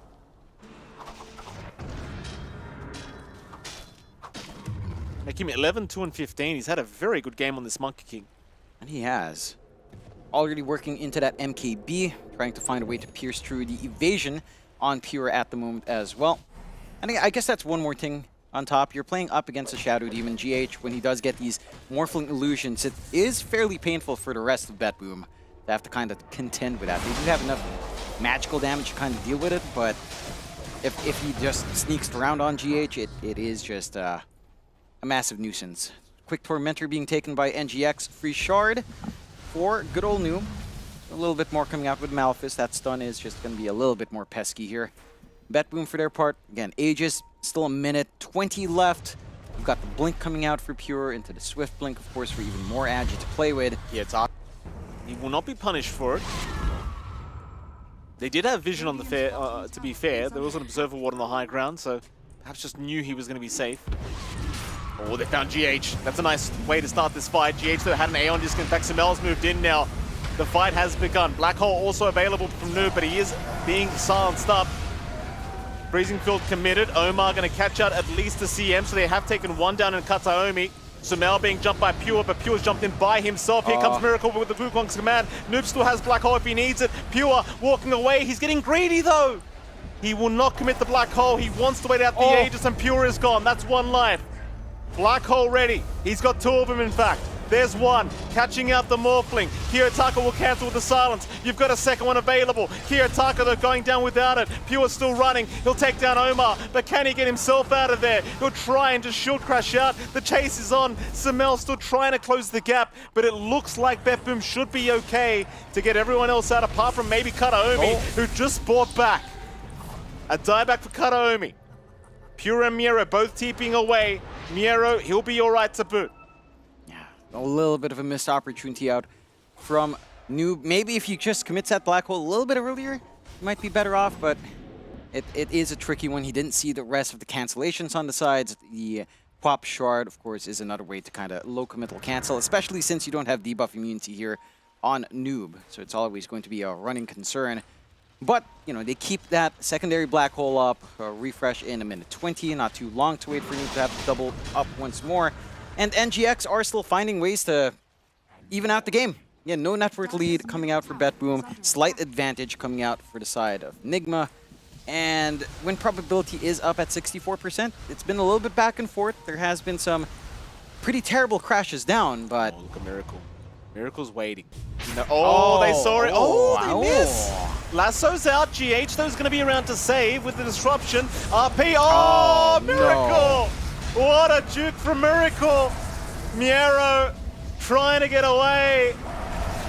Oh, he's a slippery, slippery man, this Miracle, I'll tell ya. Yeah, that just looks criminal. That is definitely a criminal move right there smooth from Miracle. criminal, Jonathan. Very much so. Let's not get copyrighted here, Mike. Oh, come on, John. If only we could play the rights to that song. It's a sick song. Still, high ground's pretty sick as well for NGX. And the side of Batboom, without that RP, it's a little bit tougher. They still have Lasso coming off cooldown in about 12 seconds. There's still some play here, but it does get difficult. You need that control coming out from Miero for Pure to shine. Otherwise, it's a free ride right now. He's going to jump in trying to defend. These Aeon Discs, though, are making life very hard for Pure. Like, he gets so much damage off initially, Aeon Disc procs, and then nothing happens. They just disengage and wait. Yeah. Very smart itemization here from Nick. And it's really difficult for Batboom to counteract that. It's not like Morphling's a amazing nullifier carrier. Right. Like, he wants stats, he wants to play with that. The only raw damage he gets is the Daedalus. So you're not going to find a way of dispelling any of that off anytime soon. Maybe you could hope for it on, in as silly as it sounds, perhaps Kiyotaka or Miero could kind of get that done. It's just not ideal in this game. So you're getting, again, constant value out here from the side of NGX. One racks up on the side of NGX as well. On the side of Batboom, you know, you saw those odds pop out earlier. You got the expectations of everyone, right? Like, this is not what you'd expect for game one. Batboom up against NGX. For anyone sane, not on the hopium. John, you've got to give me credit. Credit where credit is due. Sure, yeah. Oh, you're such a sore loser. No, you did say you were all in. You were telling our producer comes up, you're like, hey, what do you guys think? All in. You were all in. So I will give you props in that. Was it a sane choice? No. Does it seem correct right now? Yes. You're welcome. Will it maintain? Does it make me the best analyst in Dota 2? Yes. Better than your reporting. Shut up, John. What's wrong with you? The funny part is that was supposed to be me, and I was going to be in Indeed. Yeah. You copped it for me. Thank you, Mikey. No, how sweet of you. We've cursed Nigma about 1,000 times this game, by the way, so if Batboom can't win with us cursing them, there's just no chance. I'll tell you what. Miero does have a double RP now, though. Refresher Orb is available. That's a scary thing if you are Nigma Galaxy. Now, Miero has been pretty decent at landing these RPs. There's been a couple whiffs here and there, John, with the skill back plays, but it happens. And it does. Smoke into the gate usage here for NGX, setting up for Roshan up top. Not too much time left till the nighttime switch. That does align with when Rosh respawns. Right on the dot, maybe 10 seconds past. And we'll see. I mean, they have an opportunity to go through the gate as well. And Batboom, they will not take it. Prepare their lanes. I really like this forward ward as well from NGX. If anyone goes into the hot tub, they're dead. It's going to be someone new watching this game thinking, what hot tub? I don't know what else to call it. The jacuzzi doesn't seem good because there are no water jets. Hold on a minute, John. Five-man smoke. There's more important things here, Jonathan. Five-man smoke from Batboom. It does wear off. Roshan is up in 1 second. Now officially available. Yeah, I mean, this timing again. Pure pops his mantle. Rolling Thunder is going to be there. Balance strike out another black hole. They've caught him. He'll strength morph immediately though. Mid black hole. Miracle still trying to go after the Morphling. Miero, he's looking for an RP opportunity, but doesn't really find one yet. They'll take down Nu. He buys back immediately. They do not want to give this Roshan up. Radiant's middle tower is under attack. Oh, that was just very, very scary. Could have gone either way, but a great lasso this time from Save does disrupt. They even hold on to the RP. Didn't need to pop it just yet on Miero with a refresh up. Now it's time to find that angle again. Very dicey situation there for Pure. If they didn't cancel off, that could have been game ending right there. This Roshan's just so important as well, John. Like, you've got the Axe Blessing Roshan banner as well as the Aegis up, and NGX, they are going to give it a crack here. Kiyotaka's going to TP into the outpost on the northern side of the map, trying to scout out this Roshan attempt, but this could be a little bit scary for Kiyotaka. Batboom might just be forced for the post-Roshan fight. Omar still being an absolute nuisance. Kiyotaka, he's jumped in, but he gets caught by a bushwhack from Omar. Boundless strike out. Kiyotaka, he's the first one down. Now Karaomi also being caught here by the rolling thunder of Samel as he chases for Miero on top. They'll find a couple. Kiyotaka's brought back, meanwhile Pure, him against the world. Pure, can you do it? The lasso. Save. He'll get a double lasso off. They've got Miracle. Black hole. It's completely whiffed from Miero. Miero jumped into it. RP out, but this... Oh, no! What? He horn tossed it? What? He horn tossed what? Another RP, though. Miracle, still alive. GH with the disruption. Can they give Miracle the space? He's still alive. Pure? Samel jumping on Kiyotaka. Meanwhile, Pure, he will have to waveform out of that Wukong's command. They'll leave Save behind. Save is down. Miero is down. How did Miero die? But how did Miero die? Collateral. I guess he was right in the Wukongs running around with Save. And they get caught off guard. I mean, they commit these buybacks on the side of BetBoom. You also commit them on the side of NGX. Oh boy. This is risky. This is very risky. Pure, he did buy back. If he dies, the game is over. He is the saving grace for his team. I mean, Miracle, I keep saying this man's name, Jonathan. He's had a fantastic performance this game. For good reason, yeah. 15, 2, and 20. Don't you dare interrupt me, John. You have no right to speak on Nigma Galaxy. You have no right. You shut your damn mouth. Talk to me about BetBoom. What do they need to do, John? Well, they need to not get caught out, which is easier said than done. The vision setup from NGX, you have to hand it. This ward right here on that top jungle that they set for that fight after that initial engagement, it has done so much work. It's just allowed this deep foray. It's allowed them to take advantage of their Monkey King dancing in the top.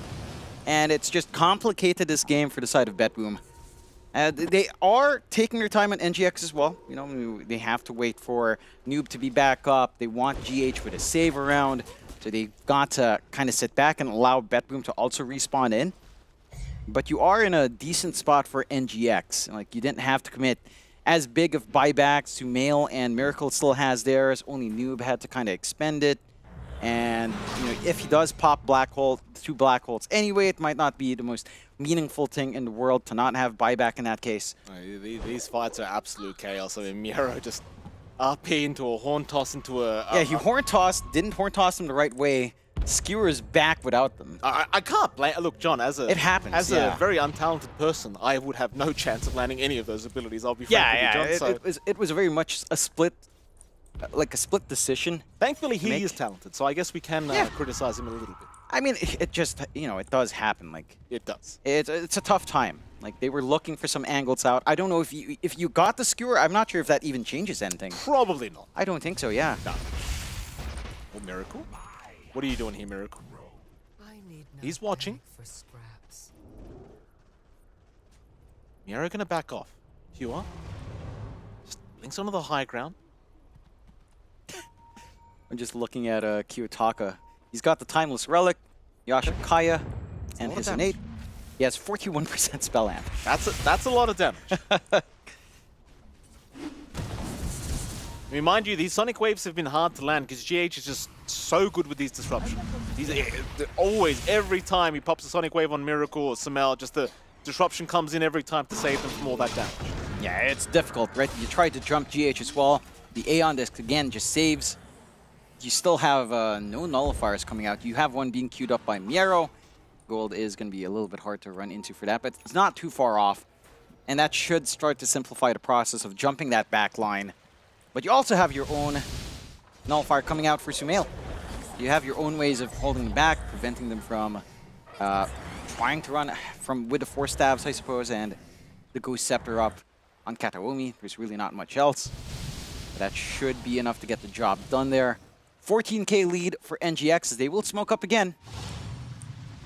If they win this fight, Roshan Banner available. Pure has no buyback for 4 minutes. Kiyotaka does not have buyback for 340. Any of those cores go down, especially Pure, and things become increasingly challenging. In fact, probably impossible, unless we see some skewer backs into the fountain. Yeah. At least Miero does have buyback plus double RP, so you've got a lot going for you here as BetBoom. Yeah. You can't really afford to lose Miero, though, I'd say. No. I'd say Miero and even Save. Like, if Save just gets blown up, that's just one more key piece of control that gets taken away and just becomes, again, a lot harder to try to find these angles out on the side of BetBoom. Side of Nigma. And again, they're playing a little bit cautious. They're showing a lot of respect for what can happen on the high ground without Aegis at the time. So, just kind of trying to look for stragglers. Save barely getting away. Miracle's probably half a second away from spotting him. A lot of pressure here on BetBoom not to get caught with their pants down. You reckon we hit 60 minutes here? Well, I asked that question in our last series, and we stopped at 54. Now you've cursed us. No. I'd like to. I'd like It would to. be 'cause interesting. This game's already so chaotic as it is. Yeah, that's true. Let's just make it even more chaotic. I mean, we've also had our own 60-minute games where, like, literally, what, 3 mirror shields on one side? Oh, I hate those and you get like 3 giant ring on the other side. It's so, or like 3 seer stones. I think we've seen that. Something dumb. That could be fun. I'd like a giant ring Monkey King, just so we can't see anything else on the screen when he's jumping around. That'd be kind of pog. Let's see, we've got the Dagon 3 now up for Kiyotaka, going for the Dagon 5. And he does have his own Aeon Disc to reassemble. But again, you've got the Nullifier on Sumail. Going back to those tier 5 items for a second here. Yeah. I mean, the Necro Book might actually be pretty lit in a game like this when you're 1 racks away from Megas. Well, yeah, 1 set plus the melee top. Alright, Mr. Technical. Alright. Calm down with the Necronomicons. God forbid Mike gets what he wants. Yeah, God forbid we have that gameplay again. Well, at least we have a good game. That we do. Kiyotaka. They saw him for a moment. They won't get the jump they wanted, though. But they know the Bet Boom are in that dire jungle. Enigma will head in from the north. Bet Boom, they'll head south. You're just standing on the cliff. He is the ward. Radiant are scanning. And he is. And Kataomi's literally holding an observer ward right now, but why waste the jump? No. Hugh is the ward. You don't want to just waste such a precious resource. As Bruce Lee said, be water, my friend.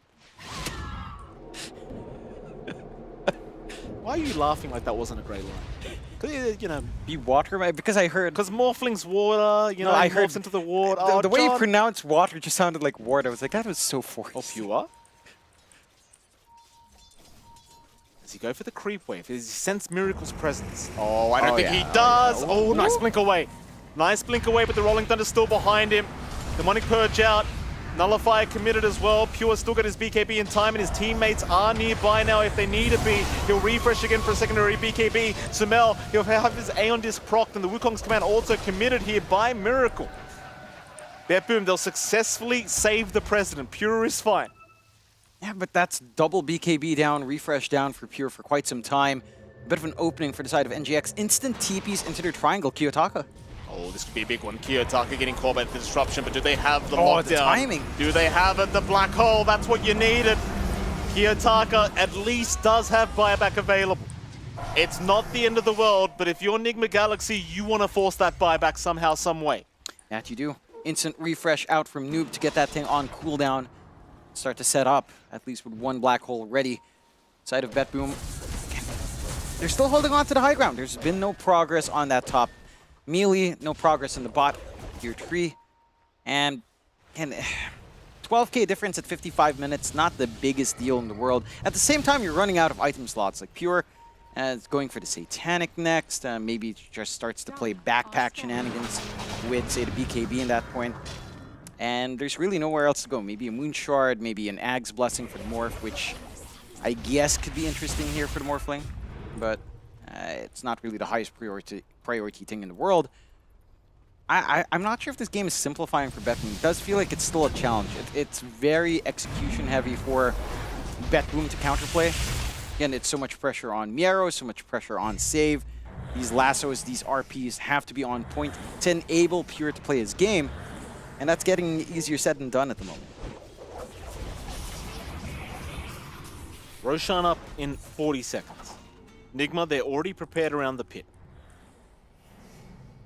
Dire's bottom tower Bet Boom, they do not want to venture out of the base right now. If anything, you might smoke up when you think Roshan's available. Maybe you get a nice scan out, but apart from that, they do not want to leave this base. No. It is scary, scary times for Bet Boom. Yeah, and again, Miss Roche, 20 seconds away at the very least, Kiyotaka will be spawning up at the same time. It's topside Roche as well. Again, these wards from NGX to watch, this little walkway up top. And very forward as well to spot maybe a smoke being popped open here. Does set up nicely for this Roshan. Miracle's got a refresher orb as well now, Jonathan. Daedalus in the backpack for now. It's just going to do so much. Double BKB, double Wukongs. And that's all you're going for now. Just give yourself more opportunities to get the plays you need on both sides. Smoke. That one's not spotted out by the ward. No, it is not. But Enigma should know they're coming. They see Pure walking down, though. You are? Gets rid of one ward. Roshan now officially available. Nigma, they'll change their position just a little bit. Boom, do they have some vision to place down? They do on Karaomi, but they'll hold on for now. Where do you want to force this fight? Everybody but GH has buyback. GH is about 80 gold short. Wrap around, Boom, they want to come in from the south, but there's plenty of vision here for Nigma Galaxy. This is not the greatest position to try and force a fight. In fact, excuse me, that was Boom's ward, my bad. Yeah. It might be a great position. In fact, it is. They spotted out a courier going into the gate as well and going back, so they know where NGX is camping around here. Yotaka, they see him Oh, rolling the Scythe thunder out. Device. They've got the side device as well. They'd love to start off by bursting down this Queen of Pain, but Kiyotaka with the Aeon Disc is going to survive. Now Miero trying for a skewer play onto Miracle. Not going to work out those. The BKB does stop the skewer. Refreshes out. Kiyotaka back in with the black hole. Noob gonna hold down the Quap. The lasso again. Save. He saves the day. They found Miracle. They found Samel. They found Noob.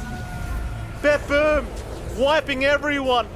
As the respawns, or rather the buybacks are here, they'll catch GH on top. Nigma, they're trying to get back there through the Twin Gate. They are here now. But if they lose this fight, the game might just be as good as over. Save does get caught. That'll be the Bat Rider down, but he's got buyback. He'll hold out for now. Black hole. Noob, he's found the Quap. Miero jumps in as well. Miero jumped to the black hole. He's got buyback though, and it's committed as Kiyotaka now. That's a dieback. That's a dieback on the Quap, and now they hex out on Pure. Pure's in trouble. They'll force-staff him away. He's fine for now. The sharpshooter will miss. The chase is on from Pure. Miero trying for Omar as well. Where the hell's the rest of Nigma Galaxy? They're down south. They're running back. Miero trying to Miracle's ending. GH. Miracle's ending the game. Miracle's ending it. Miracle's ending the game. Oh, Miracle almost gets there. The Ancient completely exposed. Miero's TP'd back, but Miracle's having none of it. He wants the game to end. An RP Miracle. out. Can he do it? Miracle's still trying, but it's not enough. It's not enough. The all in play, but it goes south. And Boom, I believe, Jonathan, may have just secured victory. Unless Samel can do something. What is he meant to do here, John? I don't know. Maybe now is the time for a Book of the Dead. Yeah, this is actually the moment where 10 seconds away. Come on, farm it up, because there's a Divine here on Pure. You need that Book of the Dead. Shove in the mid. Divine up on... He sniped the courier! It's all right. It's all right. He's got the Divine. It's okay. Oh, if only he could have taken it. Oh, Lord. Well, he's got 35 seconds for Noob to be back up at the very least, so you've got an Enigma in 30, but that's a long time to try and buy here against Pure with the Divine Rapier up, and you can see him just jump in casually. Yeah. Yeah, if Sumail gets this done... I mean, this will be a historical play for Samel if he can make a defense happen here against Pure, but it's going to be very challenging because now Save catches him with the lasso, and that's going to be it. Yeah. That has to be it. Oh my god. Boom, they will secure game number 1 after an absolute slugfest here with Nigma Galaxy. And you know what, John? Boom, they get the job done, but I'll tell you, that game must have been a lot closer than they first anticipated. Oh yeah, 100%. They did not expect this one to go that long, to go that far. Someone all chat at the end, I'm not sure what they said. I have no idea what it was. It looked like a bunch of letters being smashed together, actually. You can see they look worn out. Both sides do look a little bit worn out. NGX, though, they put up a great fight. Again, 53-36. Sumail, Miracle were popping off. They were doing all the right things in that entire game. Noob, again, with this itemization, straight drums, running it down, giving Pure hell in the lane, was doing a ton of work. But the counterplay from Boom, these edge RPs from Miero, these edge lassos out from Save with the Ags, they did everything to make that game hellish, and it just went down to almost a coin flip in that last fight. Everyone committing the buybacks, the Divine Rapier buyout, Miracle trying to end the game. If he just got a little bit more stall, we could be talking about a different team winning here. It's an incredible performance from both sides, honestly. A fantastic game 1 here between these two teams. And again, Jonathan, definitely not the one-sided series everyone at least was anticipating for game number 1. We do have a panel on hand. Let's head over to them and see what they have to say about this game 1. Absolutely nothing one-sided about this game. You couldn't ask for a better way to start this Group B show off. Nigma versus a BetBoom team.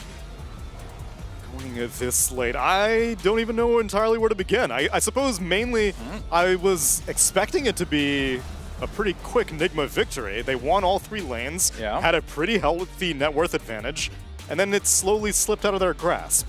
Guess we could start at the early game then, right? There was a couple moments, especially in mid lane, where Summel was winning a matchup where we thought Queen of Pain would have the advantage, right? So all things are looking good.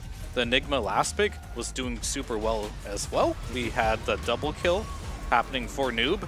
And then at some point, we saw Miracle even make a rotation up to that lane to continue to pressure Pure in this one. So, like, all 3 lanes were won by Enigma in this particular game. However, it just got to a point where BetBoom team do what they do best. They played the late game. Pure, he's an absolute monster in the late game as well. And he knew exactly where this game was heading. He went for the Midas early on after the bad laning stage. They just kind of held on. And it felt like Enigma just like stopped applying pressure at some point in this game.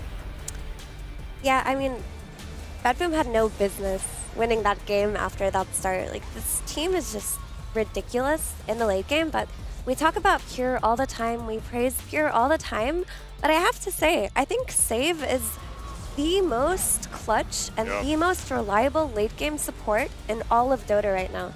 Like, if you ever get to these late game scenarios where you lack scaling, suddenly he's carrying on his Muerta. You have to play this ridiculous game where you can't get in range to lasso the Enigma, and you find these clutch Ags lassos on targets next to him. You're also playing against a Shadow Demon. You have so many things that you have to hit as a Batrider in this game, and he hit it when it really mattered. I mean, those lassos were the difference maker in this game for BetBoom. I don't see how they would have won otherwise.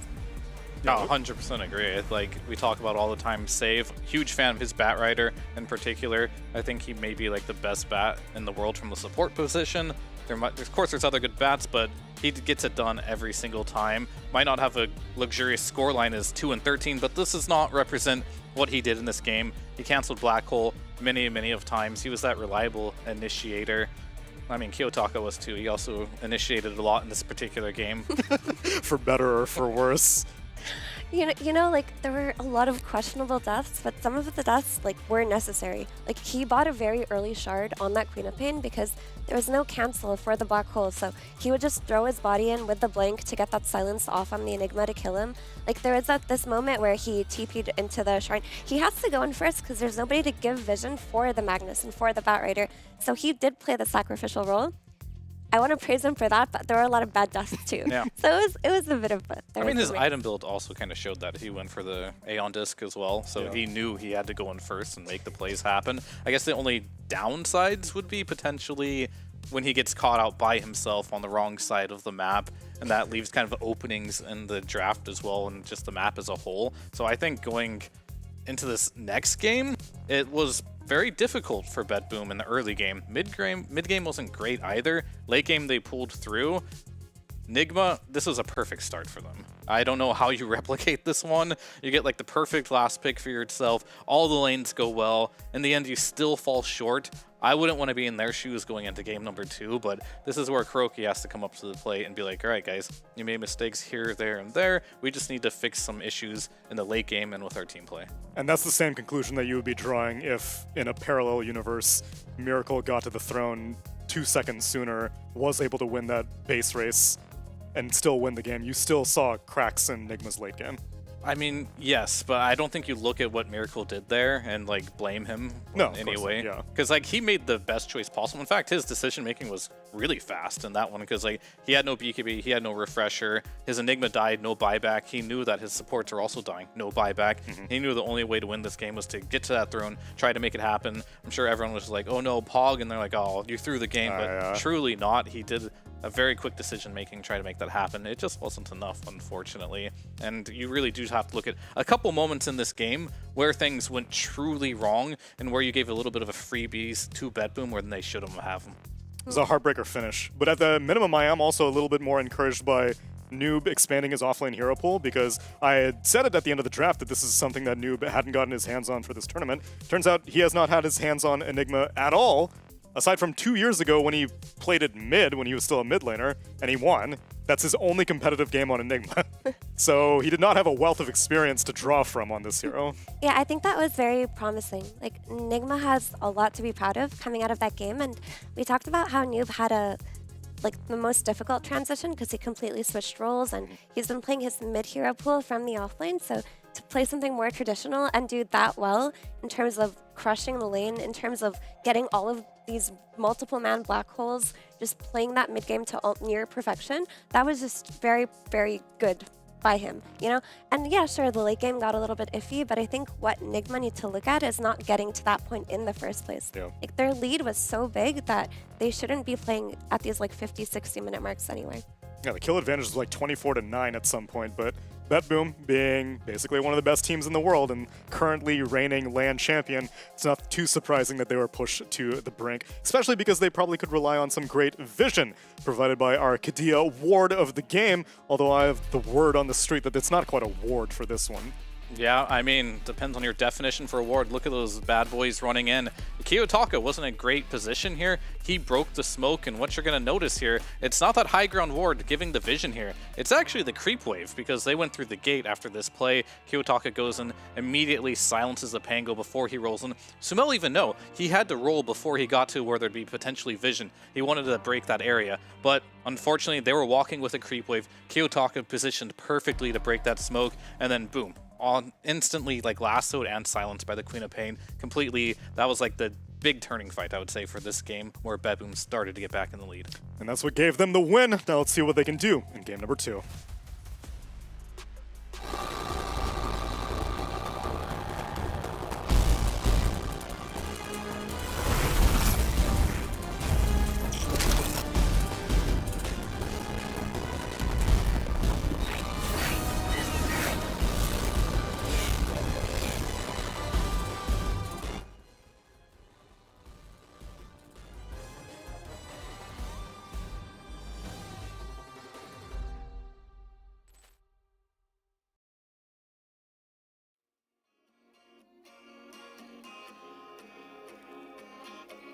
Yeah.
on something. Growing up, I dreamed just nothing.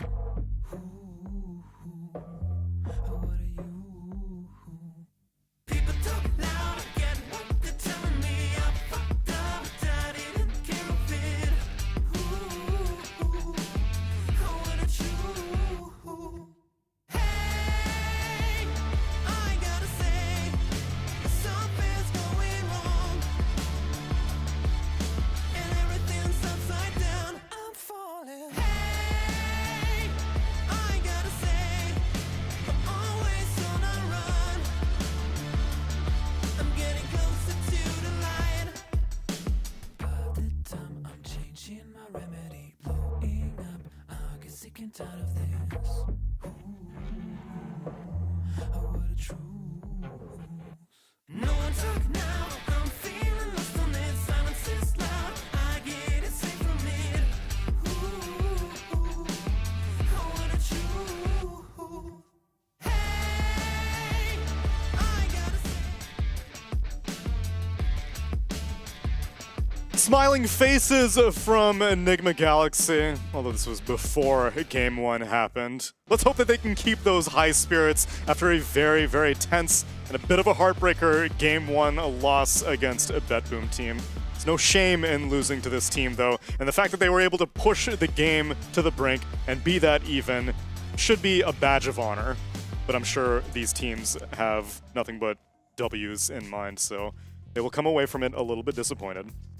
At least the draft, though, they should have felt encouraged. Although, Fear, you said that that was unlikely to be replicated. Nothing encouraging about that loss, unfortunately. Like, What? Yes, there is. You're up 53 to 36. Yeah, that's great. And you lose the game. Well, That's 53 to 36 is nice, though. if you win, yeah. But you got there. That counts for something. This is not how pro players think. No, you I know, know. you saw It's Pure. not. He went 3-1, and he looked like he went 0-4. So, It's not a great day. I went 3-1. Terrible. Yeah, I mean, that's Should've just how gone it is, 4-0. right? You want to do well, you want to win, doing decent, and then there's actually no worse feeling than like being that close and then failing. Yeah. It's like we should have beat him. We should have beat one of the best teams right now. You didn't. That just feels terrible, and that's where you kind of do have to reset, because if you don't, game number 2 could look worse. But they did a lot of things well in that They game did. 1, and I think that for them should be promising. Like, I would be encouraged that like Noob shown on a traditional offlane hero, their gate rotations early on, especially to Enigma's lane with the Monkey King, with the Shadow Demon, like what they were able to accomplish there in terms of their early game is like something that should make them think they can do the same in game 2. But it's like you said, losses like that are very, very painful. But if they can remove themselves from that, it is encouraging the way that they played, because they played like a very aggressive, world-class team in those first 15 minutes. There's a very short list of teams that I think could win all 3 lanes against BetBoom. So that's pretty unprecedented to happen. Now, if it's off of them getting a Enigma last pick that... So, Fear, when we saw the Liquid BetBoom matchup yesterday, you thought it was a little bit almost disrespectful from BetBoom team for them to not ban out Mickey's Morphling in the very, very last phase. Right. Because everyone knew it was going to happen, and they still let it go through. Similarly, they did not ban out this Enigma that you thought was very obvious. Yes. Do you think that that's the same level of disrespect, or you think that the Enigma was a little bit more like, well, let's see if you can actually play it? I mean, it was a little less disrespectful because that had a build up to it, right? Like they didn't ban the Alk, they didn't pick the Alk. No. Then they eventually took the Alk on 18, which is unheard of. And then at some point they picked Sand King, leaving Morph in the pool. And all this just because like Mickey was the only, they needed a carry only. This one was a little more complicated, right? Because you did have the Pango who could have been offlane, could have been mid. You had the Monkey who could have been mid, could have been carry. So they ended up banning the Puck, right? For the Queen of Pain. Yeah. So like, they had to make their choices here and there, and I think Pure just really like went up to the plate and was like, I got this, guys. Like, one of us is going to have a bad matchup. I'm going to make sure Kiyotaka doesn't have that bad matchup and playing into the Puck. I'll find a way to make it work, and I think that's just Pure's confidence as a carry player right now to make that call and be like, I'll take the bad lane matchup and I'll find a way to make it work. But also a lot of that is draft prep, because like Neil mentioned, the last time Noob had played Enigma was 2 years ago from the mid lane. So I think when they were prepping for that, they thought it was most likely he would bust out one of the heroes he already busted out, or that he was playing the Pango. So I do think that they will be mindful of Enigma now, because in situations like that where they have no counter for it and now they know Noob can play it, they will not let it through. Instead, we get a new first phase pick from Enigma. They go with the Lina after banning out Templar Assassin, Muerta, and Kiyotaka's Invoker. Bedboom team, they ban out the Monkey King, the DK, the Magnus, and the Alchemist, and respond to that Lina with a Morphling. I find this patch to be very interesting right now. How often do you see Morphling come out after Lina? Yeah, I mean, it's like right now it feels like the carry list is so small. Yeah, at Blast it was going to be just only Morph, DK, and Alchemist, but there's been such good TA performances. This hero has crept into the first phase, and if you don't get one of these 4 carries, I feel like you just are at a disadvantage, and it feels like no matter what you play against, you kind of want one of these carries. And yeah, Morph and Lina, not a great matchup, especially, I mean, it used to be good, right, when you were right-click Lina, but this new Aghanim's Lina, not good for Morph at all. You just get destroyed instantly. No, it's not, but I feel like Lina can only come out in the first phase if you're willing to play her as support as well. The way Falcons are running the Lina as position 4, because a first pick Lina, regardless of, okay, they picked Morphling and they made her mid pick valuable, regardless of that, a first pick Lina is so easily punishable by any kind of gap close. Or reposition out on top of that. Like if you can gap closer, or like heroes that are even popular, right? Like this Magnus, like even Tiny, we've seen be picked for some just because you can, if you ever get a Bat Rider as well, if you ever lasso this hero, she's so squishy. She just dies instantly, so. The Tiny is still an option, but the Mag and Bat have been taken out, maybe inspiring a little bit more confidence in this first pick. And I don't think that Tiny is like unplayable matchup for Lina. It's just one of the better ones. Like when I play Lina, I hate getting repositioned, either a Tusk Kick or a Lasso or, you know, Mag Skewer. These are like the worst. So we'll see if they can end up dealing with that in some capacity. And I like Pugna a lot versus Lina, because the Nether Ward is brutal to play against as a Lina, especially in these late game team fights where you could almost blow yourself up. And if this Lina is relegated to position 4, this suddenly makes the Morph pick very valuable, because you have this support that you can replicate into, take the Light Strike array, and you're not threatened by, because she doesn't have enough net worth to actually make you feel afraid to play on the map. I have a question for you. Do you believe in the Lina 4 right now? I actually don't like it, but I mean, Falcons are winning with it, so there's something to it, okay. I think. But I just think for Lina, like, takes up, you need to be able to farm a lot on the hero. Yeah. And if you can't, then it's worse than any other support you could pick. Yeah, I mean, I definitely agree with that. Yet to see, well, it's going to be a core. They just show their hand right away here. No flex potential with the Lion and Ogre coming out, so we're going to have Lion position 4, Ogre 5, Lina mid. I don't think carry Lina's viable right now just because of the nerfs to the Fiery Soul and Gleipnir. So we're definitely going to see Lina mid here. But yeah, that's just their first pick overall. We're going to pick it. We're going to put it mid. You know our game strategy here. Now it's Bedboom's team to... Okay, that's a save classic. That is definitely a hero that I have not seen him play very recently. I'm not sure if he has, but he has in the past played this a lot, and I love to see the Tiny. As I was mentioning before, Tiny, like one of the better heroes against Lina. Just toss her back and she's done for. And you're adding the save Grimstroke on top of it. It's something he loves to play, but they don't really see the lane matchup right now. And I think my opinion on Grimstroke right now and why it's not picked by a lot of teams is the lane's kind of weak.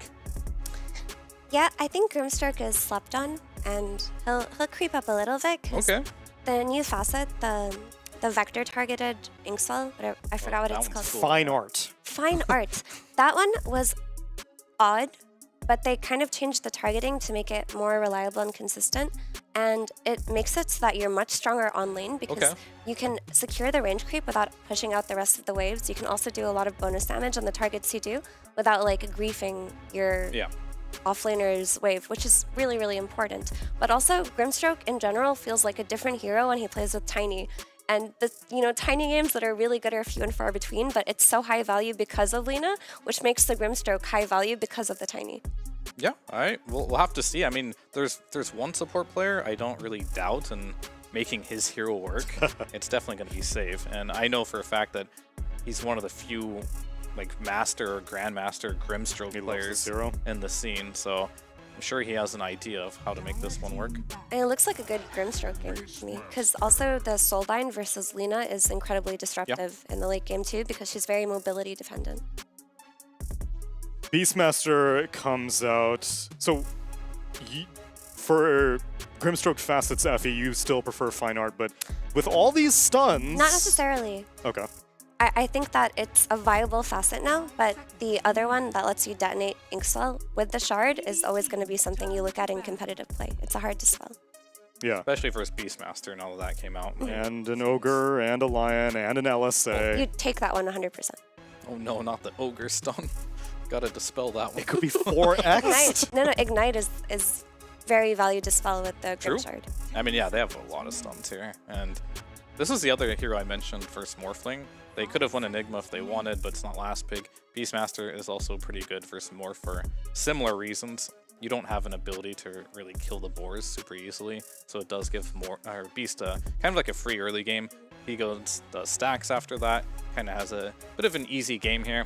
And they really did target down this Morphling. It's not a free Morph game. You're playing versus Lion, you're playing versus Beast. This Lina is going to have an Aghanim's at some point as well, so you're going to have to be high HP. So What if it's a strength morph? Because right now, Nigma are not convinced that it's going to be a safe lane carry Morphling. They're banning out the Gyrocopter, and we checked Kiyotaka's Pro Tracker. He's been playing some mid-morph. Offlane Tiny? Okay. Possible. Maybe they're looking at 4 Morph? No, that's really weird. I don't understand that. I think you should. I think weird. I think you should run it the way that it looks right now. Okay. No, I 100% agree, but Nigma may be getting into their own heads a little bit on this Yeah, one. I don't know what's up with the gyro ban. I mean, the thing is, like, Tiny used to be a playable offlaner, and it is good with Grimstroke in the laning stage. Yeah. So that is a lane that is not too crazy. As you mentioned, Kiyotaka in pubs has been playing strength more from the mid lane. So they potentially could fit in a new carry here. So I can see why Nigma's doing it, but I do not think that is the best route to victory for BetBoom team. If they were to do that, I think that would just be kind of making their draft weird for no reason. Yeah. Just put the Tiny mid, have Pure find a way to come back into a game like he did last game. He's really good at it. And then just pick an offlaner. And that's the first jug ban I've seen all year. Okay. Yeah, what offlane are BetBoom interested in that is going to make Jug annoying for them? Tide Hunter. Underlord. That's all I got. Yeah. Mars. I don't know. Yeah, I don't... I mean, Mars is super popular, and we do not see that many Jug bans. Jug is a terrible hero. Yeah. You know? Like, there's no reason to be picking Juggernaut in this meta. Even, I actually haven't seen that many Gaozu games, but I know Ame was trying to jam it in during Dream League. Do you want to know something else? Morph hard counters Juggernaut. Yeah, that's what I was confused by. I was like, it's, even if they pick Jug, let Miro have a bad game, and then your Morphling gets free debuff immunity. Maybe they're thinking there's no spin TV cancel the healing ward with the Beastmaster timing, because there's nothing to stop the Beastmaster. It could be a bit scary. Yeah, I mean, I think that's probably the only route. The healing ward is actually a good spell. Or it could be that this is an offlane Tiny, and they don't, with the Grim, and Jug could have countered, that counters that lane pretty well, so maybe there is something here. You know, Juggernaut, I think within the near future, is going to be a support hero. I'm ready for those days. It's going to happen. What are they going to do with his passive? What do you think Blade Dance is to make him the support? Just get stats. And, like, it's been proven. Like, you don't need a spell in every spell in Dota. That's you true. just need a couple. As is exhibited by our final ban of Shadow Fiend, he didn't need all of his spells. You just don't need them all. You just don't need them. You just need 2 good spells. That's all you need. But they got to be really good. Blade Storm and Healing Ward. There you go. Yeah. Good spells. Maybe the Omni Slash in the late game. A little bit of Morta action. You know, just scale. That's true. Oh, Nigma, pick up a Shaker. Oh, carry Shaker. Yeah. Miracle. It's back. Miracle had played it earlier. Skitter played it earlier. I don't know if either of them won with it.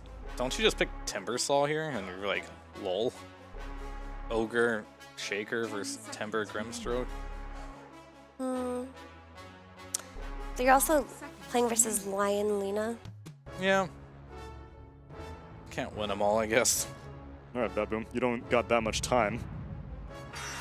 I guess they're lolling it up then, Fear. Lol. Lol. I mean, it's not really hard call. Just strength hero. I picked Timber. Will it work? I don't know. Lion, as she mentioned, and Lina are very good versus hero. Pure's playing safe lane, Tiny. It's mid lane. Oh, we're still getting the strength more from the mid lane. Yeah. I think they came to that conclusion the moment Shaker was picked. Oh, that's true. Because you all of a sudden get like a really good target to morph into and have that cooldown reduction. So This makes the Timber pick really good, because the mid Timber I would have been concerned by, because I think that Lina with +1 rotation will always have the means to take him down. But now if you're running this Timber versus the Earthshaker, like you said, this is a conclusion they just come to. Your Timber is going to be off to a great start. Your Tiny isn't going to be too threatened. And your mid lane should be just fine, because Kiyotaka's probably the only mid-morph specialist in this tournament. he wasn't going to win his mid anyway, so might as well put him in a matchup Come where on, he can go even. Fear, come on! That's cool. What do you mean? Yeah, he probably wouldn't have. Yeah, I mean, Kiyotaka's strength right now isn't his laning. His strength right now is his ability to lead the charge for his team in the team fights and just be a persistent force on the map. It's very generous of you, Fear. Yes. Mira. Yeah? Which team you feeling right now? You like this mid-morph pivot? You think Carrie Shaker has got the sauce? So, it's not necessarily the mid-morph pivot that I like, but I do like giving Timber to Miro here, because he is going to be put in a lane where he can do a lot for his team, so he's the one to watch here for Bedboom. This whole game something to watch if game 1 was any indication of the type of fireworks we'd see in this series. So let's get into game number 2 with Mike and John. Oh, thank you so much, Tsunami. Jonathan, I can't wait to see how this game 2 goes. I mean, we have a POS1 Shaker, we have a rotation from Kiyotaka into the mid with the Morphling. What the hell is going on, sir? Look, I see Flow Morphling. I enjoy myself. Yeah. I see Morphling into a last pick Shaker. I enjoy myself. I think this can be a really scary game for Enigma. And very big props to Enigma for the last game. You know, I've never faced a moment where I wanted to be wrong about the Hopium. But we'll see if they can carry through here. But look, you and I were outside for a little bit getting some air, and we saw both teams come out. Enigma were in high spirits. Bedboom looked very upset.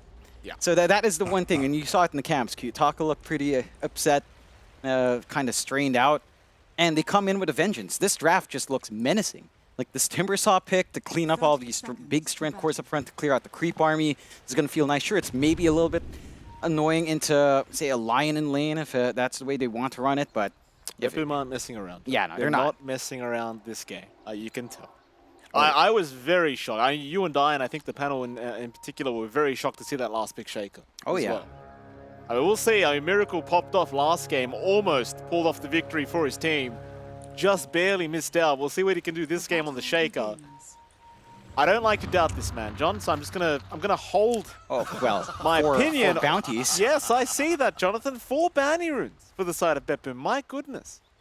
Yeah, that's maybe a little bit concerning. I would be a little bit concerned. That's a good chunk of gold for Kiyotaka to go into his bottle and try to sustain his lane. In their defense, I mean, you've got GH playing Ogre. You know, he's got no spells to throw out. Yeah. You know, I'll defend them. All right, John. fair. I'll give him something. Learning curve. That is one of the downsides still. Good poking so far across the map. Already getting Omar down to half HP. Saw a little bit of a toss out a while ago as well. So, trying to make things uncomfy. And this lane for Pure, it shouldn't be the worst thing in the world. Like, you have Cleave, you can toss around your trees. Noob has gone for Wild Hunt, so he is focusing on that early tempo, the Dominator build-up into the Overlord, and maybe eventually an Ags. And Tiny can kind of deal with that fine in lane. Like, Tiny and Pugna can just deal with the creeps. So you do have some ways of at least preventing that early tempo from coming in, that siege onto the tier 1. Taking a gander up top. And GH, well, you know, he's running around, getting right clicks off. That's all you can do at level 1 when you have Learning Curve. That it is. Not much he can do but soak XP and just wait for old GH. The one time I think supports can actually just sit in the tree line and do nothing for a whole level. Yeah, that's fair enough. It's not going to be fun for GH every single time Miara walks up, though. When that Whirling Death is available, you're not going to be too comfy on GH. He has cut a lot of trees. You can appreciate that with the Tango plays. Yeah, I mean, it's still double strength against him is never going to be very, very fun, especially when they're both melee on top of that. And well, there you go. Every single time Miero gets close to him, it's going to be the easiest willing death of his life. Kiyotaka, meanwhile, mid lane on 1 HP, just agi morphing, but of course looking for the reset with the stick charges. Now, Samel, again, having a pretty good laning stage thus far. And we did see this last game as well. Samel was popping off and was godlike for quite a while before he fed that away. We'll see if he can kind of repeat the performance here with this laner. Yeah, it's not as one-sided for Kiyotaka this time around. He's not really lagging behind in any serious way. The one thing with flow morphling is that it takes quite a fair bit of investment. You do want a lot of stats to pad yourself, so that ratio for you to start to get the lower cooldown isn't too unhealthy for the morph. And that does mean you're going to need some time to get a lot of agi up to shift into strength, and kind of try to work from there. It is a little bit rougher to kind of try to use that. But again, when you hit that timing, with a Shaker on hand, I'm expecting some fun stuff for Kiyotaka. Miracle top lane being chased with the Inkswell on Miero, and Whirling Death will probably just secure the kill here onto Miracle, and they've got it. Miero securing first blood. But GH even went for the 1 point in Bloodlust instead of Fire Blast, just trying to help out, but they'll save. May go down and does, but GH will probably be handing over a double kill here to Miero, unless he can find a way out of this. With that Healing Lotus, Miero has enough mana for a chains, but it's not going to be enough to secure the kill, so he'll leave. GH getting to hang around is actually a fairly decent thing. You can come in, they can try again, they're getting the stunts off. Oh, very good. GH actually kills off Miero. Yeah. There you go. Again, him not dying provides that opportunity for so long of a stall. Miracle's back in, they've got the damage, you're not healthy on that team, you don't have reactive, so you don't have regen. Bottom lane, Pure's going to be jumped on now as well, but they don't really have too much damage to follow up with. Now, you're still on level 2 as Noob and Omar, so not really much follow-up here against Pure, who is currently sitting at level 3. Of course, that bottom lane going just splendidly so far. Pure 20 and 11 in terms of CS, really just no contest. Yeah, it's smooth sailing so far, at least in terms of finding that initial farm here for good old Pure, which is, again, somewhat to be expected in this lane. I think you are going again for the summons build up, and you can't just sit back and spam out the axis to try to win out that lane, and it just becomes a lot more manageable for a Pugna Tiny to kind of work out. Heck, there's burst potential here if you get the Decrep up. You have some really nice burst plays that can come in with the Avalanche Toss if Katawomi can get that value point up.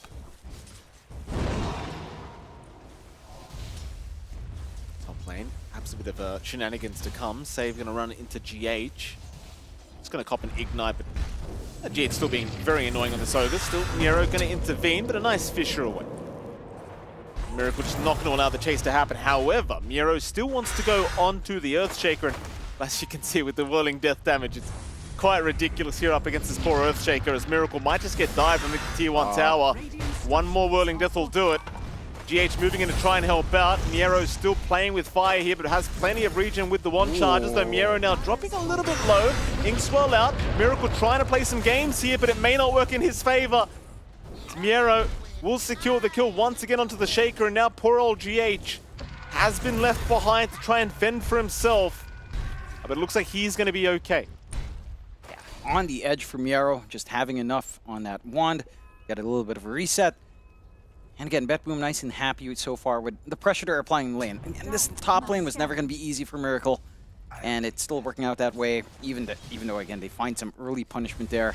Forcing to build up a little bit on that Timb. Miero is forced to go for a reset, so there is some free time here for the Shaker on a respawn.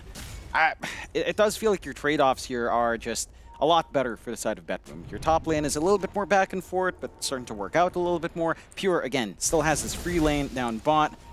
And your mid lane, again, is keeping up. And Kiyotaka, you heard Fear say it last game, his laning was just not amazing. This time around, fairly decent considering.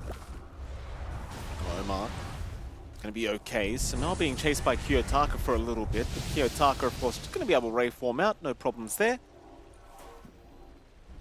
Karun was secured by Samel, so he's got a nice Invis rune in the bottle for himself. Not quite ready to make any kind of rotations with that yet, though. In fact, GH is rotating to him, seeing if he can apply a bit of pressure onto Kiyotaka. Kiyotaka just going to be okay, but is certainly being forced away as he knows the Ogre is just around the corner. Meanwhile, I mean, Pure is still having the greatest farm of his life, of 40 and 17 on the Tiny. There is no slowing this man down. No. And it's a free ride. There's just no pressure from Noob. It's gone all in on Inner Beast and the summons. He's not really, again, able to just access away and try to slow this down. You've always got good opportunities. Heck, you can leave that tiny alone. Omar, as mentioned, at least secured a Wisdom, but... I mean, Save gets the other one anyway. They are going to trade supports here, but oh, GH also goes down top lane, so both supports here for Nigma being lost as... Well, at least they got a Wisdom rune for their trouble, but that's only one Wisdom. Only one Wisdom, 2 kills on the board. You're fairly happy again on the side of Batboom, considering what you're getting, and a very free lane for Pure. You're starting to hit that point where the burst damage on Miero is just untenable for Miracle, though he does have an early 6 here. He does.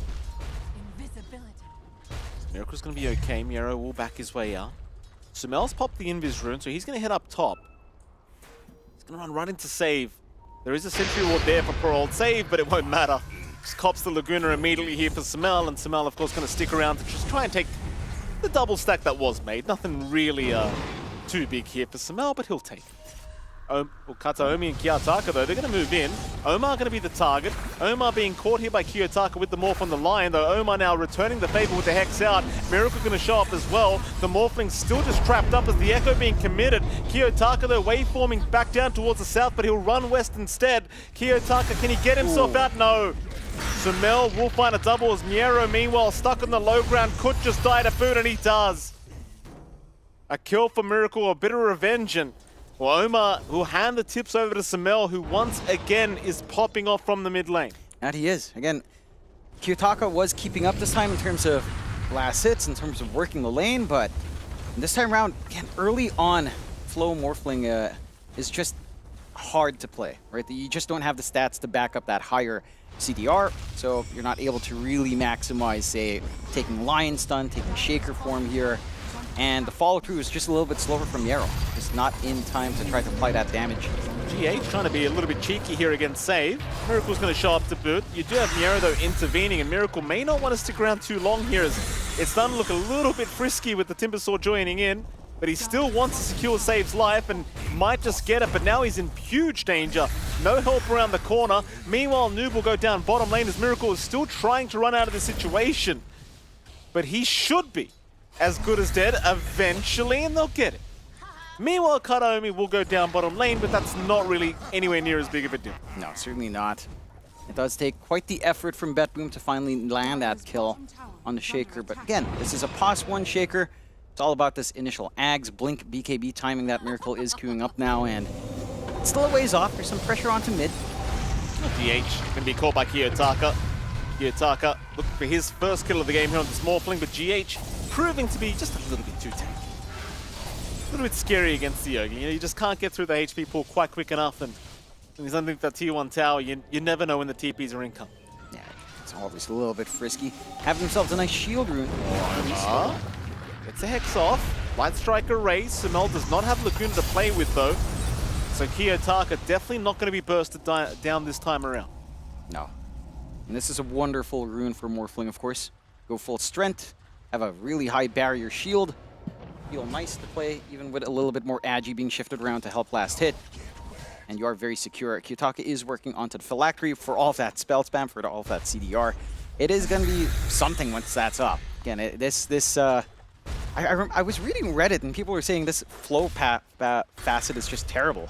It's just very different. I don't think it's terrible. We saw a little bit of it from some support Morphling plays, like say boxing, but it never really caught on as they get the roar. They do. Pure's a big target. This is someone that they have not been managing to pick off yet, but they do finally. Sumel picking up a mega kill streak now on this lane. Top the net worth board, he will go. Top lane.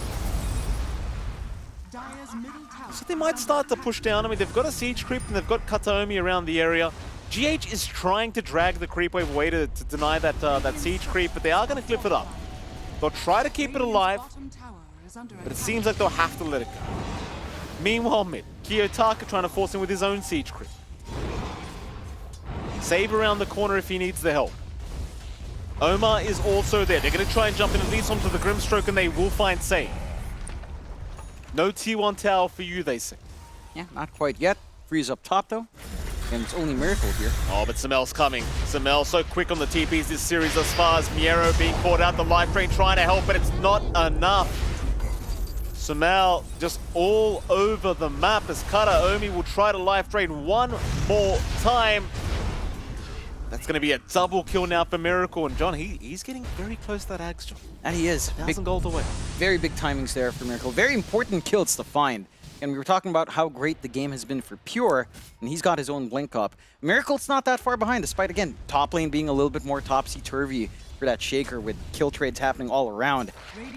Ag's timing's going to be big. That double mobility is going to be huge, but again, I worry a little bit if Kiyotaka's just allowed to play his game along with Pure once he starts to get active on this Tiny.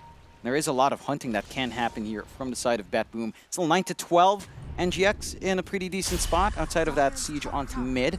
Mid-tier 1 falling does give a little bit of leeway here for BetBoom to start to set up some vision, and they will. Nice sneaky wards here. They are showing up bottom. They want to see if they can pick off this Beastmaster. Noob is going to leave the area. Nice timing. Will not allow the gank to come in.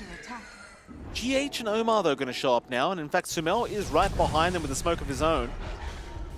Save. Will break the smoke of Omar.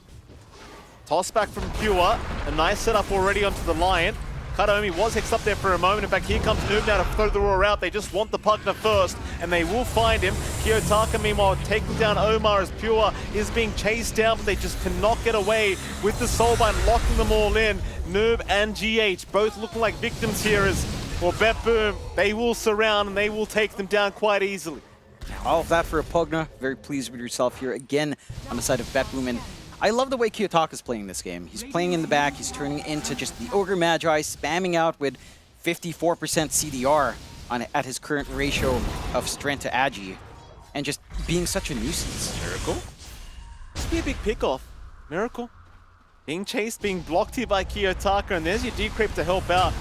GH is going to try and rush in and save his carry. Miracle, in fact, trying to turn a little bit here, and it's like he might just be fine as Kiyotaka. Well, in fact, Pure's now here. That's a bit of a scary, scary boy, as they have to leave Miracle behind. And GH going to be following his carry right after. I BetBoom, they're not messing around here, John. No, certainly not. They've got some emotions after that last game, and now coming out of a very strong laning start, out of a free run for Pure outside of that one gank. 14-13, evening out the kill board and securing themselves a 4K lead. Echo Saber already up for Pure, and he just got the blink. The gap between that blink and Echo is not that wide. Just off the back of all of this pressure, he's starting to get out with his team. For the side of NGX, that Ags is only 30 gold away from Miracle. It starts to simplify a bit to find these angles for the wider team fights and the pickoffs once that's up. It almost feels necessary for him to wait for the BKB though. Like, I would say even just bypass the blink after Ags, go BKB first, and try to go from there, because once you're committed in the middle, it's not too hard to burst down a Shaker with a Timber Saw on hand. No, it is not. Oh, Pure. He's going to jump in, but he actually gets the toss back onto one of the balls here of Noob. GH also kind of intervening, but GH may have to sacrifice himself, assuming they want to dive the tier 2 tower. Thing is, I don't think Nigma can actually fight back if they do, and they will. GH going down, Miero now on a dominating spree, and you're just at that stage of the game right now as Nigma Galaxy where you just can't really fight back yet. No. It's very difficult. Again, they need more items to be up in Miracle. Sumail as well still needs his own Ags up. And you've gone for the Zoo build-up on Noob. And he's got the Wild Hunt up, he wants Dominator, Overlord, he wants Auras. And that means, again, he's not able to be like a key piece of aggression, would say, in comparison to the Ags build-up with Blink. You don't have that kind of presence this time around here for that off lane of Noob. So kind of have to just try to pace yourself. The lead isn't that massive for a BetBoom, but they are certainly applying that pressure. Again, the push doesn't take too long for them either when you have a Pugna on hand. Soulbind out. Pure going to jump in with a nice toss. However, they need a little bit more than that. Not going to work out. Here comes Miracle. In with the Echo Slam. He's found Pure, and Pure is down. They'll commit the Roar. Miracle looking for more now, moving right onto the Pugna with a double Earth Spike out. They'll even find Kiyotaka. Light Strike Ray will land. Kiyotaka is gone. And that's how you do it. I mean, 2 Ags up on 2 cores, and suddenly they've got all they need. And it is. Key timings were met. Again, they weren't too far off when we last looked. And it was maybe just a little bit of hesitation again from the side of Betboom. They got the Soul Bind off. The only thing they combined with that was really, what, Adaptive Strike coming in. It's a good amount of burst nuking damage with Phylactery, but not particularly amazing. They couldn't get that commitment. The arrow wasn't really there.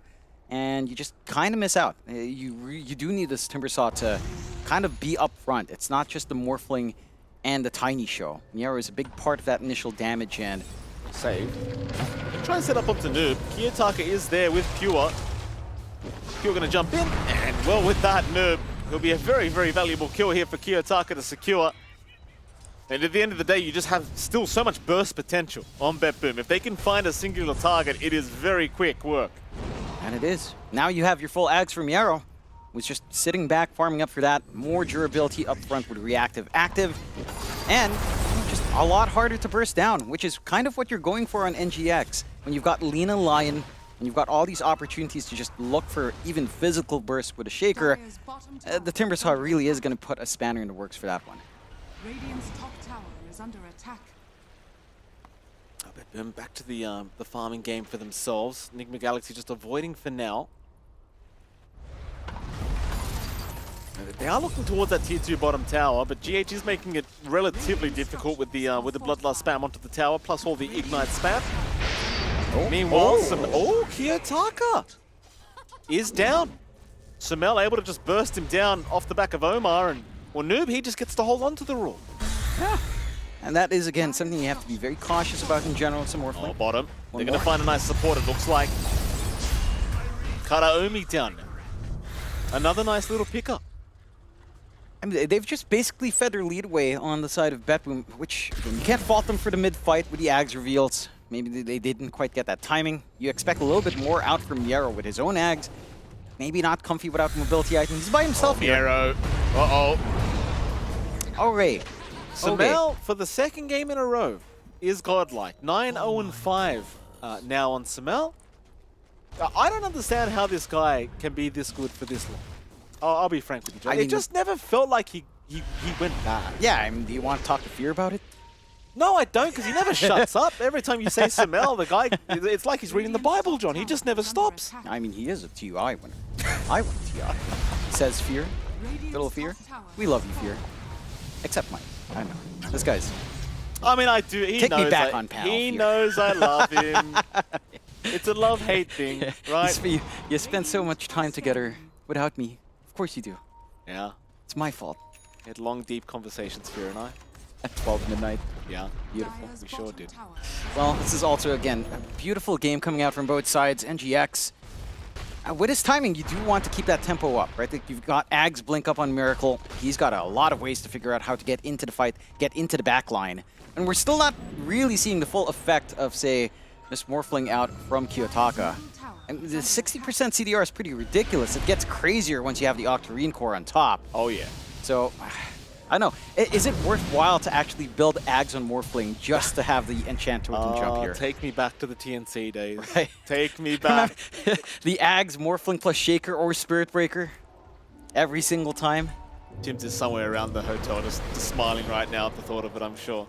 No, he's not, because he's not listening to us. You're probably... You're probably right, John. I'm not going to lie. You think so highly of us, Mike. I really don't, John. I really don't. 3-man smoke here from Enigma Galaxy. I want to set up onto this bottom lane. Mind you, Betboom have a lot of heroes here. They're going to smoke up on their own side of things, but it seems like they want to head up top where they might just find themselves a Beastmaster. Dire are scanning. Noob, thinking about that 21-minute power rune. Thinks better of it though, does back off, realizing something was a little bit awry. Instead, mid lane, it seems like that's where all the action might happen, because Omar is in with the Blink Hex out on a Kiyotaka. They'll jump the Pugna to boot. Echo Slam committed by Miracle. Karaomi though still life draining throughout all of this as Miracle needs to leave the building. Omar's the one to go down to Pure. Close, but no cigar, Jonathan. No. GH getting caught as well. Kiyotaka with the smite. I mean, that was just sickening from Kiyotaka. He managed to get the waveform off in the middle of that slam, in the middle of the jump in. He instantly turns into the Shaker. And again, you can just kind of see how silly Morphling flow can be in the right hands when you kind of play around its strength, really. And yeah, again, still a very even game, all things considered. Not quite the ideal pickoff you were looking for on NGX. A little bit unfortunate. I think if you didn't have the Shield Rune on Kiyotaka, of course, you would definitely be dead. Just not quite the timing they were looking for on the side of Nigma and Batboom. They're going to be very happy. That definitely was a little bit of Gabe's blessing out there again for Kiyotaka. Yeah, certainly so. So 1K banter, still a very close game. What is it, John? You're having a laugh? Yeah, Pure just tossed Kataomi in before he could decrep himself, so he lost like half his HP on the Ancient stat. You know these carries don't care, John. you know they don't care. Well, maybe Omar? he should care. Well, maybe he should have, because now he's in trouble. Now he is in trouble. That's not a lot of damage. It is not. enough. The Glimmer Cape will save the life of Pure. Meanwhile, on the side, Miero's jumped in. But he is stun locked. And he will have to just leave. And that feels pretty awful. You're doing a finger, and you don't manage to get the kill. In fairness, I believe the Glimmer Cape did come in. It came after. Oh, well, yeah, that is kind of sad. But yeah, Pure It does is a have, like, Timber Saw, right? Yeah. I don't know if he popped reactive on because the bar disappeared, but I didn't see the numbers, so I'm assuming no. They were jumping on the timing. Oh, I'm losing my mind here. He has 3k HP, John. Yeah. He's a big... You gotta love that. Radiant are scanning. Let's see here. Octarine's not too far off for Kiyotaka, so again, Miero. we're gonna have a show. Oh. Just happily jumping in after GH. Reactive armor pop. It's very, very hard to even think about trying to go after Miero once that is available. Simel still trying, but Pure's in. Pure has jumped right in. The immediate hex out there from Omar, making it rather hard for him to get the job done. But he will save the life of Miero at the least. Does reset out from Kataomi once more, as you would expect from the Pugna. They are just set to back off. NGX. I mean, this is wasting a lot of time on both sides, to be fair. No one's really farming. Does look like the side of Batboom is very willing to try to re-engage here. Slam is still available on Miracle if they find an angle in. The issue is just finding the side of Batboom clumped up. They've been very disciplined to stay a little bit further apart. They understand the gameplay of NGX coming into this one.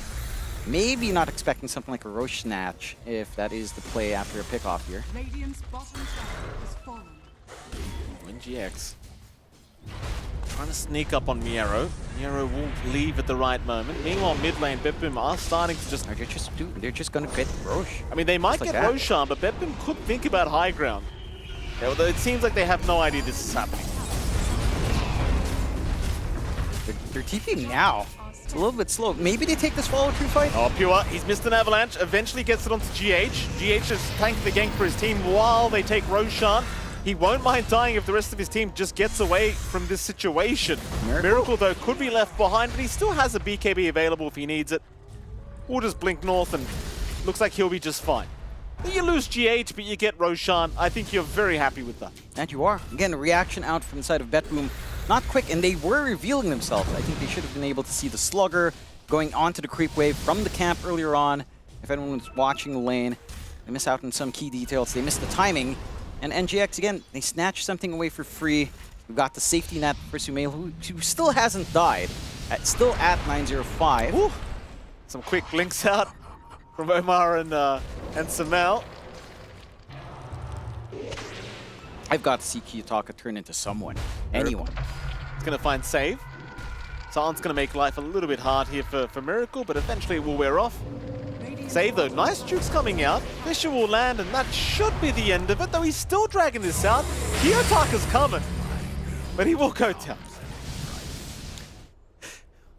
Yeah, he stalls him out. It's not the biggest pickoff in the world. You've got room for Pure to just slowly shove in bot, clearing out the creep wave ahead of time. And again, you've got the full Octarine up and running on Kiyotaka. You've got a gem up to help take care of that vision control here for Miero. I really need to see what Kiyotaka's priorities are when he does morph into someone. Because this is the point when it gets a little bit silly with Morphling Flow. Yeah. This is, I mean, just look at his phylactery when he pops a spell. It kind of looks like it's wrong. That's because it is, John. That's because it is. I mean, wrong in like a moral kind of way. Yeah. Not like a code in the bug.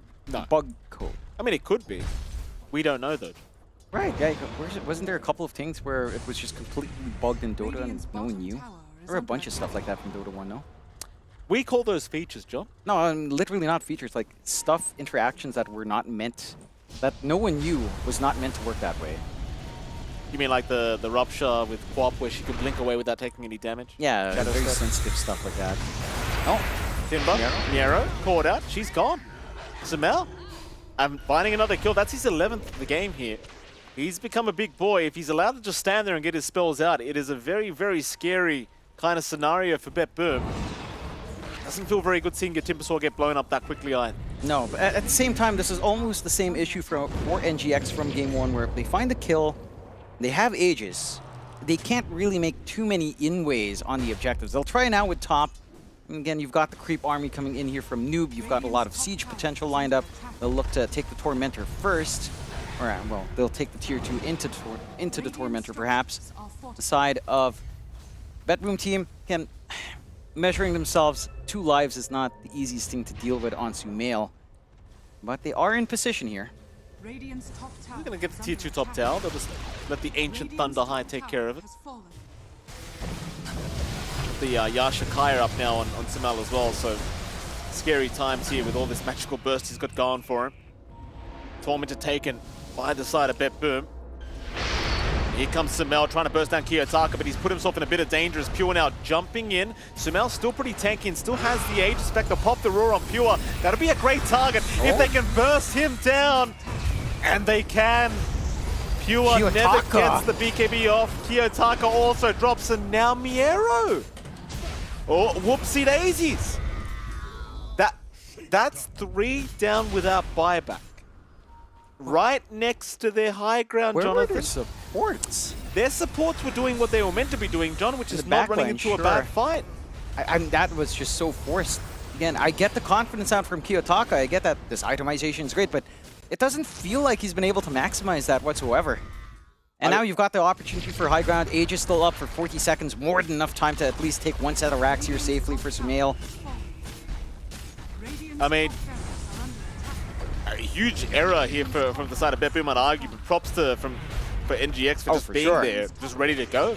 Again, they've managed to really work out this the safe lane shaker to mid Lina. And again, there were a couple of awkward moments where the burst plays didn't feel like they were coming out, but if they run in 1 by 1 like that, very staggered out from the side of Betboom, then you can clean up. Betboom, again, it's looking a little bit scattered. Yeah. NGX, they build themselves a 9K lead, 19-24. We saw it in Game 1. You know, NGX were on the cusp of victory. This time it's a lot cleaner. They take high ground, they're 1 racks up without losing their own racks first. They had clean Roche control, they use that Aegis very well. I do like the tiny touch-ups NGX has done in comparison to Game 1 here. I mean, again, they're playing very well. In case people thought Game 1 was a bit of a fluke, it doesn't really feel like it was. Absolutely not. I don't want to keep rambling on about Samel here, John, but he really has been performing very well as they're going to jump in. Kiyotaka. Oh yeah, speak of the devil, he does appear. Samel finding another. Karaomi, Kiyotaka, save. They are all gone. And John, there's still no buybacks. No. There's still no buybacks. Still nothing. No. You have some play with the tossbacks. Very fragmented again. They die on the side, the chain stuns come in, and the burst damage is clean enough for Kiyotaka to fall. That's just a secondary Rax, is it not? Yeah, it really should be. And NGX identify that. Again, no messing around, no chilling about, just getting farm, just looking for that tempo with this Beastmaster, with how fast it can go. 4-5 forced out, that's the second refresh. That last big shaker of NGX might have actually messed up their boom. Had they just run the carry Morphling instead, I mean, it's starting to feel like that was just the better option here, wasn't it? It does feel that way. It almost feels like Kiyotaka is not able to play around the flow as much. Mind you, again, it's a very different playstyle of Morphling. You don't practice that. No, you really don't, especially as a core. Some supports, yeah, I get it. You know, like people like Boxy, people like a few other quirky people love that stuff. Like you. Yeah, it's really hilarious, actually. But it's just, we're not seeing Kiyotaka, like, hang back. I think in the early fights he was, right? Like he was turning into Lion, he was turning into Ogre Magi, and spamming spells in the back, kind of in that middle zone with the Agi shift. And now it's just It's almost like he's looking for burst play solo, like he was a classical morph with a Conda. It just doesn't work that way. Well, they didn't get the racks at the very least. Tier 3 tower is still standing, in fact. So there was a few bodies lost, and oh, look at that arcane rune. Oh, that's going to be very nice. I mean, Samel's already just hitting like an absolute truck with all these spells, and they're running towards him right now. This is perfect timing for NGX with this arcane up if Samel can get there in time, but he's actually going north. GH's position so good to break that smoke if they run the wrong way. No, they don't yet. He was going to see him. They're going to just jump the ogre immediately, but you won't mind losing GH. He's just a walking bloodlust at this point. Omar also caught. Samel's going to jump in. Omar's going to be all right for now.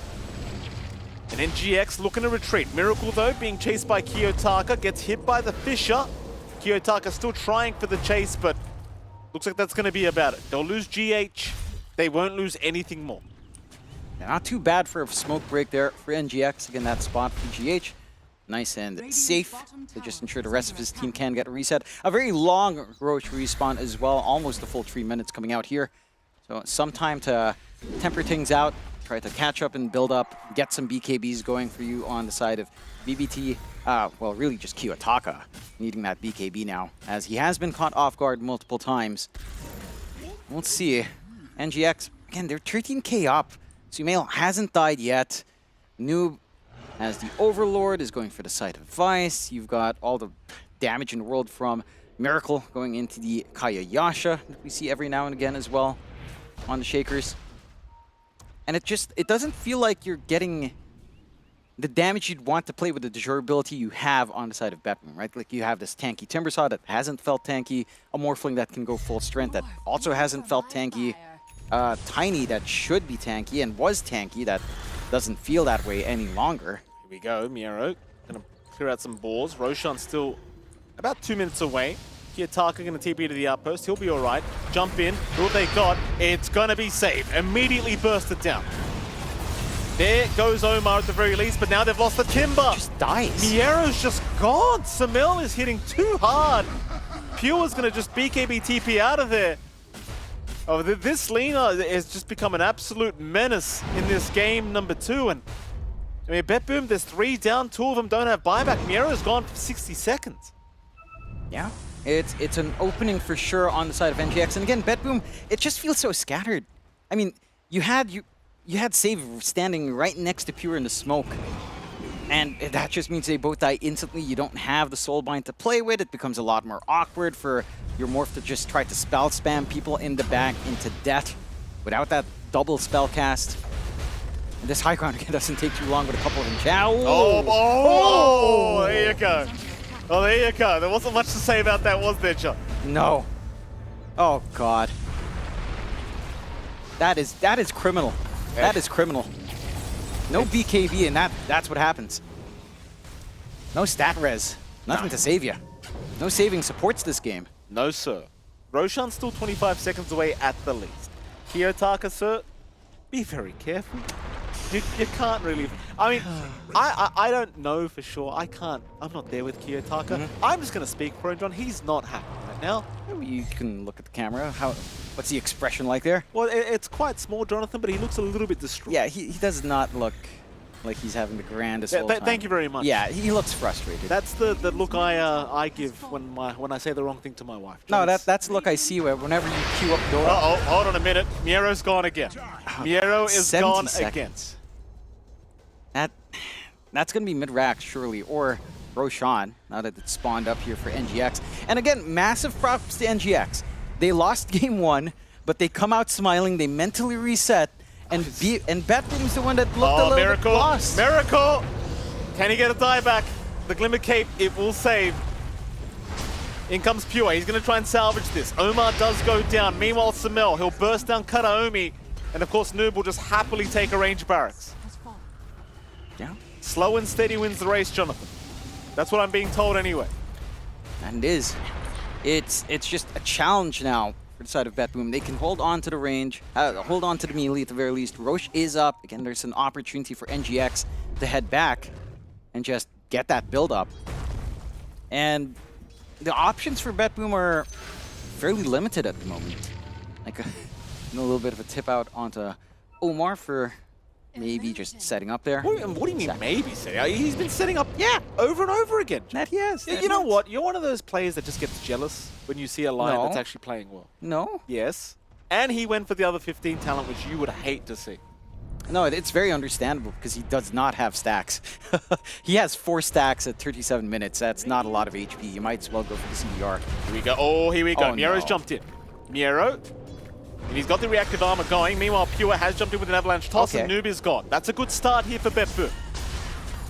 They'd love to find the Pugna. In fact, a very nice Fisher block on Akataomi. Gonna make life hard for him, and he will finally go down to the finger of Omar. But Miero, he wants a bit more. He'll take Omar down. The chase is on. Avalanche will have a Miracles in with the Echo Slam. It really only lands on 2, but it's enough to buy space for Sumail to try and get away, but it may not be enough. Sumail is still dead, and Betboom, they are fighting back. They're showing some signs of life here.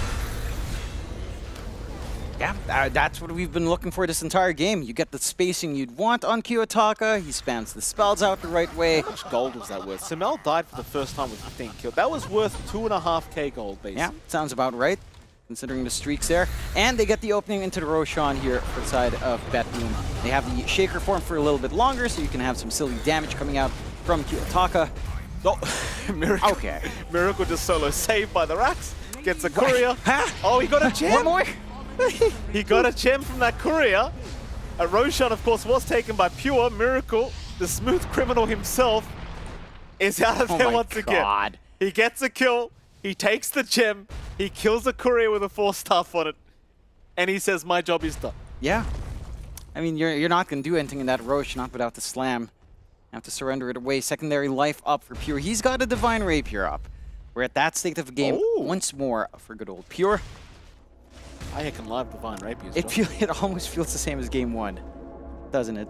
I mean, we're not 60 minutes into the game Yeah, yet. it's just accelerated game 1. You know, turbo version. Turbo game 1. This is it. Oh, Pure, I mean, he's got to be careful. Yeah, Divine's nice, but you die once, suddenly Sumail has a Divine Rapier on deck, and that can be a little bit scary against this Lena. I think you'd hand it over to Miracle. I mean, I don't know. It sounds see, fun Jonathan. on Shaker. It does. I mean, to be fair, Sumail really is just magic blasting people away. Yeah, I mean, why would you not just take another 25% bonus build? That is true. 25 spell amp is good. That's It's a good. lot. That is That's a lot. It's a lot. It is, I don't think it's additive, right? Is it? Do you remember if it's additive or multiplicative? These are the questions I need to be asking you, John. Because I don't remember. I'm just figuring out if you would. You know? Because you were so into it. I was trying to make a value proposition that the plus damage is better than the percent spell amp because it's multiplicative, but I would forget. Maybe Fear corrects me later on when he calls us idiots. He doesn't listen to the cast, John. That's true. He just sits there. Anyway. Ruminating on Sumail. Like, my kid is so good. This is a boy I raised. That's my boy. He still got it. He still got it. 14k net worth advantage still to NGX, but this is against an Aegis and Divine Rapier of Pure. I mean, I don't think net worth matters anymore. I'll be frank with you, John. It's all the Pure show now. I mean, to be fair, it does to the extent that Kiyotaka still needs a BKB. It's all about Pure, John. That is fair. No, I mean, you are right. But a BKB. Yeah, You know, it's BKB like, would be... knock back maybe 2k gold from that lead and give it to Kiyotaka, and then your point stands. It doesn't matter. Just jump in to clear out the creep wave. They won't throw any spells out here onto the Tiny. It looks like NGX might just retreat for now. Pure again enticing to move forward. Gets a little D-ward off while he's around. Yeah. And they're being very patient on NGX. They respect what can happen on the high ground. They can respect the damage output of Pure at the moment. Oh, still. Omar. Enemy spotted, gets a quick blink away. He's going to be just fine. Kiyotaka unable to catch him, but instead they could think about GH. Fisher's out for Miracle, but they're going to leave the Ogre alone. GH does have his Aeon Disc proc, which is a little bit annoying if he doesn't get away. And in fact, it looks like he just might. In fact, Omar, Hex out. Under vision here is Pure. This could be very dangerous for him if they can blow him up. Oh my god. They've got the Aegis. Can they get him a second time? Lights are great. No, it's off the mark. Noob, he's jumped in here onto Miero. He wants the Pugner instead. They'll try and burst down. Kataomi, they've got him the first life, but he's brought back. Roar again onto Pure. Pure's still perfectly fine. The back off now from the NGX. They just want to escape after this buyback was committed, but no, never mind. Oh, the damage! Oh, they've got him! They have got him! Pure is down! Divine on the deck! No buyback. This game might be over. Kiyotaka, they call it! They have called it! Pure has seen enough. Oh! Pure has seen enough, and so have we, Jonathan. NGX. I don't want to hear another bad word about this team. No. I don't want to hear it. No, I mean, I'll say it. You were right from game one. You were right to say all in. Game one, again, a little bit shaky for the way NGX kind of lost that. It was on edge. Miracle was trying to be the savior of that team. But game two, they clean it up. They play a lot better into that tempo. Sure, the lanes look tightened up here from the side of BetBoom team, but we saw the faces coming in. Again, you and I managed to see the teams outside. NGX, kind of cheerful. They were talking, hey, we were so close. Their spirits were high.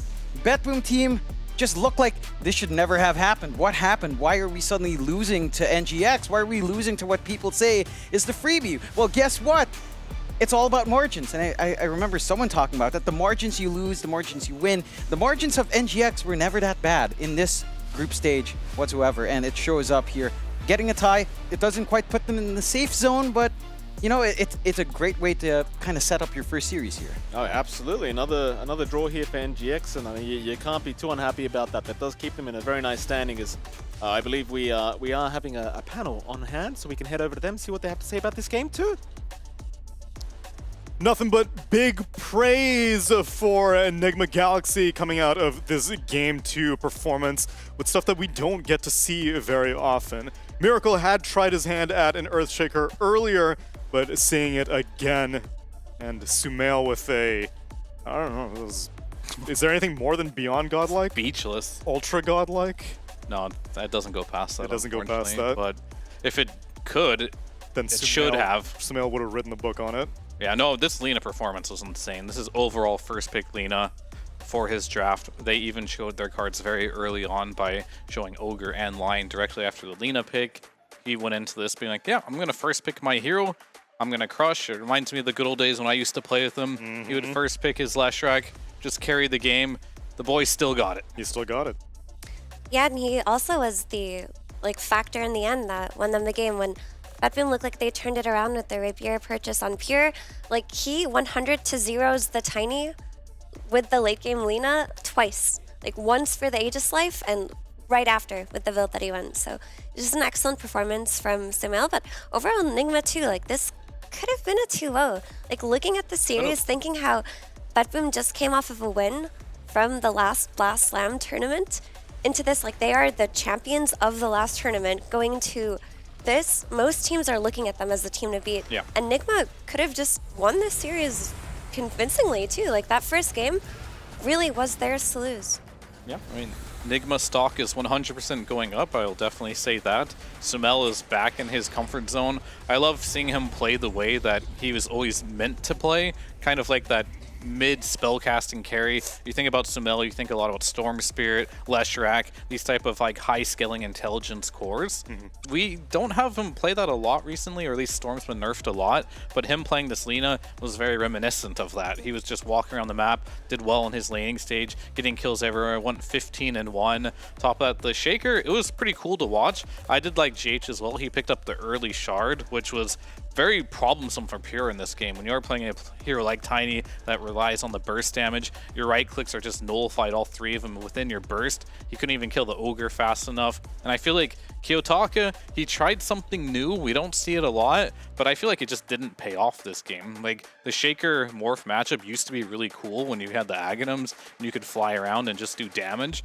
Felt like he was stunning heroes, but where was their damage? I feel like Miro had to do way too much damage. We see Tiny as well, typically not a very popular carry right now because he isn't doing as much damage. They tried something new, didn't really work out. I don't think I'd be too sad on BetBoom about this loss just because it was a very unique strategy that we don't see a lot of. Yeah, at the most, I also think that there was a lot of responsibility on, I guess, Miro to both start fights and do damage, because you said that he needs to do damage, but also no one was really initiating. Kiyotaka was waiting his turn to be like, okay, I'm going to wait until I can see Earthshaker, then I'm going to turn into Earthshaker. Tiny has a Rapier at that stage of the game. He can't go in first. And the supports were not built to do something like that. Which I guess the other point that we can cover on, we got to see Grimstroke, Mira.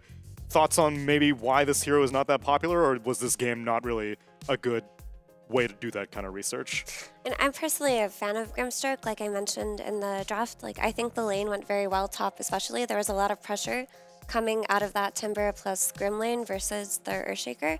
But like overall, it just doesn't have the laning impact that other popular supports do, which is why we don't see it as often. But like as the meta shifts and you see more like Blink Stun Initiator types that have early timings, then Grim becomes enabled by that. Yeah, I can see that for sure. And in terms of the support picks, I hadn't considered it from the draft, but you were right, that shield from Ogre made a carry Tiny seem completely anemic. You normally get bursted down, and he went for the crash landing facet as well, so normally you only need like one attack after getting a toss, but after peppering in all these tree throw attacks, you still can't go through it.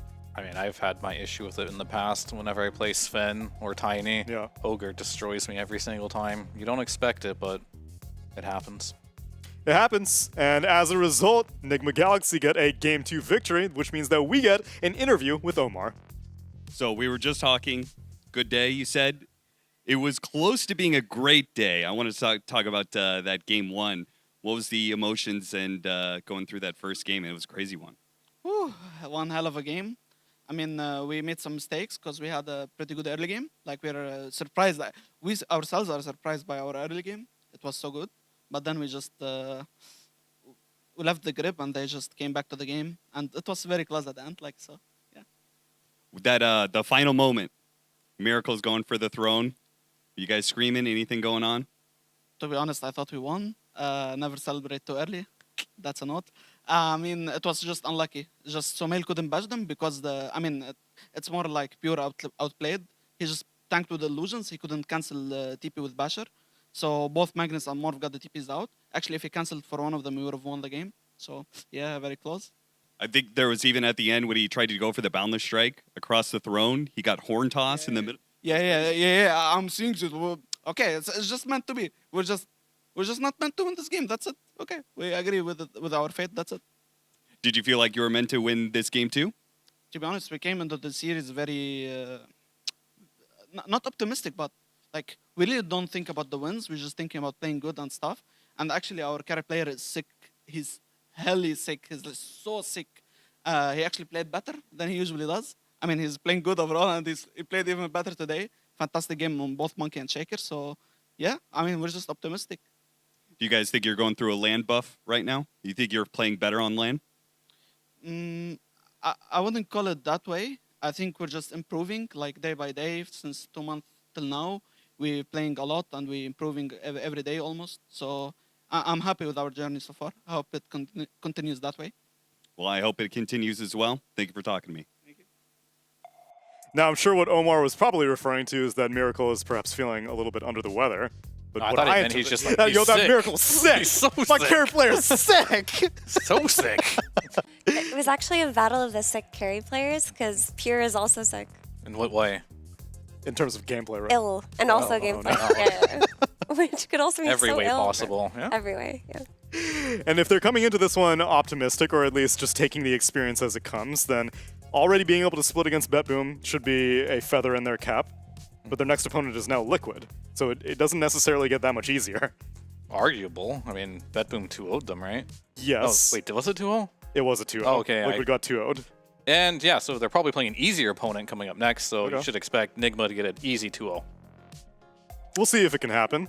Although we have some last few things to take out of this game number 2, because we've got our Acer Predator head-to-head with Sumail versus Kiyotaka. Yeah, I mean, this one just had to be the story of the game. We talked about how Sumail completely popped off on that Lina which took Nigma to success this game. But like the other story was Kiyotaka on his mid Morphling. This is not something they haven't done before at the last Dream League. Kiyotaka often ran this mid Morphling because they would like bust it out early, they would bait a pick from the offlane and then just flex it to mid, and it would look so good. But the key to it working out usually for BetBoom is that like one rotation on the mid Morphling where he gets a couple of kills, and then he just plays very disruptively on the map where he's tanking spells, he's making space, he's creating chaos. And he never really was able to get off to that start in this game because Lina was just applying way too much counter pressure early on. And it's even probably found success during Dream League because it was just so new. At this point, BetBoom have gone back to this bag of tricks multiple times, and even Nigma saw it coming. In the final phase of bans, they banned out Gyrocopter because they were like, I don't know if your Morphling's actually going to go carry. It might actually end up going mid. So Nigma checked their boxes. They really did. I mean, I think that there's still merit in their Morphling mid flex. It's one of the picks that makes them scary as a team to draft against and what took them to a lot of success the last Dream League, but it wasn't enabled well enough this game, for sure. And I have to imagine, based off of what we saw from BetBoom team yesterday, especially after what John and Mike said after game 1, then BetBoom are probably not feeling too great after this series. Well, whenever they lose a game, they don't feel well. Yeah. Right? So whenever there's a single loss on their record, they're not feeling great. But I think in this particular game, it was easy for me to identify. Pure needs to be on a hero that can carry the game. We saw that in game number 1, things weren't going well. He got into a position where he can actually be the hard carry of the game. Of course, we do talk about save. He needs to make the rotations as well, make plays happen. But if he's playing like some carry tiny, making space for Kiyotaka, that's just so different from what they're used to as a team that they probably should go back to what made them great. And they'll be having an opportunity to do that against Beast Coast, will be BetBoom's next series. But our next series is going to be Liquid, taking on Nigma Galaxy after the break. Waking up, playing some Dota, it's just been part of my life for 20 years, and I don't think that's going to change anytime soon. Where we are in the history of this game and where it's come from and how much has been accomplished, I think compared to basically any other esport, it's the best. So I'm grateful for Dota 2 as a game because Dota as a culture supersedes where we come from. You are a Dota player first, and I love that.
Bangkok is brought to you in part by Intel Arc, Acer Predator, DHL, Kadia,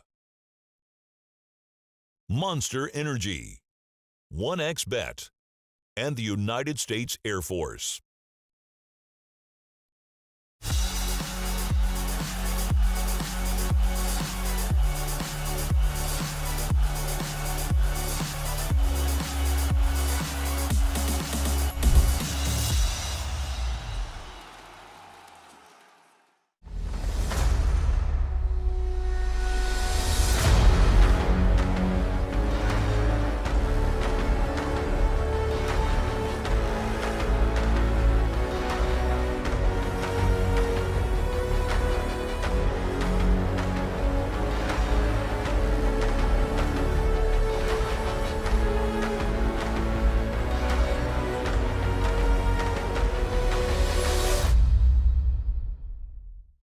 Everyone's favorite Bat Chess team is back. It's Nigma Galaxy, ladies and gentlemen. Despite some major changes to the team in the last few months, Nigma Galaxy still has a fair bit of turbulence to get through. With Kuroki stepping back to a coaching position and Noob and Omar joining Miracle, Sumel, and GH, the team looks stronger than in a long time on paper. In reality, it's not working out as well as everyone was hoping. They've had some great individual games, but the performance overall simply has not been up to par, as they've finished in close to last place in every tournament they've played in since their new roster formed. Hopefully, they're in the process of figuring out what's been going wrong and correcting it. We want to see some godlike Sumel plays, some miracle rampages. We just want a Bat Chest again. But hey, it's not all that bad. They made it to ESL One Bangkok. Maybe things are looking up. Will they finally show us what they truly got? I, for one, believe in Nigma Galaxy.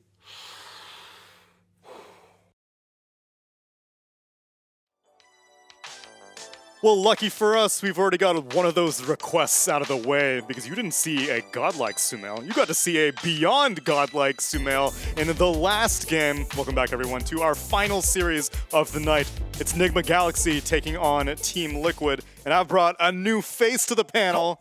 Trent! Oh my goodness. Welcome, my friend. Thank you. I couldn't keep you away. You saw a Nigma game on mainstream, you were like, I gotta show up. Yeah, I came in this morning, you know, first one in, but you see that double header late in the day, you gotta stay up to watch the games. Of course. That's what we're here for. And we're here to see this Nigma renaissance, and it's up against Team Liquid, who are currently bottom of the group. 1-5 right now. They just lost 2-0 to Parivision. Oh no. So if there was ever a time for Nigma to start hitting their peak, it's against Team Liquid right now, the TI champions. They got 2-0'd by Parivision. Wait, who's hitting their peak? Nigma.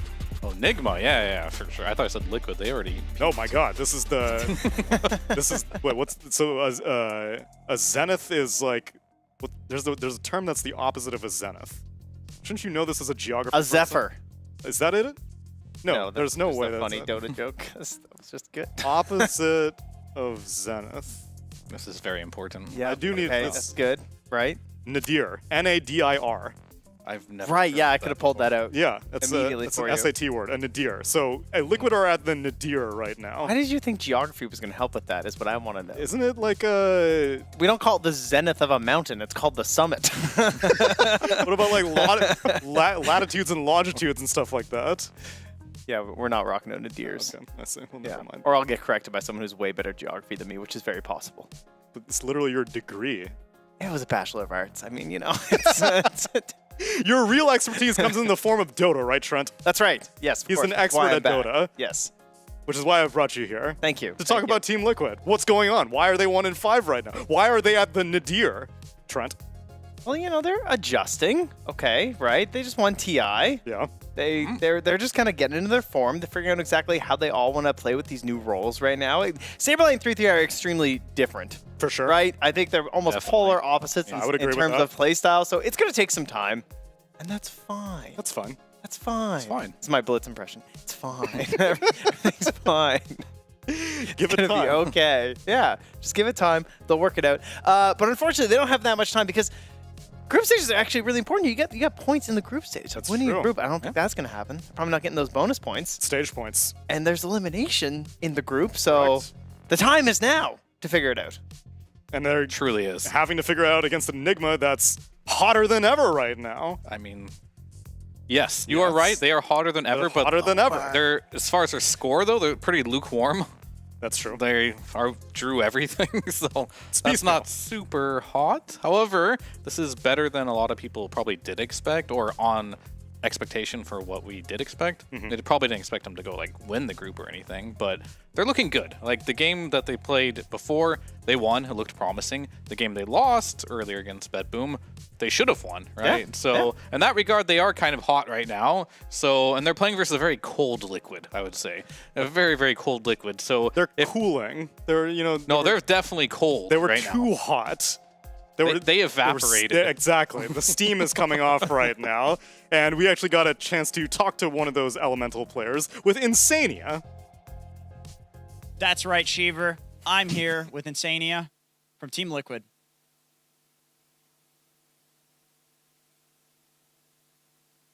You're a big Nigma fan?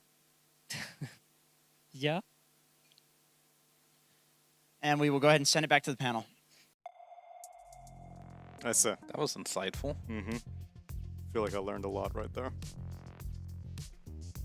Big Nigma fan is what he said, which I actually know because there's a video. At this point, it's a bit of an old hat because we've shown it so many times. But there's a video of Insania in his Alliance days where he was very excitedly walking up to Enigma or a Liquid signing session, and he was like, "Oh my God, I can't believe!" And he was like, "I want you, Miracle, to sign my mousepad as big as possible." And now he's off facing off against them. Can't believe one day I'm going to take your sponsor and then beat you to the ground in this series.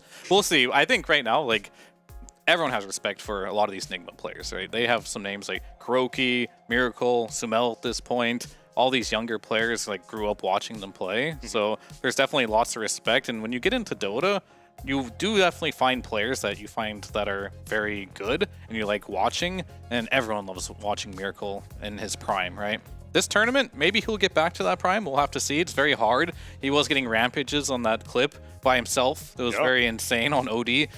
Never seen that in Dota again, probably just because the game has changed a lot, but it's a lot to expect from going into that as Miracle into this series to be like, you have to get a rampage, right? Like Mike was saying. So Insania, he does respect them a lot, and I think in this game they're going to show that respect, especially through the draft. But at this point, these teams are feeling like they're a little bit equal footing.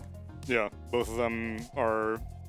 They met in the middle. Moving up and moving down at the same time, and it's not necessarily all just the old guard. You know, Nigmas and newcomers have also been pretty exciting as we got a chance for Jenkins to speak to me, and I'm tsunami throwing to you, right, Jenkins? That's right. Sheever. I'm here with Omar from Team Nigma. How you doing, man? Alhamdulillah, doing good. How do you guys reset after, let's just be honest, dude, first game, last series, completely devastating. Just devastating for you guys. To be honest, surprisingly, it wasn't devastating just because we didn't go into the series with high expectations. Like, we didn't go thinking, oh, we should destroy them 2-0. We respected them. They just won the last tournament, and we respect them a lot. So we didn't have any expectations. We just played our game. Yeah, it sucks to lose like that, but it was okay. How do you feel about all the Nigma memes that are going around the world right now in general as a new player to the team? Brother, I have a guide called Kuroki. This guy is more than just a coach, you know. He just helps me in and outside of the game. So pretty much don't really care about the haters. He just keeps me on the straight path. Does it ever make you afraid how many fans there are out there of this team in particular? I mean, I only think about the positive thing coming from the fans, which is like support and cheering for us. The negative ones, I don't really look at them. I don't really pay much attention. I just focus on the good stuff, which is what I'm trying to also imply now in our games. Just focus on the positive things to help you win. That's mindset right there.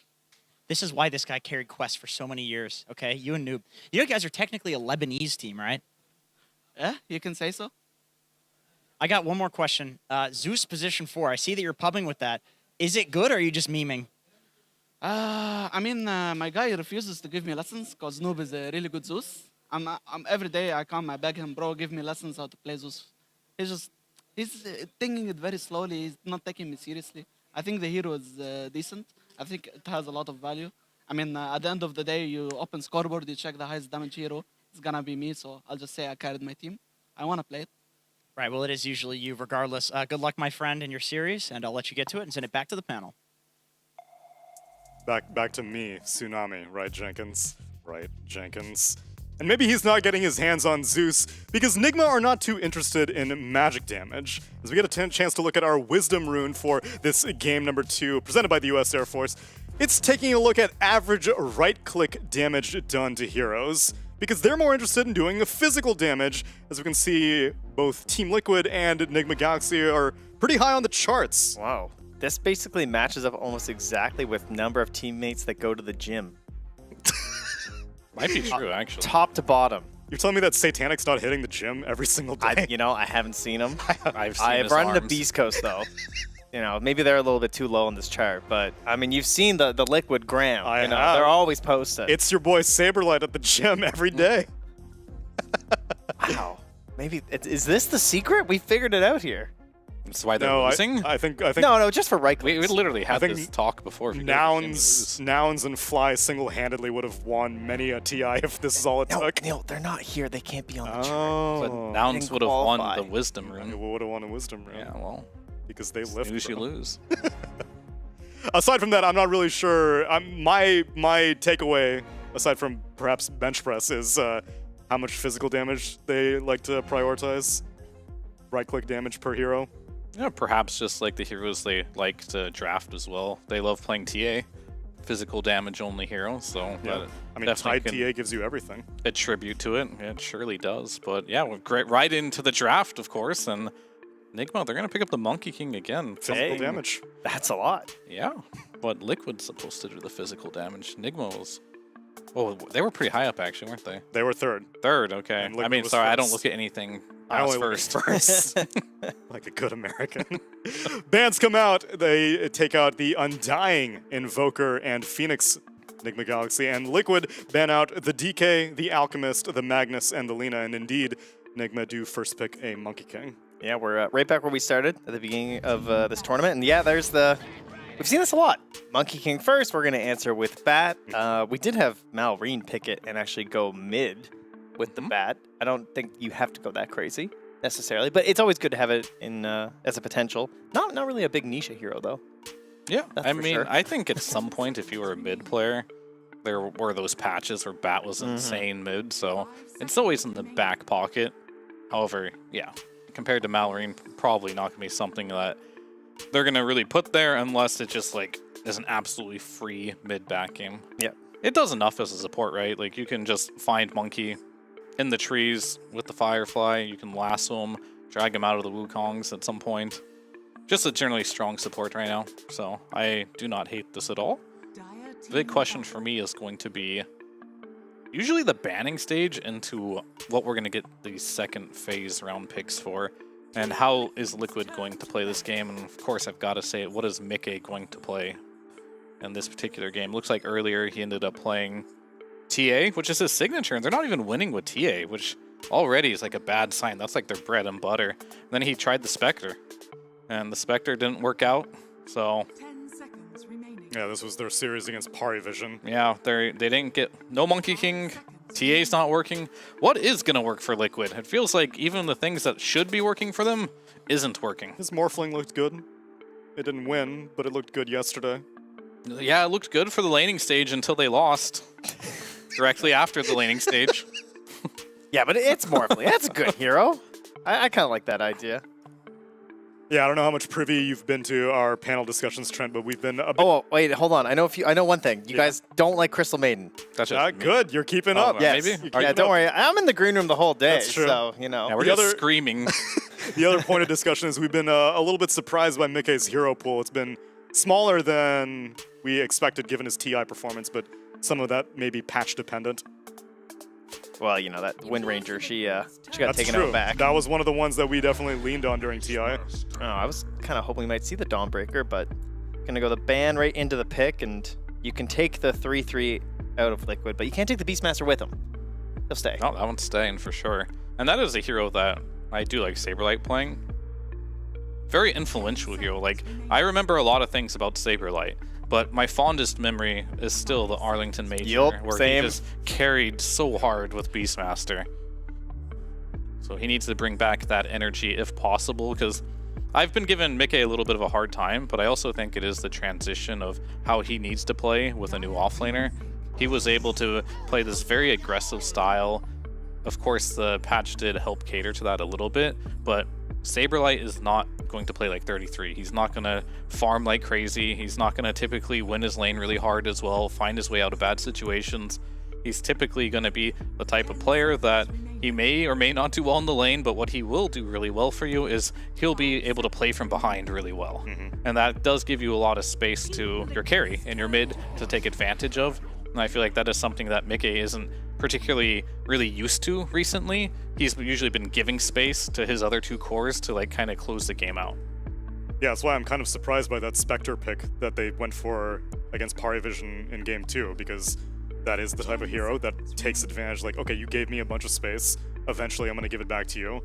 But I'm with you. That's not really been Mickey's dynamic. Yeah. Adjustment period, we'll call it, for Mickey here, but he doesn't have a lot of time to adjust if he wants to stay in this tournament. Nope. Nor does Liquid. Clock's ticking. Yeah, and this is the hardest point in the draft, of course. You know, second pick doesn't really feel that great. That whole miraculous 10th pick doesn't tend to happen all too often these days, so this is the part of the draft where you're kind of struggling to figure out, like, you look at Enigma Galaxy and they have Monkey King that can flex between the mid or the safe lane, and so you have to figure out some sort of a play here where Beastmaster doesn't run into too many problems, because like maybe you didn't ban out the right carries or something, like this gyrocopter or something. You just gotta make sure that whatever Enigma have coming next isn't just gonna like ruin your draft, right? So they do go back for the old faithful, the standby of the Templar Assassin, which I would hope Enigma saw coming many miles away. Yeah, I mean, they definitely did. They only had one ban, though. They decided to ban the Sniper, which has been a classic ban if you do have Monkey King on top of that. So that is a matchup where Monkey versus TA mid, definitely Monkey favored. Yep. So he will take advantage of that. Meanwhile, Sniper will destroy you. And this is something that I think only Insania plays. Yeah, we've seen. I think Sineko has. Did he play it once? No, I don't think he's played it yet in the matches, but I think he might have been pubbing with it. I know someone else was trying it. It's definitely a solid hero. He struggles. He definitely needs someone else to start for you as Jakiro, right? Like, right. Unless you're hitting those raw ice paths, and you're just a god. But in theory, it has some good tools versus the Monkey King, kind of like the Phoenix in terms of like attack speed, slow, and stuff, which can be very useful. But trying to control the Wukong's command. Then again, you're also driving the bus when you play Jakiro. I think anyone who plays a hero, like, you are not the quickest to react. That also comes to like TPing to make plays and stuff can be frustrating. So there's a reason you don't see the hero all too often. That's Clinks. It is. It sure is. Miracle, glad you noticed. Miracle won with it yesterday. Yeah, and it was also versus Beastmaster too. And this is a matchup, and I think the only time they will probably pick Clinks. Did he do the teleporting? No, he didn't. We thought he would. Oh, yeah, I mean, that one. That one has a lot of risk associated with it. It does. Can't stop it. Yeah, I mean, it does lower the cooldown on Deathpack by like 10 seconds. Yeah. So you can eat more creeps more often, which is great. However, teleporting into a Beastmaster typically, and maybe a Jakiro or Bat, probably not too advantageous for you. So. Listen, no one get a rampage running away, okay? We're going in. We're going in at level 2. This is the plan. But yeah, I think I like the pick a lot. It's strong in the laning stage. It's pretty good versus TA as well, just because you do have like the skeletons you pop out, so you have lots of damage coming out of the TA, which can definitely help break the refraction very, very quickly. So I do like that. Things that I don't like particularly about this hero is similar vibes as like a lot of ranged carriers playing versus Batrider. If you get lassoed, you're just dead. And that's not definitely a frontline type of hero that can deal with that. Also get chased down with Sticky pretty easily. But it's very strong with Ogre in the laning stage, so I think the strong point for this is this lane should accelerate them into the game. The Monkey King will go mid. He's going to have to find a way to deal with whatever goes mid. But this does show Monkey is for sure going mid, right? Yeah. So now if Nisha really wants to do this bad mid, that is true. It's open. They didn't pick their other support yet. And they'll have the final pick as well. Or maybe Jakiro mid. Too, so. Any Jakiro mid fans? Ags Rush? Whenever I played Unranked, I saw it every game. the real classic here is teams having Monkey King mid and still banning the Nisha puck. That has been, even though we've seen obviously how well the Monkey King tends to do versus the puck, it very often will still get banned out. For most people, yeah. Yeah, I feel, yeah, exactly. Nisha obviously being the exception. I do think puck No, does. that's not what Fear was getting at. Fear was trying to throw some Kiyotaka shade. Oh, come on, man. Let's be subtle here. Come on. How can you just call me out like that? Either way, I do think puck like really rounds out Liquid's lineup. It kind of fixes a lot of their problems. So I do sort of expect it to be banned, even though it is not a winning matchup versus Monkey King. And as for Enigma, I think they do need a frontliner in general. It's definitely not going to come from these cores. And Liquid, they take out the Enigma and the Mars. Noob's Primal Beast still remains in the pool if they want to go for it. Yeah, they have the Shadow Demon, you know. It's okay. I mean, I don't know what's better. Centaur might be better. Yeah, it's definitely the idea is just whatever wants to go in. I feel like Mars would have been my number one. I feel like Primal gets in there, and there's just too many annoying things for him. Like, he's just going to get perma-slowed by every one of these heroes. Ice Path canceling Pulverize, too. Yeah, there's Ice Path. There's going to be Trap silencing you. You're going to have to deal with these sticky charges. I'd rather just have, like a Centaur or something that just blinks and stuns. Can probably get out afterwards as well. So there's Doom, but that feels a little great. Man, that hero's just been gone, huh? Well, we've seen him a little bit, but he gets banned typically later on in the draft. But yeah, it's definitely pickable. They banned the Queen of Pain out. They're going to leave the puck regardless there. Now it is time to choose an offlaner. And depending on what they pick, like I wouldn't actually hate if they did the bat mid if they truly wanted to. And you like double down on making sure this Monkey King's game is terrible and get like a Phoenix or something. Which is banned, so that's not going to happen. That was a stupid suggestion. Great job, Fear. Well, I'm out of ideas. I don't know, the offlaner pool is really skinny. Dawnbreaker, Enigma, Mars, all taken out of the pool. Brewmaster's been banned out as well. Magnus is taken out. Centaur. We saw Axe occasionally be banned randomly. Team Liquid's turn to Pango. Okay. No. No? No. Pangno. Why? What are you hating on it? I just don't think it's good versus TA in the lane at all. You just use Refraction when he shield crashes on you. You are a ranged hero. That's going to buy a Dragonlance, Deso. Very easy to kill him while he's rolling. True. You've got silence control. Ooh. All right. They're done with losing. Yeah. Filthy. Time to win now. So this hero is incredibly bad versus Klinks, but it's very good versus Monkey King in the middle lane. This is going to be a test for Sumail, I imagine, is playing the Monkey King, because can you play offlane? You could play offlane Monkey, but you're not going to because you're not crazy. And Sumail, this is going to be a big test for him. He's in a really bad matchup, and what I expect him to do in this game is like leave mid lane at level 3 and go grief Mickey. Yeah. Just go to his lane, force the TPs from the Viper. You can't jungle, you can't lane, so you've got to go grief one of these side laners. It could be, you know, Saberlight, could be Mickey, but I want him out of that lane at level 3 and making chaos. Why does Viper suffer against Klinks? Because can maybe you send Klinks mid and let Sumail play safe lane? Oh, Viper owns Klinks in the laning stage. Oh, okay. But later on in the game, you have such high physical burst, and Viper's very low armor because he likes to play against magic, that you just burst him in one strafe pretty much every single time. You don't care about the break either. So that's true. You do just kill him very, very quickly. So it is one of those situations where the laning stage, of course, does matter. Miracle does have a good laning stage, so maybe he can carry this game because he definitely needs to, because Sumail's got a rough matchup ahead for him. What you feeling, Trent? I think question marks about the, like, yeah, as you said, in terms of like how Saberlight's lane goes, like with this Beastmaster, how much does he have to go and rely on the stacks on his side? And then I feel like it's gonna be stack battle. Like Shadow Demon stacking on one side, Beastmaster's on the other side, see who's getting the neutrals, go from there. We did see the graphs. These teams love to hit neutrals under the right circumstances. Let's see which of them will come out on top in game number 1 with Cap and SVG. You know, going into the pregame interview from last series, I asked Sumail, I said, can I ask you if you're still the king of the mid lane for the interview? He said, bro, I haven't won a LAN in 8 years. Don't ask me that.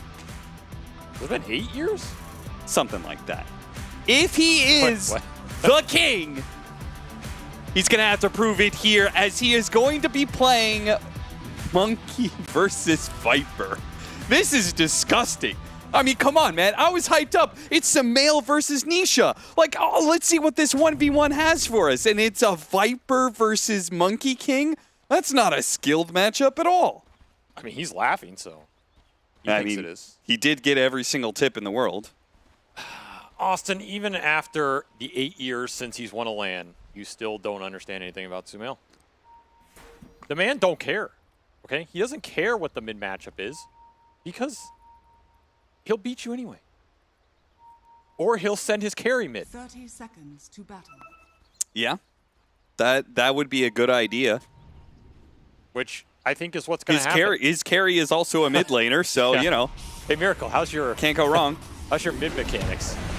Found the strike and a shield crash. Nisha slowed down and first blood is claimed. Sumail will be traded out here. Can Liquid get 2 kills out of it? It's looking like a GH. He's slowed down. It is hard to fight into some of these heroes. Axe spam plus dual breath. Not easy. Liquid are going to walk away the big winners of this. Despite giving up first blood, they're going to get 2 kills and 4 bounties. And maybe a 3rd kill. Omar, they were chasing after Mickey, thinking they would be able to kill him, but little did they know Insanio's waiting up on the high ground. They don't ambush Mickey. Mickey ambushes them. And Sumail's back to mid. So what happened to the Clink situation? Yeah, that's a rough start right there. That's a rough start. Do you remember that coach interview at TI with Lanham? Oh, God. Where We're really confident. Yeah, he was just praising how confident they were going into that game while his team was just getting killed in the river. Yeah, they were getting like team wiped at the... Yeah, I think Kuroki, he's like, we're going to do this and this and this, where we're going to have a nice early game, this mid matchup where we know some shenanigans. He walked to the other room, turns it back on. Your team's down 1,000 gold. The TA's already out of control. Oh, he really is out of control already. He has boots. This is rough, man. This rough. matchup is going to be impossible for Pango to play, and it looks like all the lanes are impossible for Nigma. The other thing is, I think Liquid had 3 sticks or possibly 3 full wands in that mid fight. Oh, yeah. They are coming to lane with so many wand charges on multiple heroes. Like, you're talking about the boots on Mickey. He's got boots plus a 13 stack wand at the start of a lane. This is just... Insanio's on a killing spree. I haven't seen Insania on a killing spree in 4 years. I don't think he has. When was the last time Insania had a killing spree? It might the last time Sumail won a LAN 8 years ago. 8 years ago. It's a lot of occurrences happening here. All right, this isn't the worst I've seen. I mean, it's not the worst I've seen. I mean, look, Miracle's doing great. He's 2nd in CS. Yeah, he's doing great, aka still losing the lane. Okay, but he also had a wand for that fight, so he got wand charges. Uh-huh. Like, you gotta look for some some light in the tunnel right now. You're going into a dark tunnel to get through this early game. Yeah, you know what they never tell you about that light in the tunnel, Avery? That's a train. That's a train coming down the way. You gotta get your ass the hell out of the way. Just gotta get a couple quick kills. Maybe they'll get Saberlight here. Oh, yeah, that's With the Bat Rider dead for so long because he killed himself on neutrals, GH and Miracle quick to take advantage of that. Yeah, Miracle is actually having a good early game here, and he can do some work to pull this game back. You get some clutch pickoffs. The thing about Viper is, yeah, you can have an amazing laning phase. You can get off to a head start, but if you have a couple of those bad deaths in the transition phase, your game can just fall apart. And so that is something that Nigma can rely on to come back here as, yeah, they do find themselves down a little bit, but hey, your boy Miracle's in the #1 spot right now. And if I know anything about how this team functions, as long as he's up there, there's hope. They hold the faith. Yeah, this is also a really nasty Bloodlust lineup, which I think is the best spell you're playing around when you pick this Ogre Magi. This hero's been performing really well at this LAN so far. He's been owning some games. You have to build a lineup around using Bloodlust, making sure your cores benefit from it. And man, all of these cores use it really well. So it doesn't look as bad as I think it did a couple minutes ago. Okay. Starting to stabilize. And in fact, we're getting some pull action mid. Sumail just trying to play his way out of this matchup. The old Eternal Envy. Maybe I can't lane you, but what if I don't lane? Well, oh, no. So that doesn't help. There was a boar to Oh, come gank him. He kills the boar. Easy CS for the king. And gets into the trees just before Boxy can catch him. Hops back down away from the flame break. Close call, but thanks to his facet, was able to do all right for himself. Now he can't leap again. Yeah, he needs a little help here. Needs GH to bail him out. He might be dead. Yeah, he's going to TP. Oh my god, he's still dead. Oh no. And because he pulled... Oh no, the wave actually got stabilized. Okay, I thought it was going to be a double wave going into his tower or something, which would have been even worse. But yeah, that's a rough death for him. He was doing actually okay in that one. As GH, can he waddle this one off? Just barely. Space created. Space created. Well, if any, Monkey King has to be the hero that is the least affected by a TP death like that. With the Simian stride. Quickly hops out the lane. He's going to come to this safe lane to try and it's Furion. Gank the Beastmaster. Furion's barely I knew you were going to effective. say that. I was thinking in my head, I was like, Avery's probably going to say, well, no, actually, it's Furion. And actually, if you orb with Puck and buy back John, Well, actually, it's Tinker. It's actually, well, yeah, Tinker's up there too. But Simian Stride's pretty good. I mean, this is the part of the game where you can start running around and try and make something happen, because I don't think you want to go back in. Boxy gets the D ward. Boxy gets blood grenaded. Boxy gets away. Oh man, he's Oh, just maybe so not. low level. Ignited and Boundless struck. He's dead now. Sumail gets that one kill and TP's back home. Got him the second time. No TP cancel available. Saberlight. He's in trouble again. Yeah, he's been left alone quite a lot by his Bat Rider from Boxy. It's not doing him any favors. Nisha comes in, try and help him out. Saberlight Really? is already dead. Nisha, is he even going to be able to get a kill off of this one? GH is making a run for it. Flame Break does get pushed back. Man, Boxy. I mean, even if you get him here, it's just not worth it. Yeah, I just don't like that Viper TP. If they're diving the tower, that's completely different, but that just felt super ambitious. Even if you get an Ogre kill there with a Viper TP, is that worth it? Because now you're looking at mid lane, while GH is giving him the rope-a-dope. It's just so much space for Sumail. Yeah, I mean, it is the slowest mid mid lane. Oh, you can't TP out of that one. No, you can't. I feel this is like some deja. deja vu, man. Just watching heroes try and TP out of mid. There are a lot of stacks on the map, by the way. This liquid triangle got massively stacked by the boar, and there's even some big stacks on the lower side of the Radiant jungle. Oh yeah, I see where that. Insania is getting another one. Yeah, this hard camp around mid lane is also really juicy. I just don't think 11 stacks to 3. Look at Sumail. Sumail. Oh no, he didn't get it. Oh no. And he has no TP. He's gonna die for this. He tried to steal neutral the deny? Wisdom Rune. Instead, Take me, Ogre. Boxy gets it, and he gets the Sumail kill. The Golem couldn't even do him any favors. And Mickey stealing their stacks as if they didn't have enough. That's the thing. Like, wait, so the 11 to 3 actually becomes 14 to 0. Dude, there's so much gold on Liquid side of the map right now. I think you have to steal some of it. Like, GH is eyeing it up, but who takes stacks from the Nigma side this early? Only really noob on the Pango? Yeah, I was There's another going to say TP out. Pango's the only... Oh, okay. Insania barely off the mark there with the Ice Path. This is a decent gank opportunity mid. 3-man gank. He's already dead before any support can come through. Nigma, big Miracle. kill there. That's going to help Sumail out a lot. Miracle's already being active. He's going to loop around behind Insania. Both supports are spotted here. Gets a pretty quick kill onto Insania. Now looking at Boxy. Boxy is too fast, though. Get to steal some of these camps, maybe?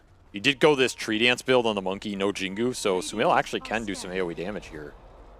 Nigma continue to try and pull this game back from a very rough start, but honestly, it's not. They have not looked too bad here. They're making some moves. And they're going to go and kill Nisha again, potentially. Can Boxy save him? Flame Break isn't doing him any favors. Everybody's on This top is of a tough Nisha. build. That is going to be a second death It's as very Miracle tough. commits to get it. Now tries to invis himself away. Oh, they lost sight of him. They don't have detection for him. He's getting out. Oh my god, he just barely got away. The Firefly could have been on top of him, but Boxy thought he was going to the left. They will get GH instead. Miracle's doing some crazy shenanigans right now. He's going to go for the Boxy kill, and he has skeletons to be able to eat in 2 seconds if he gets the kill and eats the skeleton. Okay, he does die to the tower. Mickey does manage to pick up some experience there, but this game is getting weird, and I do think that is to the favor of Nigma. Yeah, this is the style of early game they want, because they do not want to just play static lanes. They want to run this Clinks around, get numbers advantages, ruin the Viper's day. Honestly, I think their idea of this game has been pretty solid. It's just that start did them absolutely no favors. So it'll stabilize a little bit here. Again, you still have some stacks to get through on Liquid, so their economy is quite strong. And Nigma bringing the numbers bottom again. Liquid will meet them there. And they have Rolling Thunder, too. The double jump, they burst down Insania pretty quickly.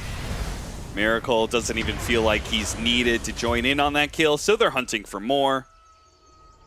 Pick up the free kill and pressure the tower.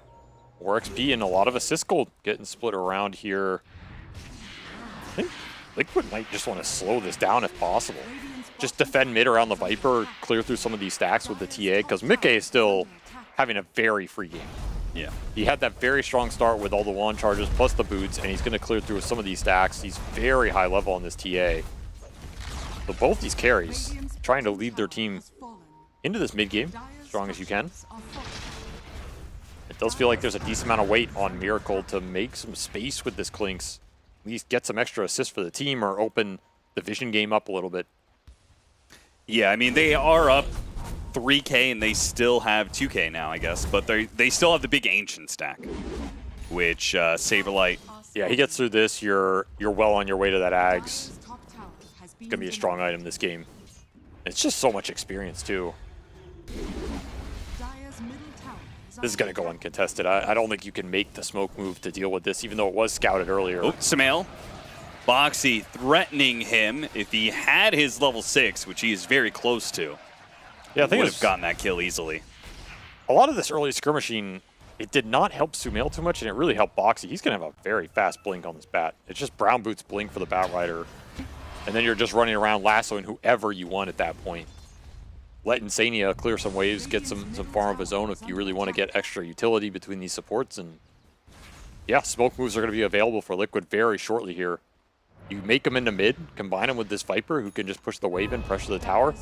It's a nice recipe for success, which again, amps up the tempo at which Nigma must play the map and try and get something out of these intervals when the TA and Beast are just farming camps. Because if you're not getting kills and the TA Beast are just free farming, you do not feel too great right now with this Monkey King trailing behind. Insania making sure that GH can't actually pick up that regen rune, goes to Nisha instead. Miracle, we haven't actually talked about the Clinks, made a big deal about the mid matchup, but the Clinks, something that Nigma did play earlier against Beast Coast. They won with it, in fact, the only team who is playing this hero. Oop, Samael got bumped by the flame break as he came down from the trees. Boxy tried to catch him, couldn't get close enough for the lasso. Now he's going to be demonic purged, and Miracle will pop out and deal with him rather easily. Mickey will be able to get a return kill thanks to his blink dagger. Picks off Omar, support for support. D-Ward. Little bones. And that was a Midas pickup on the side, I believe, as Saberlight's going to try and make his presence felt. This is maybe a little too ambitious for him. Rolling Thunder in the river. Now, the Pango's going to take a lot of damage, but that shield crash might give him enough of a shield to get away. Samael on the edge of the Wukong's command was hoping that Nisha would die to the Stone Soldiers. Not the case, and it is a closest thing you can get to a team wipe here. Yeah. Omar died earlier, and the 4 others die a little bit later. I think that initiation from Saberlight was so awkward, it almost baited Nigma in. Yeah. And that is not a fight you want to get baited into, because this Viper is absurdly tanky with the Strength Treads, plus the Dragonlance, plus the Wand. You just throw all your spells on him, you're all getting hit by the passive. There's no way Monkey can man up in this fight. This is some Midas Monkey King. Does not have any firepower to contribute. That is a big blow to what could have been a recovery fight. Instead, you're going to lose your mid tower, lose a lot of map control. And guess what? Mickey on this TA, not only does he get all those stacks, now he gets kills on top of it. He is absolutely out of control in this Templar Assassin. Smoke up with those blink daggers. Want to keep the momentum going. Nisha going for power runes. Liquid playing around that fact. Dude, the boar stacking has been on point. Every time Liquid's making these moves, the boar is just stacking the triangle. So even if they don't hit here, they're still getting some extra gold off the map. They'll find GH yet again. Man, his game has been sacrificial, some might say. A little bit. Not just thinking about it. GH Ogre just sounds kind of sad. I was thinking but so about does that. Nisha Viper, you know. Yeah, it's just, I don't know. I always think of GH with his signature heroes. Yeah. I guess if Idle comes back in the meta. Burst Sphere comes back in the meta. Keeper of the Light. Keeper of the Light, there you go. Yeah, there's a lot of his big heroes are out. To be fair, the Keeper of the Light's kind of been out of the meta for, well, probably 8 years since Sumail was. A lot of coincidences lining up here. In fact, the only time Keeper's been in the meta is he's been played mid. Kind of a shame. Maybe GH should play mid. Well, there's an idea. You have Miracle and Sumail on the team, and you take mid from both of them. That's a Giga Chat move right there. As the Giga easier move for Liquid. The Ag's done on the Beastmaster, and your Deso's flying out for the TA. Don't even need it for this Roshan. All your items just lining up pretty much perfectly right here into that Roshan. 60 minutes flat. Now you can just do whatever you want on the map. Enigma are in dodge mode. You got to find some pickoffs or on isolated heroes or just split the lanes. Somehow get this Monkey King into a recovery. Oof. Bonk into each other. You got a TP here or something. Boxy. Okay. Didn't get the lasso. Trying to get an angle on it. You have to be like next to the Pango, obviously not in front of him. Hard to get that angle right. Wonder how hard Liquid are just going to push here. I feel like we haven't seen this team try and go super early high ground as much since that TI patch. However, if there were a game that is available, it might be this one because the outspam from Nigma's lineup is pretty pitiful.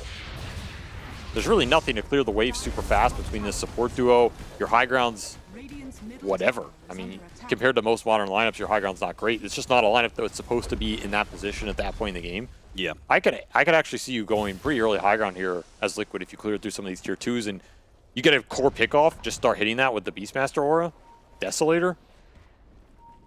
Really have to watch where you die on the map right now if you're Enigma. I think it's okay if you give up some pickoffs on their side of the map, but you do not want to die outside your base right now. It's going to be a death sentence. Mickey does not keep pushing in the top lane, but instead goes to mid. Saberlight will be left with the top lane where he gets a one-on-one kill against Noob. The Aghanim Scepter just does too much at this point. Mid tier 2 falls at the same time. And Liquid might just have a poke at that high ground still. They're definitely thinking about it. 3 minutes left on the Aegis. Miracle's going to backdoor the mid tower. One of the advantages of Clinks. Also pull the wave at the same time, so Liquid won't be able to have too much more time in the mid lane to hit this tier 3. They'll have to back off. They got Glyph, though. Kind of an awkward Glyph for Enigma. Oh, they still have the top wave pushed in as well. I see. Some decent tower damage. Adds a little bit more. Nice lasso. Pick up onto Amar. They'll just leave him for dead on a high ground. He attempted to demonic purge off the shield rune. Where do Enigma go to get out of this chokehold right now? Because the lanes are being controlled by Liquid. They're going to look top onto the Viper. Again, a very tanky target. He turns around. Viper strikes up the Monkey King, who is now broken. Can't get the Jingu, but doesn't need the HP. Boxy tried to chase after him. Is Boxy going to die as well? Firefly's up to the high ground. Now Mickey is going to join him, and nobody on Enigma wants to fight this Templar Assassin. Go back to the old school trick right there, back to base. Miracle's still going to hang around. Dodges Oh, the... that dust almost got him, man. I mean, come on, man. You're just going to dust Why, Miracle? Yeah, why did Saberlight even try and dust? Like, you don't just dust Miracle. This is a waste of a dust. Kind of embarrassing. Kind of embarrassing. Well, that wasn't embarrassing. Got another kill. That'll be the 7th for GH. I mean, someone's just got to die to get some of these lanes out and stall the game. Yeah, the sad part is that their out spam is pretty bad, and they can't do it very aggressively just because of the amount of pickoff that Liquid has between... Oh! That pickoff right there, the lasso, and the Beastmaster. They've got really good single target. Man, it feels like Mickey's just been camped here forever. And he will finally give up that Aegis. Back up to full life to finish off this tier 3. Keep it going. Dropping TA traps and setting up camp inside of the enemy base. Gotta cut this mid wave if you can. Noob's going for the next one, but they miss this. They don't have a glyph. Yeah, it's too late at this point. Mickey, if he's allowed to just keep hitting, they're gonna take Noob's the not fight. gonna let him though. The Rolling Thunder coming on in. Doesn't hit He's anything taking so much immediately. This damage. is really bad for him. Yeah, too much physical damage. He's got to back away. There's so many threats too. It's really hard to aggressively roll in. You're gonna get blink roared and just right click down. Could get lassoed. And now there's another wave pushing. DD in the river as well. And Noob is getting chased down. No, he has no TP. So this is a guaranteed kill if they just want to commit the time. Well, he'll at least push out the wave first. That's as best as you can ask Hey, for. trade And it. he'll take some Lotuses. Trade for a Tormentor, which will go to GH. He gets rewarded for his courage on the map. Now that fire shield will protect him. Is he actually going to get this kill? Oh He my does. God. What is? He's another Lotus. All right, that was sick. Yeah, that was super worth. And they're out looking at Mickey right now, who's the guy who got left. Yeah, he's alone. If you want to make this move, make this move. Do it. This is a little awkward. He pings him. Wait, how does he know? What? She's got them senses. I mean, they do have a ward in the back, but dude, Miracle just knows, man. He's 8-2, by the way. As rough as this game has been. Still found some moves. As Omar said, he's really, really sick. He's, they're eyeing hella sick. Eyeing him up bottom.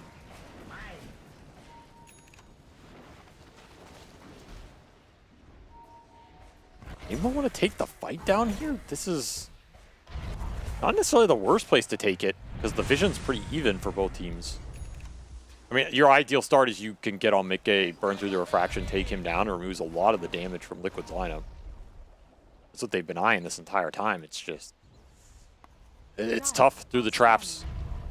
Gotta get him in an area where he shows himself first and you can commit. Back up, smoke, Mickey. There's your opportunity. It breaks, they got a Gleipnir on him. A lot of damage with the Rolling Thunder, they finish him off. Exactly what you wanted to see. A pickoff where they choose to go on the Templar Assassin first. It works out, they burst him down. Much of their damage is gone, but not all of it.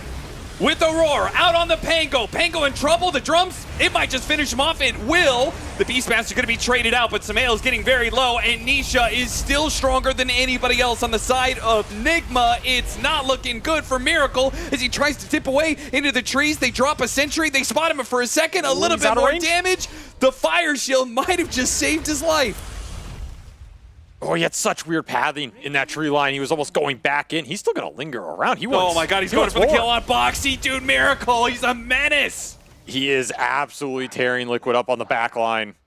And that is the dream scenario for them. They get the TA isolated. There's no save in this lineup unless you can go in and roar for the disrupt. And the second that damage is gone, you can kite the fight out. They're going to pay with some big lives, but you'll absolutely take that right now. Courier with a full Hurricane Pike. Not anymore. Got it. TP's out. Dude, Miracle is doing so much heavy lifting in this game right now. Just guerrilla warfare. And I mean, Sumail, once you commit in, like you're not getting out here, right? You just have to take the trade, be content with it. I thought Miracle is dead on this ice path. The pathing did him no favors here, but he is able to get the right direction. And Nisha just ran out of mana too. Also a concern for Liquid. This fight's lasting long enough with the Ogre buffing people up, some extra Pavis HP. And of course he's gonna go back in because he's a Miracle. Of course. Gotta go for the highlight reel. Why else play Dota Lands? It's true. It's been the first one in a while. Gotta make it count. Gotta get some good highlights out of here. BKB is almost done for Sumail. He did go Midas, and it has helped him recover a little bit. Yeah, you're not going to rely on him to be a primary damage dealer for a very long time in this game, but he could be a damage soak. Radiant's top tower has fallen. Another high ground attempt from Liquid. No Aegis. Dire's bottom You have the Crimson on the Beastmaster, so you did commit for an Aura here. You would like to get the 5v5 going, especially in a situation where you can save your TA if he is the one getting jumped. Though I think you don't really want to get jumped. This Mickey too much escape, and that Tormentor steal. They will absolutely take that. That's a nice pickup too. That shard for Noob. Yeah, that's good. He almost lived towards the end of that exchange with the last barrier jump, but just not enough HP yet. Yeah, he's got some pretty heavy resistance. He's going to get an AC next. I like that. It's a good AC game. Pango games, Pango item builds have been...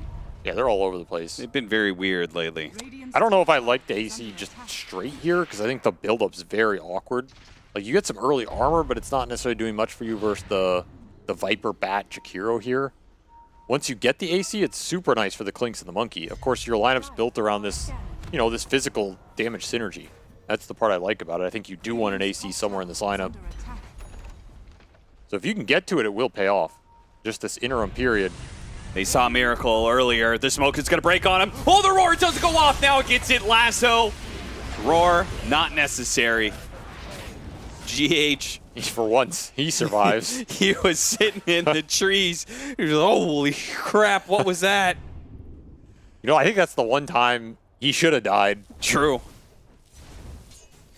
What can you do? Radiant's middle tower is under attack.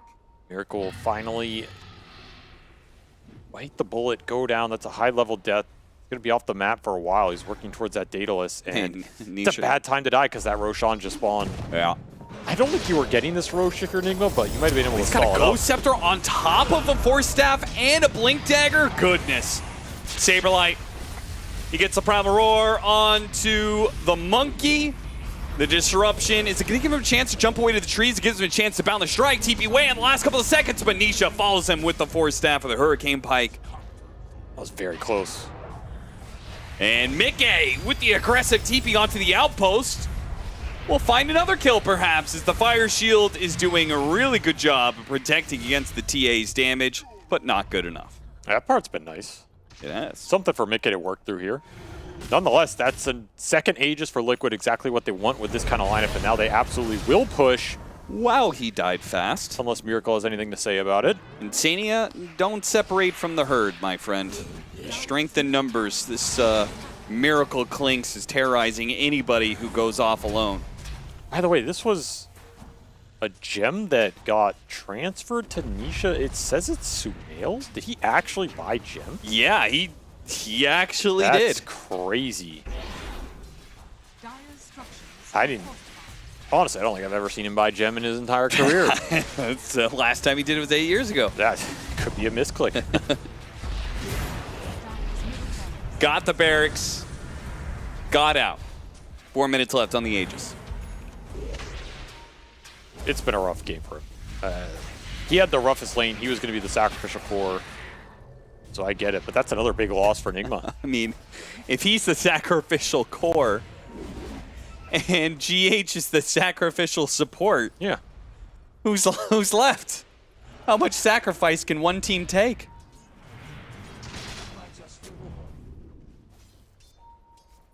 Ward inside the base.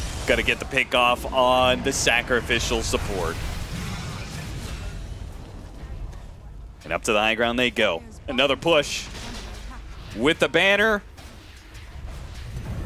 Nigma really just can't, but like they can't take the 5-on-5. So Miracle's going to try and force them back. He's going to push in the top lane. He got a tier 2 already. Got a Wisdom Rune as well. I think you're conceding this Rax. Still have one more left. Problem is this Aegis still has 3 minutes left on it. So maybe you'd rather just fight here than concede more and have to take the fight anyway. Rolling Thunder coming through. Mickey gonna be chain stunned up a bit. Immediately the roar out on the Panko while Samael jumped in. Does almost get the kill on Nisha. It was so close. Maybe Noob can still catch up to him. He can't. No shot. Couldn't roll fast enough to be able to get there in time. So that'll be a lost team fight. The Aegis expended for 2 lanes of barracks and potentially third in a 3 versus 5 to come. Well, you're going to have to fight for this last barracks anyway. Did get rid of the They Aegis. got all in on Mickey. See if they can burst him down. He got up the BKB. No refraction, though. The physical damage. Oh, not quite.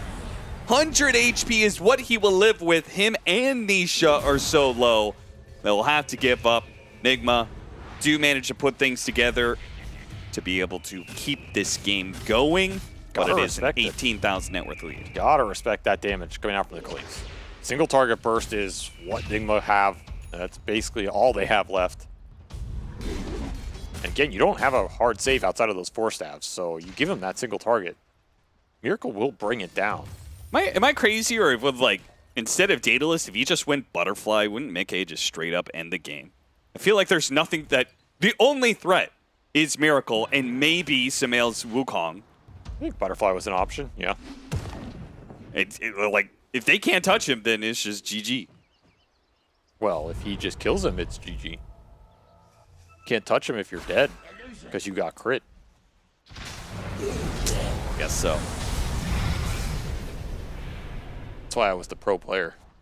That was the dumbest analysis any pro player has ever given to me. I mean, there's some truth in it. What is the best survival mechanism in Dota 2? Stunning the enemies. Killing the entire enemy team. Yeah, I mean, if they're all dead, they can't kill you. Offense is the greatest defense, which is sometimes the greatest offense.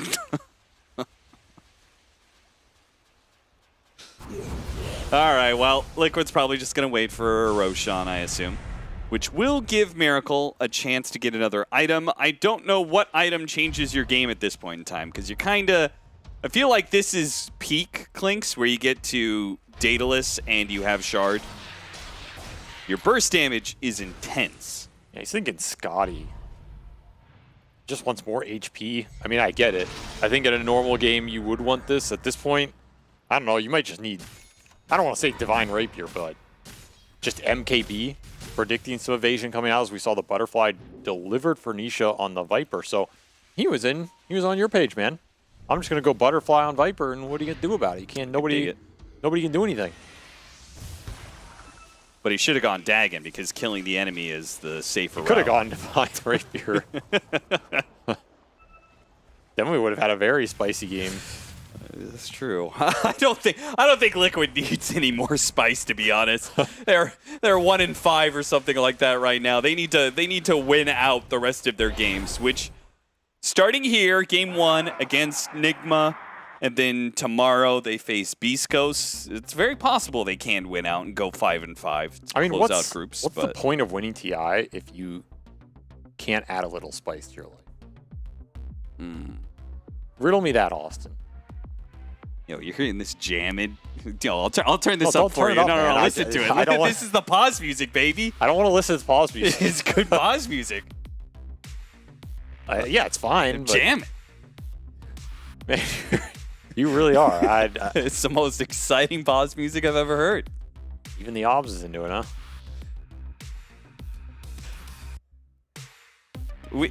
I thought we paused and then... Well, they have each other muted, of course. Oh, right. So we got to wait for the admin to come in and talk to each other, yeah. That's a classic. One admin has to radio to the other admin in the other booth. They said go. Actually, no, there's no way. There's no way Insania has muted anybody on Nigma. He is way too big of a fan to mute these guys. Maybe they're not ready then. That's true. I feel like they really don't need much to win this game. Would you like an interesting good luck, statistic, Prince. Austin? He's talking to Aiden. Yeah. That we have a quick little break here. I'll give you an interesting statistic. This match is the match with the most liquid TI winners in a single game in the history of Dota. That's Do you ever true. think about that? That's true. There's a lot of them. Wait, what? I mean, I guess are you counting coaches? No, there's 7. Or no, 6 only. Yeah, I was about to say. First That's probably still the most. There's only 5 liquid TI winning players in this match. No, there's 6. 4 on liquid. Yes. GH and Miracle. Oh shit, I forgot GH. Yeah, I forgot GH. Yeah, I forgot GH. He sacrificed himself so much. You forgot about the Ogre Magi. This game does have a lot of TI winners though. So we got Samael, and then coaches. We got Kuro. We got Blitz, and they all and Liquid has extra coaches, so they've actually got. There's like 30.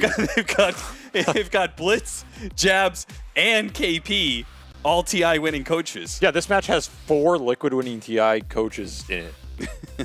That's incredible. You could make a 3rd roster with liquid winning TI coaches. That's good. Plus somebody. Who's the somebody? We just get Fear. Why Fear?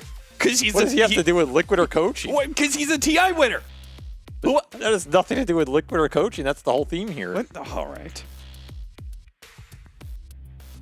We'll just put Miracle on it. That's hype. Everybody loves Miracle. Same draft, pass, maybe remake. Huh? Okay. I don't know, man. I mean, whatever. Someone's whatever, you know. That's life sometimes. Yeah. Sometimes you disconnect and can't reconnect. I mean, he's been able to reconnect. So I assume it's some unfixable bug. I'm sure Nigma wouldn't mind a remake. I mean, what bug would be so bad that they can't close this game out? That's a good question. But we'll never know because we're going to have this game commence. I guess the argument for the remake was unsuccessful here. Yeah, there goes our... So Liquid will have to play this game out. It will. Despite wanting to take it over again. Foolish decision. They will regret this decision in 30 minutes. Miracle sitting there like, all right, I mean, you don't want a remake? That's fine, man. You're going to regret it in like 20 minutes when I carry this game. He's almost level 20. Almost getting caught by Saberlight. He's running. The TPs are coming He's in, running. man. The TPs are coming. Go north, Miracle. Go north. Oh, Foxy got him. But is it a trap? The flame break bumped him into the last zone. They trade out, perhaps? Yeah, he's going to come out of the disruption immediately. Be a ice path. There's nothing you can do about that. At least you get something. Again, though, you rather die on this part of the map than outside your base. Yeah. The downside is you lost the highest level hero, so Miracle out for a minute here. That is tough. And the items continue to roll in for Liquid as this lead has just it's been insurmountable. Been some nice little comeback moves, but not nearly enough. Just got off to such a bad start. And, well, Liquid are a pretty good team. Two kills, 4 bounty runes. It all started there. Yeah, honestly, 4 bounty runes is... I don't know the exact stat in competitive Dota, but it skews the win rate considerably. How do you like that high ground defense, though? Says GH as he multis you in the face 4 times. Yeah, dude, that flame shield is so... The fire shield is so good here. Nope. Whoa, nice Manta. Okay. He got roared there. He would have been in big trouble. Got the BKB out of the TA, and you didn't lose your tower.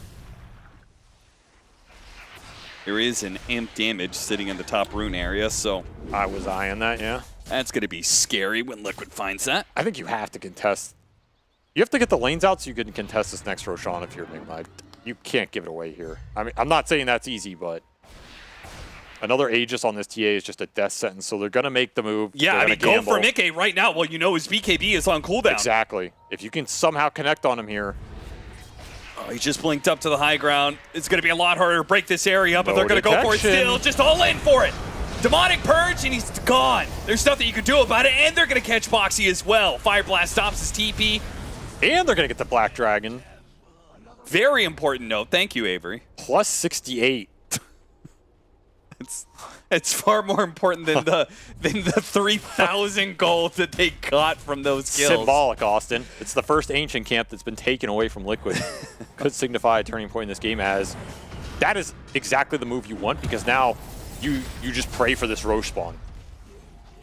Well, Liquid knows they don't have anything to worry about because the TA passive tells them that it is up in 1 minute and 15 seconds. So they will not get it in this downtime for the TA. Still, this is giving you some map control. You're going to have to go back bottom and deal with that lane is the one concern. Did finish up the AC between the two offlaners here, so you're kind of negating that out, or I guess it depends who starts on who. Yeah. Do they know Saberlight's back here? Well, he knows Saberlight goes for Noob. I mean, he is completely alone if this does not work somehow. Oh, it's going to work. Not enough to get the kill on Noob. Saberlight has to pop his BKB. Nisha. He gets the quick kill on Omar and backs away. He's so tanky there.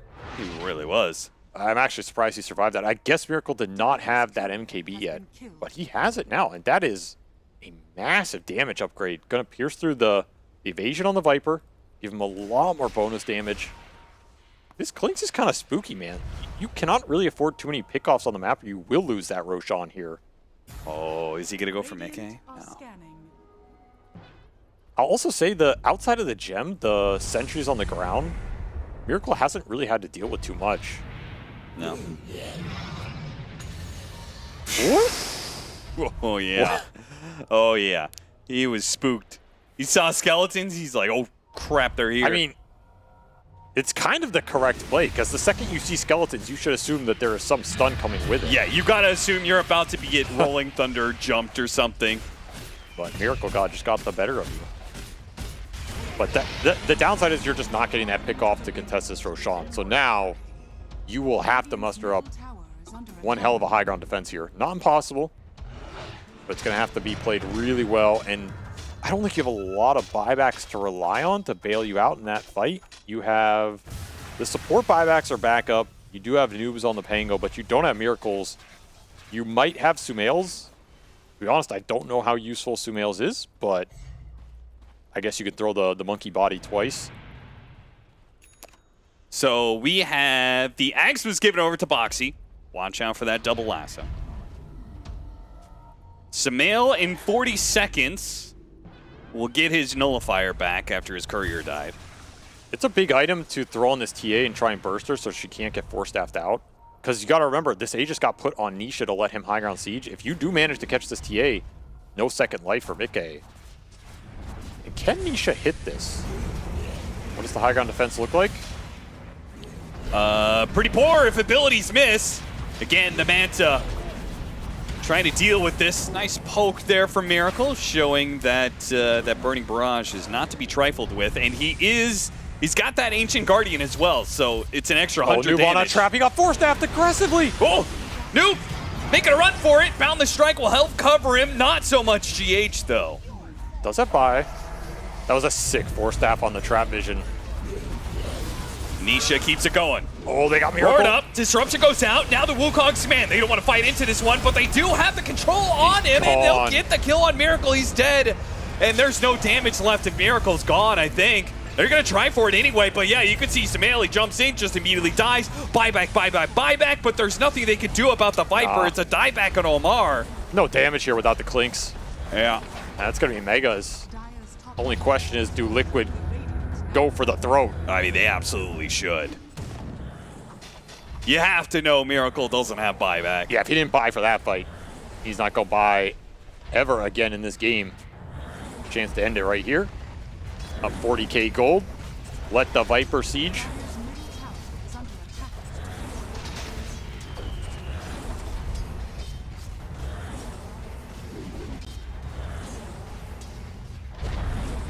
All right, well, you can spam as much Shadow Poisons as you want. Nisha's just ignoring him. Disruption hits a 5th one. Nisha's going to take a healthy amount of damage, but again, not enough to dissuade him. They have to go for a hold here. 12 seconds for Miracle. It's up to Noob, and it's Rolling Thunder. Chain stun up. Oh, he gets Primal Roared. Nullifier placed off Nisha, but they don't have Wukong's command yet. He's got it up now on Sumail. Miracle's There's back. just no way he can kill all of these heroes. Liquid, they can just all in for the throw, and Miracle's gonna go in. Oh, he gets Ice Path immediately. Nisha just ignores everybody and ends the game. Pretty decisive game here from Liquid. I mean, Miracle did his best to try and drag this game back with some clutch pickoffs and playing behind the fights, but it's just so hard to get your Monkey King back in this game. I think Nigma had some good ideas about how to play this early game, but man, that first 30 seconds absolutely decimated whatever that game plan was. Like, you go into these lanes that far behind. Bottom lane was near unplayable for the Pango going to the early boots Templar Assassin. This mid lane was already going to be unplayable.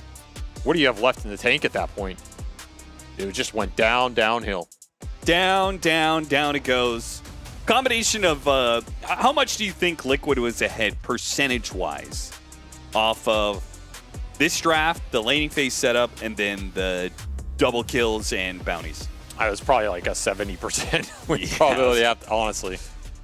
It was a rough one for Nigma to play through, but fortunately for them, they did get a little bit of a buffer thanks to their win earlier. Let's see if they can come back going into game 2.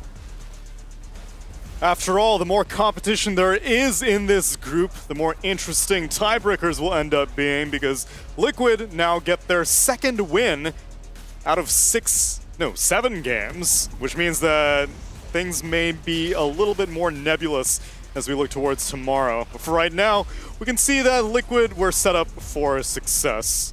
Avery gave it around a 70% guarantee after how well the first 4 minutes of this game went, and Fear, I'd kind of struggle to disagree with that. It was pretty determined.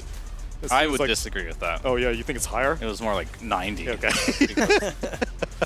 I think in this particular game, you're not going to win bot lane against a TA versus Pango, especially when the first blood goes to the way. I mean, he didn't get the first blood, but she got 4 bounty runes, got the early boots, completely zoned out the Pango. That matchup was impossible for the side of the Pangolier. Mid lane, what chance do you have? You're a Monkey King versus Viper. You're never going to win that matchup. And Clinks had to do a lot this game. And honestly, Miracle did do a lot this game, but it'll never be enough. You're just the Clinks. There's a reason why we see heroes like Morphling, Alchemist, every single game in the DK. There's very few heroes that can do absolutely everything in a game, and Clinks is not one of those heroes right now. But I do think Liquid as a whole, they played incredibly well. It was nice to see Mickey being on a comfort hero, doing what he does best, and it looked really good. Nisha, as per usual in the mid lane, give him a good matchup, he'll shine. Yep. And like you take that early lane win too, and you get way up on Liquid, and what do? You just farm all these massive stacks. Even if you're a Beastmaster. So Aghanim Scepter comes online. He's huge. Saberlight gets to play the way he wants to on this hero, where you just roar, insta-kill whoever you want. And, just game kind of played itself from there. Their early advantage was very important, but even without that advantage, they were still going to have these winning lanes too. So it just really doubled down on what they went for in the draft. I mean, what's really impressive about this game is the fact that it didn't end in 25 minutes. The fact that this took 40 minutes to close really showed a lot of resilience from Nigma to be able to just hold the game down. And we did see there that this Clinks 14-5. Miracle was a big part of them just being able to delay this game over and over. Made a lot of great individual plays, being able to hold the high ground as well. So yeah, I mean, I do think this wasn't even the cleanest game from Liquid, even though everything was set up perfectly for them. Yeah. They still did struggle a little bit going the high ground and closing. I legitimately thought this game was going to end at 25. They're going high ground. They had Aegis. Everything looked good, but a little bit of sloppy play, a little good play from Nigma did extend it all the way to 40 minutes. That's why I almost feel a little bit discouraged by seeing this win by Liquid, because I don't think it's going to get more comfortable than this. I think Nisha on Viper is maybe the most oddball thing, but like, it's Mickey on Templar Assassin, it's Saberlight on Beastmaster. That's about as in your zone as you can get on Liquid, and yet they still were not able to cleanly end the game. Yeah, I mean, it was still like, I never thought they're going to lose necessarily, but it wasn't like the Liquid of old, like, oh, this game's over in like 20 minutes maximum. So, but it is a step in the right direction. They were 1-5. You're right. So they did win the game at the end of the day. They did pick their comfort heroes. You got to start somewhere, and I don't think this is a bad place to start because they did it pretty cleanly for the most part. Just need to clean up things here and there, and hopefully they can have a repeat of that early game that they had.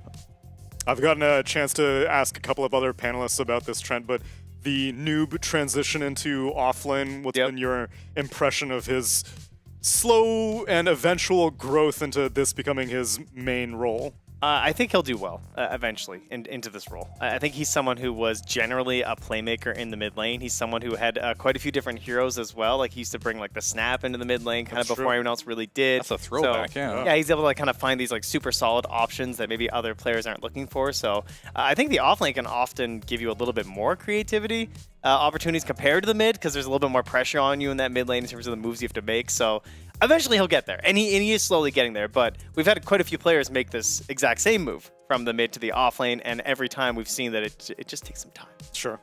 And we got to see him show off his Enigma for the very first time, so that was encouraging. Yeah. It's mainly just because like this Pango got rocked. Yeah, well, that lane, we will talk about that lane. That's true. You know, he's like, oh, this is just mid. This is just mid, but it's a lot longer and a lot worse. And what are these other two people doing in my lane also?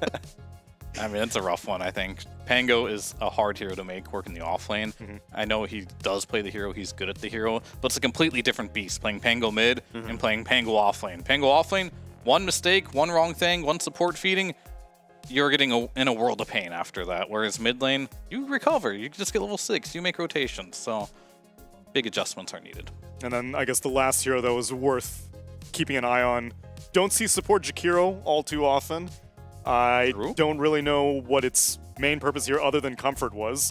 Did you see any synergies or counters against the Nigma lineup that you were like, oh yeah, Jakiro? Yeah, we saw one, remember? Okay, yes, I brought up... We saw a good one. I brought up that Jakiro can basically one-shot the Clink skeletons. Yeah, you just kill all the skeletons and run away. Yeah. It's a very easy and simple counter. I mean, honestly, like, he did help contribute to destroying Pango in the lane. I think Jakiro is one of those heroes that I kind of put on the same level as CM. You're very strong in the laning stage, right? Yeah, but bounty runes as well. Yeah, true. You know, why didn't they got 4 bounty runes? That's a good point. Jakiro, that dual breath, it was doing mad work. But later on in the game, you're not going to have the same impact as a lot of these defensive supports or team fight supports, as Macropyre is not necessarily reliable.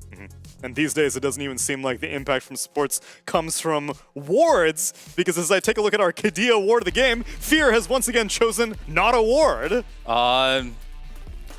Did you?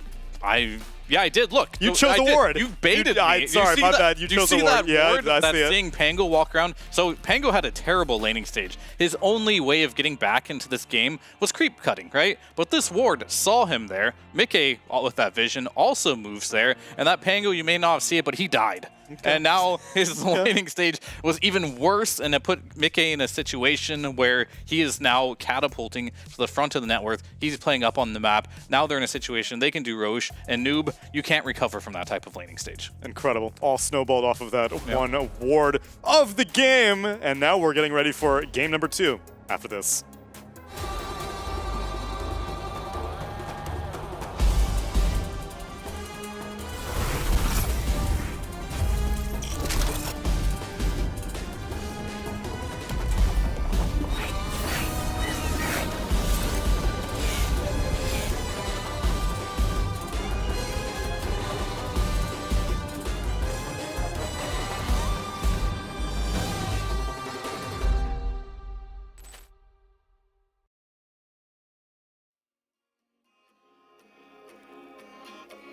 Yeah.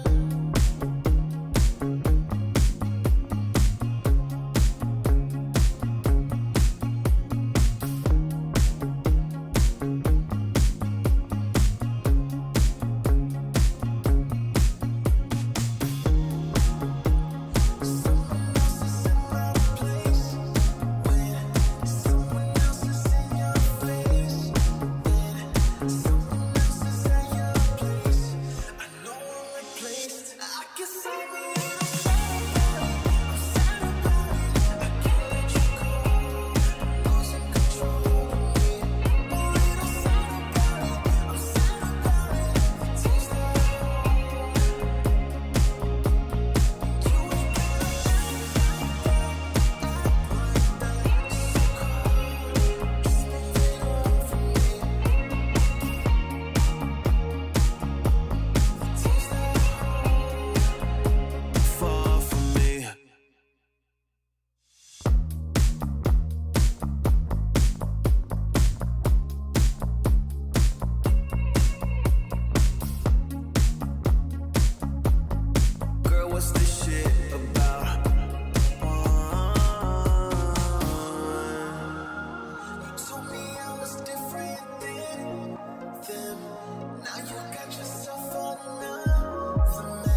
playing some Dota.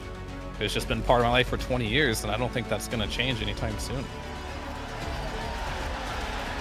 Where we are in the history of this game and where it's come from and how much has been accomplished, I think compared to basically any other esport, it's the best. So I'm grateful for Dota 2 as a game because Dota as a culture supersedes where we come from. You are a Dota player first, and I love that. Mine is just a little silly, and I think we all need a little silliness in our life, a little laugh when you wake You up. put a big piece of silliness in my mouth, dude. Yeah. Welcome, everybody, to another episode of Pimp My Profile. We got Team Liquid, we got Saberlight, we got Insania. They have jumped on each other's profiles, and they're going to make a profile for the other person, which they will have to carry for the next year. According to their contracts, they have to keep this profile for a year. So there's some real stakes at hand. Saberlight, do you have some ideas here? Dude, Insania's loaded on stickers over here. Yeah. God damn. This one is like a good. Yeah, I think this will be good. I mean, it's already great. This profile's already good. Aiden? I'm just making it like... Bro, Saberlight's just fucking killing you out here right now. Is he? Yeah, his profile's really good. You just have to use the sprays. Does he have any good sprays? I have good sprays. What are sprays? But he has like himself. It's like cringe as fuck. This is already better. I mean, this is already kind of... This is already good. Saberlight will love having this profile for a year. This is good. This is good. Is it? No, yeah. You're cooking. You're cooking. Yeah. I was a little concerned, but you had the slow simmer going on, you know?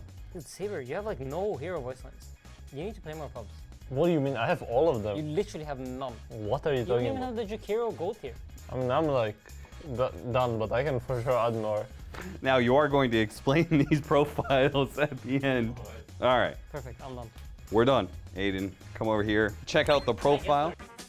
Would you like to explain the profile that you made? So why is Skeeter a monkey? Okay, so first of all, I had your picture as a monkey, but then I thought it's kind of rude, and I don't think you're a monkey. So I had to figure out who's the biggest op, who's your biggest nemesis, who would you call a monkey? And I put Skeeter there. Then I left Nisha picture just in case like you want to keep it, you know, like so you don't forget your profile. Because I'm old or what? No, just I like, remember my profile. Then I put Mickey here because he's a handsome fella. I know your love for feet, so that one people they deserve to know. And this is just... Why is there a divine rapier like under my eye? There's just the celebration of how much you like Radiance, I guess. Aiden's a really big fan of the circus, right? And he likes the guys who do the sword swallowing, right? Exactly. So that's what you're doing. Yes, That's the not idea. a going inside of my mouth. Hey yo, what the fuck? What? What? What are you talking? Aiden, please, this is being recorded. That's really messed up. All right, now it's your chance to show off Saberlight. So, First of all, Beastmaster. it's Nice. Beastmaster. Okay. Nice. And now every time he launches Dota, he will see Beastmaster and he will know that I put it there for the next year and he will pick Beastmaster. And then I want you to learn how to read. Yeah. And this is also a Beastmaster voice line, so I felt like it was appropriate. I wish you learned how to read. Every So it time has someone- nothing to do with Ortiz, it's just like you. Yeah, because like every time someone opens your profile, it's like, you know how to read.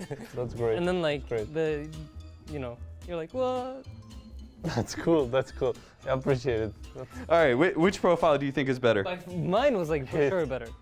Yes, his is better. The one I made for Saber. No. No, the one I made. How? Is- Okay, mine helps us become a better team. Because it reminds him that he needs to play Beast. Okay. Mhm. 2, it helps him become a better human, because it reminds him that like, I wish that He learned how should to read. Yeah. Yeah, okay. And the counter argument is that mine is just a little silly, and I think we all need a little silliness in our life, a little laugh when you wake you up. put a big piece of silliness in my mouth, dude. Yeah? Okay, you guys heard it here.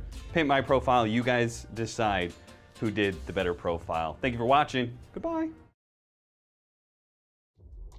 Team Liquid has had an amazing year, getting second at Riyadh Masters 2024 and winning TI 2024, among other achievements. Despite that, they amicably decided to make some changes to the roster, and Saberlight stepped in to replace 3-3 as the offlaner. The rest of the team is the same roster as the one we've come to know and love: Mickey, Nisha, Boxy, and Insania. As teams tend to after roster changes, they've had a bit of a shaky start. 8th place at BetBoom Dacha Belgrade and 6th place at Dream League Season 24 are not results they would have hoped for. Then again, 6th place at a Dream League event is better than average for Team Liquid. They did rebound and look stronger in the qualifiers for this event, however, taking down OG, Gaming Gladiators, and Avulis without losing a single game. They sadly didn't get to play against 3-3's Tundra though, but it's clear the new Liquid roster are still very strong. Fight this series, but Liquid just too good. Will the new Liquid keep up their incredible LAN performance and perform up to expectations here at ESL One Bangkok? Well, if they want to do that, they're going to have to make it out of the group stage, which at least this game number 1 was a step in the right direction. Welcome back, everyone, for our final game of the night. It's game number 2 of Liquid versus Enigma Galaxy, where it seems like Saberlight has taken his pimped profile to heart. They picked him Beastmaster. It was very fitting. That game was definitely silly. Yeah. And a big piece of silliness. And Saberlight was definitely playing Beastmaster. Yeah. So that definitely made a lot of sense. Checked out. That content was also filmed 3 days ago, and since then he has played. He played 2 games of Beastmaster right in a row. So like clearly, you know, he opened Dota, just picked Beastmaster, played. He doesn't have a winning record. He's got 20% on Beastmaster in the last 8 days. But you know, he won the pro game, so that's what all that practice was for. Great job, Saberlight. Better job, Insania. Because he's the one who made that profile. For motivating. Right. Yep. Hopefully they don't have to face off against Falcons. Who's his biggest op? Oh, that's true. Maybe that's good for revenge. That's true. Save it in your pocket. Wait. But maybe he was just telling him to pick Monkey versus... I think that was his first Beastmaster game this tournament. What was the second Beastmaster game? I'm talking about his pubs. His pubs. Oh, okay. Yeah, you know. Oh, why it took him a lot of games to pick it in competitive then? Because that was actually the first time that he got his hands on it, at least in ESL One Bangkok. Oh, yes. And they started winning. I think Insania's gonna be like, curious. Wow. I mean, the thing is, when you're a position 5 player, typically, like, your cores, you know what they're best at. Yeah. But your cores oftentimes don't know what they're best at. I see. They do know what they want to play, though, which is fun. Oh, no. They don't necessarily want to play the same hero every game. Fun doesn't win games. They want to play the hero that is fun. No, they want to win while having fun. They want both. You can't have your cake and eat it, too. You don't know these guys. They want to eat their cake, and they want to have fun. And they also want to win. So I think it is very much so like Insania telling him, that was 100 and serious. He wants Saberlight to play Beastmaster every single game. He wasn't even trolling. No, I don't think so. And he's like, just play the Beastmaster, please. We want some W's. We want to go to the arena. And so far, Enigma are not threatened by it, at least not in the first phase, as they ban out the Monkey King, the DK. The Templar Assassin does get respect banned now, and the Shadow Demon as well. Meanwhile, Liquid, they take out the Alk, and they take out the Magnus. So I think all the major offenders are banned out here. Yeah, but the one that took me by surprise is Game 1, Enigma first phase banned out Undying, which has also been another Saberlight pocket pick. Yeah, I don't know about that. Wait, what? You're right. Yeah, he played it against Parivision. It's just a little crazy to have to ban that. That's insane. I know, but they respect banned it. Might be one of those classic, like, banning it as a hero to kind of open up more of the good picks for your side thing, and you just don't want to deal with the potential flex, but yeah, I think that's a little bit too high priority for my book. You'd rather deal with Beastmaster than a potentially flexed Undying? It's pretty scary stuff. Pretty scary. Yeah, he's a spooky guy. I mean, the last time I heard someone talk about Undying was KJ. I forgot what tournament it was, but he mentioned, like, why'd you play Undying? He's like, it was the 9th best hero in the game I could play because everything was banned. That's what I love to hear. Can I get my 9th best hero, please? Liquid think that their first best hero is going to be Lina, as they finally ban out an Invoker, and Enigma respond to it immediately with a Sniper. GH is having a good time. I don't know, someone might just be telling him, there's a chance you might have to play this. Okay, that's fine. Okay, well, maybe I'm playing 4 Sniper. Bring it back, guys. That facet's good. The Scattershot facet, what's it called? Yeah, I think that's what it's called. Yeah. They did kind of take it out back, Scatter though. Blast, got rid of Scatter Shot. Scatter something. Scatter. Yeah, it did get nerfed. Yeah. It's really bad now, actually. Not a fun time. But more than likely, it's just the counter pick to the Lina. They don't want to throw it mid. We're going to throw a Sniper. We're going to play a little bit of carries, or at least, you know, game-winning carries, game-winning core heroes, each standing as far apart as possible from their opponents and sending in right clicks. Well, how sure are you that it's a core? I'm not sure. We're seeing this Lina get moved around to 4 position, at least in Falcon's hands. which Fear is a big fan of. Fear thinks support Lina's top tier. So I think that's not true, but I do think support Lina is very greedy. Yeah. And I think on the right team, it could be successful. Honestly, I think Liquid could make it work, right? Because Boxy, he's had his moments of like being super hard carry. Saberlight, he's had his Playing moments of getting Morphling 4. trashed in the laning stage and having to find a way to recover. Yeah, has had those moments. So, like, I specifically didn't like it with Amar because Amar does not like to play from behind. True. Where Saberlight, I think he can do it. So my only complaint about Lina as a 4 is that it is the most farm-heavy position 4 in the game, bar none. So if you have a strategy to make it work, more power to you, but it's very hard to execute. They're very happy inside Enigma Galaxy. They've been happy this entire tournament. Every single time we do an interview with them, they're just like, yeah, we're just seeing what happens. They're all chipper during this Having draft. a good time. They picked the Centaur this time. We won this last game. I mean, it's what happens when you have the GH aura. That's true. It is very powerful. Yeah. That has always been powerful, but every single time we speak to Omar, I feel that he is basically like a double damage rune to GH's happiness. Yeah, he's very chill as well. Yeah. These Lebanese guys just really carry some immaculate energy. 10 seconds remaining. All right. The Liquid go-to, the Clockwork. Definitely carried them a lot. TI was probably one of their best position 5 heroes, I would say. If not the absolute best that they had. It did work very well with the meta at the time. That's true. Going back to that one where I mean, you're not getting TA again. It just suits Mickey. The way, like, every hero Mickey wants to play, you want a Clockwork there next to him, mean, you know? Pick him as Wind Ranger, picking him as Mirana. Potentially, it could be, of course, his Lina, too. You know, maybe they'll do it that way. It would suit Mickey, I'm sure. Yeah, but he's tried to go back for some comfort, like the Weaver, that just he couldn't make work because, unfortunately, Weaver, Lina, I put in the same category as a carry. Outdated, too nerfed, doesn't really work. This is what happens when you win TI. Yeah, you get nerfed. It happens. It's a rough one. That's why you got to be versatile to be able to win a couple TIs. And we'll see. He's on the path right now. Liquid's on the path, trying to get that second championship with this squad. But for now, we're going to see a Hoodwink out. So their laning is really strong right now. I look at Liquid and it screams like giga strong laning. You've got Lina. This hero doesn't lose to anything. Hoodwink is going to be your lane winner for the position 4. And then position 5, Clockwork is definitely one of the strongest as well. So you have to look at this as Nigma. And you've got to get out of the laning stage because in game number 1, you didn't. And all of that had to do with draft. Some of it had to do with play, of course, especially before the horn sounded there. But I think you can fix that very easily just by not running out of the base so early on, maybe play more defensively. But you got to pick a strong laner here to get the Centaur out of the laning stage. What's your... So you're saying all 3 lanes are going to be strong, but Lina versus Sniper. Nigma clearly have a very strong suspicion that Sniper goes head-to-head against it, otherwise why first phase respond to it? Yeah, I think it should. Oh, the Zeus. He was talking about Zeus earlier, right? Yeah, we saw Dalmar Zeus. We saw Crit play Zeus versus Clockwork earlier today. So Omar said he needs a noob to teach him. And he hasn't been. He hasn't been. No. Said his boy has been keeping all of his Zeus secrets to himself. Well, we talked about the Falcons and these ideas of the support Lina. How about the ideas of the core Shaker? Potentially coming out here for Enigma Galaxy. Miracle has played it already. Twice. Yep. 3 times. 3? Yeah, I only saw 2 of them. Oh, yeah. About to see the third Very one. likely, yes. I don't see any reason why you would pick Shaker as a support for Clockwork. Yes, agreed. Yeah. But as a core, it's much better. Yeah, it's like ET and Earthshaker supports. They see the Clockwork and they just quiver in fear. It's GH right now. And Omar. See Clock, give me that Shaker. No, I think for sure Miracle's going to play this. And we're going to see Phoenix being played. Well, it could be 4 or 5. It doesn't really matter to me. Sniper. I think they're trying to leave that flex a little bit open here. Yeah. Not picking another core here.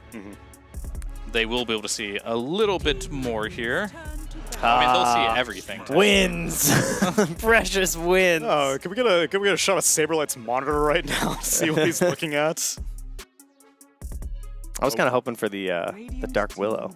That would have been kind of solid for Enigma in terms of position 4.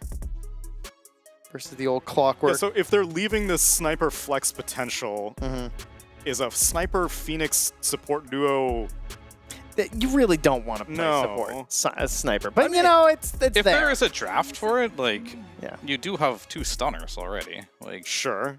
any composition of draft, typically speaking. Like, wouldn't Clockwork just eat you alive as a support sniper? In theory, if he's hookshotting you, like, who cares? You know, you eventually get shard. Yeah, I mean, you buy 4 staff, you get a shard.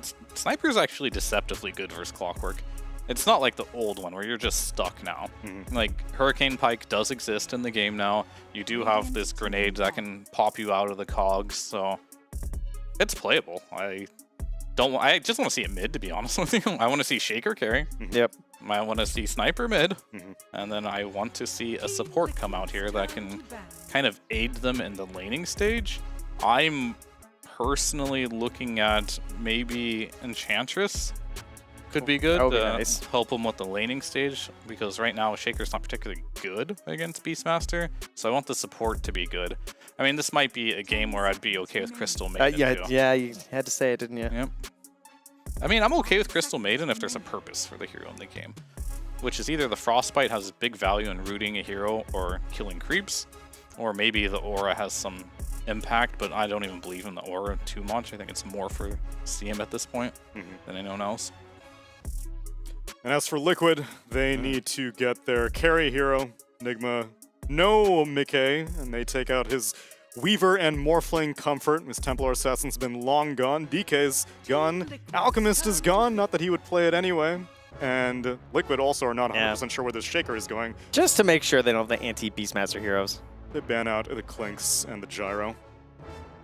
There has to be some Mickey hero here that looks decent. I mean, Monkey's banned. Oh no, we're running out of heroes. He's got his Spectre. The bear. Spectre is not good versus Centaur.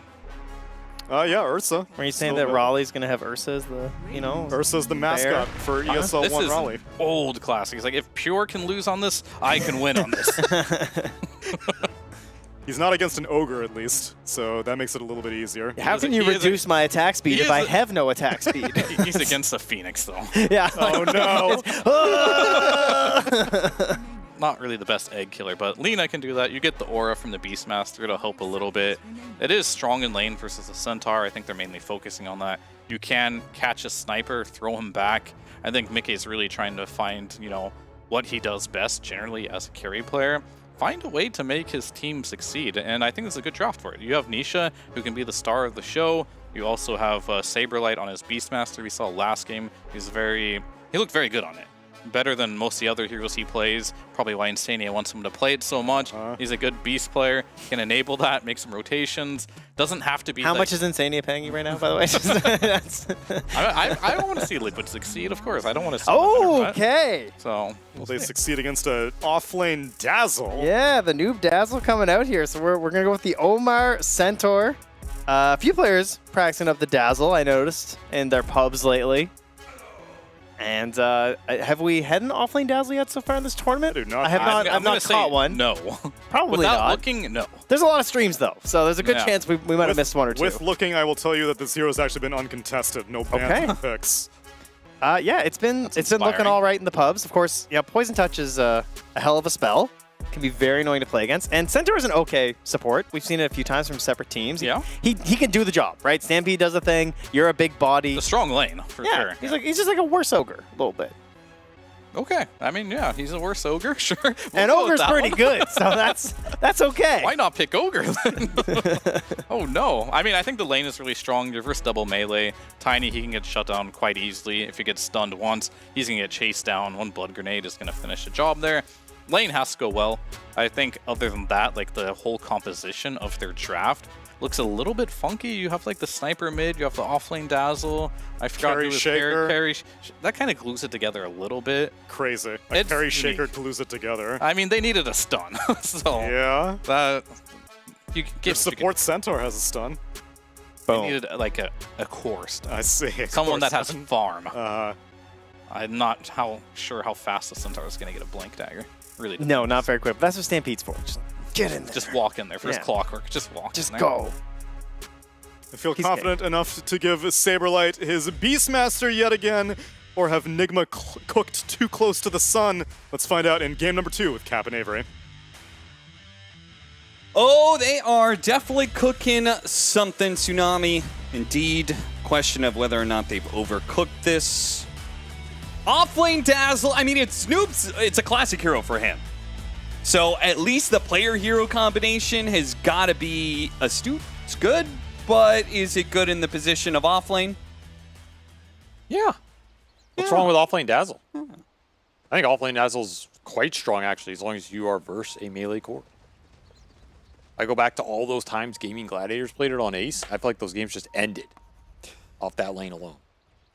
Uh-huh. When it was strong. And is it strong right now? Oh, I guess we're about to find out. Because the last time I saw a Dazzle, it was mid. It's been a while since the patch has allowed for an offlane Dazzle. It's just not that many melee mids you're going to get the matchup guaranteed against, and if you don't, it feels pretty bad. You go back to the last time we saw the mid Dazzle, it was a counterpick to things like the Kunkka that was super popular, and you just delete that hero from the game. If you don't get that kind of impact out of your mid, he doesn't rotate, he doesn't use runes too well. Smoke's gonna break, and Sania runs right into them. Geeks Omar inside of the cogs. First blood for the king. Indeedly do. Sumail gonna take the first blood in his matchup against Nisha's Lina. You know, I find it a little ironic that one of the things the very passionate Nigma fans have very passionately stated over the years, with a lot of passion, yeah, was that the Nigma drafts sometimes lacked some stuns. And then Miracle comes along. He says, brother, I am the stun. I am all the stuns you need. I will give you every stun you could possibly conceive of in one hero. And he is just rocking this carry shaker, and I love it. This hero is so fun to watch. I think this concept is super cool. Like, it's one of those things, who cares if it's broken or not? Who cares if it's good or not? It's just fun to watch, and it's fun to play, and I'm all here for it, man. All right, I mean, I'll agree with that. I'm down with that. Some things in life are just good, and you have to enjoy them, Austin. So stop arguing against it, because we're getting another carry shaker game, and boy, oh boy, is it awesome to see as Nisha has 0 CS? Question mark? Boxy says ready, but are you ready? Is Apparently Nisha ready? Nisha Has he is. woken up today? Time to play that sleepy Nisha clip. Not ready for what the king is bringing him. GH going to be in some trouble. This could be your first blood as he is slowed down. The Hawk did not go out. Fairy Fire. And a Fairy Fire will help keep him alive. That's a GH classic. Man always buys Fairy Fire. And What he's do you back on a signature hero, the Phoenix. We were talking about his hero pool, right? Like, you didn't like him on the Ogre. This is a hero very much in his wheelhouse and a bit more flashier, a bit more teamfight control-y, which I think suits his play style. Yeah, he has some okay ways to protect his egg. I would say most of it just comes from the Earthshaker. So I am skeptical about how good of Supernovas he's going to be able to use. You can load the egg in the cart, though, right? Can't say I've ever tried that. Or you can load the Phoenix and he can egg in the cart. Probably, yeah. But does that just get him out of the cart? It's called that the probably old, breaks the cart. Sunny side up DoorDash delivery right there. Yeah, that's a good one. I don't know. It's a combination we could see it. We won't see it. We won't, but you never know. And Liquid do have some decent heroes, Lina specifically, to be able to kill the egg. So they really prioritize having options to deal with the team fight that Nigma brought.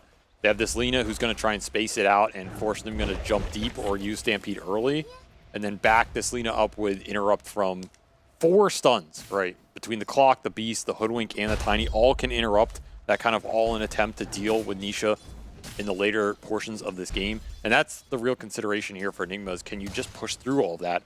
Or are you the one setting up the paradigm of the fight with the Sniper outranging everybody and making Liquid try and find Sumail in the exchange? Which can also be something you play around, and then you have Grave to bail him out. Then all of a sudden your Centaur, Phoenix, Shaker control trio can go to work versus what Liquid have.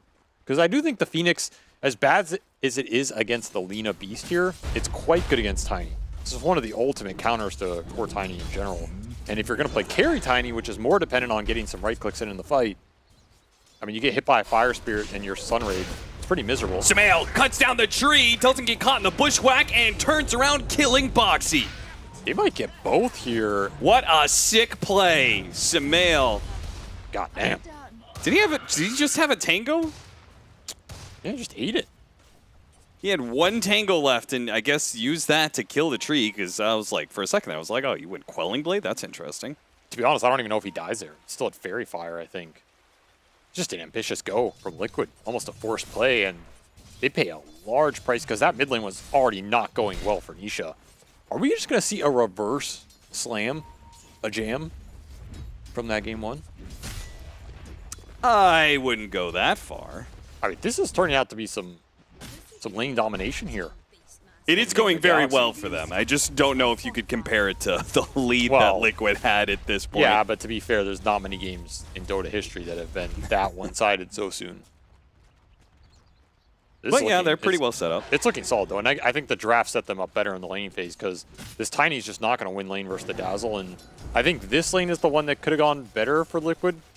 You have some Boars to just throw onto the Shaker. He can't get too aggressive here. Saberlight should free farm this lane, and then you can also get stacks up for him. And Saberlight is mostly free farming this lane. He's on par with Miracle here. Simultaneously, I would say that Liquid's safe lane has gone better than I would have expected. I mean, he's 24-4 compared to 24-9. He's not that far behind the Dazzle. For double melee lane versus 4 Dazzle? Yeah. I mean, the flip side is they're kind of taking advantage of the Centaur, right? Like, Clock just outfights the Centaur here. Got him on the toss, but it wasn't enough damage. I do expect Noob to continue to take this lane over more and more as it goes later, though. And GH going to make the rotation. Try and get something cooking here. If they can push the lane and just dive this Tiny, he has no mana. If Liquid plays this safe enough, they might be able to survive, but Poison Touch, they do manage to keep the Dazzle away from Mickey. No, he actually gets back in range, getting through the cogs and splits the poison. Finishing off, but nice turnaround there as Boxy follows the opposing support in GH through the gate. Meanwhile, bottom lane, Saberlight going to be shot down by Sumail. King don't miss. Not this way, anyway. That's a nice kill for Miracle. He gets a lot of solo space on this lane with GH rotating top, and then doesn't have to worry about the Beast exerting pressure on him. Nice bushwhack top, though, really recovers Boxy's game here. As that botched mid gank set him back a bit. Oh, they could get Noob as well. This would just be massive, and it's easy. That's these Liquid supports completely back in this game. You're going to have a Wisdom Rune. They're both going to be almost level 5. And now you're starting to look at this Omar Centaur and go, where does he find a place in this game? Because now he is going to be the weakest support on the map by a large degree. And this is not a hero that really has any innate playmaking until you have Stampede. No.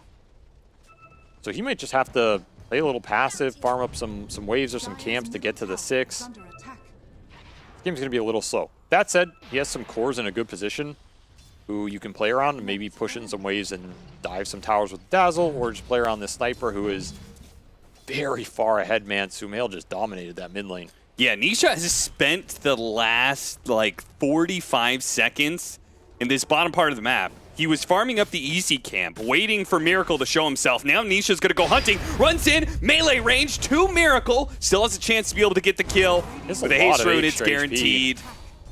His Lotus here, too. Yeah, he's not going to have enough, sadly. Man, what you wouldn't do to have had Echo Slam. Yeah. Or even just a support rotation. Might have helped him get that kill, but as it stands, Liquid will be able to get that safe lane tower. They are trying to go for maximum punishment, though, taking over the mid lane, getting the kill on Boxy, and hitting this mid tower. Sumail is on the case. This is where you want to play around if you're Enigma, because this Sniper is absolutely king of the map right now. Very tough hero for Liquid to interact with. They just don't have the gap close to combat the shrapnels until you have that hookshot online. Even then, I don't really know if you want to be hookshotting into all of this unless you bring everybody.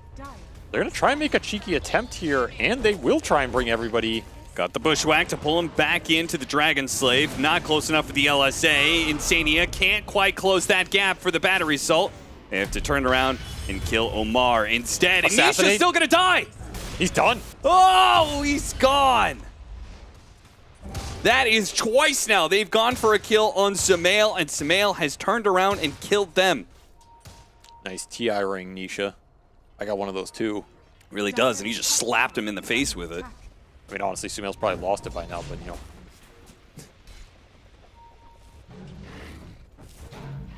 Dire's middle tower is under attack. It's such a tough lane for Liquid to fight around. Every time they go mid.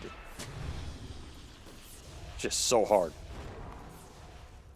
Nigma taking advantage of it as this sniper continues to climb the ranks. He's now almost 2K ahead of his counterpart in that Lina. Radiant's top tower is under attack. It's I'd never seen this before. I'm sure it's common, but this Poison Bloom facet is really nice for farming ancient stacks. It just blows up on everything. Yeah. It's just being efficient. So he's cleared through a lot of creeps. I mean, honestly, I think this is a pretty fine Dazzle game in terms of the team fighting, because Liquid are pretty single target focused, right? You have to go in, commit ults on a target. If you're just ready with heals and grave, you can really cause their line of problems later on as another assassinate comes through. The man don't miss. And he's got another assassinate. Refresh. The man don't miss. Shot after shot. Now a Fisher blocking in Mickey a little bit in the top lane. Is that going to be 3 kills back to back to back? Nigma. They are taking over the game now in a big, big way. I mean, you can give it to Miracle, but he's going to take it either way. The only thing slowing down Nigma right now is they're just running out of mana. Killing so many heroes. You just don't have to. You don't have the mana sustain. It's true. Stay out right now. Hey, what is this sniper at this point? He's 6-0. He got the tower last hit after this sequence as well. And honestly, as much as we're praising Sumail for this mid lane dominance, Omar has really found some openings with a brown boot centaur. Yeah. Like that Lina kill, he just walks in with a good ward behind the tower, finds the angle, sets that up. That is not necessarily the easiest play to find, and yeah, welcome to Nigma Galaxy, noob. I mean, you are not getting that last hit. I don't care who you are. Yeah, you got Miracle and Sumail on your team. Ain't no way. He does have Egg. He's not going to get a chance to use it. And Liquid need Saberlight to drag this game back for them because he is the strongest core for them right now. He had the best lane. Gonna have to make something happen. Oh, Omar, sorry, buddy. There was a sentry behind that tower, so while you were running around with that invis, Insania saw you the whole way, but Insania did not expect the help from Sumail to be not too far away. Look, the man don't miss, Austin. Don't miss. He will miss his mid tower, though. Saberlight converts on his move, gets some team gold back for Liquid, opens up some space. This beast got a big load to carry right now. Be interesting to see if he goes for some kind of earlier blink than maybe he would want to try and catch the sniper in the fight. But again, then you're blinking into ult the sniper with a Dazzle Grave behind him. Yeah, that doesn't sound great. And you kind of got to build up some early auras to get your team fight going. Saberlight's itemization here is not super straightforward, and I think it's very pivotal for Liquid to get themselves back in this early game. Foxy just having a poke play, seeing what he can find. Two-man smoke. Omar and Sumail making their way through the river. That's Stampede out. Baiting out a shield rune right now. They're going to Stampede on Nisha. Oh, what a bait.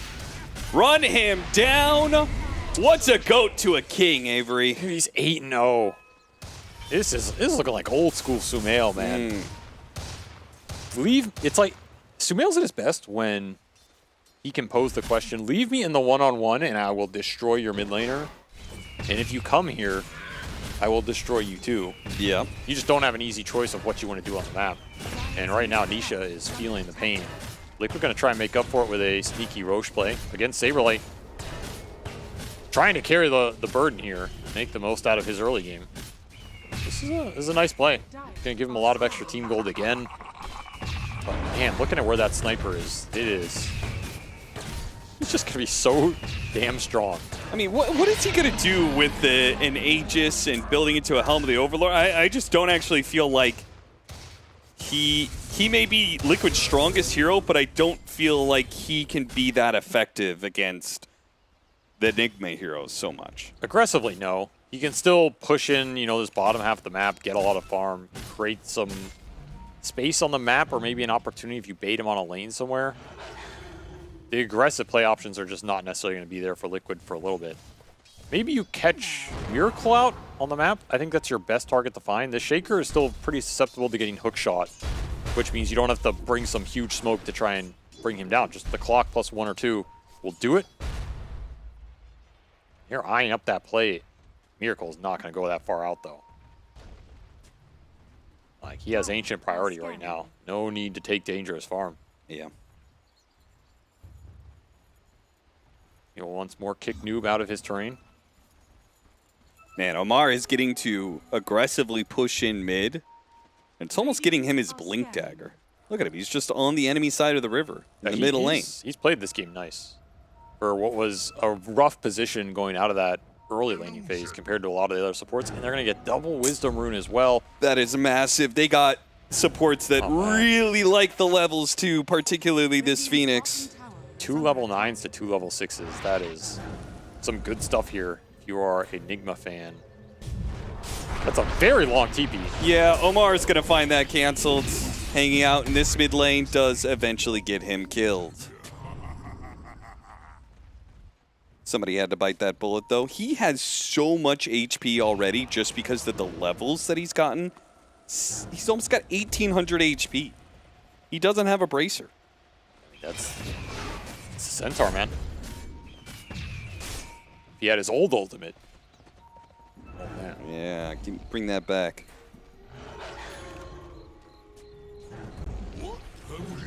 Full out Mjolnir for the sniper. That's some damage. There's some damage. The downside of this is you don't have some earlier Hurricane Pike or something for survivability, but you deal a lot more DPS. And if Sumail gets to stand in the middle of a fight and deliver, oh, he's gonna absolutely shred this lineup right now. And it feels as though Liquid has been looking for this hookshot play forever now. And they're finally gonna find they got a use for it. Got him on the hook shot. Pull back in after the Enchant Totem attempt at a jump away. They don't kill him easy though. Stampede goes out. He is fine. The Shallow Grave really wasn't needed. I thought the Shallow Grave was going to bail him out there, but frankly, Miracle's just too tanky. That's concerning for Liquid. They're still going to go for it, though. They swap the sniper, toss him back in. Supernova is immediately going to be used. Nisha's in trouble, got off the Laguna Plate, but the sniper is dead at the same time.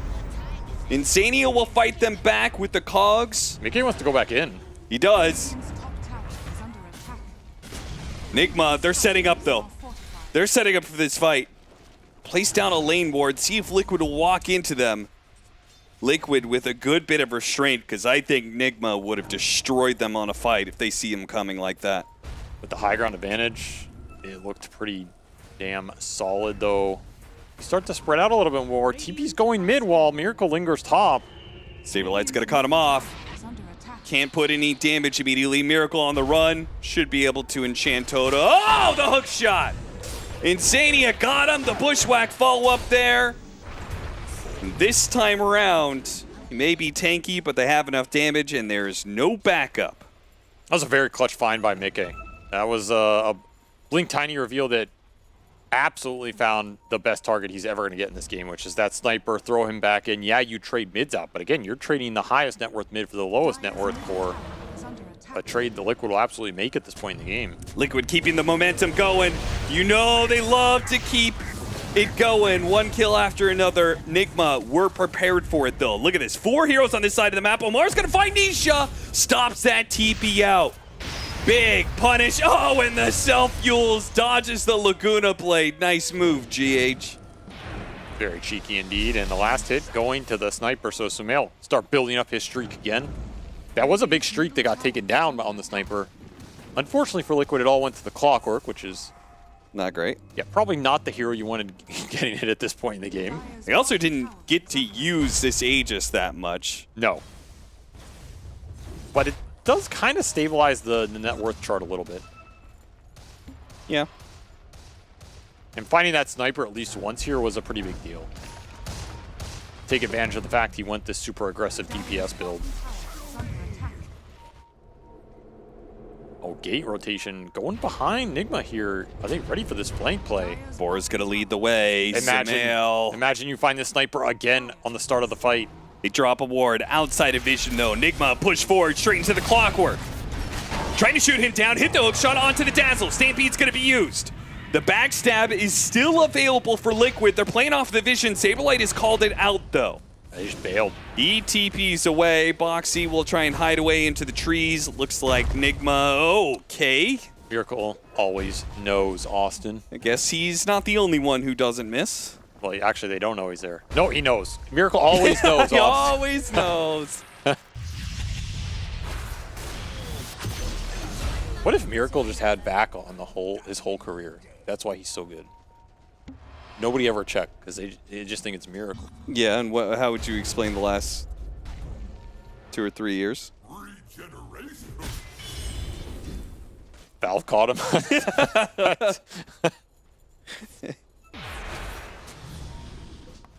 Honestly, he probably does have one of the sickest just game senses of any player ever. It's right? so good. It's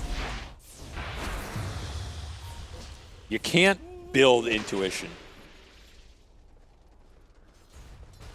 Austin. Dire's bottom tower is under attack. Why did that feel like an attack? And you can't buy instinct. Austin. I never said I had either. Show some goddamn respect. I'm sorry, Avery. We haven't been bad chesting over Miracle enough. Nigma, if they can win this, I think they're kind of through. This is a very big game for them in trying to make these playoff stages. Yeah. Take Tormentor, Shard for Omar. I mean, they're not the greatest, but whatever. They are in a solid position right now. The amount that they have set Nisha back in this game, if they can continue to take advantage of the Lina liability that exists right now, he's just so susceptible to everything. Like, you're looking at the HP on this Lina right now. It's pitiful. And he's not going to find much defensive capability in the next 5 to 10 minutes here. So if you can get some team fights going, take advantage of that, swing it into the next Roshan, take it away from the Beastmaster, that's your game plan right now. And Liquid, you just got to continue to try and get the lanes out where you can, not feed away pickoffs, and find some defensive items on your cores so that you can commit into the fight with the Beastmaster and survive. Quick smoke from Enigma Galaxy. They will try and get those team fights started, and Blink Ags on Miracle will allow you a lot of initiation options. They're pushing to bottom, but Liquid are already gone through the gate to the other side of the map, which is interesting that they're doing that, mostly because of the fact that Roshan is going to be on the Radiant side. So it's curious to me that Liquid... I mean, they're just trying to split the lanes, get both side lanes in. It's usually your best formula to stall a game. Even if someone gets picked off on one side, the other one goes in, enemy has to respond. Do you think they're not capable of defending Roche? Insania is going to run into the smoke. It'll find somebody eventually. It just had to. They are capable of doing Roche very fast if Nigma are not in a position to defend it, but I think if Nigma are there, that fight is not that favorable. They can put the sniper in a good position, especially high ground on the Radiant side with buyback potential. Yeah, in a corner of the map where you've got Supernova and Fisher makes the angles all the more awkward. You just don't have BKBs to commit into a fight like that. Now, Nisha does have his Aghanim Scepter. Dude, they've been trying to catch the Shaker up here the whole game. It's just not happening. Yeah, he does. He got to his item, but I still worry for Nisha to find the impact in the fight because kind of just has to run in and throw everything on somebody and hope that noob doesn't Shallow Grave. Yeah, like hope a save doesn't come through, hope he doesn't get stunned by somebody in the meantime. Dire's middle tower is under attack. There's a lot that can go wrong for him. He really has to pick that angle well. We do see Liquid posturing down here. Maybe part of this is trying to control that part of the map for the Roche coming up soon. Just don't have a lot of vision to play around. This lane ward bottom is what they're hoping to see something on. And again, get both side lanes in. That Roche will spawn. Enigma are going to scout it out. So do you just commit here? Or do you want a kill, give you the extra security, especially with the lanes going in? That top lane is getting hit at the tier 2, so you're losing some gold on the map, losing some control. I think you have to just commit here if you're going to bring people down. I agree. I think you should commit because unless you've got an idea immediately ready to go of how to be able to get a pick off on Liquid, I feel like going out there on the map only plays to Liquid's strengths I right agree. now, and they're split pushing and all the shenanigans that they're doing. The pickoff just doesn't look that Nisha easy. is going to bots into this area. Doesn't, I mean, Saberlight TP'd away from the area earlier, so almost found GH. GH uses himself. He's going to be hit by the cogs. He does manage to get off the supernova. They got the stun onto the Lina. Nisha in trouble. Nisha is dead. And that is exactly what can go wrong when he's going for these solo plays. The Fissure can always catch him out from the super long range, and then you just stampede in and have the chain stun potential, and the Grave was there anyway. Man, he got that Ags. He wants to start getting those solo Oh, look at this pickoffs. mass TP into mid lane. Okay. Call was made. This creep wave's about to get messed up right now. Miracle.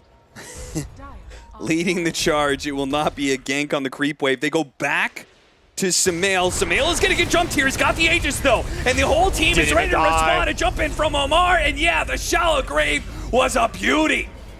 Shot down there towards the end thanks to Boxy. But again, it was just the Aegis. They got what they wanted. They baited in Liquid to try and catch the sniper there.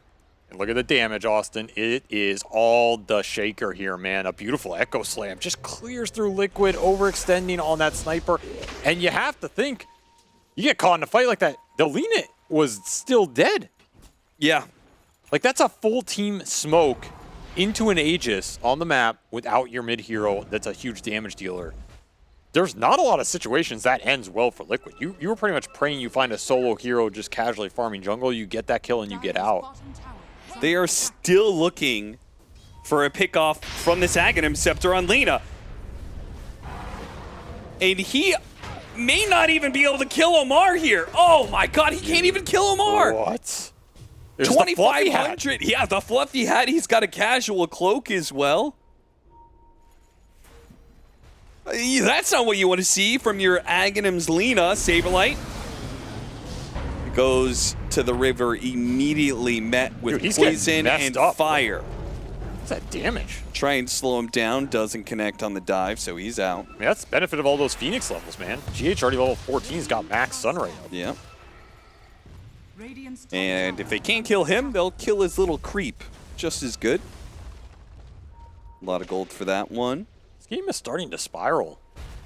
Yeah, it's beginning to feel like Liquid need like a 10-minute timeout or something, where they just are able to farm for a while. Because as it stands right now, their burst is not working at all. Trying to get away from the supernova, but you're just going to the hands of Noob. Insania hides as Mickey is shot down by Sumail. Makes a break for it to the right-hand side. Miracle's looking to cut him off, though. And they spot him. Got him on the assassinate. Cox will push him back, but he's got plenty more enchant totems, and Omar will find the connection in the end. These fights are just so they're just so hard conceptually for Liquid. You're playing single target burst heroes against saves. And if you can't find the saves, what hope do you have of making this team fight advantageous? Nigma are just not giving openings on the map either. They're not splitting up a lot this game. There hasn't been crazy lane pressure that's forced them to. Yeah, when was the last time they got a pickoff? It was like when they killed Omar in the mid lane. Was that actually the last pickoff in this game? It might just be. It's been like Nisha has been looking, and well, he failed to get the centaur top. Every other time, they haven't managed to make the connection that we've been watching. It has to come from this Beastmaster. He will get the TP bottom, but again, it's just a centaur, so you don't really want to go to the centaur and kill him. And if you go to the other four, one, they're connecting to their centaur, but also Stampede is still a global ability, so the centaur can still have some impact for them, as it is up in 4 seconds.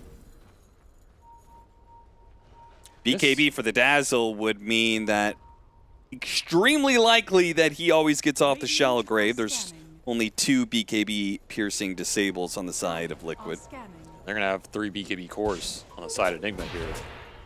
Boxy trying to take a Wisdom Rune is instead met with strong resistance. Map is just not working out for Liquid. Maybe you could fall back on some sort of tiny scale, but that's a weird one, man. I don't know if we saw what this hero can do earlier in the hands of Pure in the ultra late game. Enigma also saw what that late game Tiny can do. So maybe getting some flashbacks here, but this is looking like a very different situation.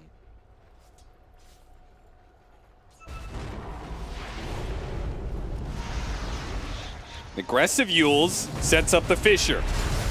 And Insania's trying to stop this, but the Lena's already dead. What a setup. Lamar's going to chase after him with the Stampede. Spots Insania a bit too late to hit the stomp. Man, what a little find by GH. Man. The 5 Phoenix is aggressively Yulesing you. You're not having a fun game here. He had BKB as well, but did not pop it, I guess, the instant he came down from that Yules and got fissured. Maybe just didn't see the shaker. Yeah. I mean, even if you BKB and live there, it's still just more damage done. The lead continuing to grow. The BKBs are online. This team fight completely there for Enigma Galaxy, and they are going to push the high ground. They do not need Nagus to do this. They still have that banner from earlier. Another attempt at the aggressive Yules. Does not connect. Now this is the one way it could go kind of wrong here. I feel like their high ground poke is very hard to beat. They got a sniper sitting in the back, blinking away, killing heroes and towers alike, and then way behind that, Noob can set up shop with the Shallow Grave ready to go. And the issue with the Dazzle is you want to jump sniper this game, but you can't jump sniper if you don't jump Dazzle, which means you have to jump the Dazzle. And that's 2,000 units away from your tower, potentially. It's also a 2,700 HP target with BKB and Stampede, and the whole while the sniper is going to be hitting you. Just not enough jumps right now.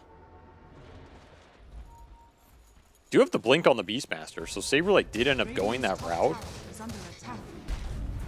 But what's your damage follow-up look like? That's another consideration. I mean, you can get in there now if you're Liquid between the Blink Beast, the Blink Tiny, and the Hookshot Clock.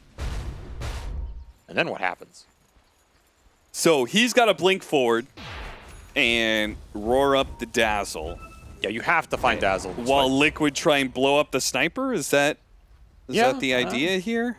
I mean, go on the Dazzle and then try and toss the sniper on top of the Dazzle and avalanche them together. Yeah, and then follow up with an LSA. Yeah, you just LSA stun and then 4 bushwhack, heroes. stun them all together. 5-man bushwhack, and you're looking pretty good. All right, well, I mean, it sounds easy enough.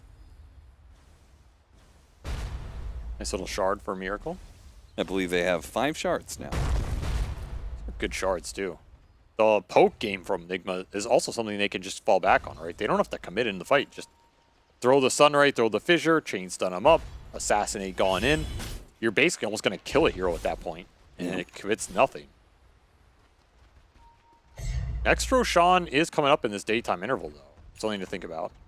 And if you're Liquid, you really need this one off the back of the Beastmaster. You do have your BKBs. Triple BKB online for Liquid. And they have the full duration for 2 of the 3. Saberlight missing 1, but that's a lot of BKB duration to play Enigma's with. damage is very reliant on spells, but getting 2 supports picked off at the start of a team fight, it doesn't matter what kind of BKB action the cores have. They just were not ready for that move at all. No, they were not.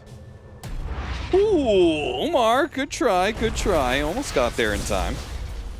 I'll also say these aggressive Yules have been absolutely on point from GH. He knows how strong they are right now. And Refresher done for the Phoenix, so you got 2 eggs to deal with now. Or 2 dive Yules. That's a good idea. Yeah, dive forward. Yules cancel that dive. Dive even deeper in. Yules somebody else as well. And then Sumail assassinates both of them and you're done. You're laughing. What if we actually see that? This is from like 5. Oh, this is just assassinate. Sweet, sweet assassinate kills. Oh, I like this. Oh, this is a he had a lot of them satisfying montage. I mean, does that last one really count? I think they all count. Kill's a kill. Took it away from Miracle, though. Kind of sus. By the way, that was a refresher shard that went to the shaker, so. Good luck, you know? Okay. Good luck. Yeah. Godspeed. You gotta double supernova, double echo slam. Gotta press some BKBs here at the exact right time if you're Liquid and find a big core target during that interval. Because the second they're out, there's a world of pain coming for you. Samael. Oh, I like this angle though. Look at this flank. No vision on the high ground for Enigma. I mean, I feel like it's got to become obvious at some point if they can find the to Enigma that this is coming. But if they do manage to spot GH first, they get a ward up on the high ground here. The Rocket's going to reveal some heroes. They spot Earthshaker. They go for the Dazzle. Try and toss him up in the air. Blow him up if they can. They do manage to get that one kill. Meanwhile, the Clockwork is in deep. Farther up, Samael, BKB activated and shooting his way through some Liquid heroes, forcing them to retreat behind their barracks, which is now forfeit with Samael sitting there. He just stood his ground, and Liquid wanted none of it, especially with that Aegis to back it up. And now you committed all your BKBs, so yeah, you got that Dazzle. He's going to buy back. Can you take another fight here with no BKBs? Yeah, what's part 2 look like? Oh, well, the Dragon. Okay, yeah, got a tier 3. That's something. This is not the worst trade considering your position. Like, you traded a tower for a lane, but you got the new buyback? Might even get a range Drax here? Well, they can get a toss back.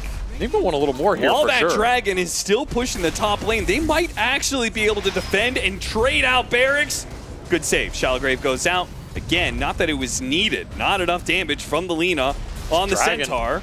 Dragon's doing some work right now. Dragon's still going strong, but Hoodwink is not. Dead. And now the Lina's going to be in trouble. Supernova right on top of it, hit by a stomp. Clockwork goes in and try and catch Noob here. They're hoping for a dieback, but he got off his BKB. There's no damage left in the tank. That's an Echo Slam. Bushwhack stops the second Echo Slam, but there's nothing that stops Samael as he presses forward into the Liquid base, pushing to get Enigma into 4-4 territory again, I think. What a great group stage this has been for them. Good way to be able to close things out. The tie on Liquid potentially, as no Liquid heroes are left to buy back. It's just going to be Saberlight and Nisha. This duo stopping the 5 of Nigma plus the Aegis. But the Black Dragon But the Black Dragon, it's still pushing. He's still pushing. They got a lane. I mean, Saberlight TP. Look at Saberlight. He's going for it. He's like, it's a base race time. Stop the TP. Does he have enough damage? This is... Mickey somehow stop. He has double catapult. Mickey stop all 5 of them from hitting the throne. I mean, Enigma's going to be able to clean this up here, but that was a heads-up play at least. That Dragon did a lot, I must say. I mean, that was the highest building damage on Team Liquid. I mean, you know, Omar was talking about do not celebrate early. Yeah. I don't think they were at risk of losing that game to that push, but in another scenario, you are. Got to play these games to the end. As they will get another draw in this group stage against another pretty solid opponent. They're looking pretty good, honestly. I mean, it's only the bottom 2 teams of a 6-team group. All you really have to do is just tie. That's fine. I mean, to me, though, it's like, I don't think Nigma is a team that's going to be happy just going into playoffs. They want to have a good tournament. They want to start building some momentum and showing that they're a team to contend with these other top dogs, particularly these European teams that kind of have dunked on them in the previous years. And I think they're starting to show some consistent signs of life. I think so, too. Is Nigma back? Question that we've all been waiting to hear an affirmation. Yes, Nigma is back on LAN, and winning some group stage games. Which means that they are very well on their path to hopefully being back in front of a crowd here in Bangkok as well, as they make their way through this series, through this day, with 2 splits, which I have to say is exceeding expectations for me. Splitting against BetBoom team and splitting against Liquid, it's a sign of good things to come, Fear. I'm encouraged by this Nigma. Who will they not split against is the real question. That's true. They have split against literally everybody that they played against. They split against Gaozu yesterday and Beast Coast, and I have to imagine they'll split against Party Vision tomorrow. Yeah, well, we'll see when hopefully they make it to the main stage in the best of 3 territory. Will that game number 3 be something that you obviously can't split on? You'll have to win that one fair and square, but in this game in particular, we do have to talk about a lot of the good things that did happen. And you got to go back to Samel. Samel had one hell of a day today. Every single game, he's popping off. The games are losing, he's popping off. The games he's winning, he's popping off. Every single game, and he just took Nisha to school in this one. And yeah, he took him to school in like the laning stage. That's where Sumail did all the work. But then for the rest of that game, he got a lot of help. Like this off lane dazzle and this safe lane, you know, carry shaker. Obviously, when you have a mid sniper, Sumail's the carry in this one. Miracle, great coverage. I think that fight at 14 minutes really sums it up, where it's just like the grave is there, the Earthshaker gets a jump on with the Echo Slam. It's like you failed that initiation on the sniper, it's just over. Like classic Liquid strat, really, right? With Mickey with these ranged carries, these ranged cores, and Nigma playing it to perfection here. Love to see Noob yet again porting his mid lane heroes into the off lane and finding thorough success with it. What a fantastic last pick. Even beyond just the laning phase, I think the idea of shifting this Centaur into a support and then my job is to just keep this sniper alive. That's why he adds the trademark to his tag, because these are signature heroes. Don't touch these. He has them copywritten, please. Yeah. You cannot steal. I did say that when you played against Liquid and we saw the Lina, the Hoodwink, and the Clockwork, you need to be able to deal with the laning stage that they were going to bring to you. And they found a great way of doing it. The Sniper was a great laning stage hero. They brought in the Dazzle, another great laning stage hero. So they kind of saw what Liquid was bringing, and they brought even more firepower. And they just did super well in the laning stage, more than I expected. I guess that's what happened when you don't lose like First Blood and 4 bounty runes. This is what you can expect from them. Does actually have a pretty significant impact on your success. And as for Liquid, they are not eliminated yet, but they have to get a 2-0 tomorrow against Beast Coast, otherwise they will be eliminated, because they are clawing for survival right now in this group stage, which is not a position I would have expected them in, because this group I thought was a little bit more competitive than Group A, so I guess this was the group of death. But I thought it was because I'd agree, Liquid. Yeah, they're the TI champs, okay? No excuse. They were the reason that this was the group of death. I mean, the algorithm knew. I guess so, yeah. Don't question it. How could you know that Nigma would be back this hard? Well, you couldn't, honestly. No one but did. I think in general, like, this is a team that is going to get better over time with the changes they made. We talked about Noob. He's transitioning to an offlaner. He's going to get better every single time that he plays, at least hopefully if they're going to do well. Kuroki, he's new to the coaching road too, so he's going to also continue to bring more ideas to the team to help elevate them. And really it just comes back to getting back in form. Sumel's back in form. We can see that very clearly. Miracle, haven't seen a Rampage yet today, so I'm not sure if he's back yet.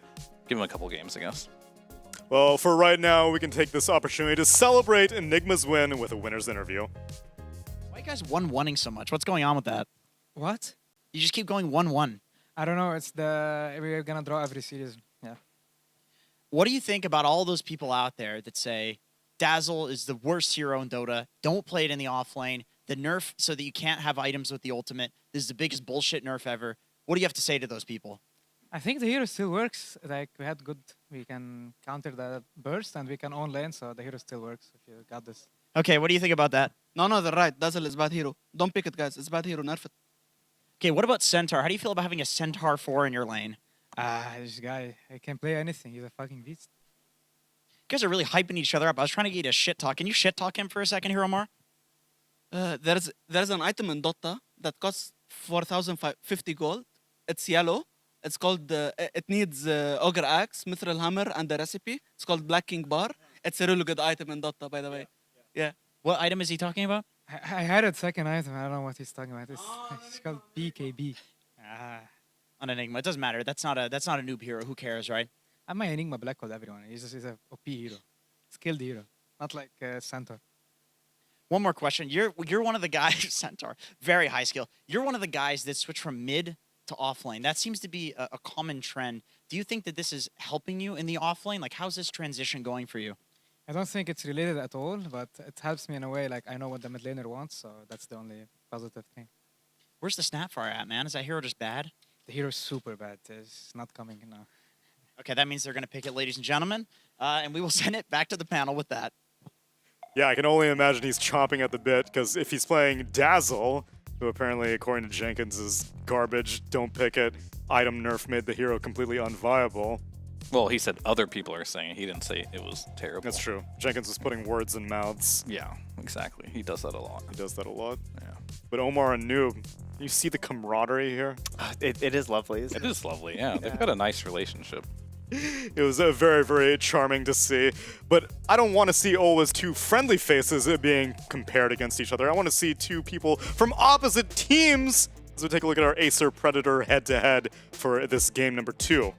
Yeah, I mean, definitely have to choose Omar versus Boxy here, the position 4s, because I'm kind of bored of just putting Summel up there the whole day. Okay, sure. But Omar, he ended up playing the Centaur, a very unusual pick. And as Noob said, this guy's a beast. He can play anything. He rose up to the task, and he succeeded by a lot. And unfortunately, Boxy, this was a very rough game for him. You'll see him getting killed here on multiple instances. He wasn't able to get a lot done with this Hoodwink. So got to give props to Omar here that he is able to play heroes that are super unconventional and still make them work. I was very much enjoying this Sniper MLG 360 montage. Yeah, I mean, this is about Omar, not Summel, remember? Oh, right. I forgot.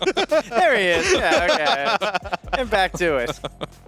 We close with Omar. It's fine. You know, he was the one who's making sure he got all those kills, right? Helping him get into a good position. We saw the wards place stat. 25. You saw 25 wards? That's got to be a Centaur record. I mean, he's a beast. What can do? Like, he's initiating, he's winning the lane, he's warding. Incredible. What was GH even doing this game, actually? I don't know. That's a good question. Whatever it was, it got them a win in this game number 2, and as you heard from Noob, they are drawing literally every single series that they have, although tomorrow will be the most difficult series they have to draw, because it's against Parivision, who is currently the only team in this entire tournament to have been confirmed for upper bracket. We can take a look at those standings later on. For right now, we can take a look at the schedule for tomorrow. We only have 2 scheduled series for the day, but then later on, we may have a bunch of tiebreakers. Storm's stream will be starting off with Falcons versus Na'Vi for Group A. And the Group B match will be indeed... Oh, what? It's on Storm? Shucks. It's going to be Nigma versus Parivision on the Storm stream. Meanwhile, on the Ember stream, the A group match will be Avalis versus Shopify Rebellion. And our B group match will be Gaozu versus BetBoom team. And here on the main stream, you'll see Shiver taking on the Boom versus Spirit series, as well as the Beast Coast versus a Liquid series, which, again, is very, very important. Liquid needs to get a 2-0 in that series to even be eligible for any hypothetical tiebreakers, of which there may be many. Yeah, based on what else is happening at the same time. While